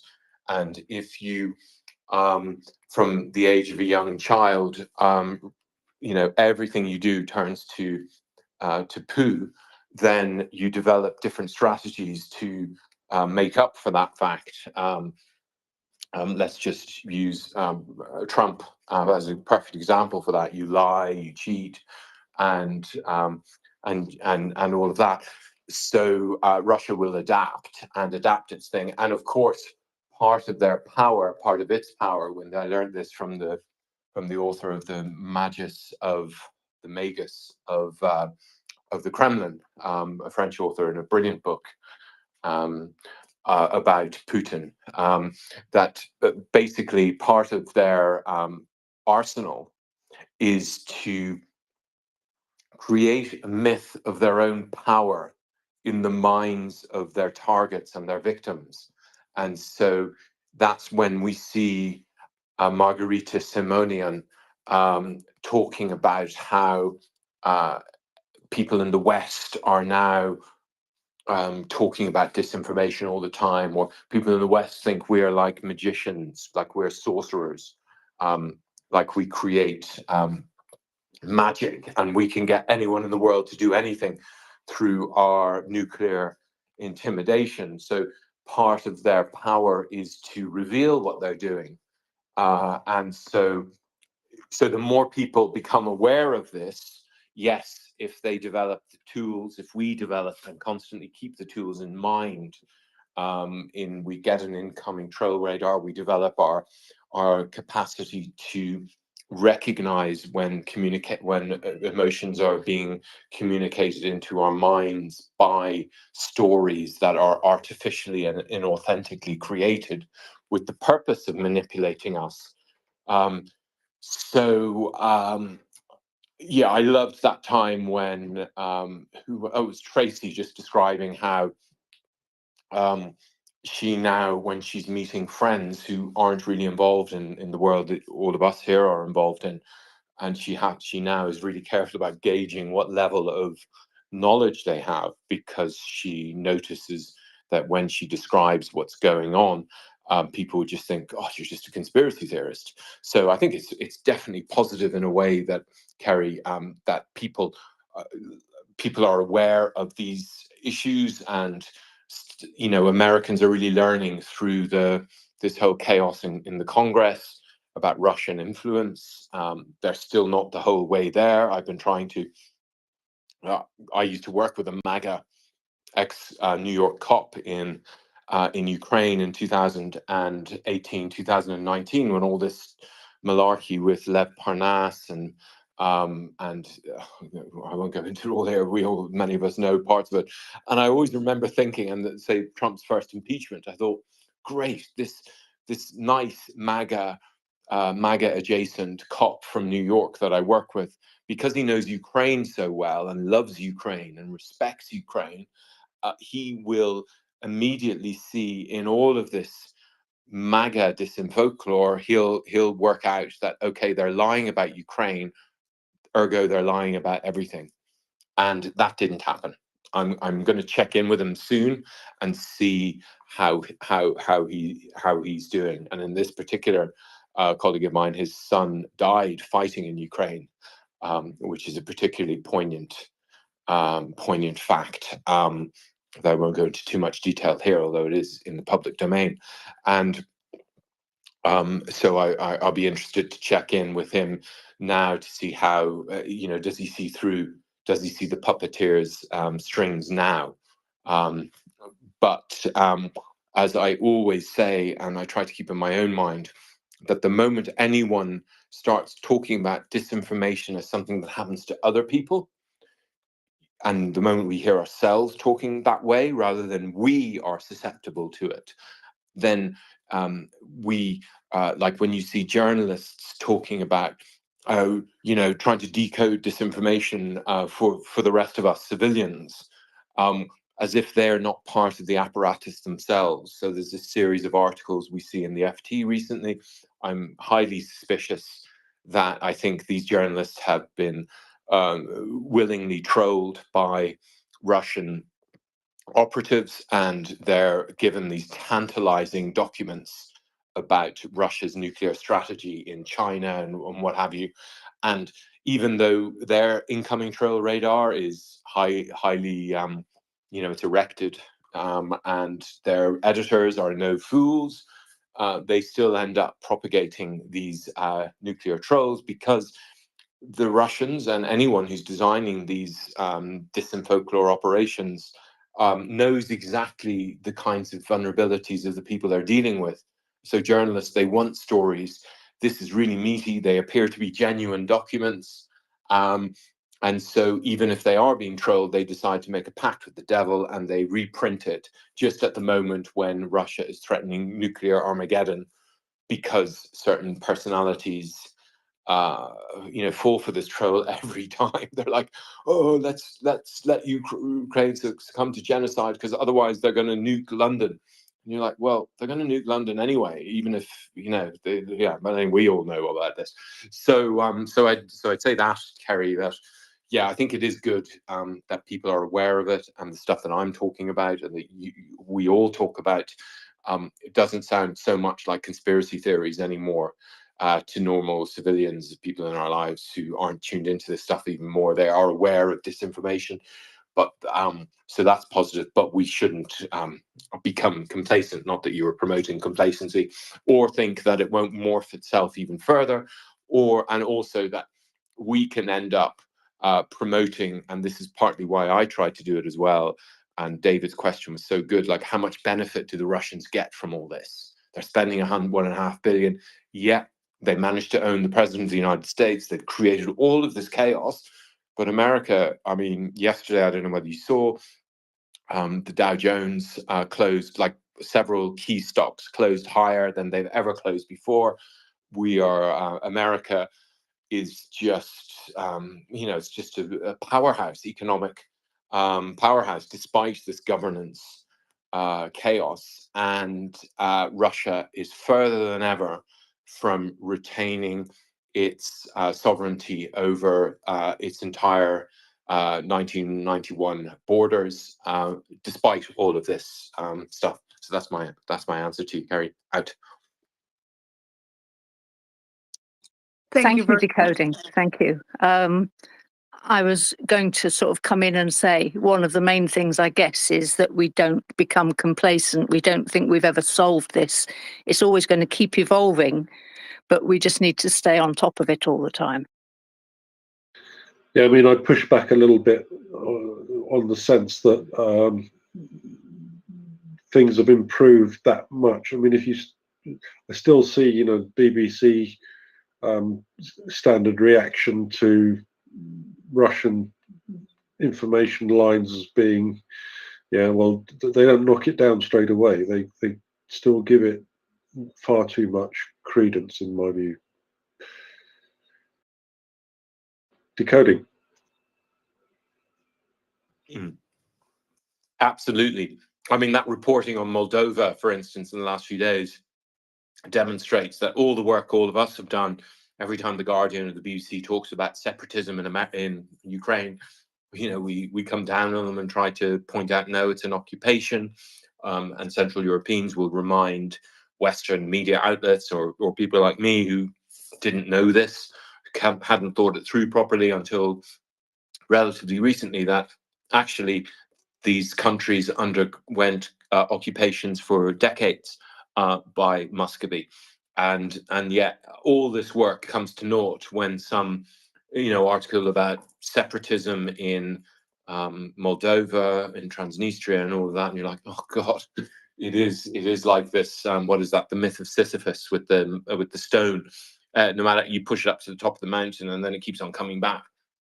But that's why the fourth principle in my code of positive trolls, which underpins all of my work, is the fourth principle is joyous perseverance. So we must joyously persevere in pushing up the stone. Well, not must, but I try to model this and practice this. Push the stone up to the top, and because, as Kerry says, this stuff changes the whole time and morphs into different bits. That's why I'm trying to I've tried to develop in Disinfolklore this idea that works across all communications, all modes of communication, and eternally at all times, as long as humans are humans, in the sense of we talk about our intentions being altered by memes, and our attitudes and our motivations altered by memes. And the moment we feel this happening to us, if we're looking out for it, we'll recognize when it's happening to us more often than if we're not looking out for it. We develop our muscle, our incoming troll radar, and then we, in a considered way, work out whether we want actively to see our motivation change. So we read this article that depresses us about Ukraine, and instead of donating 30 euros to help Ukraine's humanitarian situation, we decide to donate it to some charity in our local community, which is great. But really, the point of the Russian Disinfolklore is to demotivate us from Ukraine and to change our motivation. And so if we carry these tools with us, no matter what we're hit with, we'll be looking for an energy. And if that energy is goading us into abandoning the post-World War II peace settlement legal architecture, the laws of war, the Refugee Convention, the Declaration of Human Rights, the Convention on Human Rights, international humanitarian law, sorry, that's the laws of war, international criminal law, all of these things which Russian and nefarious Disinfolklore is intending to get us to abandon and campaign against. They want us to get rid of the right to seek asylum in other states because you have a well-founded fear of persecution. Whenever we feel that happening to us, inside us, then we know that we're being actively and negatively trolled. And I hope that is, yeah, anyway, leave it at that. Out. Thank you very much, Decoding, and thank you, Terry, for raising this. This was a really interesting discussion. I just have to say I particularly appreciate your term incoming troll radar, Decoding, because I absolutely agree that, I absolutely agree there is so many gaps still in the society where people have to learn this. But I think ourselves, we really developed, at least when I'm speaking about me, I was so naive and really dumb, to be honest, 2 years ago. And I think my incoming troll radar is now very, very well developed. So we just have to, we have to help our friends and our societies to learn this as well. But we have to bring everyone along to listen to MriyaReport. This is where you develop your anti-troll radar, folks. Absolutely. Yeah, absolutely. Well, David, I will have to leave you soon, unfortunately, but because we started this a whole discussion with Pekka, let me just finish his thread, and I also put it in the nest, and I will share the mis and disinformation examples in the back channels, and we can also discuss it later, of course. But let me maybe finish this because I think he is really raising very similar points, but also with some other hybrid operations examples that we have to be aware of, and our governments, our leaders should be aware of. So we already traveled through, I think, 2 or 3 continents. And Pekka is also mentioning the operations that are ongoing in some form.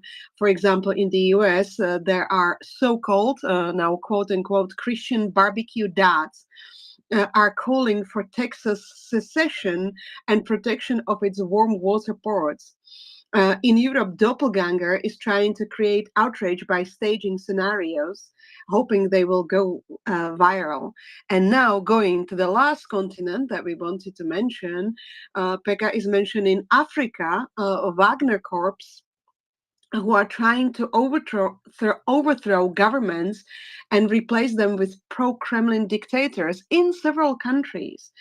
And the same time attempts to control, in the same time, they attempt to control the information space in Africa together with massive fake news networks like Russosphere and media networks like Sputnik. Overall, the West, I'm still quoting Pekka, the West has been unable to respond and counter these massive campaigns. Once they've been discovered and exposed by outlets like EU versus Disinfo, Stop Faking News, or BBC Verify, several new ones have already appeared in the social media space. So yeah, that is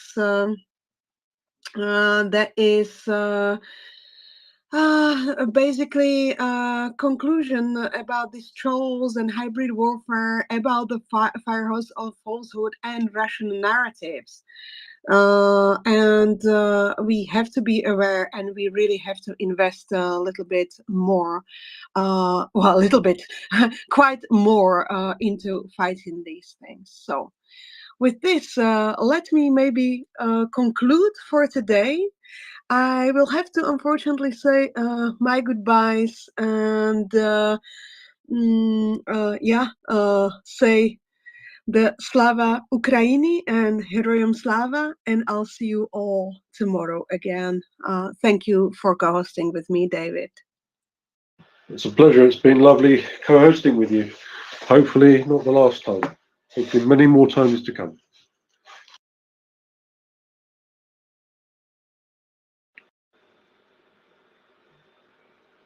So we're having a chat about what's going. Well, we were talking quite a lot about what happens in Russia next, and I think the first thing to say about what happens in Russia next, we were talking about the Navalny funeral and how this is maybe indicative of what's coming on. And I think on one level we would say we don't care what happens in Russia next. Nevertheless, it's a topic to talk about, and I think. Many of us in this space would discuss this in the context maybe of Russia breaking up into parts. Those of you that know me on the space know that my opinion is that we're heading very much more towards kind of a North Korea on steroids model of Russia, assuming that there is no catastrophic collapse. North Korea has been able to survive for well over 60 years now, and Russia has a lot more resources. So whilst it's more difficult to control because of its size and time zones and all the rest of it, it has a significantly more resources in order to sustain itself. So yeah, what we're seeing is generally a much stronger decline towards something approaching full totalitarianism, in my view, and yeah, I think that's probably the most likely outcome.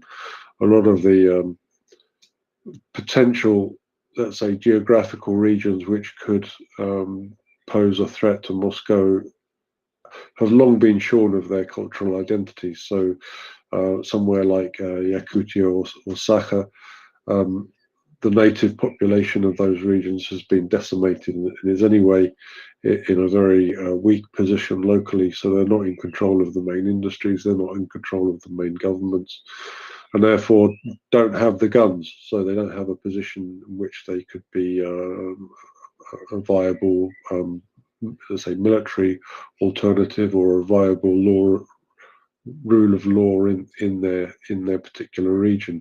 The only exception to this is really in the Caucasus, where Ichkeria or Chechnya does have a significantly different and conscious sense of its own identity. They've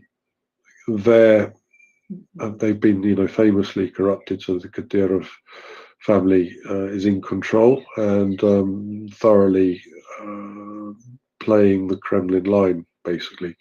Decoding, you got your hand up.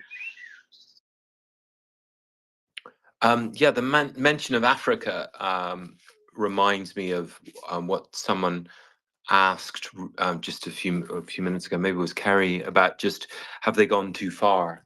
Because I think a significant part of the arc and the evolution of President Macron's thinking is the chaos and annoyance which Russia and the Wagner Nazis have been causing in Mali and in other places really since 2013, as far as I know, and probably long before that. And any sense of limits or spheres of influence, or Russia staying in its lane and France in its lane, it has been completely breached by the terrible actions which Russia has created. And not only that, but that Russia blamed and blames France on them and uses its all its information warfare capabilities to hang this on France, so that I have a very erudite and great friend, Indian friend, who's an architect, and in her mind, it was France which killed those 300 villagers in Mali, which we know were the Wagner Nazis did that in March of 2022. And this has been going on for a decade. These kind of, and I call it basically, I posted on it, I'll post it in the purple thing in a second, how did the Russians pay for their genocide in Ukraine? Well, through genocide in Africa. And all the gold, the mountains of gold, the containers full of gold and diamonds which are provided, which the Wagner Nazis and Prigozhin, the chef of Decem folklore, provided to the chief sorcerer Putin, who presumably bathes in this stuff like Croesus or Midas or Cleopatra, and that they've just gone too far. And so, although President Macron did not mention this in Africa the other way, they really have impacted on not only on France's interests and France's military interventions and the European Union missions in various places trying to stabilize these places because they don't want the immigrants coming in to Europe. But Russia has been working on the other side. So I think they have gone too far. And I've been waiting for this Kosovo moment for a long time. And any of us who know Russians and Russia, but individual Russians, part of what characterizes their Russian psyche is this: ultimately they think they're a bit rubbish and therefore they need to invade Ukraine to overcome their own sense of we're really rubbish, and if China decided with its little fingernail it could take over most of our territory again. So instead of facing this fear or becoming a good country like Japan or Germany is today, we'll just be really aggressive. And they think of this Kosovo, what happened in Kosovo, as the moment of their maximum humiliation, which continues to today with the NATO bases in Kosovo. And I continue to try and promote this sense of inadequacy in the minds of Russians. Not that many would read my work, Russists rather than Russians, because I know it is their primal fear. It's what they really think. We are actually pretty rubbish when it comes down to it, and we're all face. And if we can promote the idea, which I think is true, so it's ethical, that they have gone too far now. They were given a wide margin of appreciation by France, England, America, Germany, Italy after the occupation of Crimea in 2014, and they've blown it. They've just gone too far. And like the little child, Putin is really underneath it, and he remembers the time he went too far and his mother beat him. This is what is coming, and there's nothing they can do to stop it. If I'm right in my reading of what President Macron has said, and the unified voice of all the G7 countries, and even of Germany, because Germany is pretty close to all in terms of all. We're still trying to get the tourists out of them, but Europe is definitely all in at this point, and everything is coming on stream. And if we can promote awareness of this in the minds, scare the minds of any Russians Russists, then I think that's positive counter disinfolklore. It's little stories which promote that out.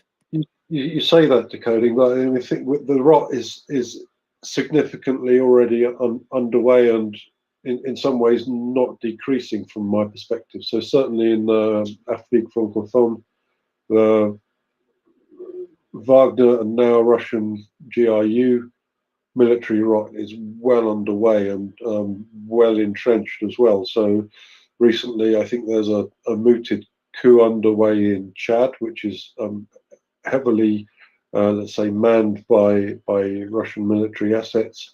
And also in Togo recently, there's been a strong increase in the amount of collaboration between Togo and Russia. It's looking to become kind of a logistics hub for the Russian operations throughout Western Africa. If you look at the map, basically,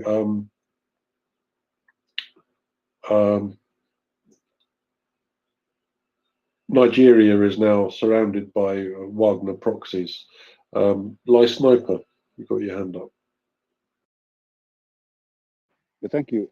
I just wanted to chime in a bit what David just said, that we are talking about Russia, but basically who cares? My thought, because if we start talking about Russia, then we start talking about China and Taiwan and Africa and all over the place, and every chance and every minute we have here to discuss about Ukraine and point the thoughts towards Ukraine and supporting Ukraine. It's I think it's a wasted opportunity if we focus too much on what's with Russia. Russia is what Russia is, but at the moment we should be a bit more focused on Ukraine, because I think that if we talk like 2 hours about Russia and then we say donate to Ukraine, that might not apply as well as if we would focus a bit more on Ukraine itself, because I don't think it adds much value to ponder about the possible future of Russia and whatever. That's their problem. Who cares? I mean, they have their problems, but of course, I always enjoy when I hear some news and some smoking accidents and stuff. But I would really, how would I say? Ukraine is in my heart and not Russia. Thank you. I think that goes for all of us, and it's coming to the end of my time now, so I just welcome Christopher up to the space. Welcome up, Christopher. How are you doing? David, good morning, good afternoon. It's a little after 2 there in London, so it's a little after 9 a.m. here in the East Coast. Doing well. Good morning. Trust you're suitably caffeinated. And yeah, thanks very much, everybody. Had a very interesting afternoon. What we've been discussing is a range of different topics, nothing really in focus at the moment. A little bit about disinformation, a little bit about Putin's speech and the reactions to that, a little bit about Navalny's funeral, what's going on with the Air Force and planes dropping out of the sky and so forth. So I'll say my goodbyes. Thanks very much, Christopher, and I think Tracy will be up with you in a moment. Thank you kindly, David. And good morning, good afternoon, everyone. Trust everybody's day is moving along smartly. Looks a little cloudy here. It's about 4 degrees. We're still somewhat in winter. Last couple of days, March seems to come in, as the saying goes. March roars in like a lion and exits like a lamb. And that seems to be pretty, as far as a farmer's almanac kind of saying about the weather. It seems to be pretty accurate, at least in my experience. Here on the East Coast, we are MriyaReport, but we are not just on the East Coast.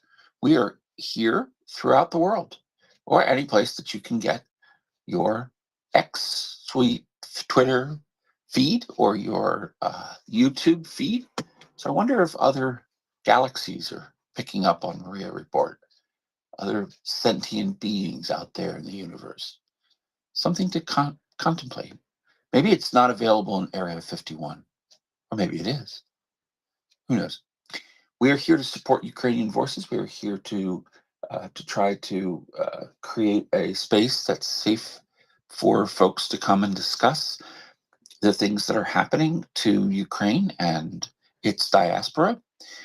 We are particularly interested in making sure that we are giving the latest and the best information that is out there, official information we use a lot. We also talk a little bit about some conspiracy theories and otherwise, but we keep the focus and try to keep the focus on Ukraine and how it needs our assistance in removing its genocidal invaders, the racist Russian, the government of the government of Putler over there in Moscow, or in St. Petersburg, or in Sochi, or in some bunker, because Putin doesn't travel out a lot now, does he? I saw a story, and I'm going to go back and pick it up. Is something about Putler going to be heading out to Turkey? I don't know. Maybe I misread that. And so anyway, we're going to talk a little bit. Tracy and I will be, when she gets herself up and moved into the space, we'll definitely begin to speak about things related to SBU and things related to cyber. I know the discussion has been going on now a little bit about disinformation and decoding with his disinfolklore theories that he has, very much grounded in, I like folklore actually.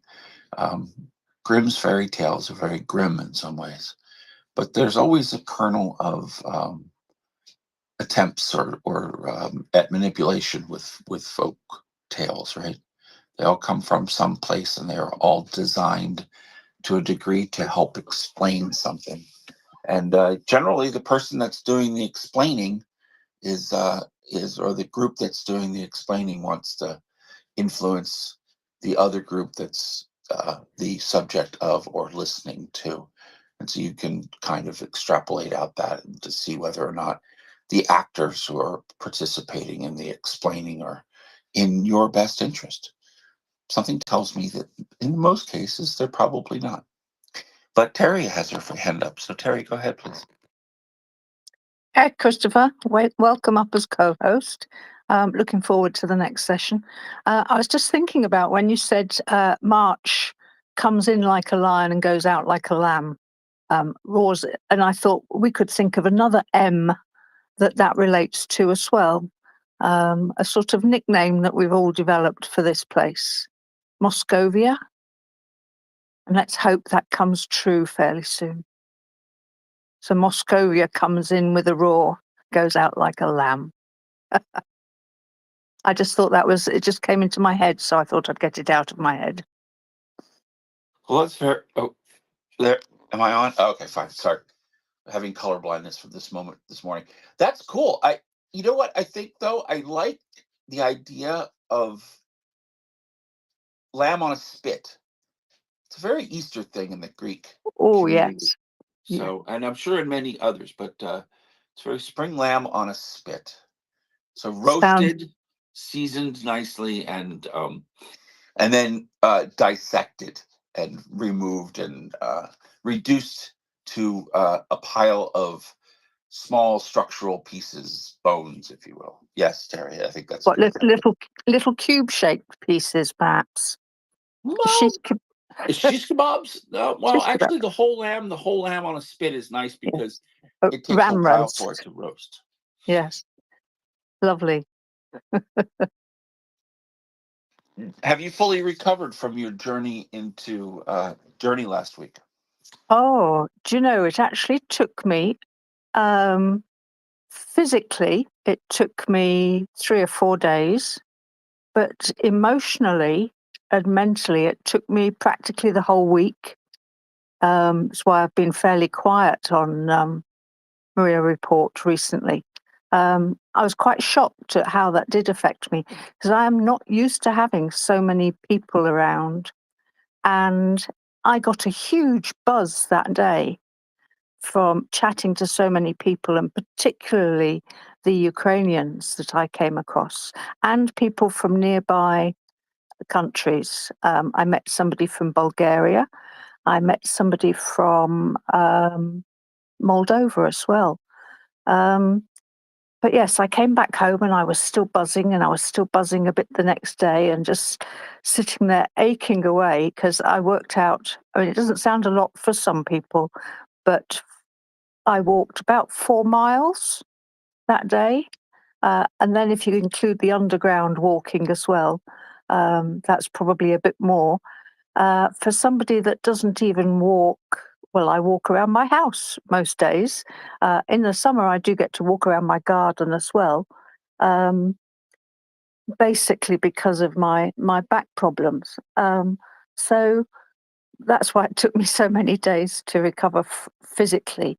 But yeah, I was rather surprised at the emotional side. I suddenly wanted to sort of shut down. I felt as if I'd been overloaded with so much, and there was so much I wanted to be able to do. And I heard all these amazing people doing all sorts of wonderful things for Ukraine, desperately wanting to do it. But then I realized, but my body just won't cope, and my mental capacity to take so much in.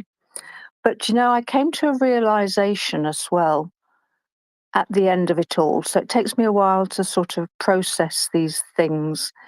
And that one of my problems has been I've wanted to be involved, and even here on Twitter, with everything and keeping up with everything that's going on.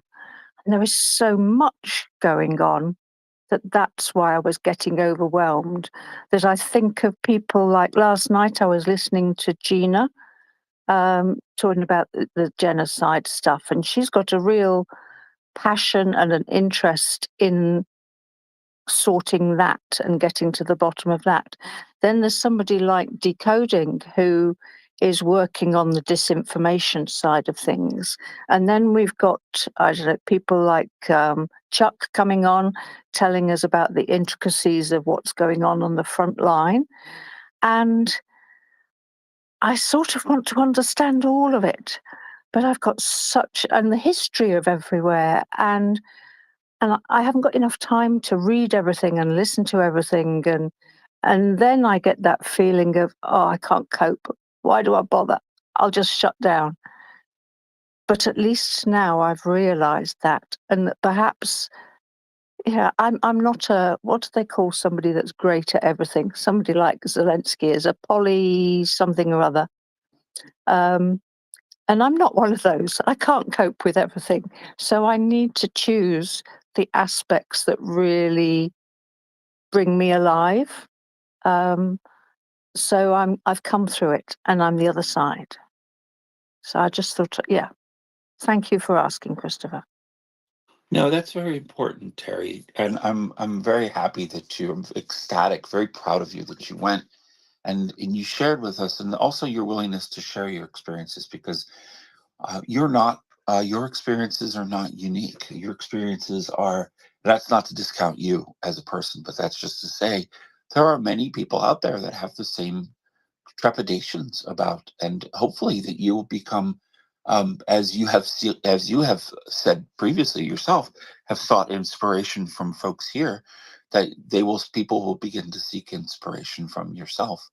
And I think this perpetualness of that, the creation of one or group of individuals, or one individual inspiring another group of individuals, or even just another individual, that it's it positivity is contagious, but unfortunately it's not as contagious as negativity. So we seem to have to work, the ones that are on the positive side, that's the we I'm speaking of, have to work extra hard to make sure that we keep up both myself, I should say, I keep up my positivity, but then I'm also able to assist and spread it out. And I think like you said there, and I get this too, which is the charge you get from when others are positive around you, around me, I should say. I'll keep it on myself.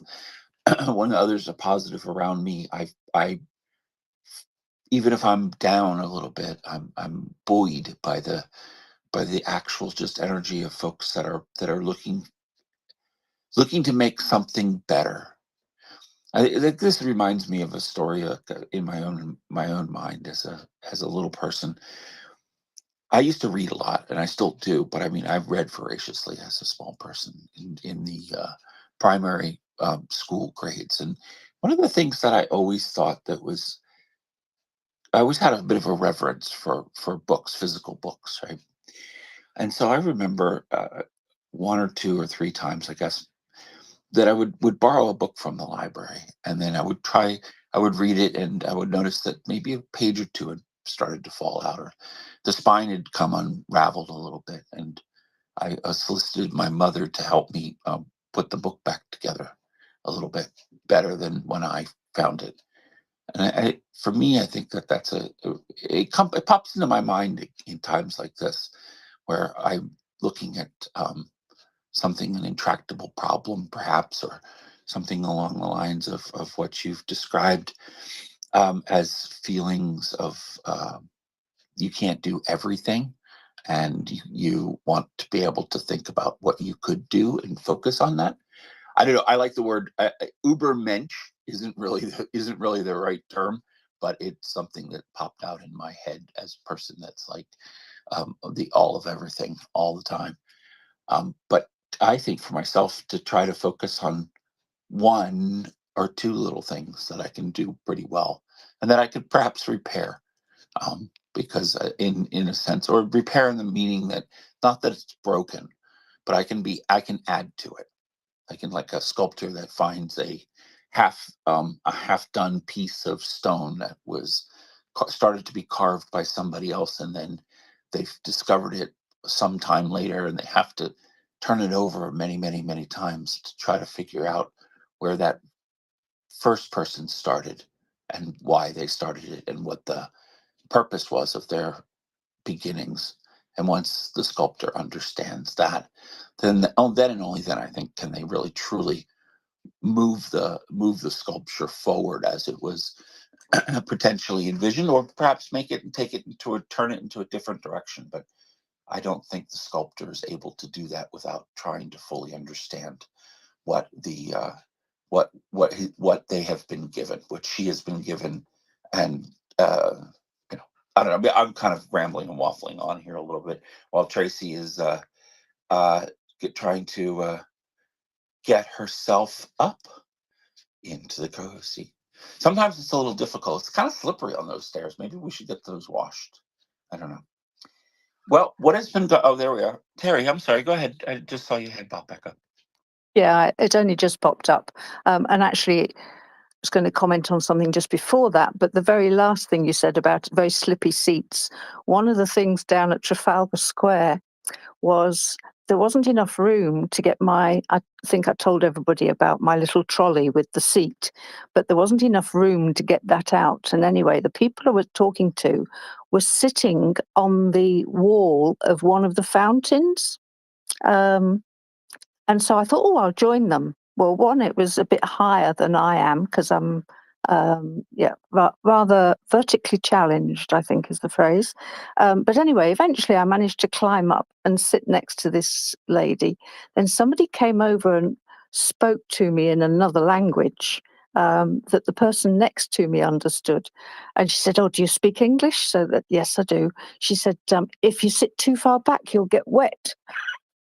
Was all she was trying to say. But at that very moment, I sort of nudged myself a little bit further forwards and slipped what felt like miles for me. It was only about, I don't know, a foot, because the edge was so slippy that I slipped back off again.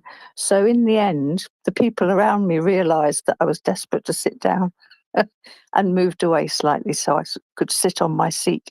But I was just thinking that slippy seat, the edge of that fountain must have been so sat on over the years that the stone was really smooth. That was just from the last thing you said. What I put my hand up again for was what you were describing about the stonemason carrying on with their work. Just made me think about I think it's the Japanese art of kintsugi pots. And when I worked within the mental health sphere, we used to have a deliberate session of bring something in that isn't broken. And there is a whole sort of art about it that you then break it. Quite often this happens with pots that have been broken. But the idea of this is to help us all see that none of us are perfect. And you break the pot carefully inside a cloth. Then you open up the cloth and you look at all of the pieces. And then as a jigsaw puzzle type thing, you put it back together. And the way that you finish it is with gold filler, I suppose. We obviously didn't use gold, but and you put it all back together, and the finished thing, although it's broken, is better than it was originally, or is more secure and more beautiful than it was originally. And I've actually got a cat sitting on my windowsill that somebody else broke it for me, but I patched it back together and then filled in all of the edges with it. And he sits looking out the window. He's a big pottery cat. But kintsugi is a lovely art to actually look at. And I don't know, it's just something we can all take from that. And hopefully Ukraine can take from that as well, in that it will come back and be better than it was before. That's a very lovely story. Thank you. Yeah, Kintsugi is very cool. Sort of a journey, if you will, the golden journey. My person, Anastasia, she's been studying Japanese since she was in 5th grade of her own volition, really, and now she's okay with it.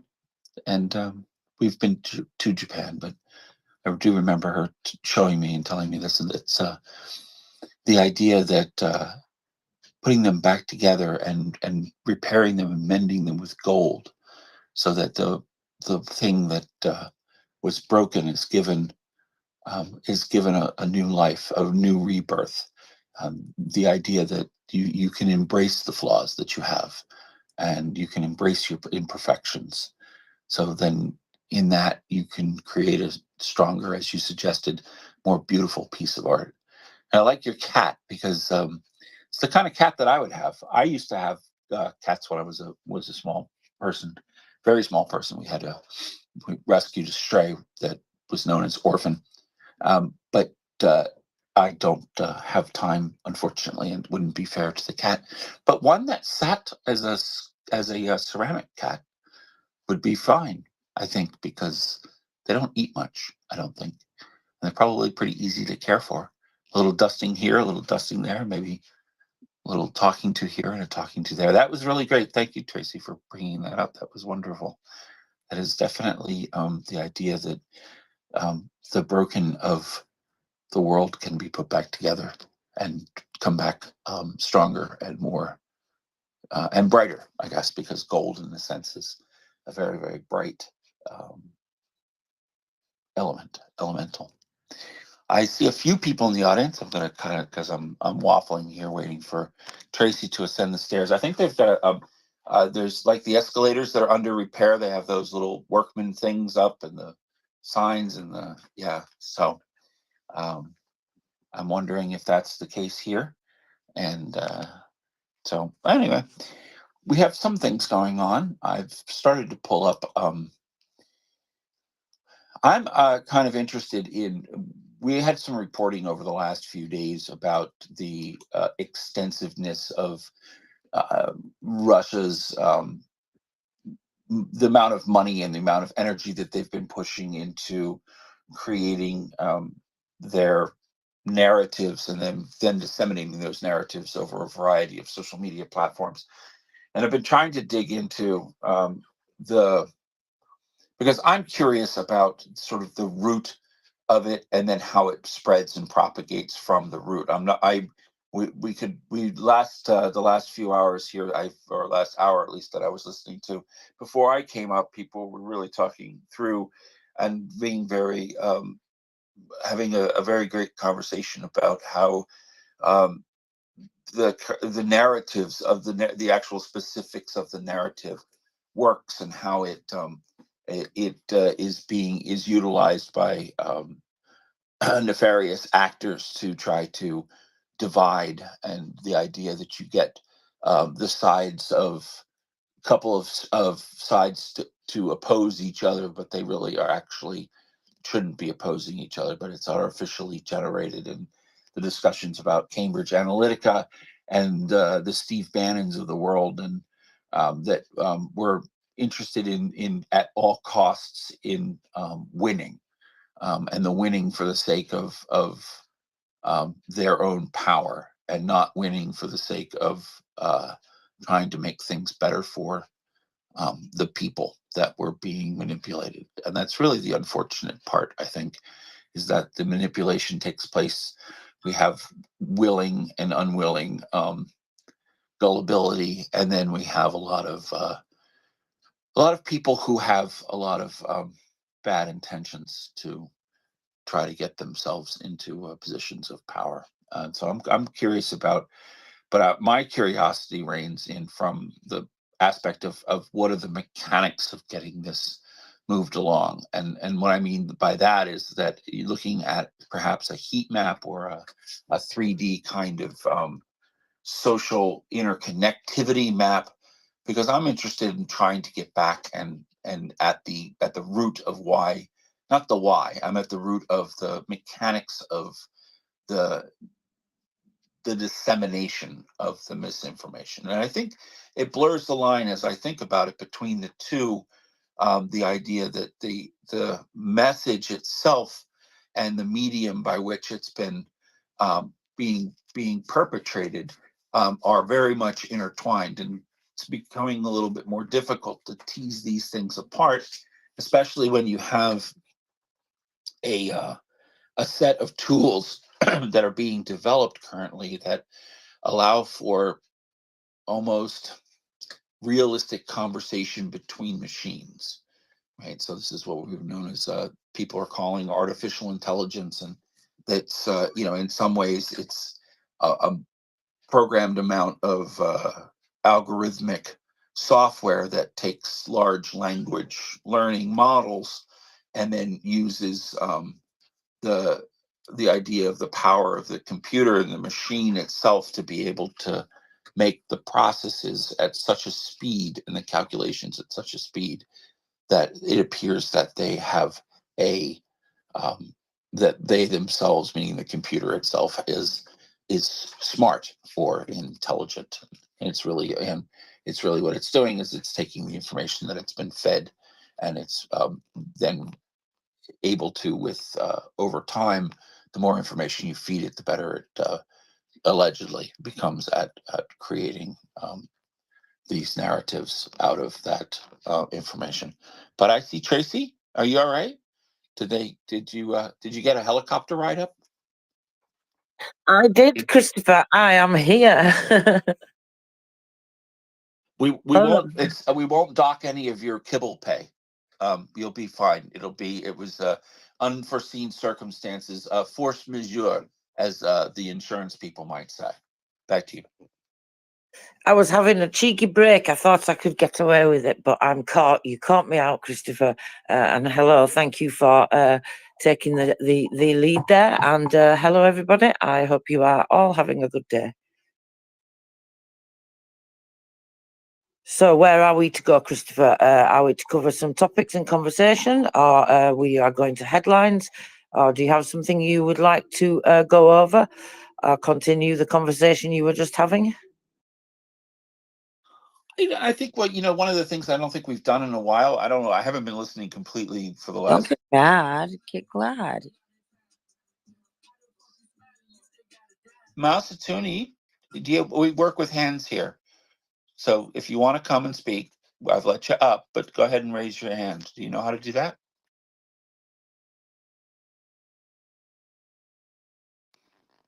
Okay, that's good. So if you want to speak, if you want to just go ahead, there's a little heart at the bottom row of your thingies down below. And if you hit the heart, you'll open up a panel. And on that panel on the right-hand side, you'll see just a plain old hand, no waving, no thumbs, no anything. But if you hit that like this, you get a raised hand. And there you go. We'll know that you're ready to speak, and we'll come to you in an order. We do try to do an orderly fashion here. I haven't seen you before. I'm sorry if you do know this, and this is I'm repeating something. I don't mean to say that you're not knowledgeable about how we do things, but just a reminder. Go ahead, Tracy, please. Oh, that's okay, Christopher. I was just saying, no, you were saying, sorry. I asked you if you wanted to continue the conversation, and you were saying that there's something that we haven't covered in a while, and that was where you finished. Okay, that's fine. I was thinking headlines. Okay, let's go to some headlines then and catch you up to date with everything that's been going on. So, of course, we have the Air Force report from overnight. The enemy attacked with 3 guided air missiles, X-59s and X-35s from temporarily occupied territories of Kherson and Donetsk. 17 strike drones of the Shahed type from the Russian Federation and temporarily occupied Crimea. And anti-aircraft missile units of Air Force mobile fire groups, Defence Forces of Ukraine were involved in repelling the air attack. So no mention of electronic warfare again today. As a result of the combat work, 14 Shaheds were destroyed by air defence within Odessa, Mykolaiv, Zaporizhia, Kharkiv, Sumy and Dnipropetrovsk. Unfortunately, many of you may be aware there as a result of falling debris. There's lots of damage and attacks on the high-rise building in Odessa, which I will come to just in a moment for you after the numbers. So around 9 a.m., an enemy fighter bomber was also destroyed in the eastern direction, another Su-34, which tried to attack the positions with guided aerial bombs. This is, of course, I think the main intention of taking out these planes, because they are launching these guided aerial bombs. And of course, that's why they were able to do mostly, in part, what they did in Avdiivka, as well as other areas. In some cases, they were launching up to 60 aerial bombs a day on Avdiivka. So you can imagine that those positions are completely untenable, especially when it's just rubble. You know, of course, they've done this in Kharkiv and other areas, these various different guided aerial bombs. So let's go to what happened in Odessa overnight, shall we? So the enemy attacked Odessa with 8 Shaheds. 7 of them were destroyed. One of the drones did hit a 9-story building in a residential area. So I'll see what the latest updates are about that. So the Minister of Internal Affairs reported that at least 2 people have died and their bodies were retrieved from the rubble by the rescues of the State Emergency Service. Another 7 people were injured, among them was a child. The rescue operation continues because there are many people under the rubble, they say.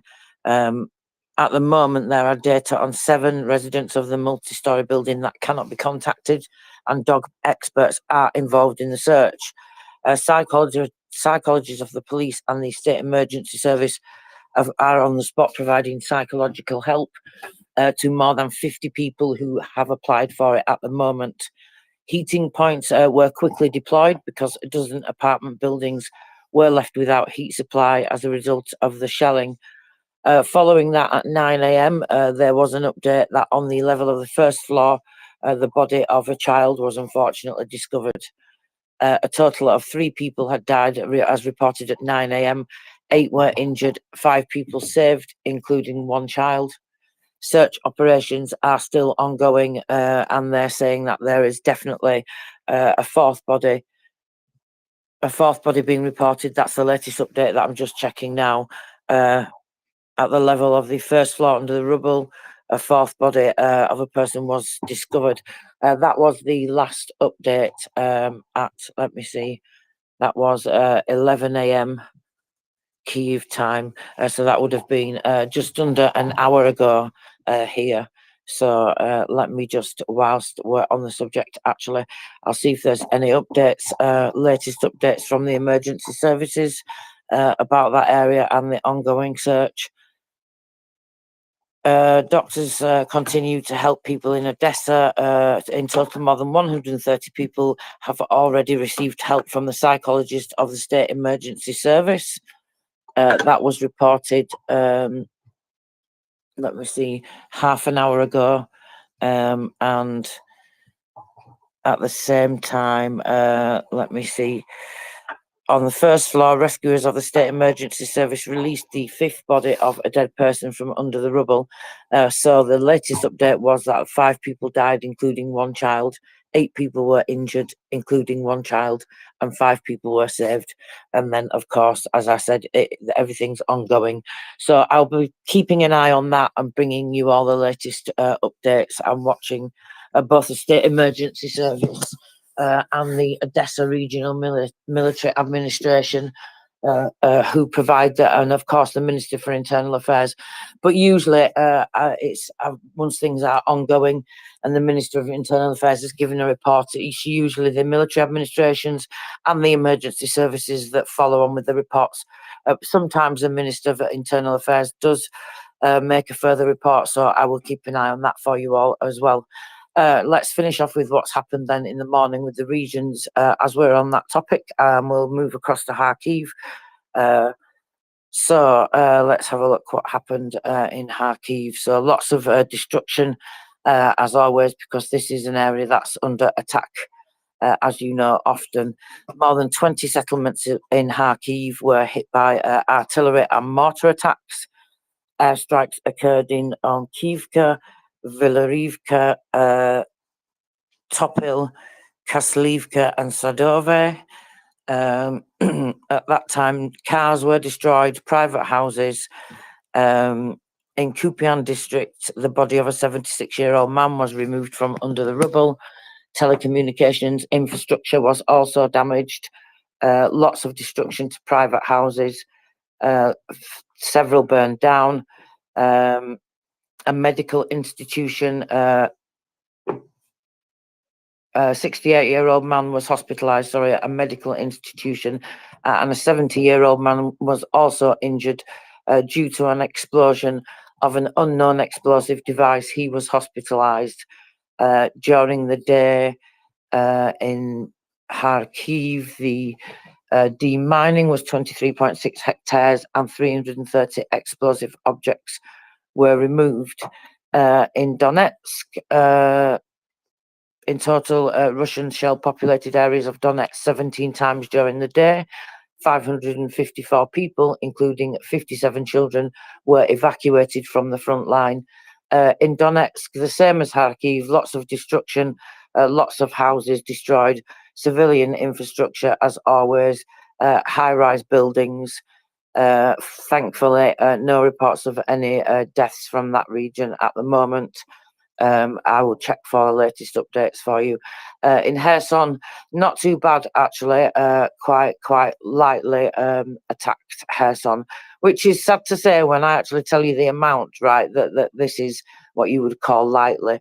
A high-rise building and 11 houses were damaged. An administrative building was damaged.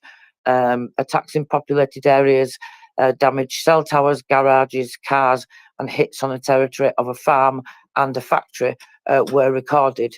That was the morning, which was, like I say, quite light for Kherson. Unfortunately, it didn't continue like that.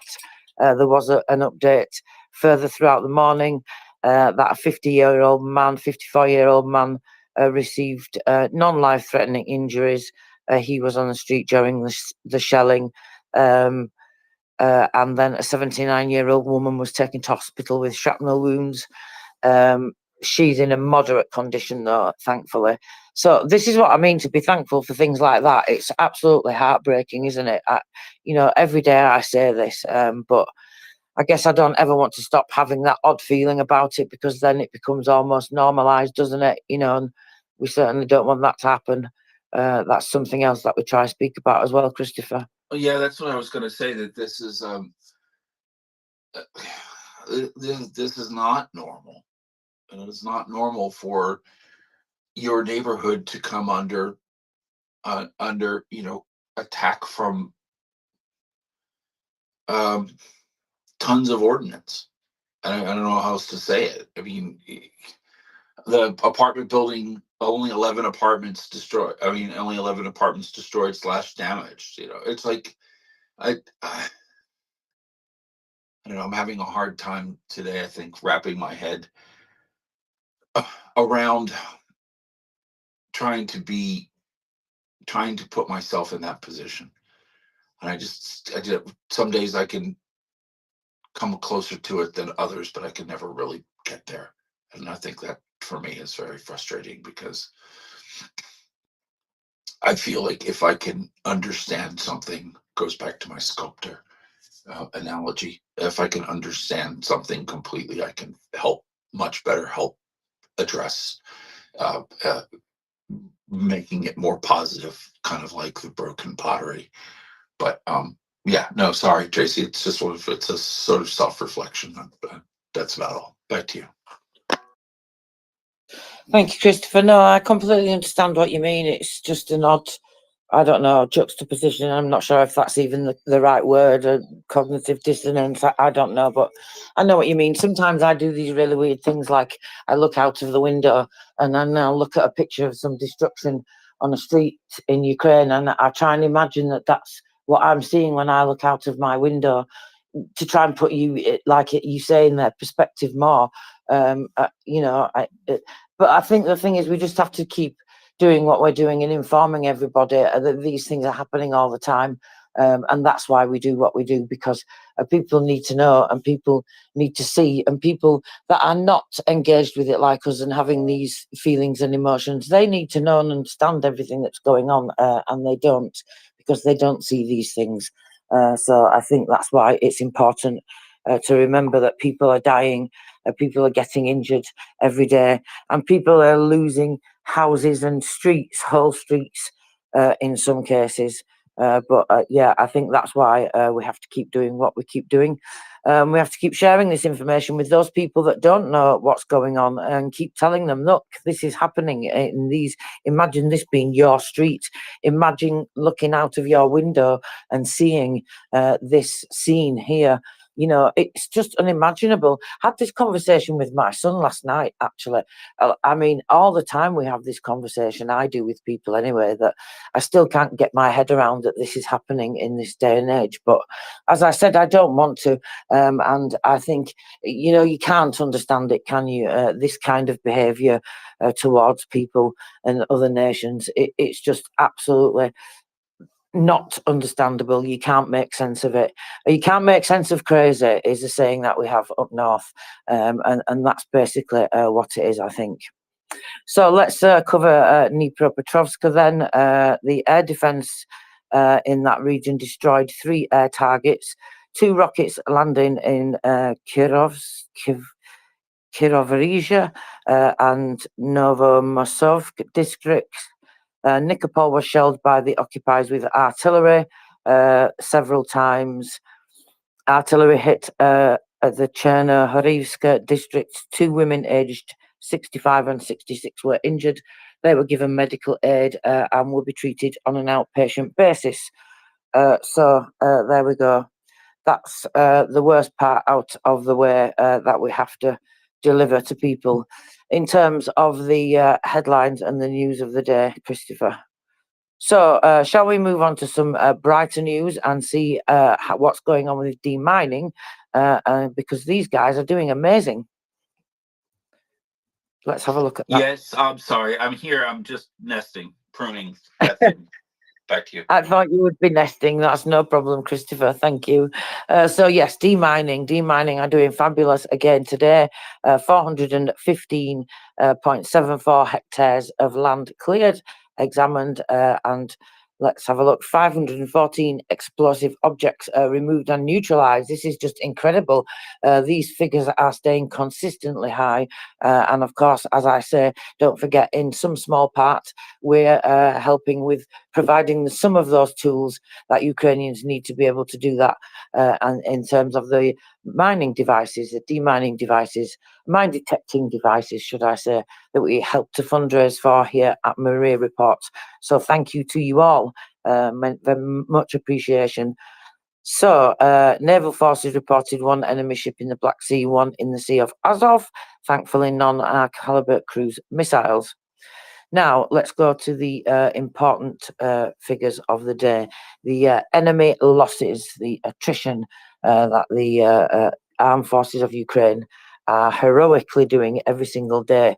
960 eliminated invaders, 14 tanks, 29 APCs, 47 artillery systems, 3 MLRS, 5 anti-aircraft warfare systems, 1 aircraft, 35 UAVs, 3 cruise missiles, 61 vehicles and fuel tanks. Yes, I did say 61. And 6 special equipment. Wow, that's just absolutely incredible. I mean, that's a staggering amount of equipment and armor and artillery, and that's just absolutely amazing. I mean, wow. So the attrition continues. 61 vehicles and fuel tanks. Staggering. And of course, we know Russia's having problems already with exporting oil, sharing oil with basically anyone in Russia, other than providing it to the military. So that's excellent news. Now, there's a video of the Russian Su-34 fighter jet that was shot down yesterday. That was released, well, where I saw it posted was by Petro Andrushenko. He is the advisor to the mayor of Mariupol. The place of the fall was recorded by the Mariupol resistance. So I've posted that video for you all to have a look at. So that's on there to have a look at. Now, Christopher, talking about losses, General Pavliuk has released some losses, some totals for the week, and also for February, for the month. I wonder if you've had a chance to look at them at all, because these are absolutely staggering figures. I've posted these for people to have a look at as well. So, in fact, what I'll do is I'll repost that to the top of the page, because I think that was yesterday that I actually posted this. Did you get a chance to see them, Christopher? I know you are very busy all the time, so you may not. Unfortunately, I'm not. I haven't started my day here with Ukraine. It's very early for you, isn't it? There, I get that. Thank you for doing everything that you do, Christopher. So I shall tell you. Let's have a look. So we are looking at the. I've just posted that to the top. Did I say that for everybody to have a look? We are looking at the enemy losses for the week here. So 7,390 eliminated invaders and 1,154 units of military weapons and military equipment. Now, this is from the 18th to the 25th of February inclusive. So let's break it down. 55 tanks, 243 APCs, 272 artillery systems, 15 RSZVs, 10 air defense systems, 275 units of auto equipment, and 38 units of special equipment. In addition to that, defenders destroyed 5 aircraft and 9 cruise missiles and 232 UAVs. The 5 aircraft is because, obviously, of the dates that includes for. So that's for the week. Those are the weekly figures. And then we also have some for the month as well, which are absolutely even more astounding, I think, is the word that I would use. So let's have a look here. Oh, wait a minute. Actually, that's the wrong one. I'm sorry. I'm just clicking on the one for the week again. That won't help, will it? Let me see what I'm doing. So for the month, 28,450 eliminated invaders and 3,854 units of weapons and military equipment. That's for February alone. I mean, that's pretty staggering, isn't it? When you think, I mean, it's really hard to kind of get your head around those numbers, I think, Christopher. I think it is anyway. That's a bit of a theme, though, don't you think? For the war, it's a bit hard to get your head around it. Well, yes, exactly. Exactly as we were just saying, it's quite staggering, isn't it? So there, we talk about the numbers. I thought I would just give some people some wider view of some of the numbers there, and you know, the absolute staggering, achievements of the armed forces of Ukraine. Really, they're the ones that have to deal with it. They are the ones that have to deal with the intensity of these things every day. All we've got to do here is keep getting up, contacting our representatives, keep talking about things, keep pushing that information bubble, keep learning from each other. You know, all the things that we do, and you know, we just have to keep recycling that. We don't have to face these staggering amounts of numbers of invaders and you know, all the equipment every single day. They get up and do that, and you know, they never feel any, I don't know, you know, for all the emotions that we see, or everything from what I've witnessed anyway, there's never any dread. It's just a case of we have to do what we have to do, and we have to fight them, and that's it. That's the end of it. And it's absolutely staggering what they do, and we must never forget that. And we've got to keep contacting our representatives and making that known. You know, and I think it does make a big difference, right? If the public is putting public pressure on representatives, even those, like we say, that are doing what we want them to, that are making the right choices and the right decisions. As we always say, you know, show your appreciation to them, remind them that that public support is still there. I do think it makes a huge difference when politicians have got to make choices and make decisions, if they know that the public is really aware of what's going on. I don't know about any other country, but I know in the UK here, we have that kind of thing. Sometimes the government, they don't tell us what's going on until after, because they don't want you to panic. So they'll tell you after they've fixed the problem, and then, you know, there's no public panic because the solution is coming at the same time, the same conversation as the problem, if that makes sense. So I think if they know that we're aware of what's going on, we're aware of the position that we are in, because Russia will not stop. And this is not just about Ukraine anymore. You know, this is about Russia taking over as much of old Soviet USSR land, and probably even more. I reckon they've got aims for even more. That's my personal opinion anyway. I think when they sat down and they had that conversation with all the rest of the tyrants and, I don't know, dictators and terrorists in the world, they sat down and they shared out their parts that they want. They even said to the world, China and Russia, we want to create a new world order. I mean, if that doesn't tell you what's going on, I don't know what does. You know, they want to tear down democracy. They don't want to live by the international rules-based order. They want to create their own, excuse me, order, or disorder is more like it. You know, and then they want to export that everywhere like they are doing.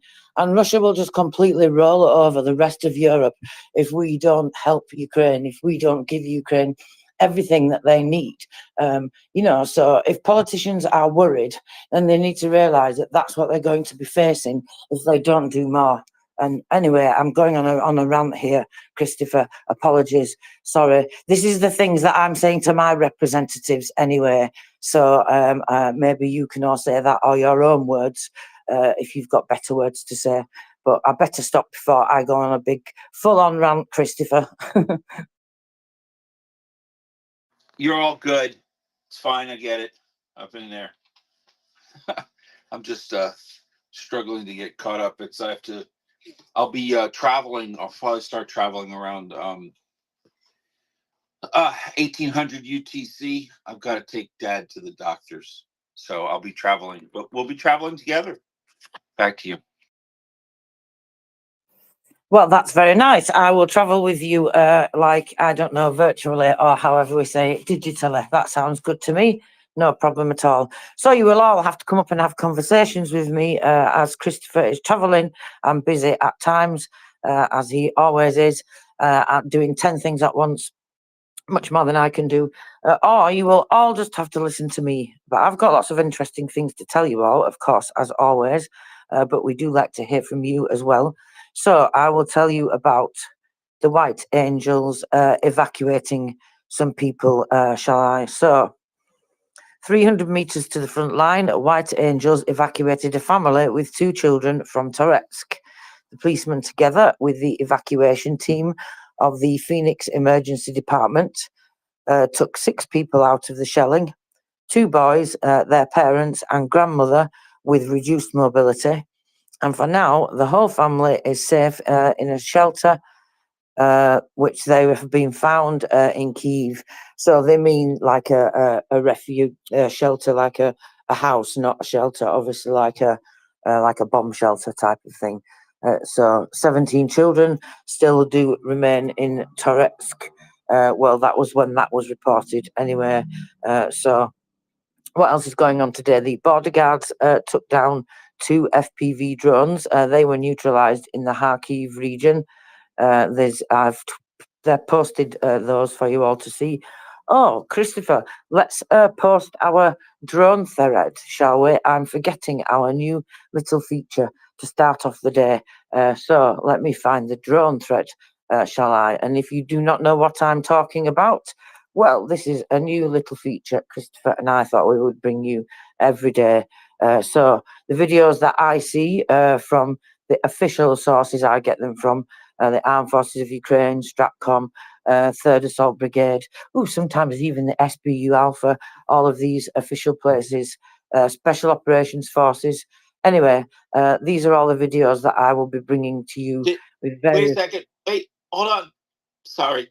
Excuse me. Did Go we on. add QB? Did we add QB in there? Why not? Let's have QB. No, he's having some problems with drones. The warehouse flying in, lighting things on fire. Back to you. Whoops. What a shame. Poor QB. He doesn't like drones. So, No, and QB, he doesn't drones, like the just for special. you. He doesn't like the specialized drones that he met with the bird drones, the eagles or whatever they were, the raptors. He didn't like those because he almost became dinner. Back to you. He almost became dinner. I like that. Cooked meat. Yes, you must always cook things properly, especially meat. You should cook these things thoroughly, unless it's like, of course, something that you are able to not do that with. Some meats you can maybe not cook so thoroughly. I like mine to be thoroughly cooked. Anyway, never mind. I'm just waffling now, and that is waffling this time about QB. So I've just posted the drone thread for you all to have a look at. So today we have, right, let's have a look. The video of the Russian fighter jet shot down, that's at the top now. So you can have a look there and you can see that.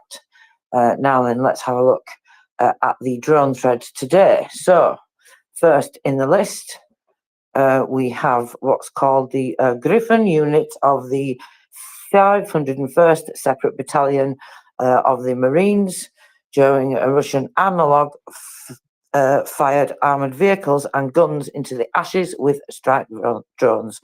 So the video of the 38th Separate Marine Brigade is there for you all to see. As you will see, I always put sensors on them. What's second in the list? Let's have a look. We've got vehicles, guns, all being turned into ashes.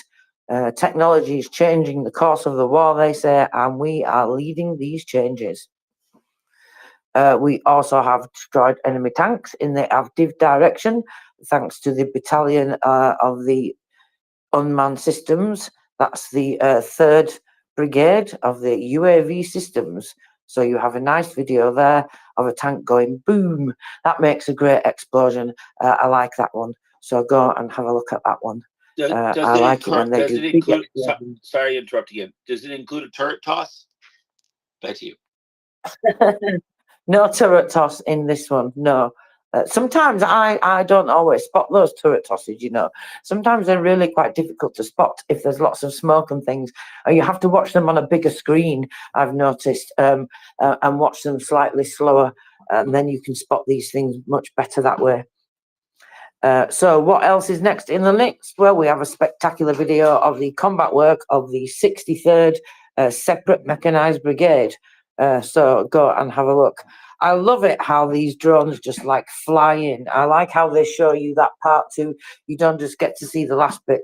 And the videos that they make, they've got to have other ones watching, right? Because you get the one of the video of the drone, so the view from the actual drone flying in.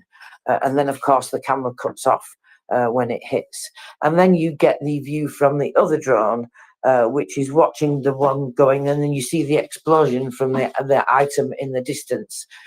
So that's like they're filming these things purposefully, which is what I think is absolutely fantastic, right? So this drone is there in you know, when you see how many drones that they're using in each area.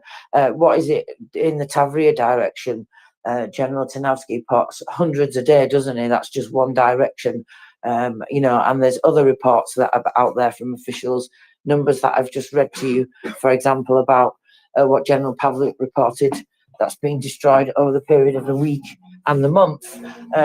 So it's really saturated with drones, but yet the Ukrainian armed forces of or the armed forces of Ukraine, should I say, the wrong way around, I say it sometimes. They've got this drone there watching. Obviously, it's going to be at a distance and doing like, you know, telephoto lens type of thing, but with a camera, whatever that's called. I don't know the technical name for that, but basically zooming in, and you can do that from a distance. But these things are limited, and you know they're always there because we see so many of these videos. Has that ever occurred to you, Christopher, that they're able to have these drones there flying to take these videos? Well, I don't know, how are these? Well, the spotter drones, they keep up pretty much all the time, 24/7, right? They have rounds they go up and they have a battery life. Some of the spotter drones are a little bit longer battery life than the ones that do the killing, but still they're going to be, you know, every 45 minutes or so, they got to swap them out. And so it's a combined effort and it rotates, and, you know, it's a pretty big production. Thank you. Yeah, I still think it's staggering what they do because they're going to be a target, aren't they? Especially if, like, there's more than one Russian wherever they're targeting, and then I don't know, do they not have the ability to say, right, well, we get the Russian drone now, go see where they are, because they're going to have a drone watching this as well as the drone that's attacking us. So therefore, that makes the drone that's watching this much more of a target. So for them to be able to still do this, I just think that's pretty incredible. Anyway, but maybe that's just me, you know, with a layman's view, as they say. But these things just occur No, to I me. think you're good. It just I think it's I think one of the things that you don't get is you don't get like an overview of the battle space. And I think what might be interesting to do if somebody hasn't already done it, because if I'm thinking of something, somebody else has probably already thought of it. Because so if you were able to see, like, you know, those board games that, what is it called? Is it Risk? The board game where you have to conquer territory. You get the whole map all at once, or if you're in a video game, you get to see the map on the side and then the square or the rectangle of where you are in visually. So if you're able to see the whole larger picture with all of the assets that were deployed, and then you could zoom in on a particular battle space as it was being as it was being interdicted or exploited, I think it would be a little bit more illustrative, because you would have a bird's eye or a much more overview, and not just sort of the overview of the particular, and then maybe connections. I don't know. I'm just sort of the geek in me. But back to you.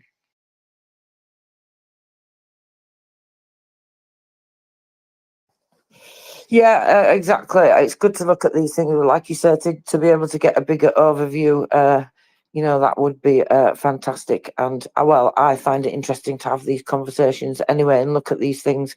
Of course, I'm understanding it from a layman's point of view, as I said, so I guess it's important to highlight that as well.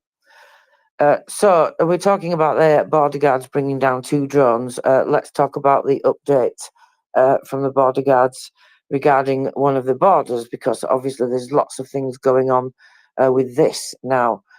On March the 4th, they say the process of installing modular structures for the border and customs control on the passenger side in this regard.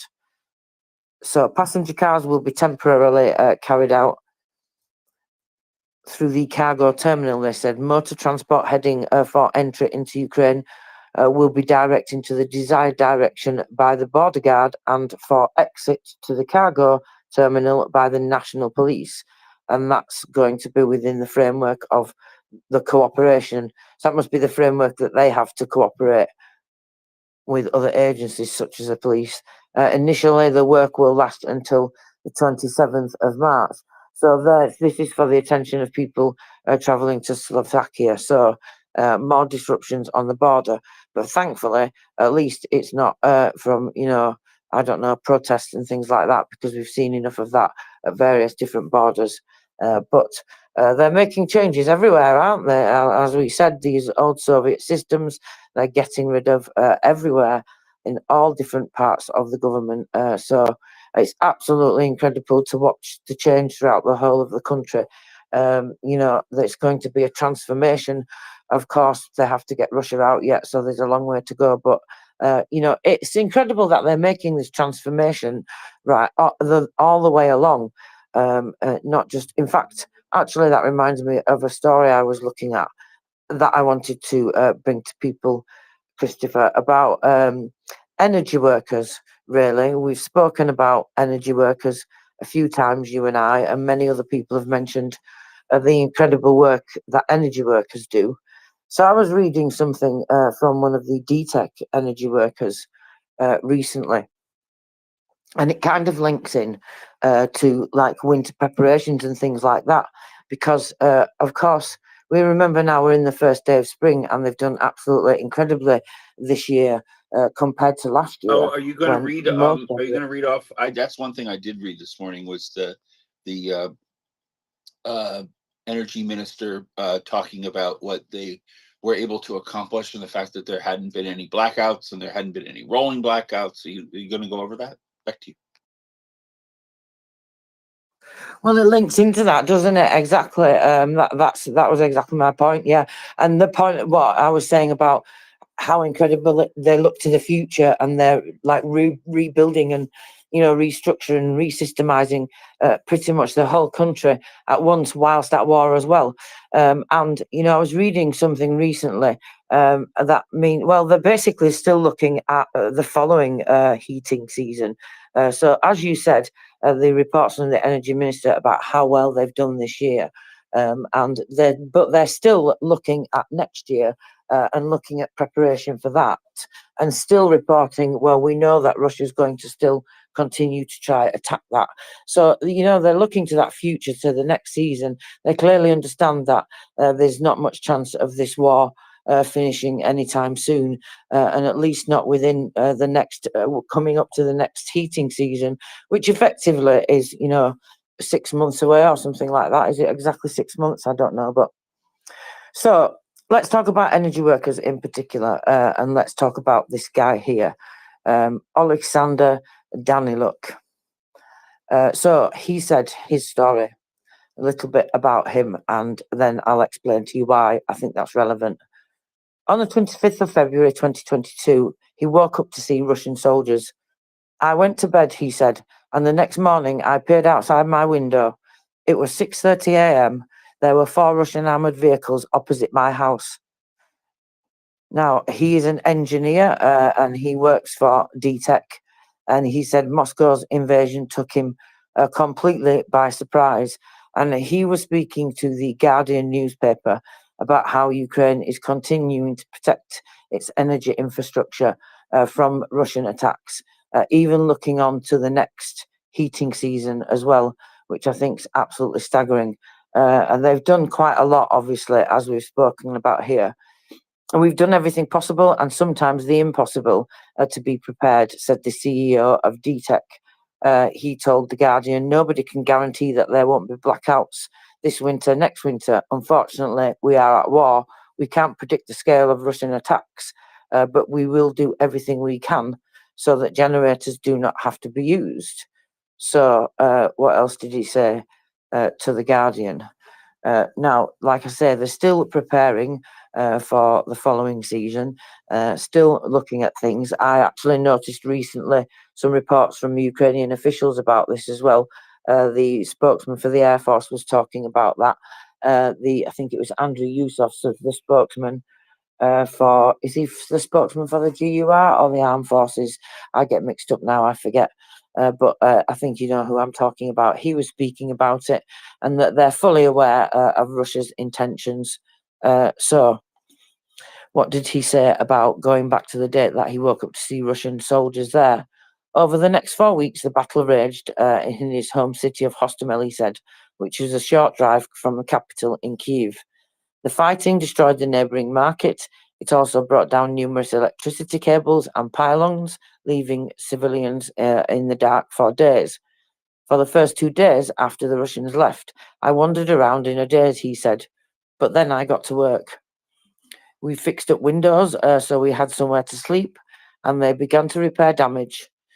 Russian soldiers left booby traps, grenades, and tripwires, but in 45 days the power was restored. Then, in the beginning of October, the Kremlin launched a wave of missile and drone attacks against Ukrainian energy infrastructure.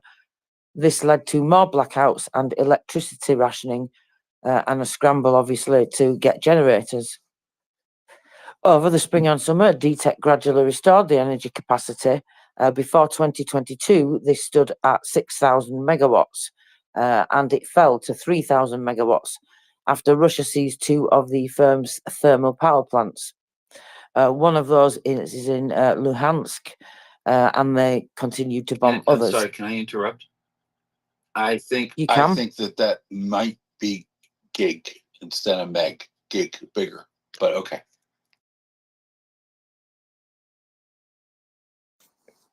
Well, maybe you are right, Christopher.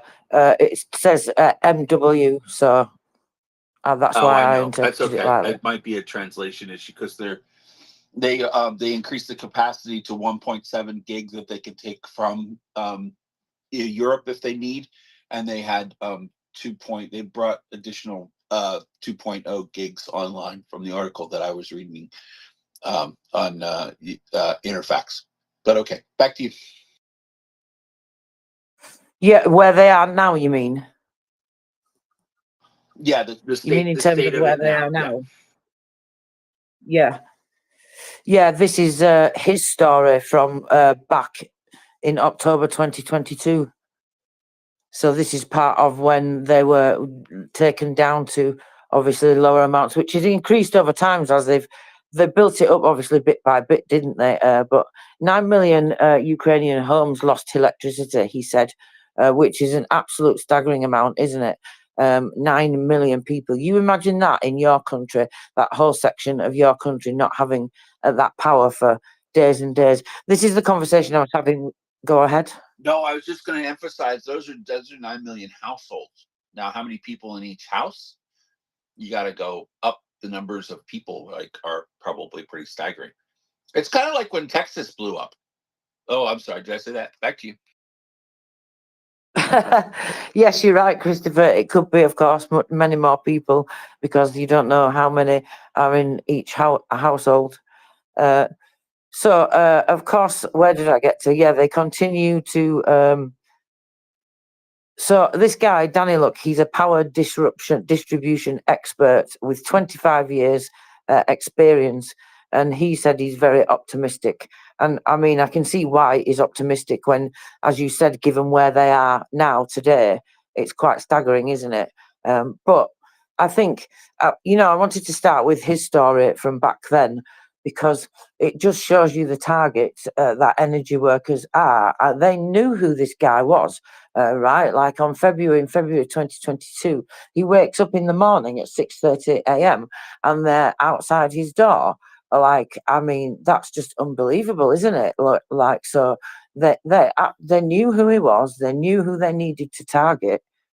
So it just shows you, I think, the scale of Russia's intentions. It's more than just people consider the missile attacks on the energy infrastructure to try and destroy and damage that, but they don't think of the wider plan, that big web, that all those tentacles that Russia had already, those plans to send people from the first days of that full-scale invasion to important people in energy infrastructure, and I'm sure probably in other state agencies for other important infrastructure and positions of government, etc. I mean, such as mayors, for example. Look, the mayor of Melitopol, he was kidnapped, wasn't he, and tortured. Yeah, I absolutely. didn't know if you were aware. Yeah, no, absolutely. Back to you. So anyway, that's why I wanted to talk about that guy's story, as I said, because I think it shows that that it's more than just random or indiscriminate attacks on civilian and infrastructure and critical infrastructure. It's clearly very targeted, just like those plans that we heard about to eliminate particularly important people, President Zelensky being, of course, one of them. And others as well. We've heard other stories, they've come out, as we've heard other stories from other officials and things like that. So what else shall we talk about today then? Let me see, where shall I go? I've got lots of things to tell you. Did you want to go over what the energy minister was saying this morning, Christopher? Were you saying just then? Oh, I can, but I'm not at my computer at the moment. I'm putzing. Oh, that's okay. I can go direct to the energy minister and see what he has got to say today. That's a very good segue, Christopher. And, I even have a folder in Telegram called Energy. How cool is that? Thank you to Prince Heather telling me about how to do folders.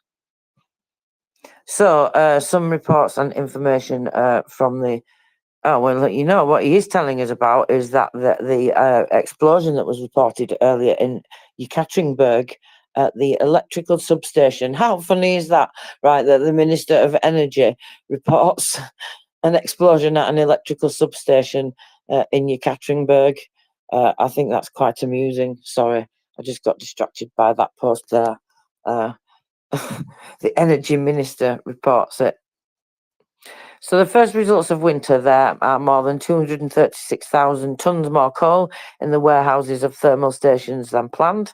Ukrainian thermal power plants have enough remaining coal in their warehouses to successfully complete the heating season.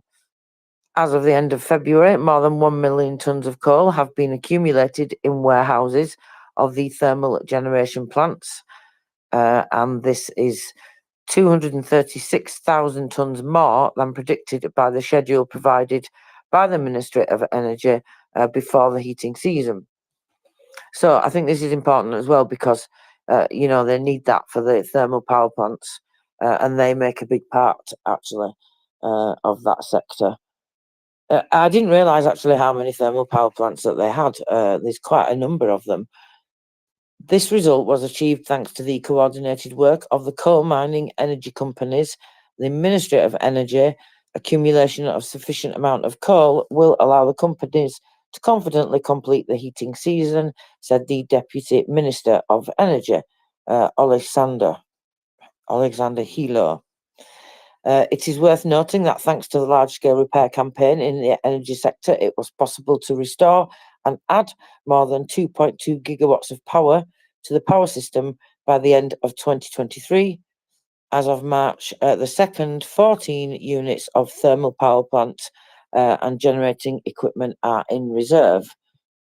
So let's look at the overall report.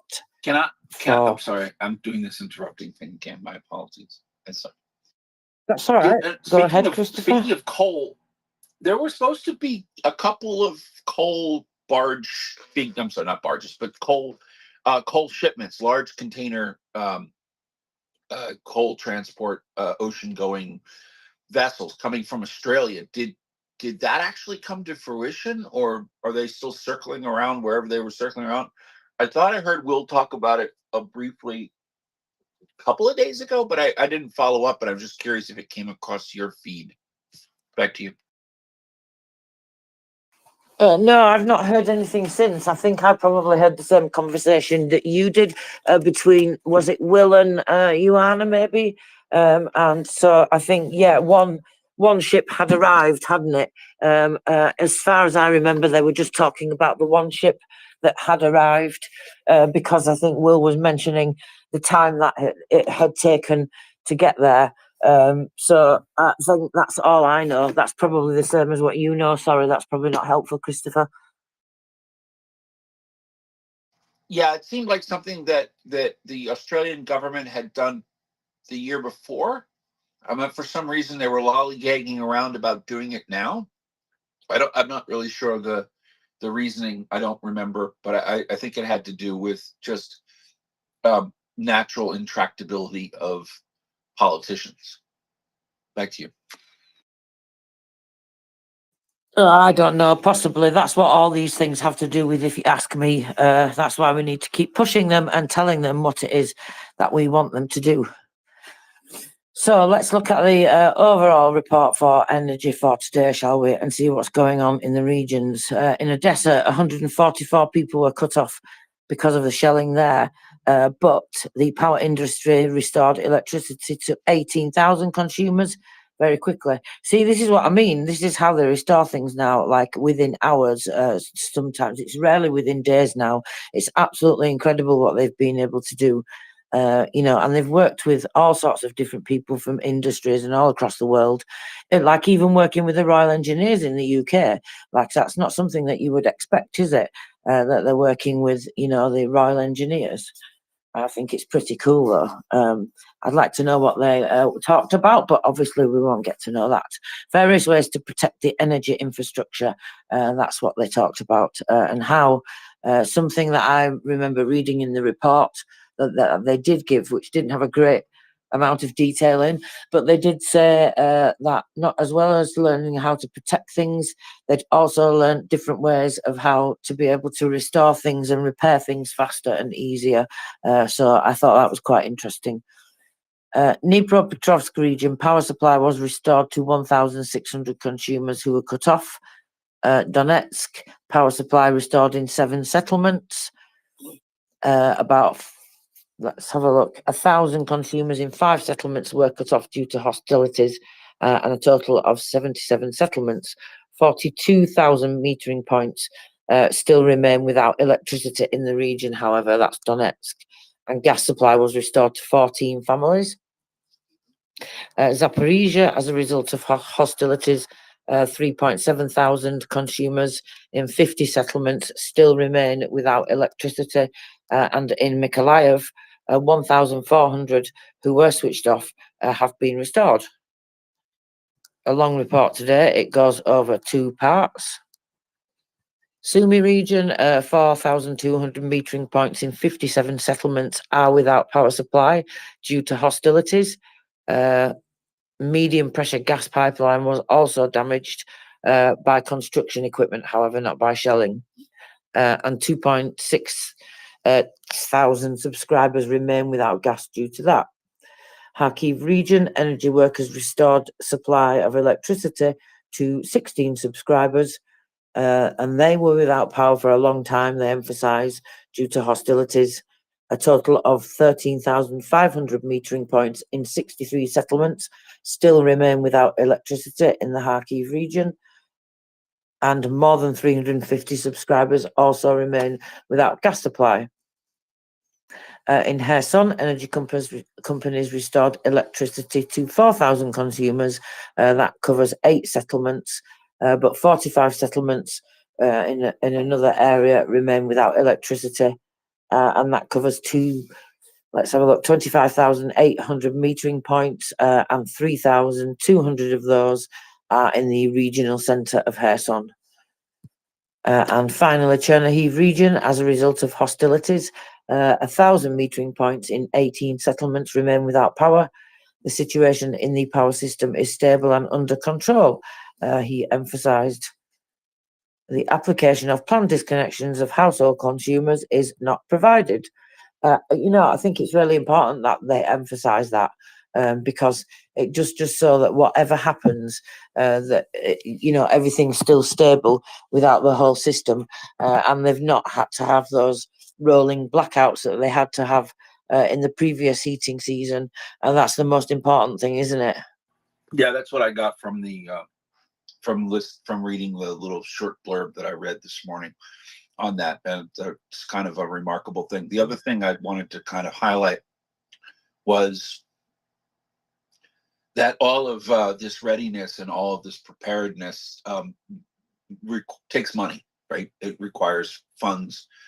It requires them to be able to utilize what's being done within their country and what's being done given to them and so on and so forth. So I just wanted to be not exactly sure where I wanted to go with this, except to say that by getting them weapons and being able to give them some humanitarian aid, but basically if you don't have to buy weapons, then you can utilize that money for things like creating the infrastructure. The other thing that would be really good would be the beginning of the release of the funds that have been held up, that have been sanctioned funds that are that governments are holding, central banks are holding on to, that because they've been seized they've been Russian assets that have been seized, and that money can get into because it's not an inexpensive thing to try to keep your power grid going. So especially with their response times that they have, and that they're focusing on the fact that that's a serious piece of their critical infrastructure, because it keeps everything going, right? It keeps all of the alert systems, it keeps all of the computers, it keeps all of the medical services going, it keeps everything that you could think of that would be necessary for a functioning society and for quality of life, and also to not be without electricity, you don't have things like hospitals working properly. So back to you.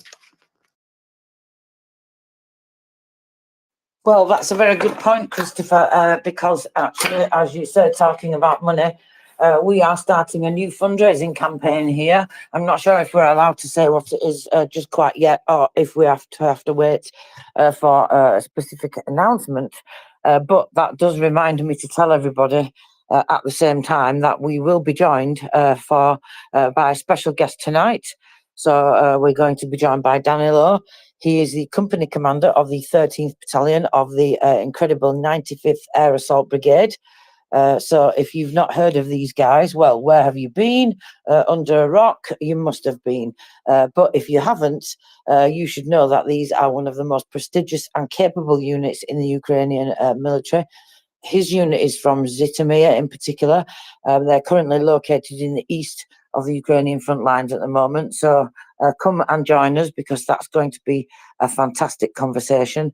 We will also be joined by a very good friend of MriyaReport as well, War Doggo. So don't miss that. That's actually in the nest. There's a card in the nest for you all. So if you would like to go ahead and retweet that, we would be very much appreciative. And then we will let you know. We will ask someone in the background if we are allowed to announce the next fundraising campaign, or if we are waiting for a specific moment to do that. But I'm very, very excited anyway. Either way, go across to MriyaReport.org and get donating and see what you will be donating for.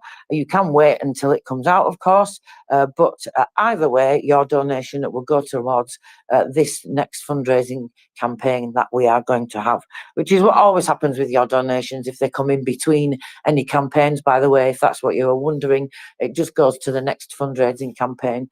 So sometimes this happens to me. I make a donation, it's in between. I don't mind. I know it's going to the next fundraising campaign, and I know whatever that is, that it's something that I will be happy to donate to, because of course all the things that we fundraise for here are equally important for very different reasons and very varied reasons, but all with the same aim. And of course that is helping Ukrainians get the tools that they need to be able to kick some Russian ass, shall we say. That's the politest I can say it today, without going on a rant and without swearing, because sometimes I that's hate to how they break make you in, feel. but Mr. De Shackleton has his hand up.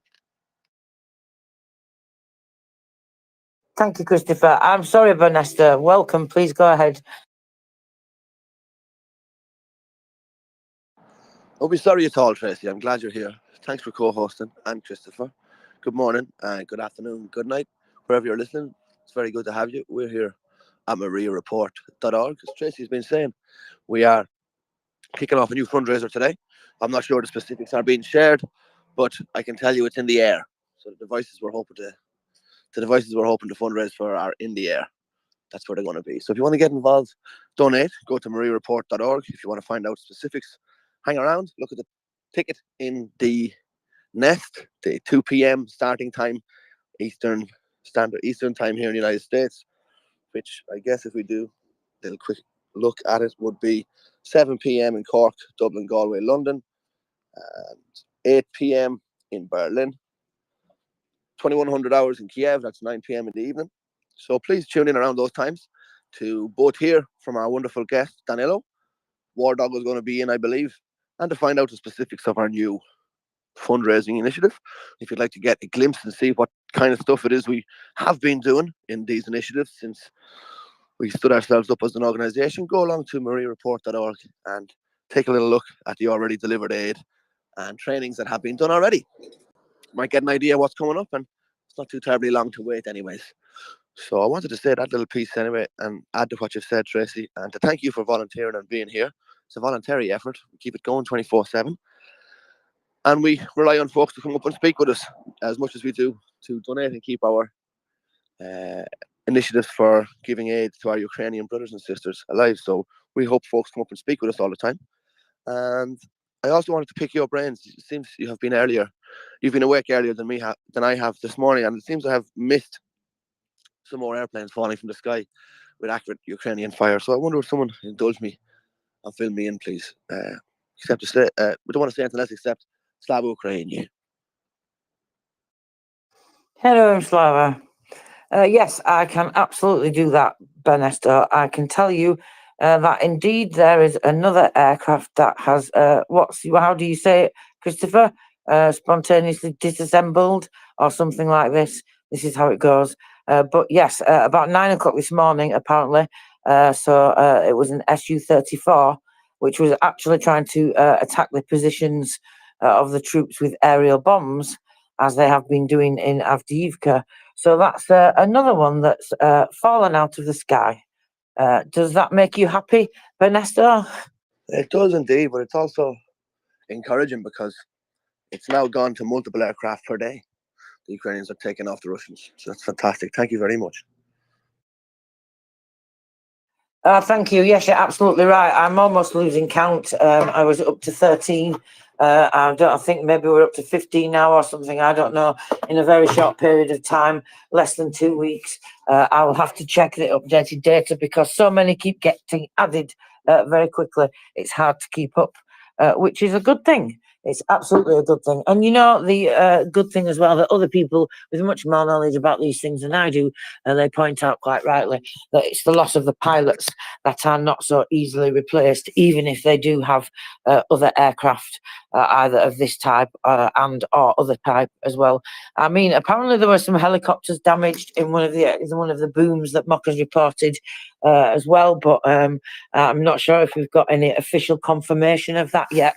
The last I heard, there wasn't any official confirmation, but I will try and hunt down some information about that for you as well, Bernesto.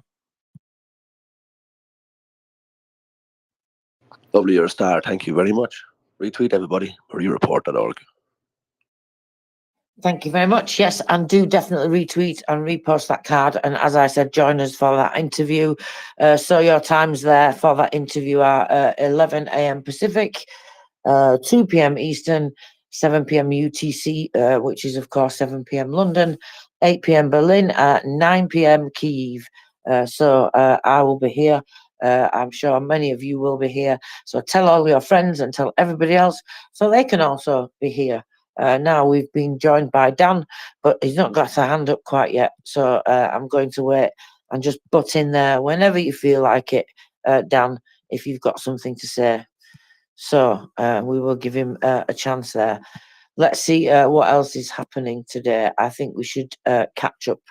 Well, we can go over the military situation a bit. Let's see what General Tanavsky has had to say. It's a bit early for the General Staff report, but we do have some reports from General Tanavsky. So we've got a video as well as the daily report. 22 airstrikes and 1 missile strike and 53 combat engagements, 1,151 shellings by the occupiers and 130 drone strikes in the Tavria direction. So the total losses of the enemy in this direction are 336 eliminated invaders in 38 units of military equipment. That comprises of 4 tanks, 12 anti-aircraft guns, 6 artillery systems, 1 ATGM, 4 air defence vehicles, 10 vehicles and fuel tanks, 1 unit of special equipment, 258 UAVs of various types, and Defence Forces also destroyed 3 ammo depots just in that direction alone. This is, of course, these are not, remember, the General Staff figures for the whole battlefield area. And also, as well as the 3 ammunition depots, 2 more important Russian facilities. That's interesting. I wonder if we will get some more information about those. Hope it turns out to be, I don't know, drone factories or drone schools or something like this. We've seen Atesh spot some of them recently. So I've been waiting to see what happens in Crimea. I don't know if you remember that one, Christopher, where they reported they'd taken over that hotel, and all the, I guess it's what you would call the drone unit. And there's obviously, I don't know, drone operators there, units there, people training there, etc. You know, all these types of things. Anyway, I'm waiting for that one to be targeted. So, and also 10 occupiers were captured in the Tavria direction. So let's hope that's more worthful things for the exchange fund. Not that this happens very often nowadays, but nevertheless, you have to plan for it always happening. You know, sometimes I wonder if somebody valuable was captured, would it make a difference? You know, I'm not sure if there's anybody valuable in Ukraine worth capturing, but that's a different matter altogether, I guess. So let's talk about the SBU for a moment, because as we were talking about energy, they reported today and on an interesting case about the suspicion of Russian generals who actually ordered the mining of the grain corridor and the shelling of Ukrainian energy facilities. So they've been gathering evidence on 2 more officials. These are officials of the high command of the Russian troops. And of course, this is for war crimes.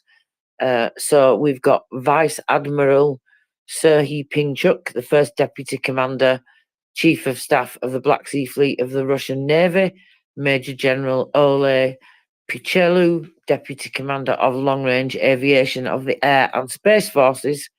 Both officials gave orders for missile strikes, Christopher, on civilian and critical infrastructure.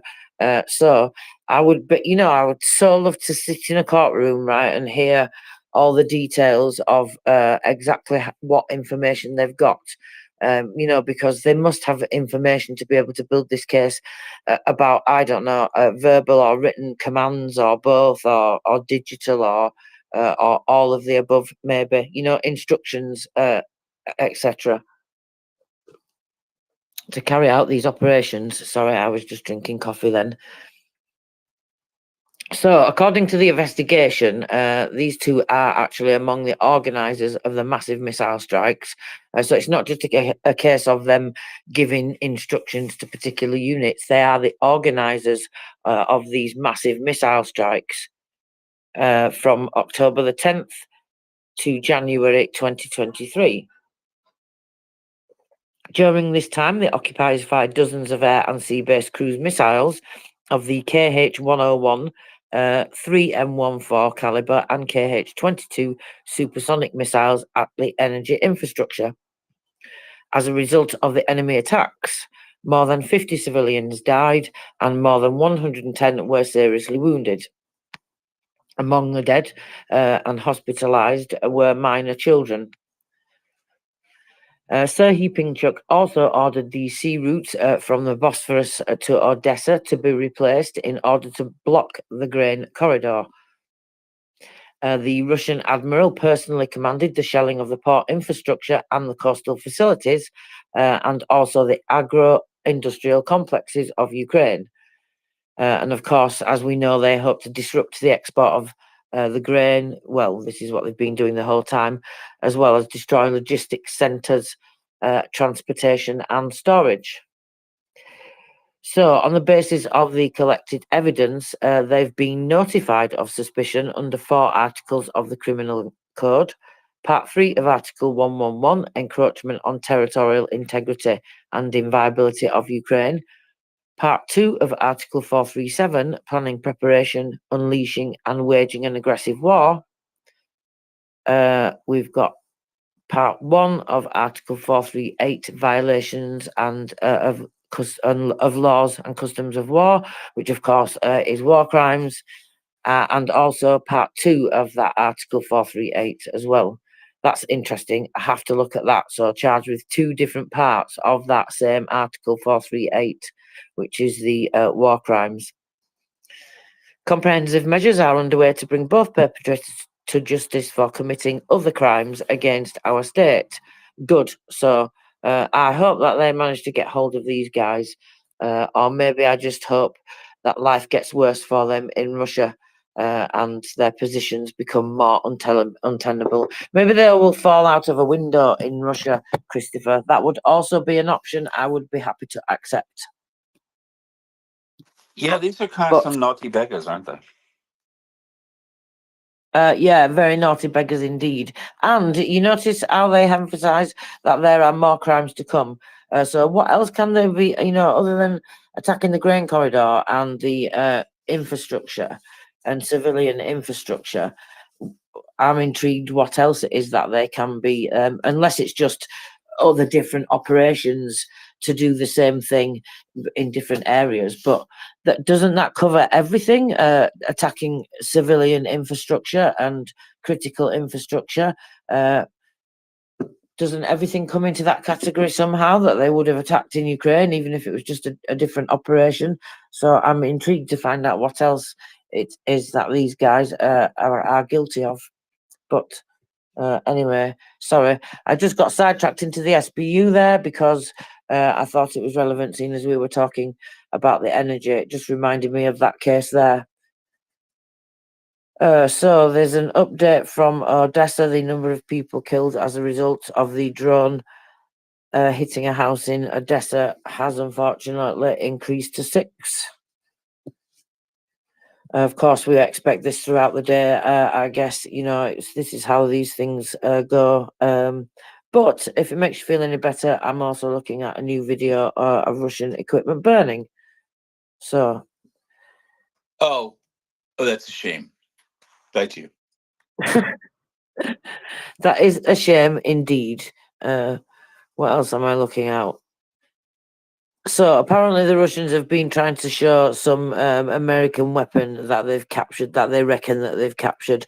So they're doing this silly game again. Here we go again, saying that things are one thing and it turned out to be made of plywood. Listen, It's very, very. It's NAFO has said redacted that this is one of the very secret redacted plans to redacted. Back to you. Sorry, I couldn't help my response then. It just came out. I wonder if it's actually is it one that they've made in plywood to try and, or is it one of these? No, because the ones that the Ukrainians have been employing, you know, these fake ones, fake equipment, fake HIMARS, all these types of things. I mean, those are incredible. Have you seen those? Those are so realistic. So it can't be one. It has to be one that the Russians have tried to make to try do a fake picture. Desperation or what? I think that definitely shows desperation, if you ask me. So let's have a look. So they tried to say it was an AM7. I don't know. I can't be bothered with that acronym. Some Sentinel. Apparently, it's too long. This acronym. It's got like 6 letters and numbers too. That's just too difficult. So apparently, it's called a Sentinel Frontline Anti-Aircraft Radar. That's what they tried to make out that it was. But later, it turned out that it was made of plywood.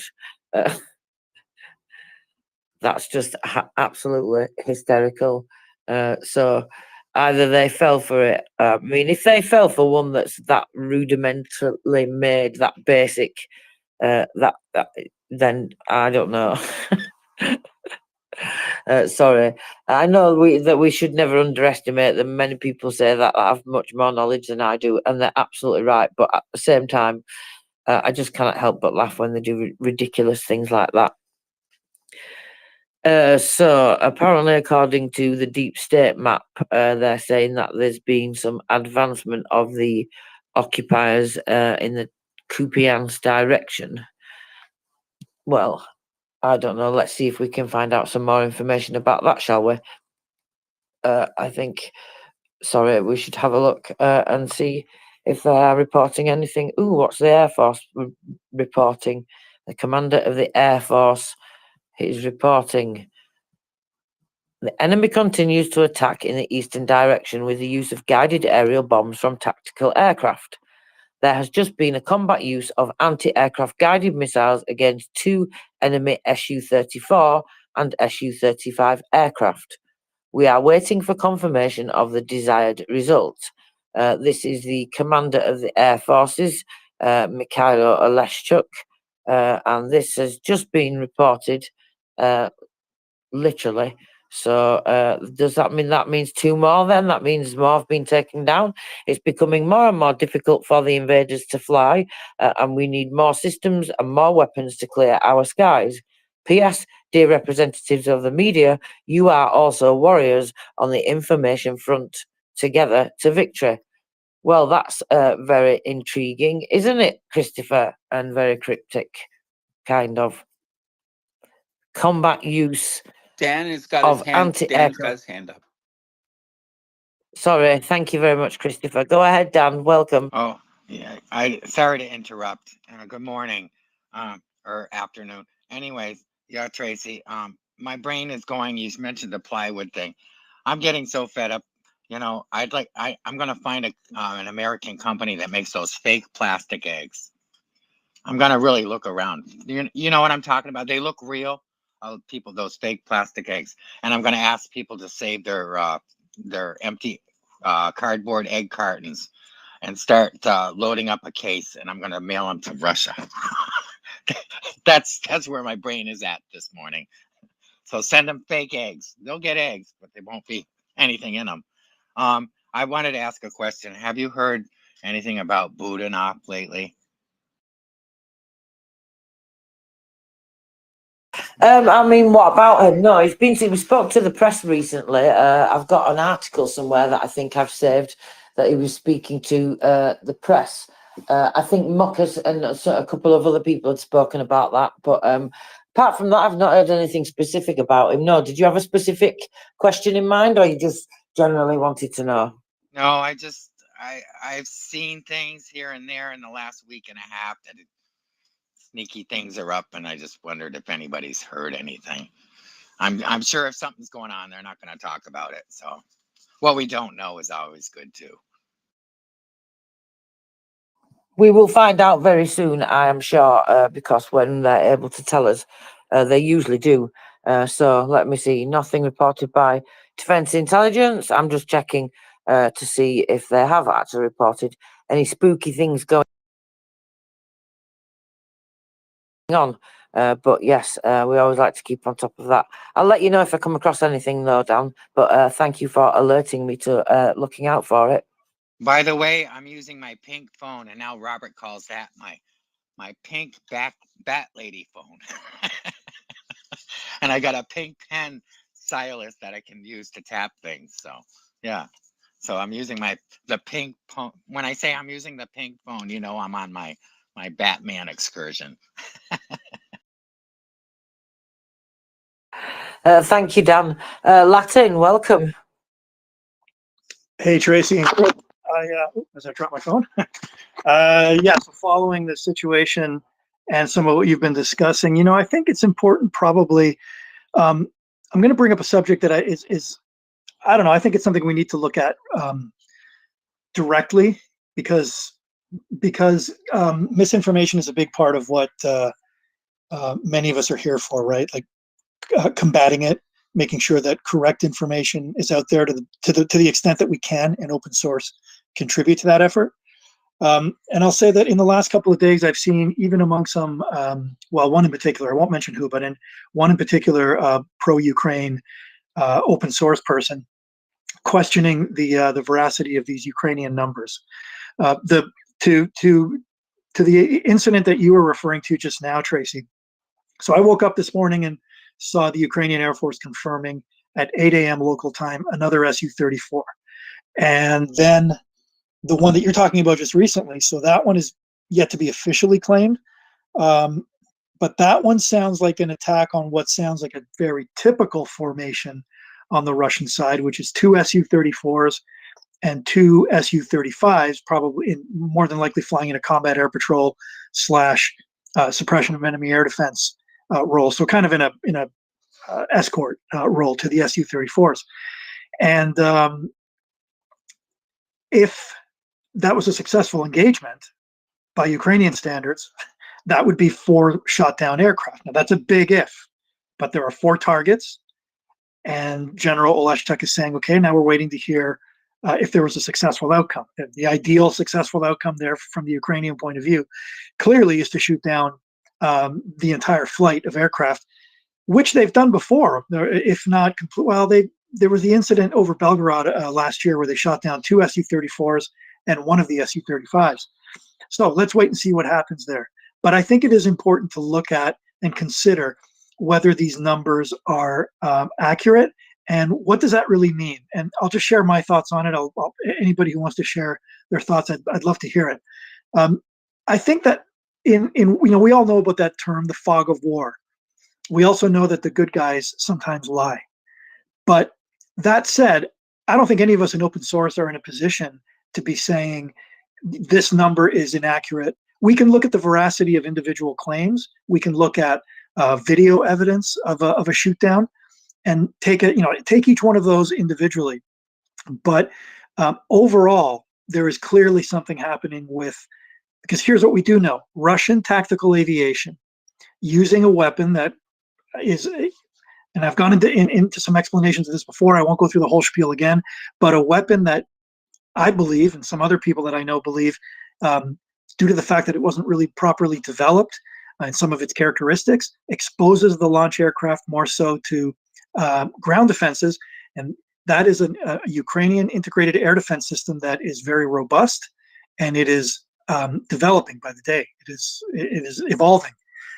So the fact that the Russians would be losing more aircraft when faced with that threat as they push forward and lean very heavily, it seems, on these aircraft as a form of aerial artillery to support their ground forces. The fact that a lot more of those aircraft are being shot down should not surprise anybody. So yeah, the numbers, somebody can pick the numbers apart. Every conflict that I've ever followed, that I've ever studied, down the road, years down the road, there's still clarification happening about what exactly happened in this engagement or that engagement. So some thoughts there on some of what's going on. Thank you, Latin. I mean, you make all the points you make. You make very good points. I don't know. Interestingly, I noticed, I think, with the discrepancy in the numbers, certainly in terms of the people. If you add what supposedly is lost in Wagner, so we're always told that Wagner's not included in the figures that the general staff give, that they only include the figures that are in the actual Russian military officially, not like PMC, for example. So any PMCs are not included. But interestingly, when you add those supposed figures to what President Zelensky was saying, you kind of get the roundabout figure of what the general staff were saying. So I wondered if that was where the discrepancy lied. I wonder if actually the general staff figures all along did include Wagner as well. That had occurred to me. I wonder if anybody else had had that thought. Do you have anything to comment about that, Latin? No, not off the top of my head. I just see that Alex has his hand up. Thank you very much. Welcome, Alex. Please go ahead. Thank you. Yeah, it's really impressive, this fall of airplanes. And I think big part of it is Russians heavily depend on them. Like, they wouldn't be able to take Avdiivka without airplane with these heavy bombs. And that shows just importance of airplane. Just like with Ukrainians, it's very hard, guys, to break any defense, modern defense, or even Second World War type of defense without aviation. Like, the world has gone into air dominance defines the outcome of wars. And yeah, I'm risking to state the obvious, but Russians, yes, they depend heavily on aviation. It's also an opportunity for Ukrainians to shoot down as many as they can. Important thing is Ukrainians should not run out of munition. That includes missiles. That includes just artillery rounds. It defines the outcome. And I cannot wait for F-16s to appear on the front. Hopefully anytime now. There are a few things I wanted to ask people, because they obviously know more. We already see the importance of drones, like, and not just Ukrainians and Russians. And it looks like Ukrainians are, well, at least they fight very well this drone war. Now, looks like they now have enough drones, but not enough munition for drones. So that's another thing. Producing munition requires some skills and technology, which, it's critical. And all other nations, if you notice, a lot of them, like, they actually want their drones to be used, because this is where else you can test, on real battleground, the drones, and because they kind of define the future of warfare. But in terms of drones, so they are coming more and more in different shapes. But I recently saw a footage of a ground drone. It's a tiny machine, probably carrying explosives. And it moves on the ground, and I wonder, like, what is the pluses versus minuses to, like, regular drones we are already used to, which come from air. I'd appreciate if somebody with kind of military background can explain what would be the advantage of these drones that are ground. Like, I just saw one thing, but it was quite efficient. It hit the target. The explosion was quite big. Probably hit a very nice, juicy target. But would like to. And then another thing I wanted to kind of hear and probably, if we could discuss is this declaration of Macron. This marks a change like we were used to Macron trying to call Putin, like what, 100 hours. He himself said how much time he spent, talking to Putin, explaining to him. And now that change I wonder what kind of triggers that change, because he was actually the first one, and now you can hear a lot of countries actually support them. Some of them support directly, some support kind of indirectly. I think it will be interesting discussion. So yeah, like first, ground drones, and then maybe we can would be interesting to discuss this, because I think this is kind of milestone in a way. Thank you. Thank you, Alex. Well, I don't have any military experience, of course. So if anybody listening has any military experience and they would like to come up and give us some advice, we would very much appreciate that. I guess I would say, I suppose it depends on the different terrains and things like that, and where these things are more useful. The ground drone that you're talking about, do you mean the one that like wheeled across the ground? It traveled quite some distance, and then eventually it went under like a bridge type structure and blew that up. Is that the ground drone you mean, Alex? Yes, but I think, in distance, we are probably talking about a few 100 meters, because if we need like to move 20 kilometers, it's probably not the best idea to use the ground. But if you are almost in direct combat situation, then these drones. But again, maybe I'd rather listen than spit out my own speculations on the topic. Thanks.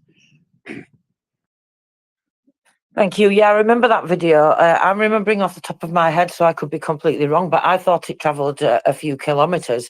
What I found very interesting watching it and quite amusing is it passed at one point some type of Russian equipment and kind of stopped.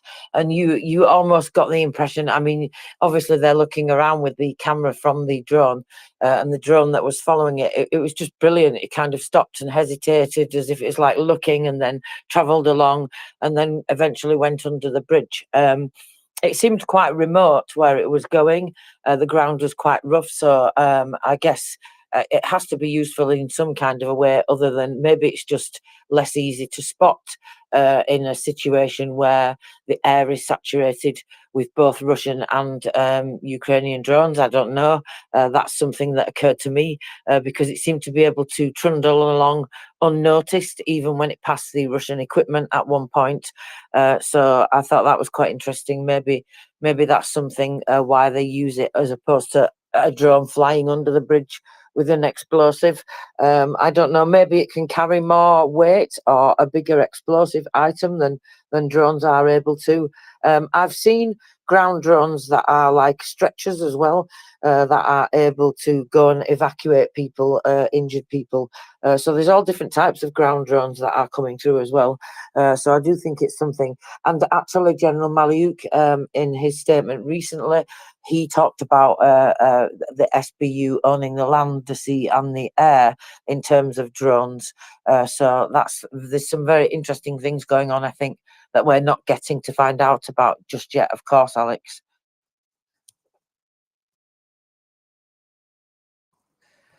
Christopher, did you have anything that you would like to comment about ground drones or anything else? I'm just looking for If not, we'll go to Dan. footage of the ground drone. So if I find it, I'll put it up. Thank you so much. Dan, please go ahead. Yeah, I kind of wanted to direct this question to Latin because he's the air guy. He's really analyzes it good.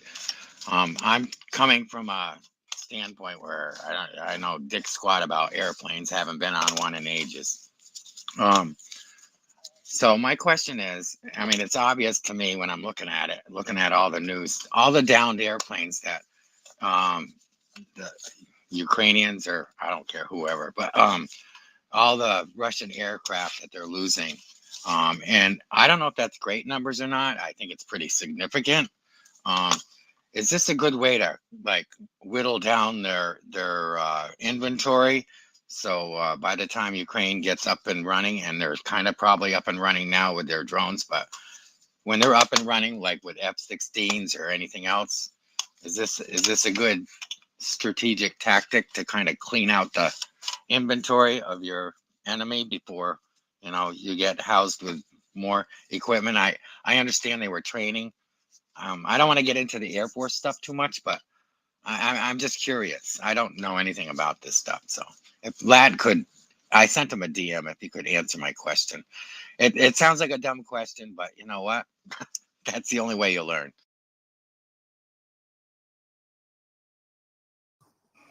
If you don't know the answer, somebody else won't know the answer, so it's never a dumb question, Dan.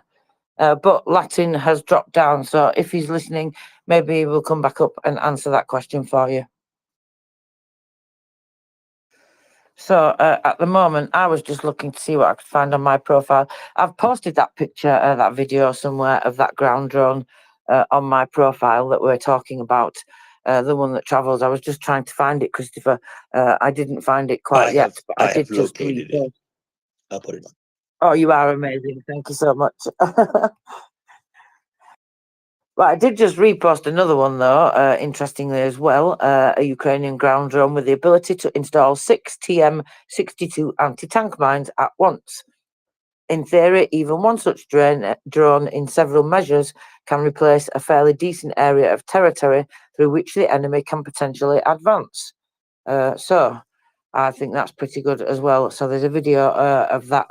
I bet you put that in the nest already, didn't you, Christopher? That video. I'm not even going to answer. That's a rhetorical No, question. I'm getting to it. I'm a little slow. I knew you would be there anyway, somewhere on that journey of nesting that for our lovely listeners. So thank you so much. Okay, so where are we to go next? Everybody seems to have finished commenting on this topic. So let's see what else has been going on today. I need to drink more coffee. That's what else is going on today. And what else have I got here in my list to look at?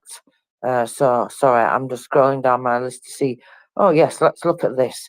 This is very interesting information. I have to decide sometimes which is the most interesting. So the Minister of Digital Transformation, Mikhailo Fedorov, reported that Brave One allocated £3 million for defence innovation. So the Defence Technology Cluster, this is the one that we talk about where you can submit your designs and have them taken up. And of course, many designs and many companies have done that indeed through this app. So the Defence Technology Cluster has funded 173 grants, totaling, let's have a look, $3,045,000 for defence innovation developers. So these technologies empower soldiers, save lives, and give the defence forces an advantage on the battlefield, he said. So the directions for which the most grants were issued are on the infographic and robotic platform drones. That's interesting because he mentioned not long ago about these robots, which everyone I took to think was kind of a joke, but I didn't take it as a joke. I wonder if you heard that, Christopher, and whether you took it seriously or not. No, I missed that altogether. Sorry, I was just drinking coffee there. Thank you. So technologies will help on the battlefield and make it possible to respond to the enemy more efficiently, innovatively, and qualitatively. Anyone who wants to join can join, he said, which I always say that. And these get application to be codified according to NATO standards. So for 2024, 1.5 billion hryvnias have been allocated in the budget for grants, and the amount of grants will be increased to 10, 25, $50, $100, and $200,000. That's interesting. The development of innovations is a top priority. So they've got different categories, I guess, obviously, that would come within those amounts, different qualifying things, obviously. So, but you know, basically they're not slowing down, are they? And they're continuing to work with other partners and get, you know, other innovation and other money in and all these different things to be able to help and to be able to give those grants, I think, as well as not just take up people's designs, but, you know, help companies become, I don't know, successful companies as well within that industry. And then that obviously helps for the future moving forward as well. The Ministry of Digital Transformation reported recently about funds that they'd received. So €200,000 for development. And they were looking for 8 startups to share that amongst. So, and this it's like an agreement with it's the largest Baltic technology event. They advertised it as amongst entrepreneurs and investors. So they're looking like all over Europe, all over the world, you know, just like with the wider defence industry and every other industry as well. You know, it is staggering that they're doing this in every single industry going. Tracy, Whilst I see yes. I see BAE in this, and that's from your country. Yum yum. Absolutely, all right. Not just BAE, many other companies as well. But yes, of course, BAE is from the UK. Thank you for highlighting that, Dan. They are indeed in on it. Alex, please go ahead. Thank you. I guess I want to thank somebody sent me a direct message. I think it was referring to these ground drones, and the idea is payload. And yes, of course, how I didn't kind of think of that, because, you know, the half of weight of airplane is just fuel. And in this case, you don't need to lift all this stuff. Like air drones, they can carry more, maybe hand grenade. Some of them, the heavy ones, can carry more. But when you don't need to lift anything, that can carry a lot of payload. And this is kind of one-way ticket. So I think these ground drones they clearly have big advantage in terms of how much payload, and probably also electronic warfare, because it's probably like most of it was being developed against airborne drones. Maybe on the ground, the anti-drone stuff is not that developed. So it's kind of interesting, but it also ties back to that initiative from Fedorov, or initiative from Pentagon we heard early on, or I'm pretty sure that all these drones that different nations provide to Ukraine, they are like some experimental stuff. Again, you know, this is unique opportunity. You can, I can hardly imagine any other situation where you can test your munition against real enemy, powerful one, and actually have real stuff instead of some, you know, presentations. That's very powerful, and it will probably take a little bit more time. 2 years have already passed, but looks like the movement has started, and I think it will only grow on. So yeah, I just wanted to make that comment.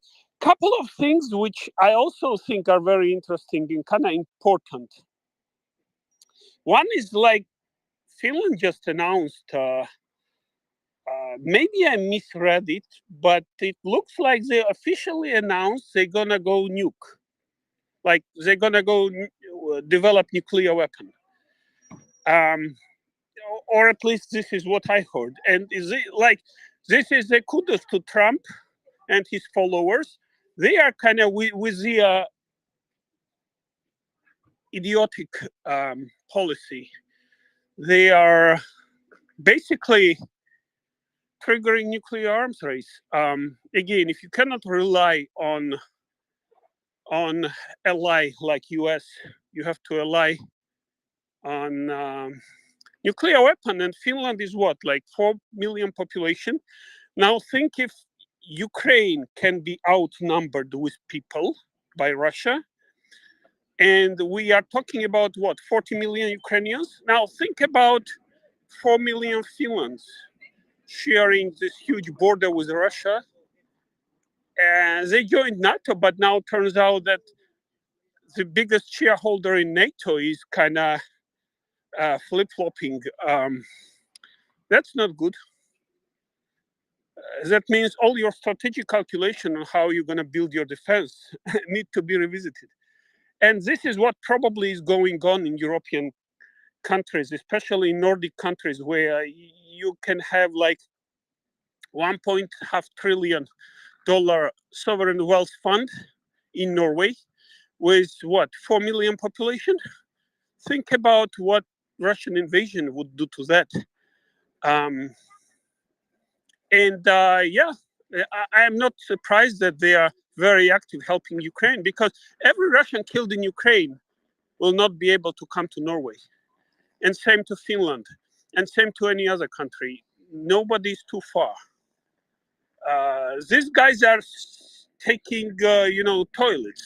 They are, think about what they will do to your 1 trillion sovereign fund. Anyway.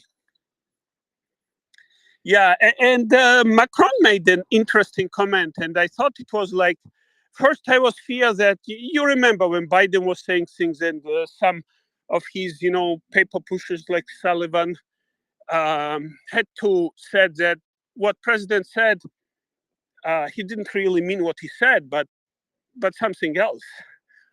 And here it's like Macron very manly just stick to what he said, and he says he knows exactly what he's talking about. And actually many other leaders are kind of now supporting that. And Canada just announced that, so they are talking about sending special forces and military. And even, Scholz, I think, somehow Scholz said that British arms helped Ukrainians with not just with equipment, but with using the equipment too, which is kind of, it's kind of revelation. Putin is trying to paralyze everybody with his fear, like talking about his nukes, because he has nothing left. He's, like I said, he's in a casino, losing his shirt. He has nothing left. He's fighting just with people, which is not limitless. And he is hopeless at this point, guys. It's, I think it's evident. He's broke, and his only hope is that the West will blink the first, because he's still sure that he's dealing with basically a bunch of cowards. And I'm not saying this to denigrate anybody. It's just, he grew up as a street gang. And in his ideology, he can basically all he can achieve by fear. If there is no fear on his from his victim, he's basically screwed up, because what he has, like, again, he's fighting with bodies, throwing dead bodies at each problem, and yeah, we can win this war, and we should be winning this war, because if we want to prevent our way of life, pretty much, because everything is at stake now. Thank you.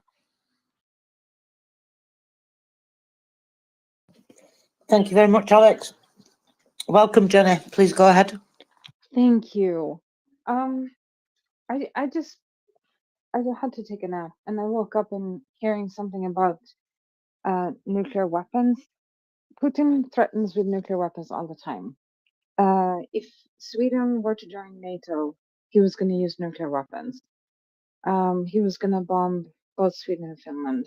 And We put in the applications and we have yet to be bombed. He has threatened to nuke London multiple times, and last time I checked it, it's still there. Same thing. Oh, sorry. Same thing with Paris. It's still there. If he had actually been intent on using nuclear weapons, he would have. So I don't think that we have to. It is a threat that we should take serious, but it shouldn't be a threat that is at the forefront of our minds all of the time, because it is a threat to make us be afraid. And what thing is more effective than being afraid? It's an excellent tool. And I do believe that the other day, my co-host said that once you use the nuclear weapon, you have lost. Because after that, you can't threaten anymore, can you? You already used it. So I honestly don't think that he will ever use a nuclear weapon. Also, the good thing to know is that it's not up to one person to decide. I don't remember the exact number. I had it told to me once before, but it's at least 6 people he has to convince it's a good idea. I don't think that will happen. The Wealth Fund in Norway is tied to Norwegians' pensions, and they are looking in to see if they can use part of it, like the interest, part of the interest, as a way to help fund Ukraine even more. And we have built up a lot of our defense because we don't want to have unwelcome visits from Russia. We're quite familiar with them, but I'm Swedish, and we are actually the one group in the Nordics, the one country in the Nordics that, according to our GDP, we have done the least. Because if you look at the GDP, we have donated the least, and I'm pretty sure that we can do more, and I'm sure that we will do more. I wish that we had long-range missiles so that we could donate that to Ukraine, so that they had more effective weapons. But we have donated both time in training troops and in equipment that they can defend their country with. I may have totally misunderstood what you were saying, Alex, but we are working really hard, and some countries work harder than others. Also, Finland can't give away all of its equipment or all of its money, no matter how much they want to, because if they are the only ones, let's pretend that they are the only ones, they're the final ones helping Ukraine, who will help them? They will become a really easy target. It's a balance where how much can you give away and still have an adequate defense against Russia? They share in 1,300 kilometer long border with Russia. It's a lot of territory to defend. So I think they're doing amazing. I think that everybody is doing really good. The entire world could have just shrugged their shoulders and said, it's not happening in my country. Why should I care? But we decided not to. And everybody's doing what they can according to their abilities. I'm not even going to name and shame countries that I personally think could do better. Because even though sometimes shaming can get people to move and do more, I don't know if that is an effective tool. I'm still trying to do the carrot thing by saying, great job. Maybe in the next package that you can send will be even more amazing. Anyway, sorry for my rant. Thank you. Thank you, Jenny. That's all right. That wasn't a rant at all. Yeah, it's just nuclear saber rattling with Putin, isn't it? That's always just the case. like you say, that's the last thing that he's got really, apart from the power that they have in terms of propaganda and the information warfare, certainly militarily. You know, the Ukraine's dealing with that. Ukraine's continuing to trick them, as unfortunately they're going to have to continue doing until Russia's finally attrited. But yeah, they need more equipment. Basically, that's just what we need to keep on with that plan, isn't it? Do everything that we can to get more equipment there. And I'm with you, Jenny. I think, you know, whilst we all have a whinge and a moan, you know, it's as Christopher and others always say, you don't know what you don't know. And you know, nobody was ready for this. None of our countries were ready for this. None of our militaries, our forces were ready for this. NATO wasn't ready for this. But they realised at some point and they started getting ready. Yes, there are various complaints for the speed and all the rest of it and the seriousness. And, you know, I'm not saying that everything's okay now and we have to stop pushing and we have to stop, you know, telling our politicians. But at least things are moving in the right direction now. And it seems like more of them are finally starting to wake up and realise. I wonder if what Macron said when he said it is in part in some way because I don't know, I felt it's going to go over the way that they wanted it to in the public or I don't know, political pressure, whatever. But anyway, I'm all for it. It's about time that we all sent forces there. But of course, that's just me. And it's not that black and white. I get that. But we certainly need to do everything else to get more things there and more ammunition. That's for sure. Okie dokie. Go ahead, Jenny. I do think that I mean, Zelensky has a wish list. I think we could start with ticking that off. And the one thing that I know is crucial, except for, you know, body armor and uniforms and all these things that I didn't even think of, you know, ammunition. Ammunition is the thing that they lack the most. I wish that I could have a magic wand that I could make the factory in Sweden bigger so that we could have more workers in there so that we could create more shells, like we can manufacture more shells. I don't have a magic wand.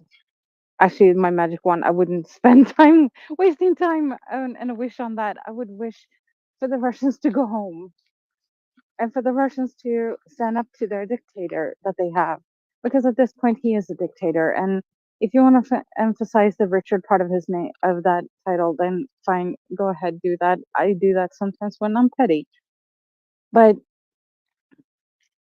that is one thing that we all can do. We can all chip in a little bit.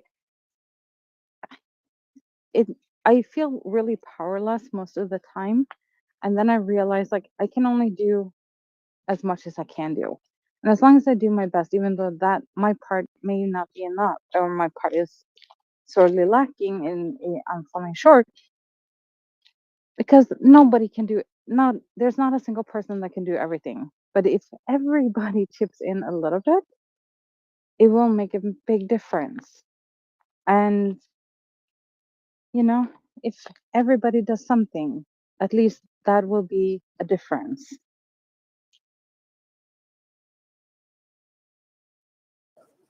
Thank you, Jenny. Yeah, you make a good point. I mean, look at how everything's moved on together. I never thought I would see in my day when the UK would start producing 155 ammunition for a start. And I think, like you say, we're all moving together. And, you know, whilst everything that's going on in the US, I'm really glad to see that, actually. I mean, it's about time.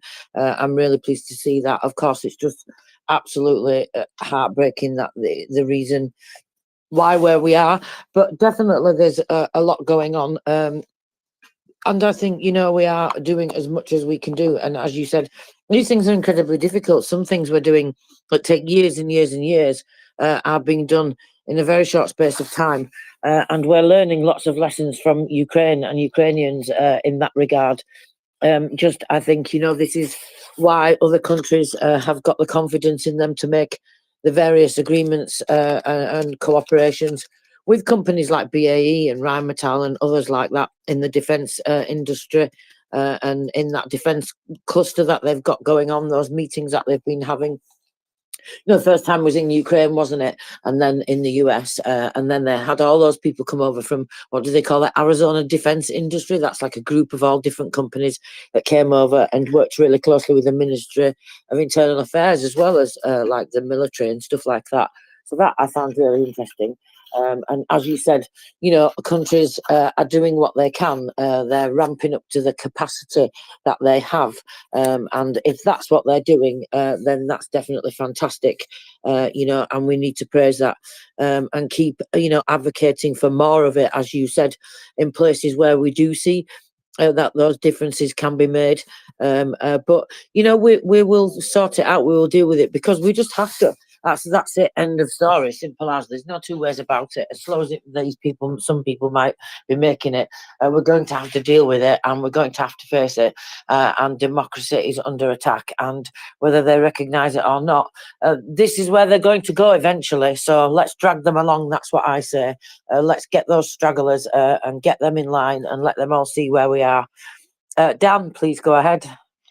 Thanks, Jenny. I when you said that, when you were speaking, I was thinking the old term, it takes a village, and it does take a village. I think what enticed me to Maria Aid and then MriyaReport and the original Maria, what enticed me to this group was it's such a great NGO. And we do a little bit each time. I'm not a rocket science. I don't know tech. I'd be all like a pretzel on this space. I don't have much to contribute, but I do still work. I'm retired, and I let other people know what's going on. I got my other phone back, so when it's on my belt and I go in a store, I'm not wearing my earbuds, and I'm keeping the alerts on. Just when people ask, Christopher gave me some cards. I'd like some more cards without your name on it, Christopher. I don't want people hunting you down. But anyways, I like those cards because then I can just hand them a card. Check it out, and that's all I have to say. Because if I get into what I really want to say, I have before in a store, and it's got some people a little shook up. That's okay. But anyways, yeah, it takes a village, and I think we all do what we can do. It's amazed me the GoFundMe's out there and the legitimate ones, and there are many. And it just amazed me what everybody's doing. And it's scraping off the shirt off their backs to make trips over there, deliver humanitarian aid. It just astounds me. So every little bit I do, I don't knock myself down, even if it's a penny, $1, or $10 or more. When I can scrape it along, I do. If I'm not using it for one thing, I can put it somewhere else. I'm not one to hoard money. I try not to. I do spend it. I believe in stimulating the economy. But at this point, I want to stimulate the economy in a way that saves democracy, that arms people being bullied by aggressive barbarians, murderers, thieves, genociders. That's where I want my money to go, because I want to save democracy for the whole world. And I can't do it on my own, and none of us can. And I think every little bit helps. But I want to say, this is one of the best NGOs I've ever attached myself to. And if I didn't like it, I would have walked out a long time ago. I keep my ego out of it. I try to, because it's not about me. It's about all of us. It's about all of the Ukrainians, what they're going through. I don't care what happened 40 years ago. They were under the Soviet, one day at a time. So thanks, Ginny. Dan, thank you for coming Thank you very up much, Dan. and speaking. I was having Dan withdrawals. And then when you said stimulate the economy, I thought about the time that something was supposed to be grenades or something, and it got replaced by pink things. So maybe we should drop some of those. Anyway, I'm sorry. I digress. Back to you. Thank you. Okay, you made me lose control of the hands now, Christopher. I think Alex was next. Please go ahead, Alex. Thank you. Yeah, one quick comment about munition. Turns out there is plenty of munitions, and the factories are everywhere. It's just they're making existing contracts, and they don't want to break the contracts unless, as long as you find money, you can find munition. They are produced everywhere. South Africa, France. Actually, looks like France has its own production facilities, quite powerful, and that's one reason they insist that EU funds do not go outside EU, is so that they can benefit, like their own makers can benefit of this. But the problem is Ukraine needs munition now, not 2 years from now. Like there may be too late in 2 years. So yeah, we'll see how that develops, but looks like those funds are being found, and Ukraine will get some shortly. And frankly, I do not believe that this munitions thing is such a there are a lot of them in different stockpiles, collecting dust. So we'll see. Even South Korea has plenty, but they do not want to. From what I understood, they do not want to help directly Ukraine because that, let's call it Scholz syndrome. They do not want to be associated too openly as if there is something to hide. I understand there is fear, but there are 50 nations are in this coalition with Ukraine, and there are many others who would support that without.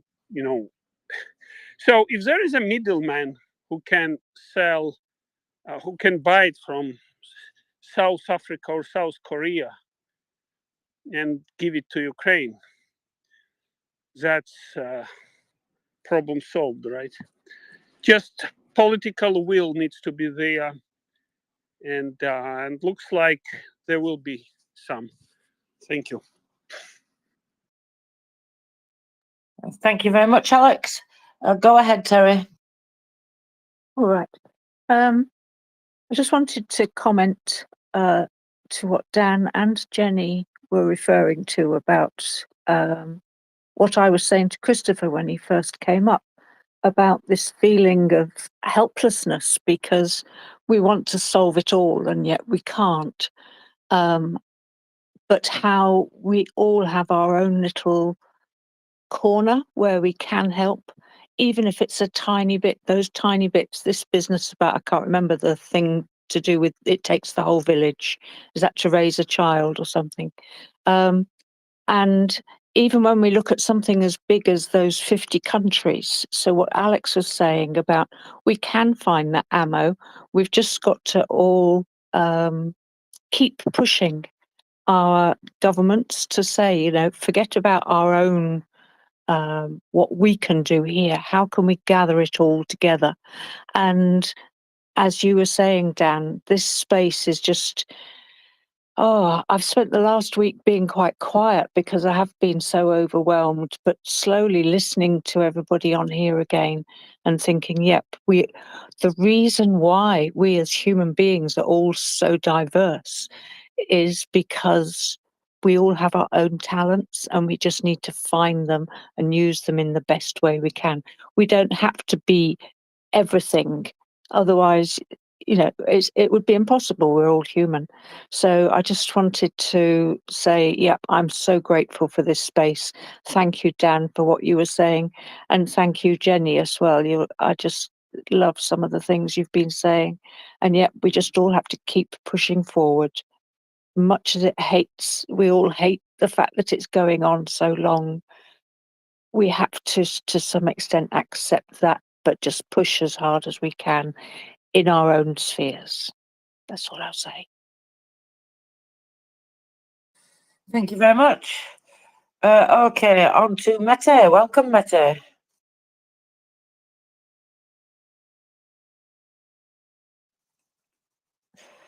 Mette, are you with us, or should we go to Booyah whilst we wait for you? I think maybe you can go ahead, Booyah, and then Mette can interrupt us if she can get to the phone. Copy that. So I posted a video in the Purple Pill from a Ukrainian. Her name is Yulia she has some things to say about the nuclear saber rattling, which I always find funny. Her delivery of her kind of talking about all of this stuff. So yeah, take heart. It's just saber rattling. And I also sent it to your DMs, Jenny and Tracy and Christopher, just because I thought you might get a kick out of her. The check deal, I am seeing some news that is going to go through, which means more 155. So that's excellent news. I'll see if I can't find that article as well. So the good news is that I think that, there's things going on that we probably don't see. We may see them soon. We may not ever see them or know about them until history kind of writes the story of the war in Ukraine, so to speak. But I think that the best policy at this point is to, do what Jenny was saying, which is, that's great. Now send more. That's great. Now send more. And keep repeating that and keep applying pressure to our governments. Pressure works. It really works. We've seen it as far as vehicles that were going to be scrapped in London, right? That pressure campaign worked. And you can multiply that by 100 times at this point, probably more. So don't lose hope. That's what we have. And we also have our voices, which are multiplied as well when we participate in things like this. And that's also why we're kind of, unbeatable at this point, because they can attack one, but they can't take us all out. So just remember that. And when you need to step away, because there's going to be another soldier that's going to step into your place, right? And continue the fight. So also, remember to put your own oxygen mask on first. If it's just too much, take a step away for a little bit. It's all good. You don't have to feel guilty. You've got to be here to advocate another day, I guess, is what I'm saying. And, I think we also sometimes get into this trap because we care to, and I know I've been guilty of this, by the way, of well, shoulda, woulda, coulda, right?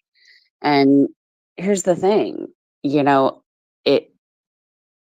if everything had shown up, right, when it should have, it still wouldn't have been enough, right? So there's not much that we can do about the should have, right? Or the could have, but we can do something about tomorrow, and we can push, and we can continue to keep that pressure on, because that will work. I know that. So that's all I wanted to say. Thank you very much, Booyah. I very much appreciate that. And you're absolutely right. It will work because it has to work. And we all just need to keep working away together. And, at the end of the day, we all do what we do because we think it's the right thing to do. And you can't beat that, because whoever fights on the Russian side, whatever your position, whether you are Russian and you're in the Russian army, or whether you're a collaborator or a company that supports them, or all these things that many people do, these people are all doing things with their own sinister, insidious reasons, and they're doing it for selfish reasons. And that can never win against people that are doing things because it's the right thing to do, and that are doing things not for selfish reasons.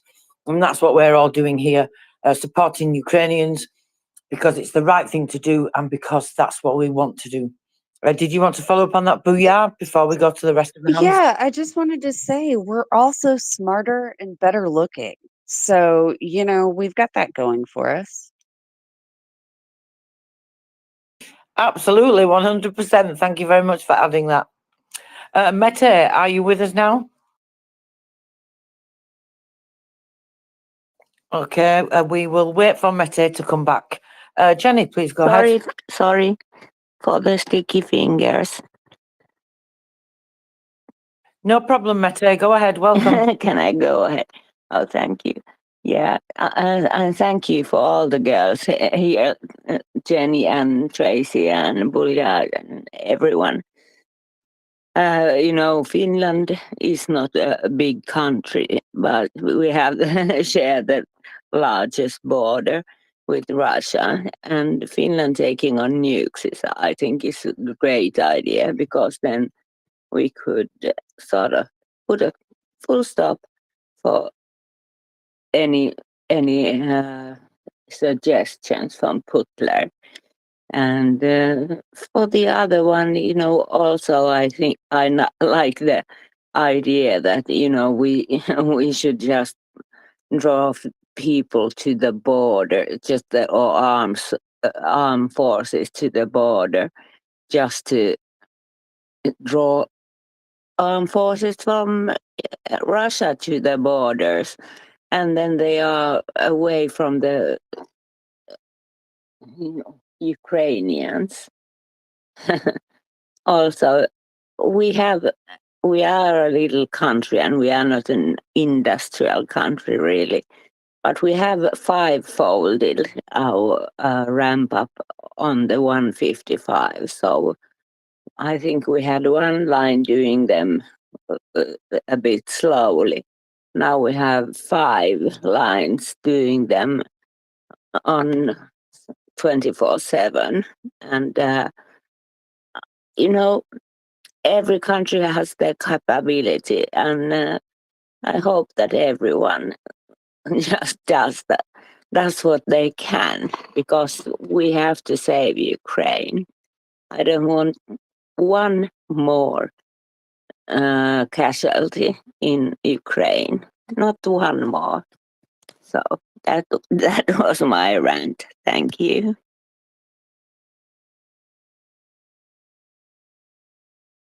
Thank you very much, Mete. Go ahead, Terry. Oh, I think Jenny was next, actually. Okay, lovely. Thank you. Go ahead, Jenny.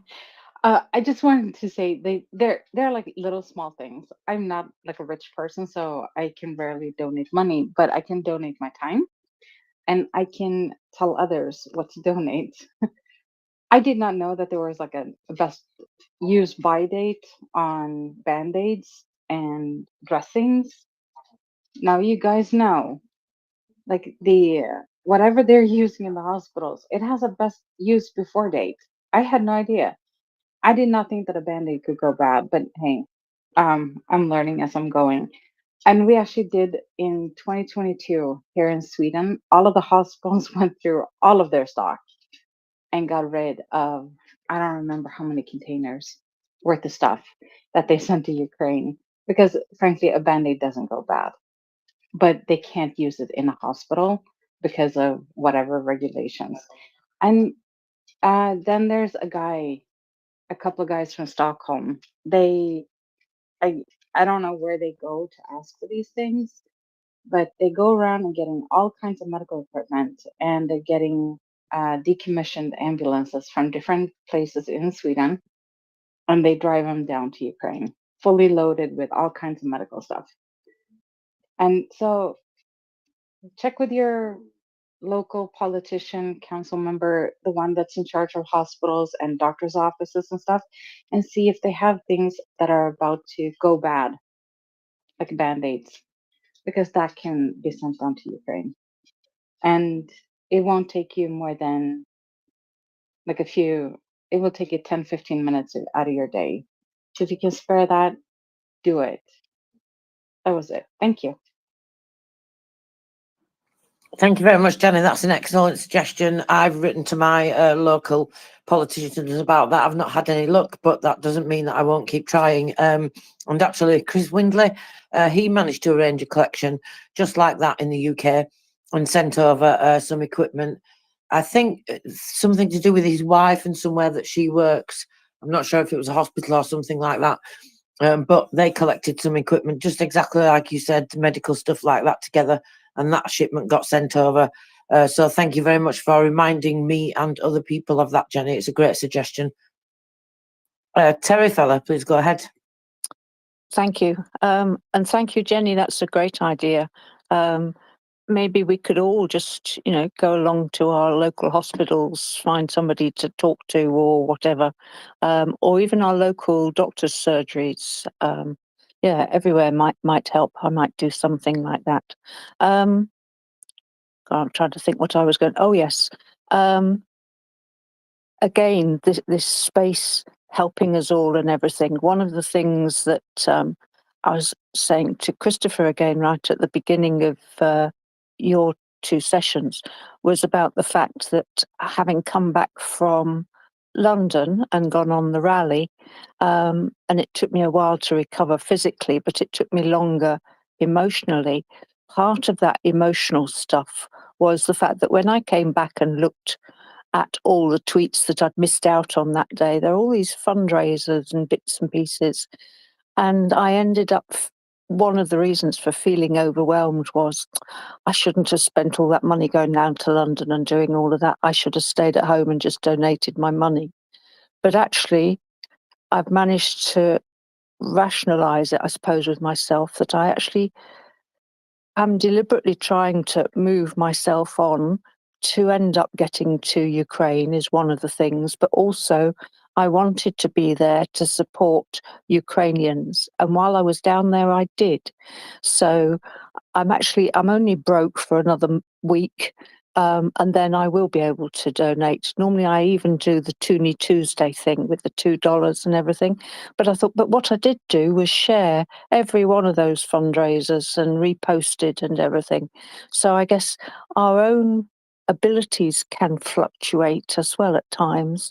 And on a small scale, it seems really minor, but I guess we also have to think that our governments are also fluctuating and they're ebbing and flowing a bit. And we are the ones that are sort of inside, we need to be inside their minds and help them to keep going in the right direction, just like all of us on here are helping each other to keep going in the right direction.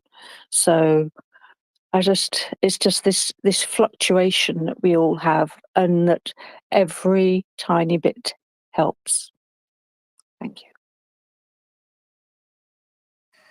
Thank you very much, Terrafella.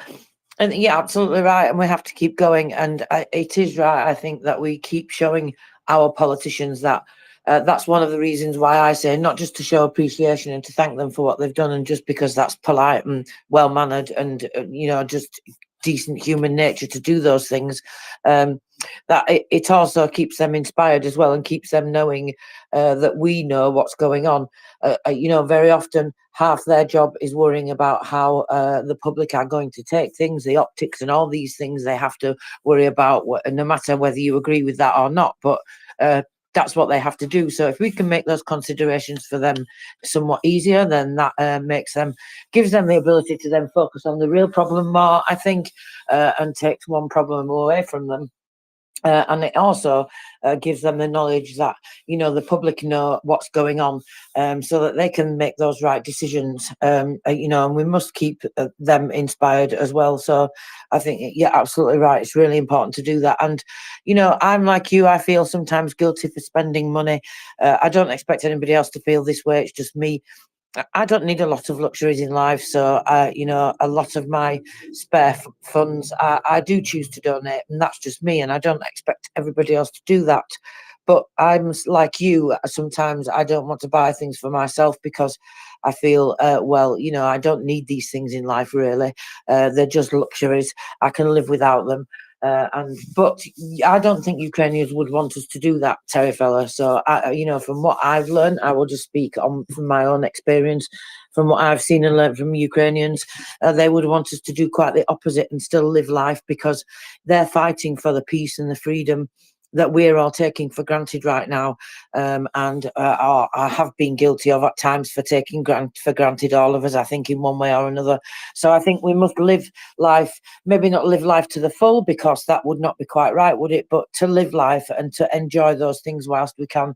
And I think that goes to, like, when we see them keeping up morale, making these videos and all these types of things, and making these horizontal connections that we talk about here, and just that feedback that we get as well from, you know, the units that we help, that we fundraise for, and how much it means to them to know these things. So I think going and making those connections in London with all those other people, showing that unity to the world and to Ukrainians, and making that visible is really, really important for their morale as well, to let them know and feel that support, and to push back against that Russian propaganda that there isn't that unity there amongst Ukraine and its partners and amongst the democratic world to fight for the rules-based international order and to fight for democracy and the way that we've all built the world together, you know, however big or small your part. So I don't think you should feel any guilt about taking that time to go and do what you did. I think you really put yourself out there, and that's a really incredible thing, and I thank you for doing it, and I know it's important, so please don't feel bad. But I'm going to stop waffling now. I get carried away with myself, don't I, Terry fella? Tarixus, welcome, please go ahead. Good evening. How are you all doing? Very well, thank you. How are you today? A bit tired, but okay. But I wanted to jump in on what Terry said, because it's exactly what I'm doing, rating my local hospitals, home care. If you work at a big company, get a hold of the first aid equipment. Then there's also, which is not so nice, but there's people who take care of people who are about to die, and when those people die, they leave a lot of medicine and other aid, medical aid behind. If you do that for about a month, you will have stuff worth about 50,000 euros in my case, which they wouldn't have to buy in Ukraine. So that's an example. Wow, thank you so much, Tarixus, for coming and sharing that with us. That's actually quite staggering, isn't it, that it makes such a significant difference? And I'm going to see if I can try to do that myself. You know, I was just thinking, as you were saying then, about look, what's in your local area. Maybe if you live in a city or something like this, and you have an industrial area, maybe there's a manufacturer even of medical products within your local area. Maybe you can even inspire them to help donate some things, even if it's just a one-off a lot of donations. So thank you for that, Tarixus. I live in quite a small area. I don't think there will be any manufacturers here, but I'm certainly going to look for middlemen, maybe people that sell these things, and then we'll see if they can get interested. Thank you so much. And, you know, thank you, Tarixus, because I know you do a great deal of work, and you actually travel as well to Ukraine and make, well, how many trips a year do you make on average? Do you know, or in a month? Well, Or I don't calculate it, but it turns out it was my 7th trip in 13 months. But there's no, well, I have my next trip planned, but I don't plan behind that. We'll see. Wow, that's a pretty good achievement, isn't it, though? Because to build up enough to take in between those periods of time, it's not really a long time. So you must be working very hard. So thank you for doing that. Have you just come back from a trip? 1.5 weeks ago, I was in Kiev.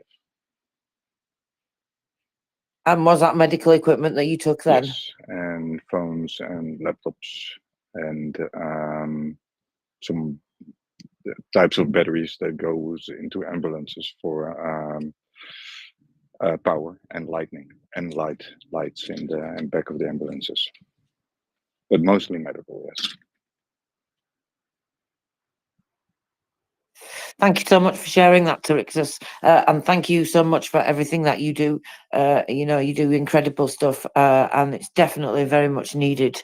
Gets used up very, very quickly, I imagine. Yeah, it does. And by the way, there was some stuff from Christopher on the trip as well. So I've sent him the post, and I I wonder if he's spotted his parcel yet. Did you spot your parcel yet, Christopher? I have not spotted my parcel yet. Keep looking. That's what you have to do. But yes, some things that you sent, some phones and other things. So thank you very much for that, Christopher. Of course, all these things help, as we say, and this is what we must keep all doing together. Terry fella, please go ahead. Hi. Again, it's amazing how all of these things suddenly start coming together. Jenny mentioned about hospitals and out-of-date stuff, and then Trixus happens to mention medicines that people who are passing away can no longer use. That made me think about the fact that certainly in England, maybe in the UK generally, we are advised to return our medicines if we don't use them anymore. And I can remember when an ex-partner of mine, when his father died, we found, God, about 3 suitcases full of medicines that he had secreted around the place. And it was absolutely, his other half was so embarrassed that we said, well, we'll take them to some different pharmacies around the place bit by bit, rather than her having to take all 3 suitcases to her local pharmacy. But it made me think my local pharmacy is actually Tesco's, which people might not know, but it's a local it's one of the biggest supermarkets in the UK.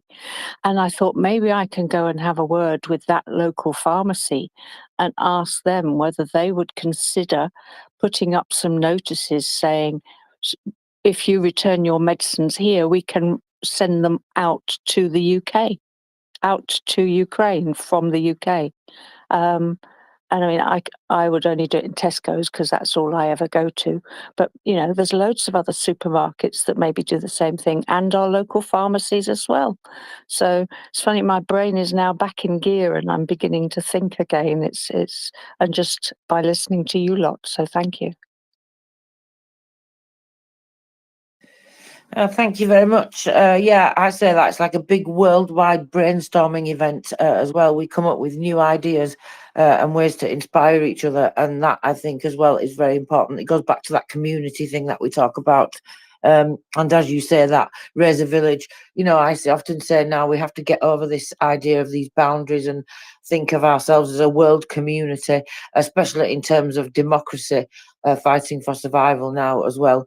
You know, and that's the way that we do that, is by helping everybody else and lifting everybody up to the same level.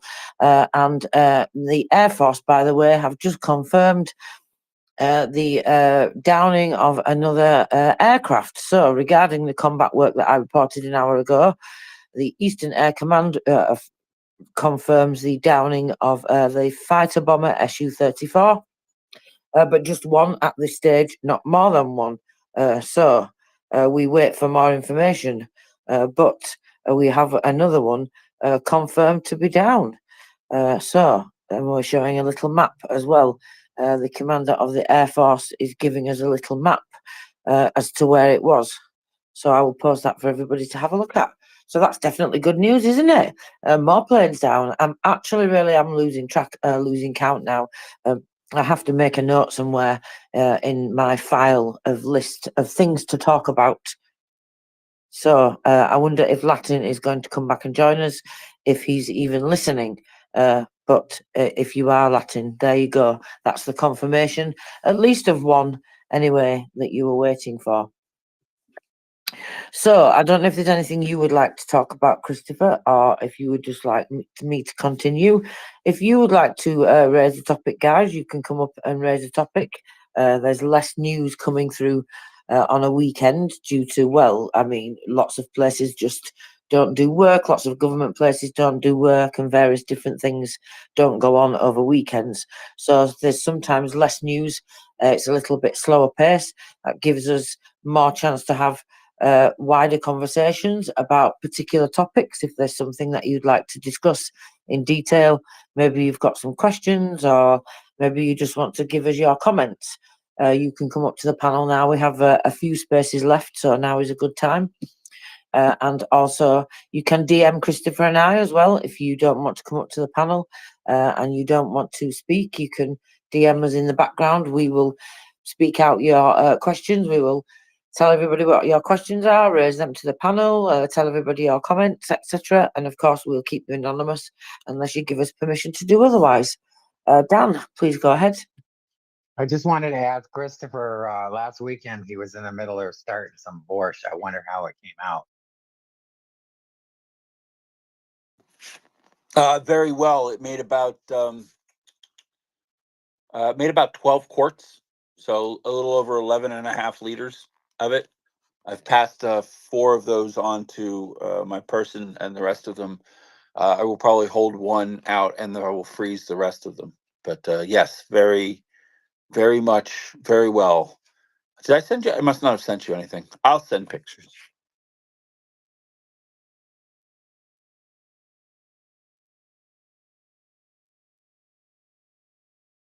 Okay, thank you very much. Go ahead, Mary. Welcome. Good morning. Thank you. I had a quick question. Who makes the best ambulances in Europe? Or where, well, two-part question. Where do the ambulances that are sent come from? Or is that something you don't want to talk about on here? I don't want to say anything I shouldn't be saying. The reason I ask is because when you're doing a fundraiser, like for instance, Jim Snyder's, who did for air protection, and by the way, woohoo, he succeeded. What are we looking for?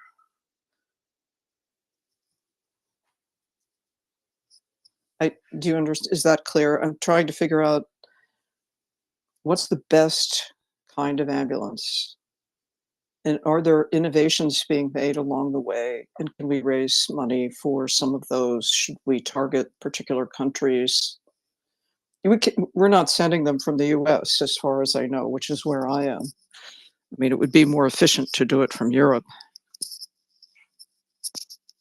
Well, Mary, we can't talk about anything in specifics, but I can tell you sort of in general, up-armored ambulances or something that has better protection on it. There are some people in Ukraine that are making them. There are others that are bringing in traditional bread vans, right? And they're converting them.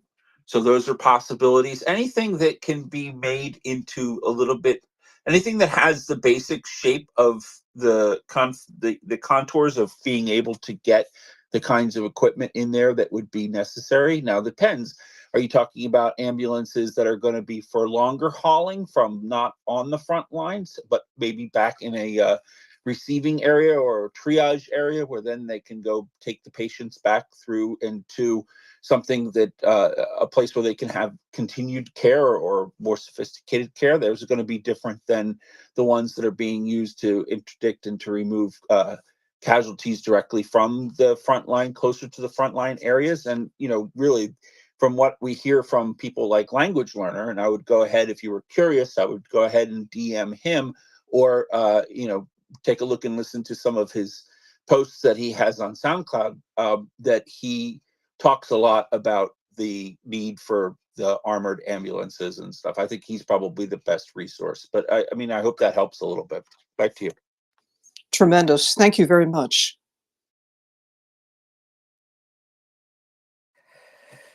Thank you very much. Go ahead, Trixus. Yeah, I agree with Christopher. He has a lot of knowledge on that subject and how they do it in Ukraine. What I see is that they're finding ambulances all over Europe, and look at price quality, of course, because you can send a broken one, and then they up-armor it in Ukraine, depending on where it will be used. So, for example, I was looking at a Polish ambulance yesterday.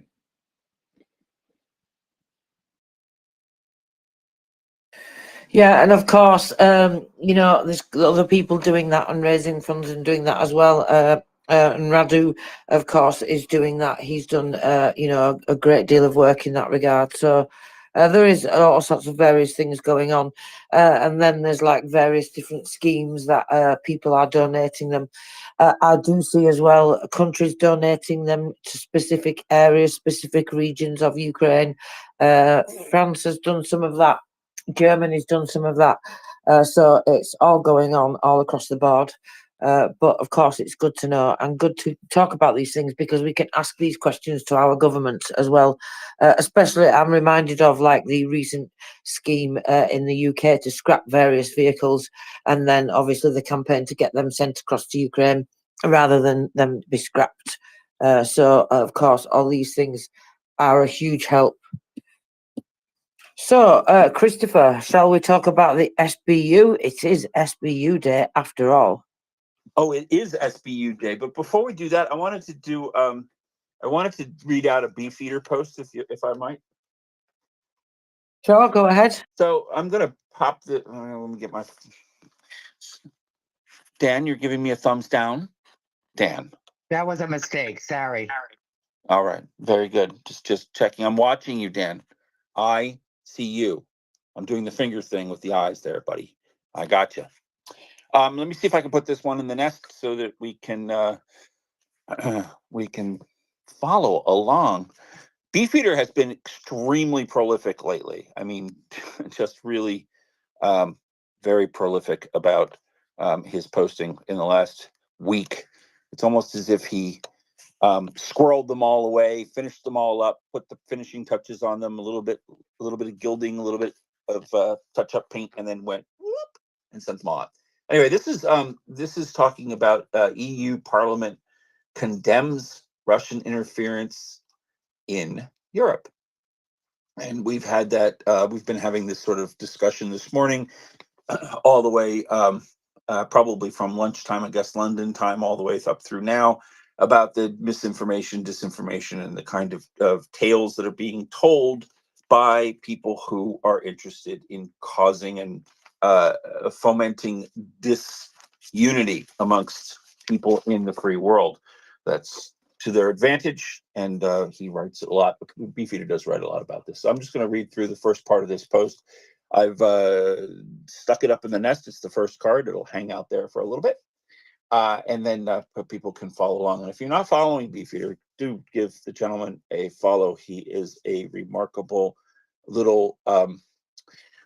Little is the wrong word. I mean, I don't mean it diminutively. I mean it in a respectful yet cute avatar way, because if you look at his avatar, he's actually a beef eater, one of those people that protect the king and the crown. So absolutely.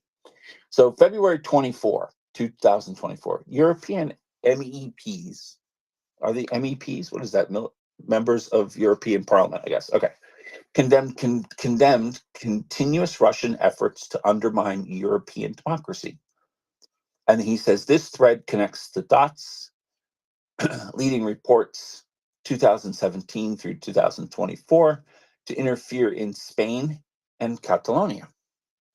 On February 8th, 2024, the European Parliament voted overwhelmingly in favor of a resolution urging the Spanish judicial authorities to effectively investigate the, quote, alleged links between Catalan MEPs and the Kremlin, as well as Russian attempts to, quote, destabilize and interfere in the European Union and its member states.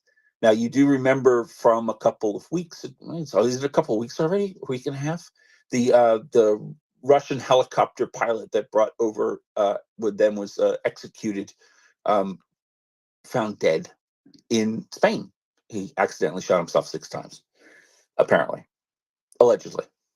So it's Spain. Spain seems to have some, has been having some issues with connections, and it's not the only European country that has those, but we're talking about a total of 433 MEPs voted in favor of the resolution, which also expresses the Parliament's deep concern over the large-scale disinformation campaign launched by Russia in Catalonia.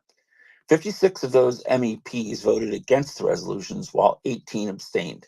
Now, Tracy, what do you think about politicians that on these difficult things that decide that they're going to save their own skins or tried to by not voting. What do we think about that? I think that reminds me of my word, integrity. Get these people out and get people in there with integrity. That's what I say.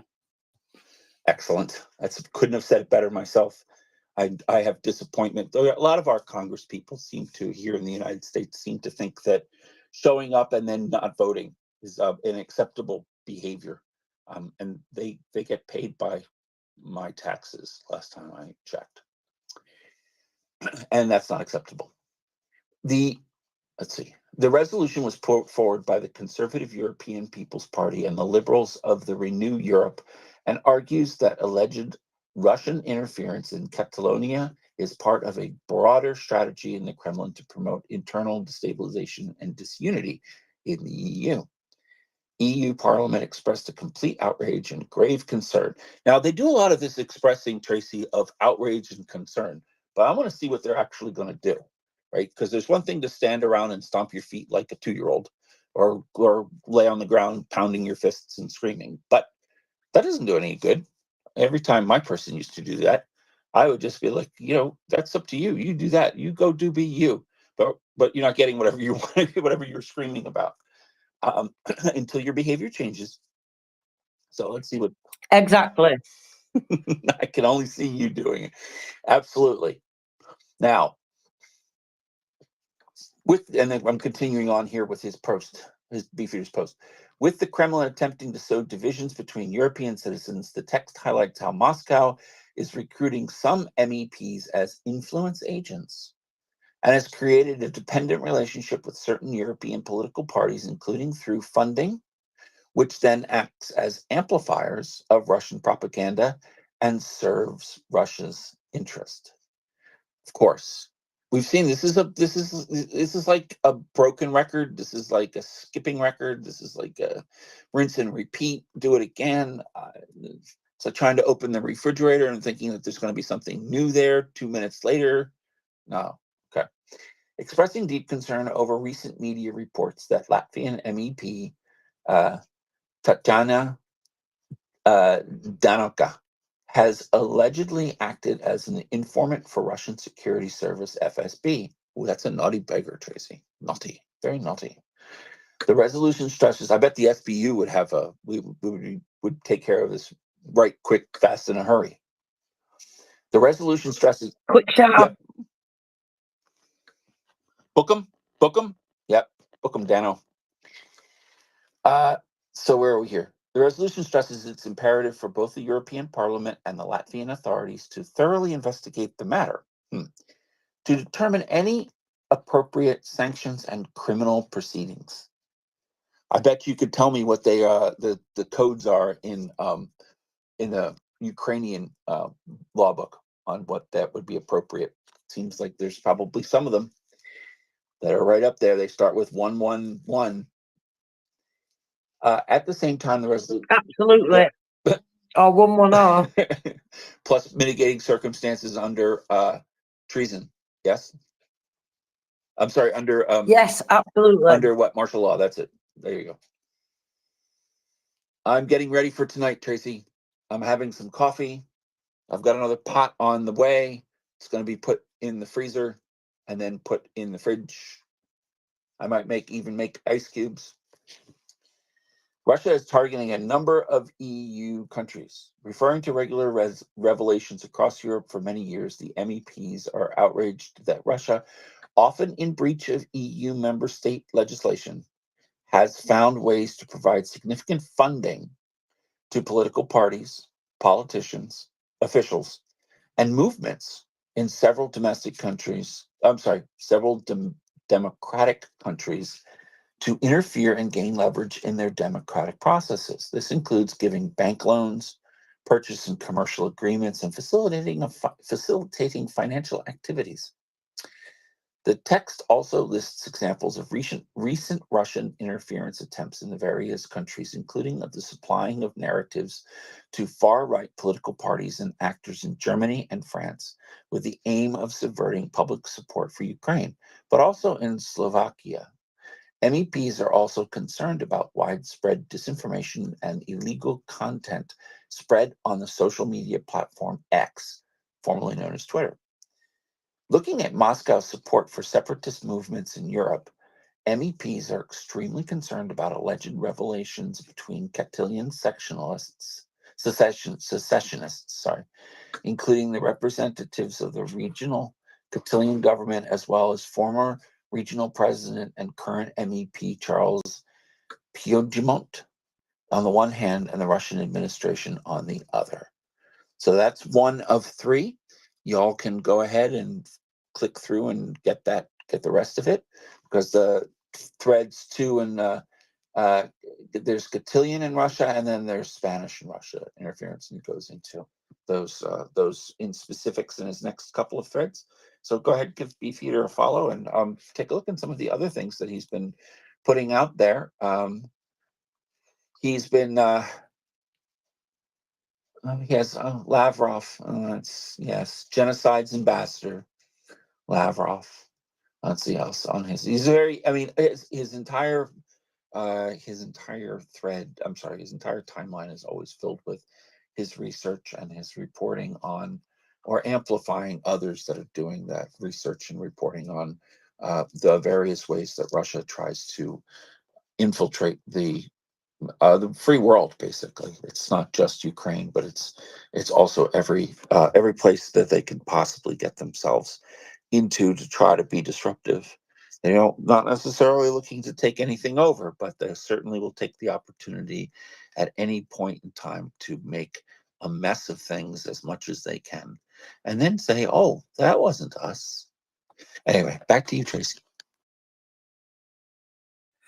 Yeah, absolutely. Including, even on a small personal level, amongst ourselves, amongst groups that try to do good to support Ukraine, including MriyaReport and anywhere else, because anywhere else that Russia can infiltrate and do that, cause that division, cause that people to be arguing amongst themselves about whatever the reason is. And like you say, not even with any intention of doing anything specific, just to cause people to be arguing amongst themselves all the time about whatever issue it is that they care about.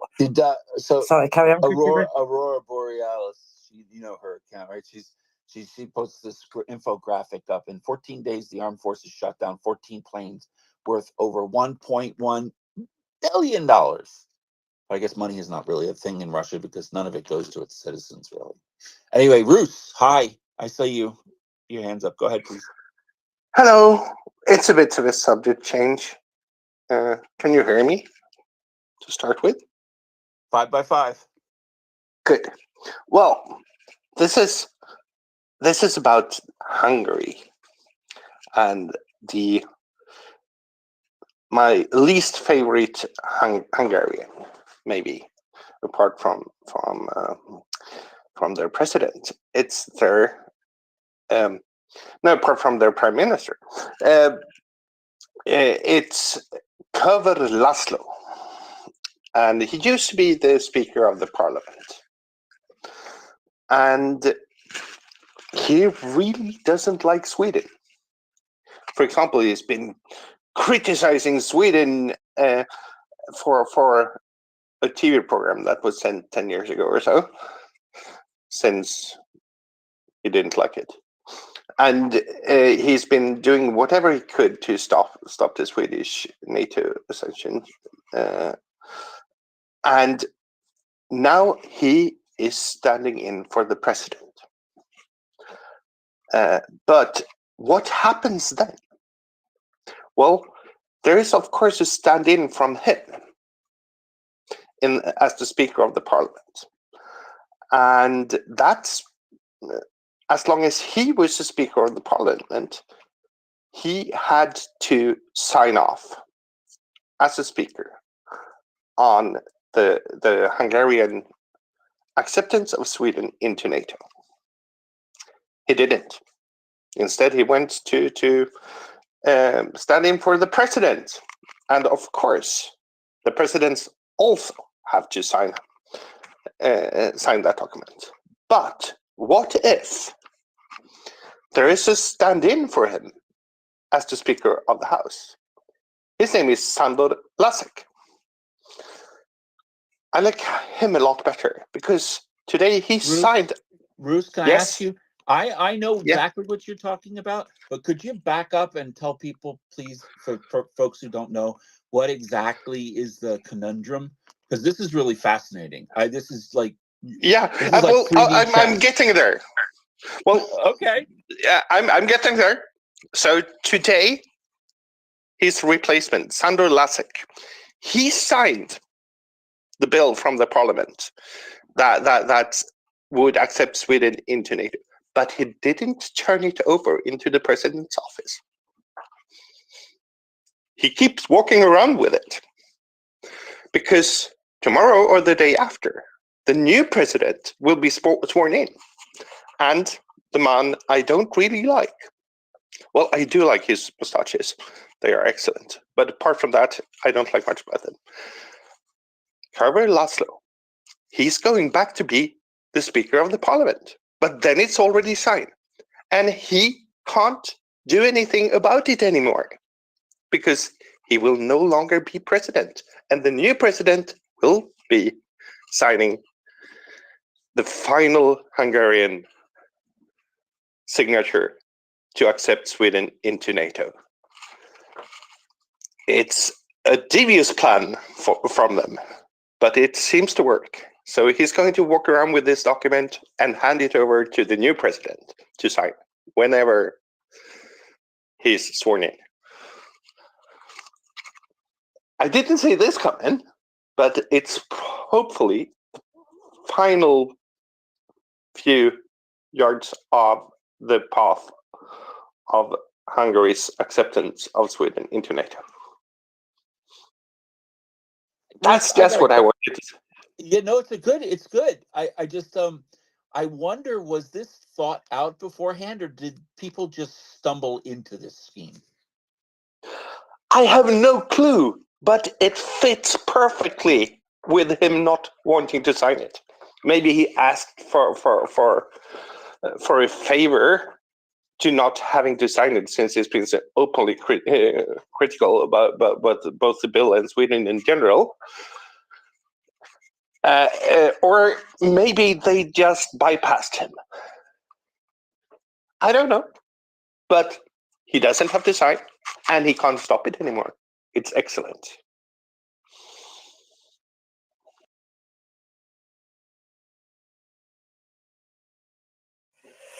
Okay, thank you very much. Very interesting indeed. Thank you, Ruth. So, coming to the planes, I make it 12 planes and 1 helicopter, but I could be obviously missing one. Some of the breakdown I had. So in February, in all dates in February, on the 7th, the Alligator and its crew were hit by manpads. 17th, Eastern Direction Air Force units destroyed 3 aircraft at once, 2 Su-34s and 1 Su-35. February 18th, Su-34. 19th, Ukrainian defenders shot out a Su-34 and an Su-35. 21st, Su-34. 23rd, A-50. 27th, Su-34. 6 Su-34s and 2 Su-35s. That was all together on that total. So the approximate cost of the Ka-52 is 16 million. Su-34, 50 million. Su-35, 100 million. A-50, 350 million. So this total that I had here only covers 9 planes and 1 helicopter. So it doesn't include the rest, since I had the total up to the 27th of February, and that total then was 870 million altogether. But then, of course, you've got those extra aircraft to add on to that since the 27th, Christopher. But that is a staggering amount of aircraft that cannot be replaced. Yeah, I'm going to put the infographic up. Thank you. Thank you very much. So we are now being joined by Kerry. If we can get Kerry up, let's see what's going on whilst we do that. Let's go to Jenny. Welcome back, Jenny. Go Thank ahead. you. So yeah, the planes. So sad.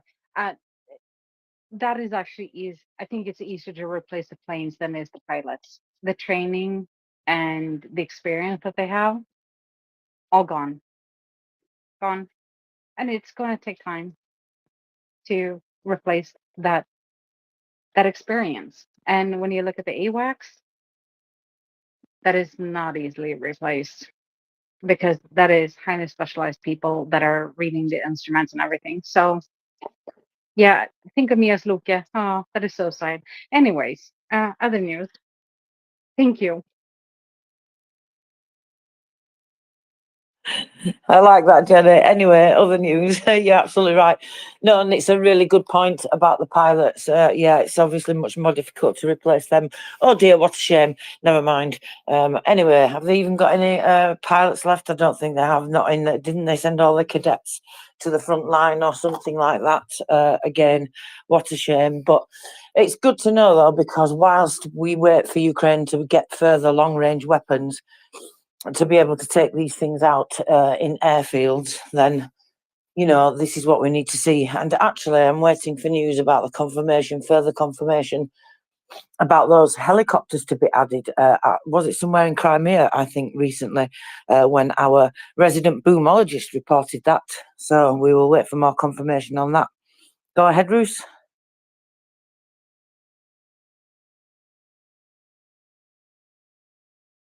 Ruth, did you have something else you wanted to add?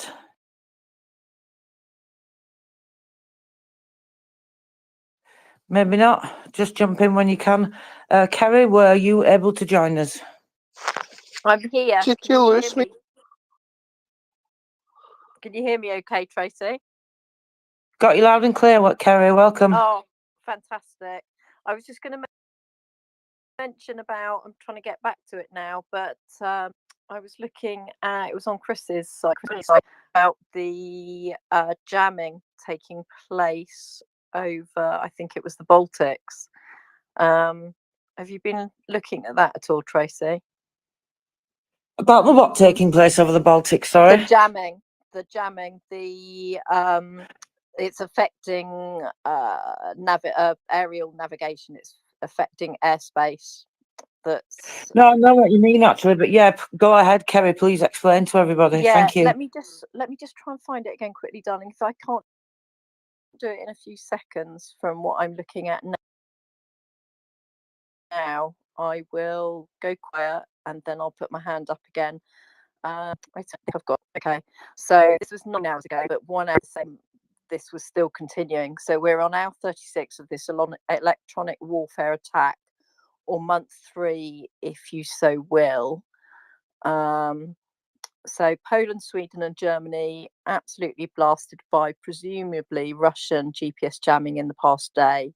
That was 10 hours ago. And then, yeah, so the lady here, Marcus Johnson, said they made it longest electronic warfare attack on aviation navigation over South Baltic so far, 48 hours and 38 minutes and counting. And that was an hour ago. That makes me laugh. You know why? Well, I don't know if this is just me or not, but the first thing that I think of is that they're absolutely convinced of this Russian propaganda nonsense that they push, that they think that we are responsible and NATO is responsible for these aircraft being taken down by Ukraine. They just cannot accept that Ukraine is capable of doing it. I love it when they keep on underestimating the Ukrainians. I could be completely wrong, but that's the first thing that sprung to my mind. What do you think, Kerry? Yeah, well, maybe.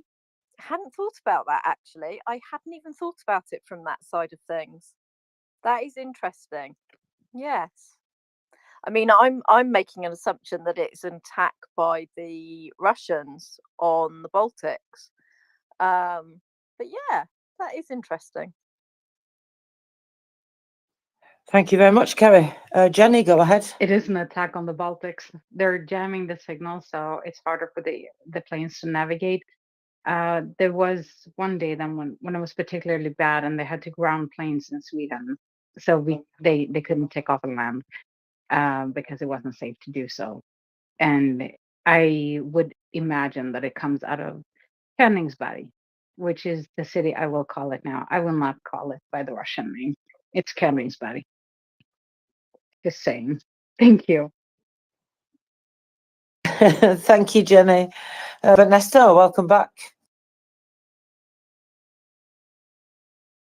Hello, Tracy. Thank you very much. And hello, Jenny, and everyone who's listening. Thanks for being here. Please retweet and share the space. We're at MriyaReport.org. Voluntary organisation, so we rely on your donations. And you to come up as a speaker to keep us going. So please do come up and speak with us. Ask any questions you have. I was just curious about the current topic. I wanted to ask a question, and then I had an idea about a previous topic in my mind that's been brewing since about Thursday. About Wednesday, actually. I wanted to throw it out and see what people think. And please tear it to shreds and let's look at it from different angles, because that's more useful than like minds agreeing with each other, like chatter people just in a circle. So first thing I want to put to the floor would be, I know there's massive ongoing NATO and allied exercises happening at the moment, land, air and sea, in Northern European theatre and Pacific. And I wonder, how much could of this be attributed to folks playing red team and blue team? In other words, if you're going to be simulating a massive defence or indeed a massive offence, or wouldn't it be handy to have realistic, like close to realistic, like deniable conditions? So it probably is handy to attribute it to the Russians. And I know they have been turning it on and off, that particular zone around currently occupied Kaliningrad, which I think would be returned to Poland.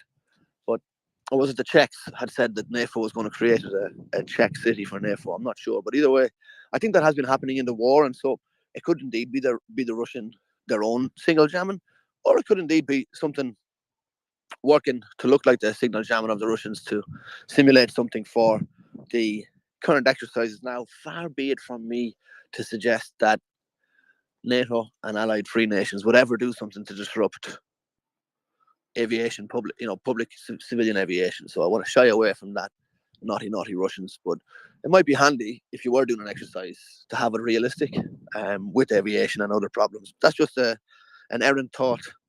And the other thing I was thinking about was the desperation of the Russians to maintain their reflexive control over those that they have that control over in the Bundeswehr and the German halls of power. And by that I mean, we see that their exposure, the largest financial fraud ever committed in Germany. And that's saying something, because the Trump family is a German family. So the largest financial fraud ever committed in Germany was perpetrated by a German, pretending to be a German, but was in fact a Russian military agent. Are you surprised to hear that? You shouldn't be. This Russian military agent ripped off the largest electronic payment card company in Germany and did a bunk. He took the money and ran, and relocated himself home under the watchful eye of his mother military service, intelligence service agency in Russia, and activated himself a ring of operators in England, and they were Bulgarians. And so he was robbing money blind Germany. When he got out of there and took the money, returned to Russia, operated himself. So I think it was like identity and fraud, other kind of crimes they were committing, probably gathering intel as well. But usually these Russian rings organize themselves, first of all, on the steal, and then, by the way, whatever else they can throw back to the spooky boys and girls to let them continue stealing in the foreign country. But yeah, this is a bad week for German influence in Russia.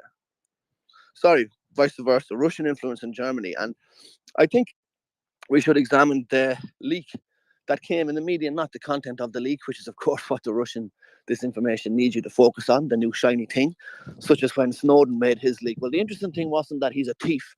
The interesting thing was, where did he run when he was caught thieving?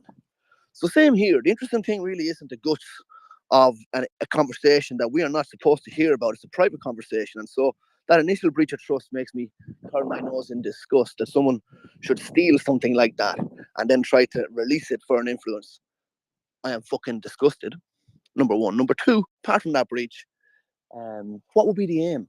Oh, the Germans are quibbling. Oh, the alliance is falling. Not really, because it didn't get that response. It got the response of half the Dutch people want to shoot Russians.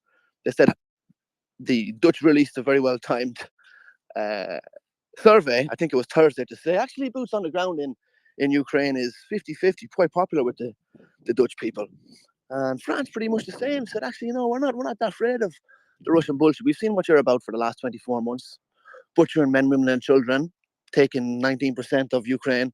So we're actually not that afraid anymore. So we might actually come and kill you ourselves. So I would think we should examine it in this context that the floundering in the German sphere of NATO and the mucky Russian disinformation does show advances, or should I say victories, for the Ukrainian supporters, because things must be quite bad if Russians are willing to leak the fact that they are tapping German generals' conversations. And that's something they like to usually keep quiet and make people do things for with compromise. They usually like to do it that way. So they must be quite up against the wall to keep Germans afraid. That must be what they're trying to do, to say, oh, well, we know you're talking about it, and what are you going to do? I mean, they're going to try and invade? They'll make me laugh. So I think I'd like people to tear that second one apart and tell me what you think. Or have I overthought it since Thursday? Thanks for bearing with me and entertaining my rambling. Please retweet and share the space. Slava Ukraine. Thank you so much, Ernesto, and thank you for coming back to join us. I think, well, you're right. I see desperation in it as well. Maybe that's just me, but I see desperation in a lot of the propaganda that they push and the worrying things that they do and the saber rattling and all the rest of it. And yes, we know it's always meant to demoralize and divide and all the rest of it. And that's always the case, no matter when they do it.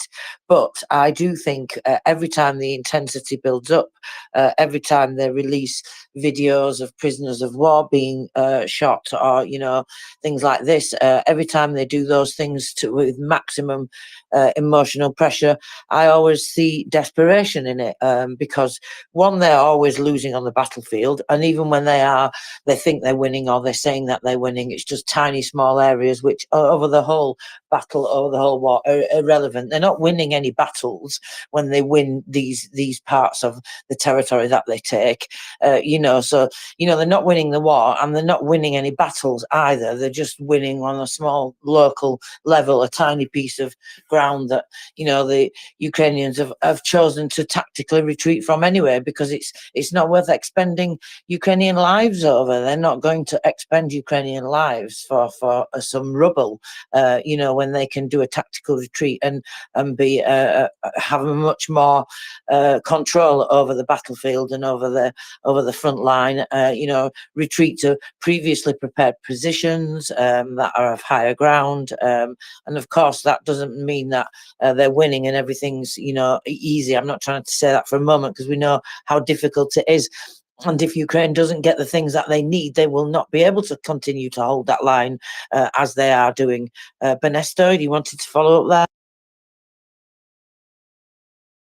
there? I just, you reminded me of something I believe as well when you said, if that's the price that Ukraine and their military strategizers have decided to extract from Russia, if it is Bakhmut, 50, 60,000 dead Russians, and the most part of Wagner in against soldiers' lives, and that's the price that was paid by Russia for that worthless town. And I say worthless not because nobody lives there and it's rubble, but I mean intrinsically it has no strategic value on the map for them. Avdiivka is a different matter. They've been trying to take it for 10 years. So that Ukraine have decided to extract such a heavy price, I believe in not the whole Avdiivka area, but I believe in some parts of it. The attrition was 5-1 for Ukrainians taking Russians. So for every 5 Russians that came, that they killed, they lost one brother Ukrainian. Now, it's not for me to speak in terms of these things and weigh men and women's and children's lives, but I'm pointing out that by observation, we can see that Ukrainian strategic planning has continued to create these these little kettles, these little pressure bubbles that Russians push and push and push and push at, and line themselves up in nice lines for miles behind that you can bomb, and then run at your guns like lemmings for months. And I don't expect that Avdiivka will be the last. I think Bakhmut was the first that was properly recognised, but you could probably trace it back to previous battles in the first part of the war since 2014, that tactic of grabbing the bull by his nose and pinning him to the ground, and then just making them focus there, and you extracting a higher price than you give. So I'm trying to weigh men's lives or women's lives, but just to point out that I can observe that is a winning tactic and strategy, because you've basically switched the table on an enemy that does have superior numbers by you deploying superior strategy and forcing them to sacrifice their numbers for very, very, very little. And like you say with Avdiivka, it's taken 10 years to occupy the part that is now occupied, and they haven't really put themselves in any better position on the map, because they're now down range from elevated gun positions. And I mean, fair play to them. The Ukrainians invited them into a kill box, and now they're standing in a town that the Russians are standing in a town they've just taken, and are being overlooked by artillery, I think, on two or three sides. So they're not going to have a very nice time of it, and they continue to blunder into the prepared killing boxes or killing zones that the Ukrainians have pre-sighted. So yeah, I think it can be a little bit frustrating when folks who have quite a surface level of understanding or appreciation, and they say, oh, 2 kilometers were retaken by Russia, so victory. Not really, when they've had to give up 50,000 lives to take the 2 kilometers, and they'll probably end up losing it, and a couple of maybe 2 or 3 10,000 lives, 20 or 30 10,000 more people in their losing of Avdiivka again. So I think it's important just to bear that in mind over the course of it, that this has been a winning strategy for the Ukrainians, in that they managed to kill more Russians than they lose. And yes, I understand that it's not nice to think or talk about people dying, but this is not a fight that was started by Ukraine. And so the game is now, how many more of them can you kill? And so I think it's appropriate to point out when we can observe Ukraine being effective in that. Slav Ukraine. Hello, Slava. Yeah, absolutely right, Benesto. And I'm reminded actually of what Sersky was saying today, because there's talk about, obviously, Russia likes to use any advantage that they can, and people talking about him making various changes with commanders and things like this. So he's put a report out today. In fact, actually, I'll go and read it, because I think it's important. It comes back to what happened. Exactly what happened when we had the changeover with Zaluzhny and everything else, the changeover with the commander-in-chief there and other positions. And every time this happens, but of course, this is what we have to do. We have to keep fighting what Russia says and the nonsense that he comes out with, that they come out with, because he does mention that he's making changes, but indeed it's a good thing. The fact that they are prepared to look at these things, the fact that they are transparent about these things, and I've noticed this, not just in this regard and in terms of having to combat and counter the nonsense Russian propaganda that they try to stir things up and cause division and worry and demoralize by using these things, as we've seen with all the other position changes in government, in military, particularly in positions of leadership. But again, there's nothing to worry about. I mean, when are people going to just start trusting the Ukrainians and just see, well, look at the results that they're giving under the incredibly difficult circumstances and with very, very little? It's staggering, really. So people should start trusting them. And if he's making changes, then that's good. This ability to be able to look from outside yourself and be able to look at your own behavior, be able to examine what it is that you need to do to fix something, whether it's something like this or a personal problem in your own life. A lot of people don't have that, and that's why I think the Ukrainians are so innovative, and they move forward, and the things that they do, the ingenuity that they have, it's because they're prepared to examine what's wrong and look at what's wrong and just be practical about it and be like, okay, this is what's going wrong, this is what we need to do to fix it. And if that's something that they need to do in their own personal behaviour, then they just do that. They just get on with it. And I think that's incredible. So anyway, I'm waffling. So I'm coming back to what Sirski had to say. I continue to work on the Eastern Front. Within 3 days, it became completely clear why, in the case of some indications of staffing, weapons and military equipment, some brigades managed to hold back the enemy attacks and hold their positions while others do not.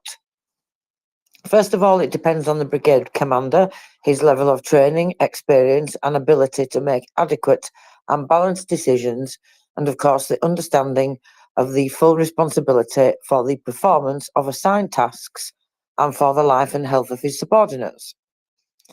Undoubtedly, the level of training and coordination of the brigade headquarters through which the commander exercises his powers also plays a great role. Therefore, I have sent groups of specialists to individual brigades where there are problems with the preparation of the headquarters to transfer experience and provide assistance. Based on the results of listening to brigade commanders and their deputies, all necessary decisions were made to provide reserves, ammunition, UAVs and other equipment. In some cases, when the commander does not control the situation, the actions and the commands directly threaten the life and health of the subordinates. I am forced to make personnel decisions. In general today, I want to note that actions of the servicemen of the 54th, who destroyed 2 columns of enemy armoured vehicles with accurate artillery fire, in combination with competent mining, the steadfastness of courage, and the soldiers of the 25th and 47th in the battles for Orlivka in Berdiach. The determination and courage of the soldiers of the 79th during repelling enemy attacks in the Novomikhailivka area. And I note as a positive the replacement of 1 brigade at the front after 2 years of continuous fighting and moving to the rear to restore combat capability. Thus, the situation at the front remains difficult, but therefore controlled. So, go ahead, Benesto.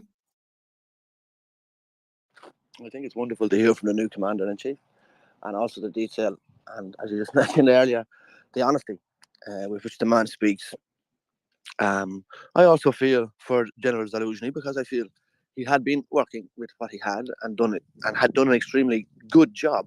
And when petitioning for more troops to allow rotation, perhaps it wasn't that was the only issue. Perhaps there had been personnel changes in the offing anyway, but that this was the opportune time and moment to share it.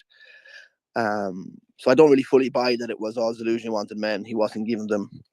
Now the new guy is doing rotations. I kind of feel like the organisation probably largely is a result of the management of the husbanding of the classes of officers that both Zaluzhny and our new man comes from, and that so they'll have different personal stamp on it. But the organisation is still the modernising, evolving military it has been since 2014-15. And that the other thing I wanted to share was it does my heart good that he is able and in position to announce the rotation, and I'm sure that will be merry music to many ears, Ukrainian men and women listening, who will be maybe themselves looking forward to a rotation out of the line, or a family member off the line for a break. So I just wanted to say those 2 things. Wonderful to hear, and I appreciate that they tell it like it is, straight from the shoulder. I believe someone used to say here, telling it straight out from the shoulder, and I appreciate that. Thank you very much. Yeah, I absolutely do as well. And I know from following the SBU and all the other letter agencies in Ukraine and the National Police, and basically courts and all things to do with law enforcement in general.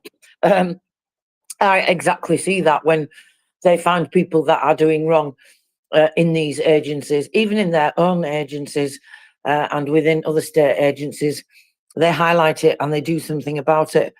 And, you know, I think that's incredible because, you know, I wish we could only do that in this country. Even if we deal with things that are wrong, we don't like to highlight it. You know, our government likes to hide these things as much as they possibly can. Benesta? Very much I see it as the Ukrainian society demanding higher standards of herself, and you know, those who are in positions of power may not have come from that tradition, and so there's going to be that overlap period where some of the old guard will find themselves getting scorched, which is probably time has come. You know, that society has moved on and demands different standard from the institutions, or the different standards of service from their government, I suppose, as they change in their view and their relationship with their free institutions. I'm also minded of Ukraine's work to not only evolve their own culture, institutions, and as a result, the democratic government they have flowing from those things, but also that as part of their accession into the European Union. So they've always been in the European nations of European people. It's a European country, but in the European Union, they have extremely good standards for maintaining financial and legal regulation. And I happen to be a son of a nation that benefited from that. So Ireland would have been allowed into the EU in 1978, around that time when the UK came in, and shook up an awful lot of things in our institutions. And generally, people could agree who could study that time period. Irish society has vastly improved, and the quality of life is much better. Dare I say it, from second or third world to now, maybe first world. I don't know, but these are things that come with membership of voluntary, international, supranational organizations like the EU.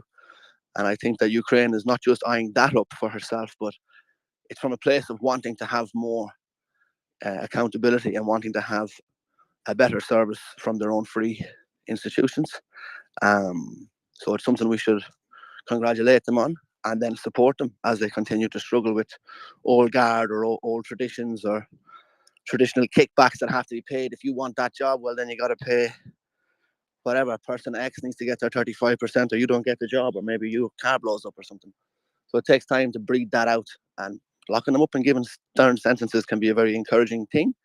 And also then the atmosphere in which they're breeding their new generation of folks to work in their public institutions will be one of, as you say, like watching hard on their own to make sure they keep up the standard. So it's a massive time of change, and I think I feel myself fortunate, although it's a terrible tragedy, fortunate to be around to see them expressing freedom as they are. It's a privilege. Slava Ukraine. Hello, Slava. Thank you very much, Benesta. I couldn't agree more.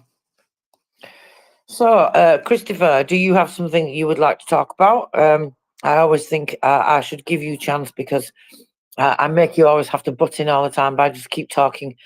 So, if you've got something you would like to talk about. No, I'm good. I'm traveling now to go get Dad to take him to his doctor appointment. The fun of having octogenarians. Back to you. Well, you travel away, Christopher, and hello, Dad, and I hope you have a good appointment. So that gives me a chance to take over. You poor people, you would just have to be left with me. So unless you want to hear me just waffle on about, well, basically everything that I can tell you about all the things I find out, then you will have to come up and have a conversation with me.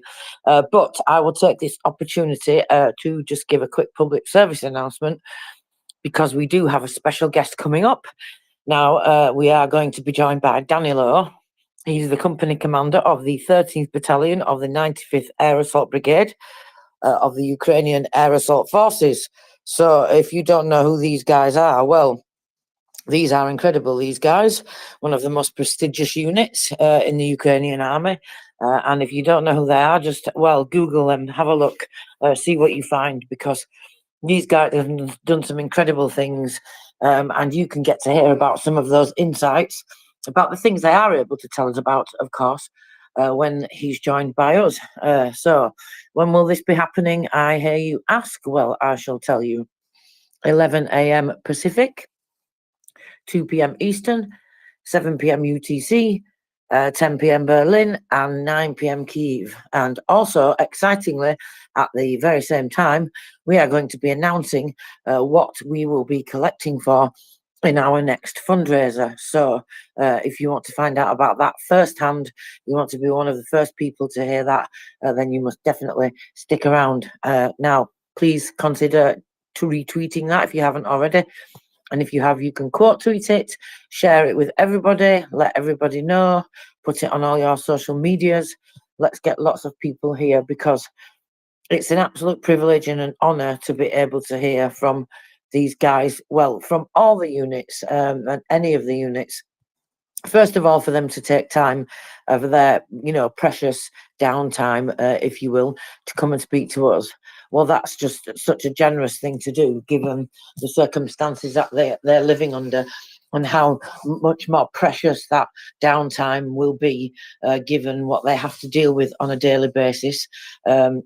Especially when they're in military units, in active military units, and in units like this that are one of the most prestigious units. I've seen one of the, they're based in, where is it? Zhytomyr? Yeah, Zhytomyr. But they are currently located in the east of the Ukrainian front lines, which of course is one of the worst areas, as we know. Of course, we can't get to know exactly where, but come and find out what we will be raising funds for, because I am definitely very excited about this. Let's see how we can all make an impact, and let's come and witness, the insights and stories and experiences that Danilo is able to share with us, because, well, I feel personally I have a responsibility to do this anyway. I feel it's the least I can do. Not just because, like I said, they're taking time out under those circumstances, but to share these difficult and personal experiences with us as well. If they can choose to tell that information and be public about that, then I think we have a responsibility to listen and to share that wherever we can, and to get as many people involved in taking part. So let's get loads of people here. Tell all your friends. Tell your enemies if you like, as long as they're not Russian. As long as they're not, well, I mean, they can be Russian, but they can't be people who live in Russia and support the Russian war, and they can't be Russians that live outside of Russia and support the Russian war, and they can't be really any nation, no matter what your nationality is, if you support the Russian war, basically. So unless you're on Ukraine's side, I guess they could listen. I suppose maybe. I think we do have some Russian listening guests, as Chuck Farrer very politely calls them, the gentleman that he is, Benesto. I'm tremendously excited actually for our War Doggo special, and our special guest Danilo joining us. I don't know if I'm right or wrong, Tracy. I've been wrong more than right in my life, but I'm going to shoot this out and see what happens. I think on our MriyaReport.org website, I think we've been able to send other case of material to the same unit previously. Now, I don't know when, and God forgive me, I don't know what it was. It may have been communications, radios, or such secure things. I'm not sure. No doubt it was something consumable, but I think it's on the website. Like you were mentioning, just for more detail about who the unit is, what the outfit do. They are air assault, but there is specific command, there are specific function in the air assault, and they do specific missions. And so you can check it out on the website there, what we have learned so far from our interactions with them. And today, of course, will be, as I said earlier, I'm just really excited to always love to hear from War Doggo, and it's a real special treat to have Danilo able to make time and come and speak with us. So I'm tremendously looking forward to it. I'm trying to send DMs out all over the place to tell people to come along and listen and spread the word. So if you're listening and you haven't got one, it's probably because I've been sending out too many DMs and I get limited. So if could just let people know that at the top of the next hour, we are going to have our guests, War Doggo and our friend Danilo from the front line. As you say, he's on a rest period at the moment. There has been times when he's had to go on a call. So hopefully he's got some time to where he's relaxed. But either way, it's going to be wonderful to hear from him. And I think it's also crucial in part of the service that we attempt or we proclaim to try and provide in supporting Ukraine and Ukrainian people, that we can join both ends of the line for our volunteers here to help provide tangible meaning for folks that might need that, and also for listeners who may have had a shock in their faith or had a bad experience with some other voluntary organizations or some of the perhaps less reputable organizations that have sprung up purporting to give aid. It's important to be able to, for folks to be able to listen in and to hear from the recipients on the other end, and to hear the analysis, both good and bad. This was great, but it blew up within a week and a half because it was targeted. So we might need another one of those, or that kind of thing. I think is very very real for people, and I always find it encouraging, no matter the content, because the content is as stark and real as war is. But I always find it encouraging to be able to listen and to feel that tangible connection. So I'd invite people to see it that way and to put the message out to encourage other people to perhaps listen in or get involved, come up and chat with us. There will be a strict monitoring of people coming up to request to speak. We won't be having any trolls, but we won't be trolling ourselves. Of course, we will dedicate ourselves to support and positive action, so we're not going to be too negative ourselves. But we will make sure that our guests are treated with the dignity and respect to which they deserve, for which they've given their time up for us. So I'm looking forward to it. I'm excited, and I see Mockers is here.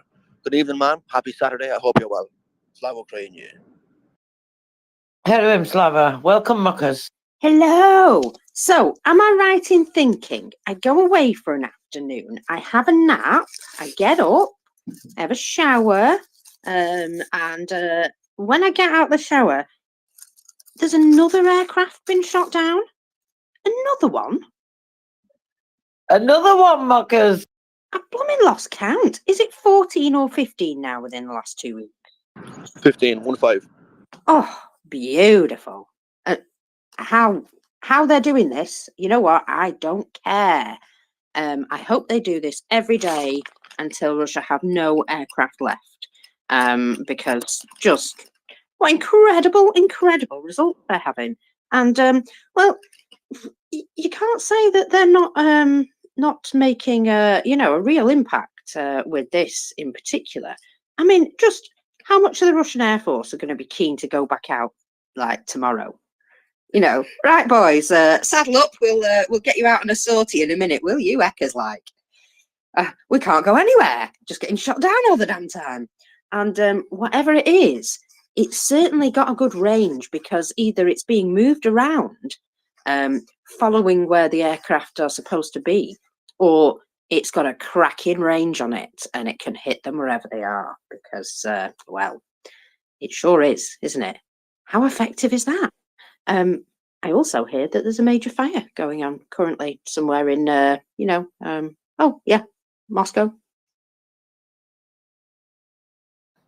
Well, according to the commander of the Air Force, I think an Su-35 got away again like last time. So yeah, I think, and I lost count absolutely. I definitely did lose count, Mockers. I had it up to, what was it, 13 and one helicopter, but that was up to the 27th. I lost count after that. At that point, I had it at 870 million.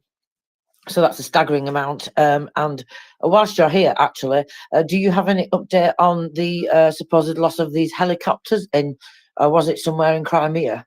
We got some reports, but we didn't have a confirmation, did we? It was an airfield near Simferopol, I believe.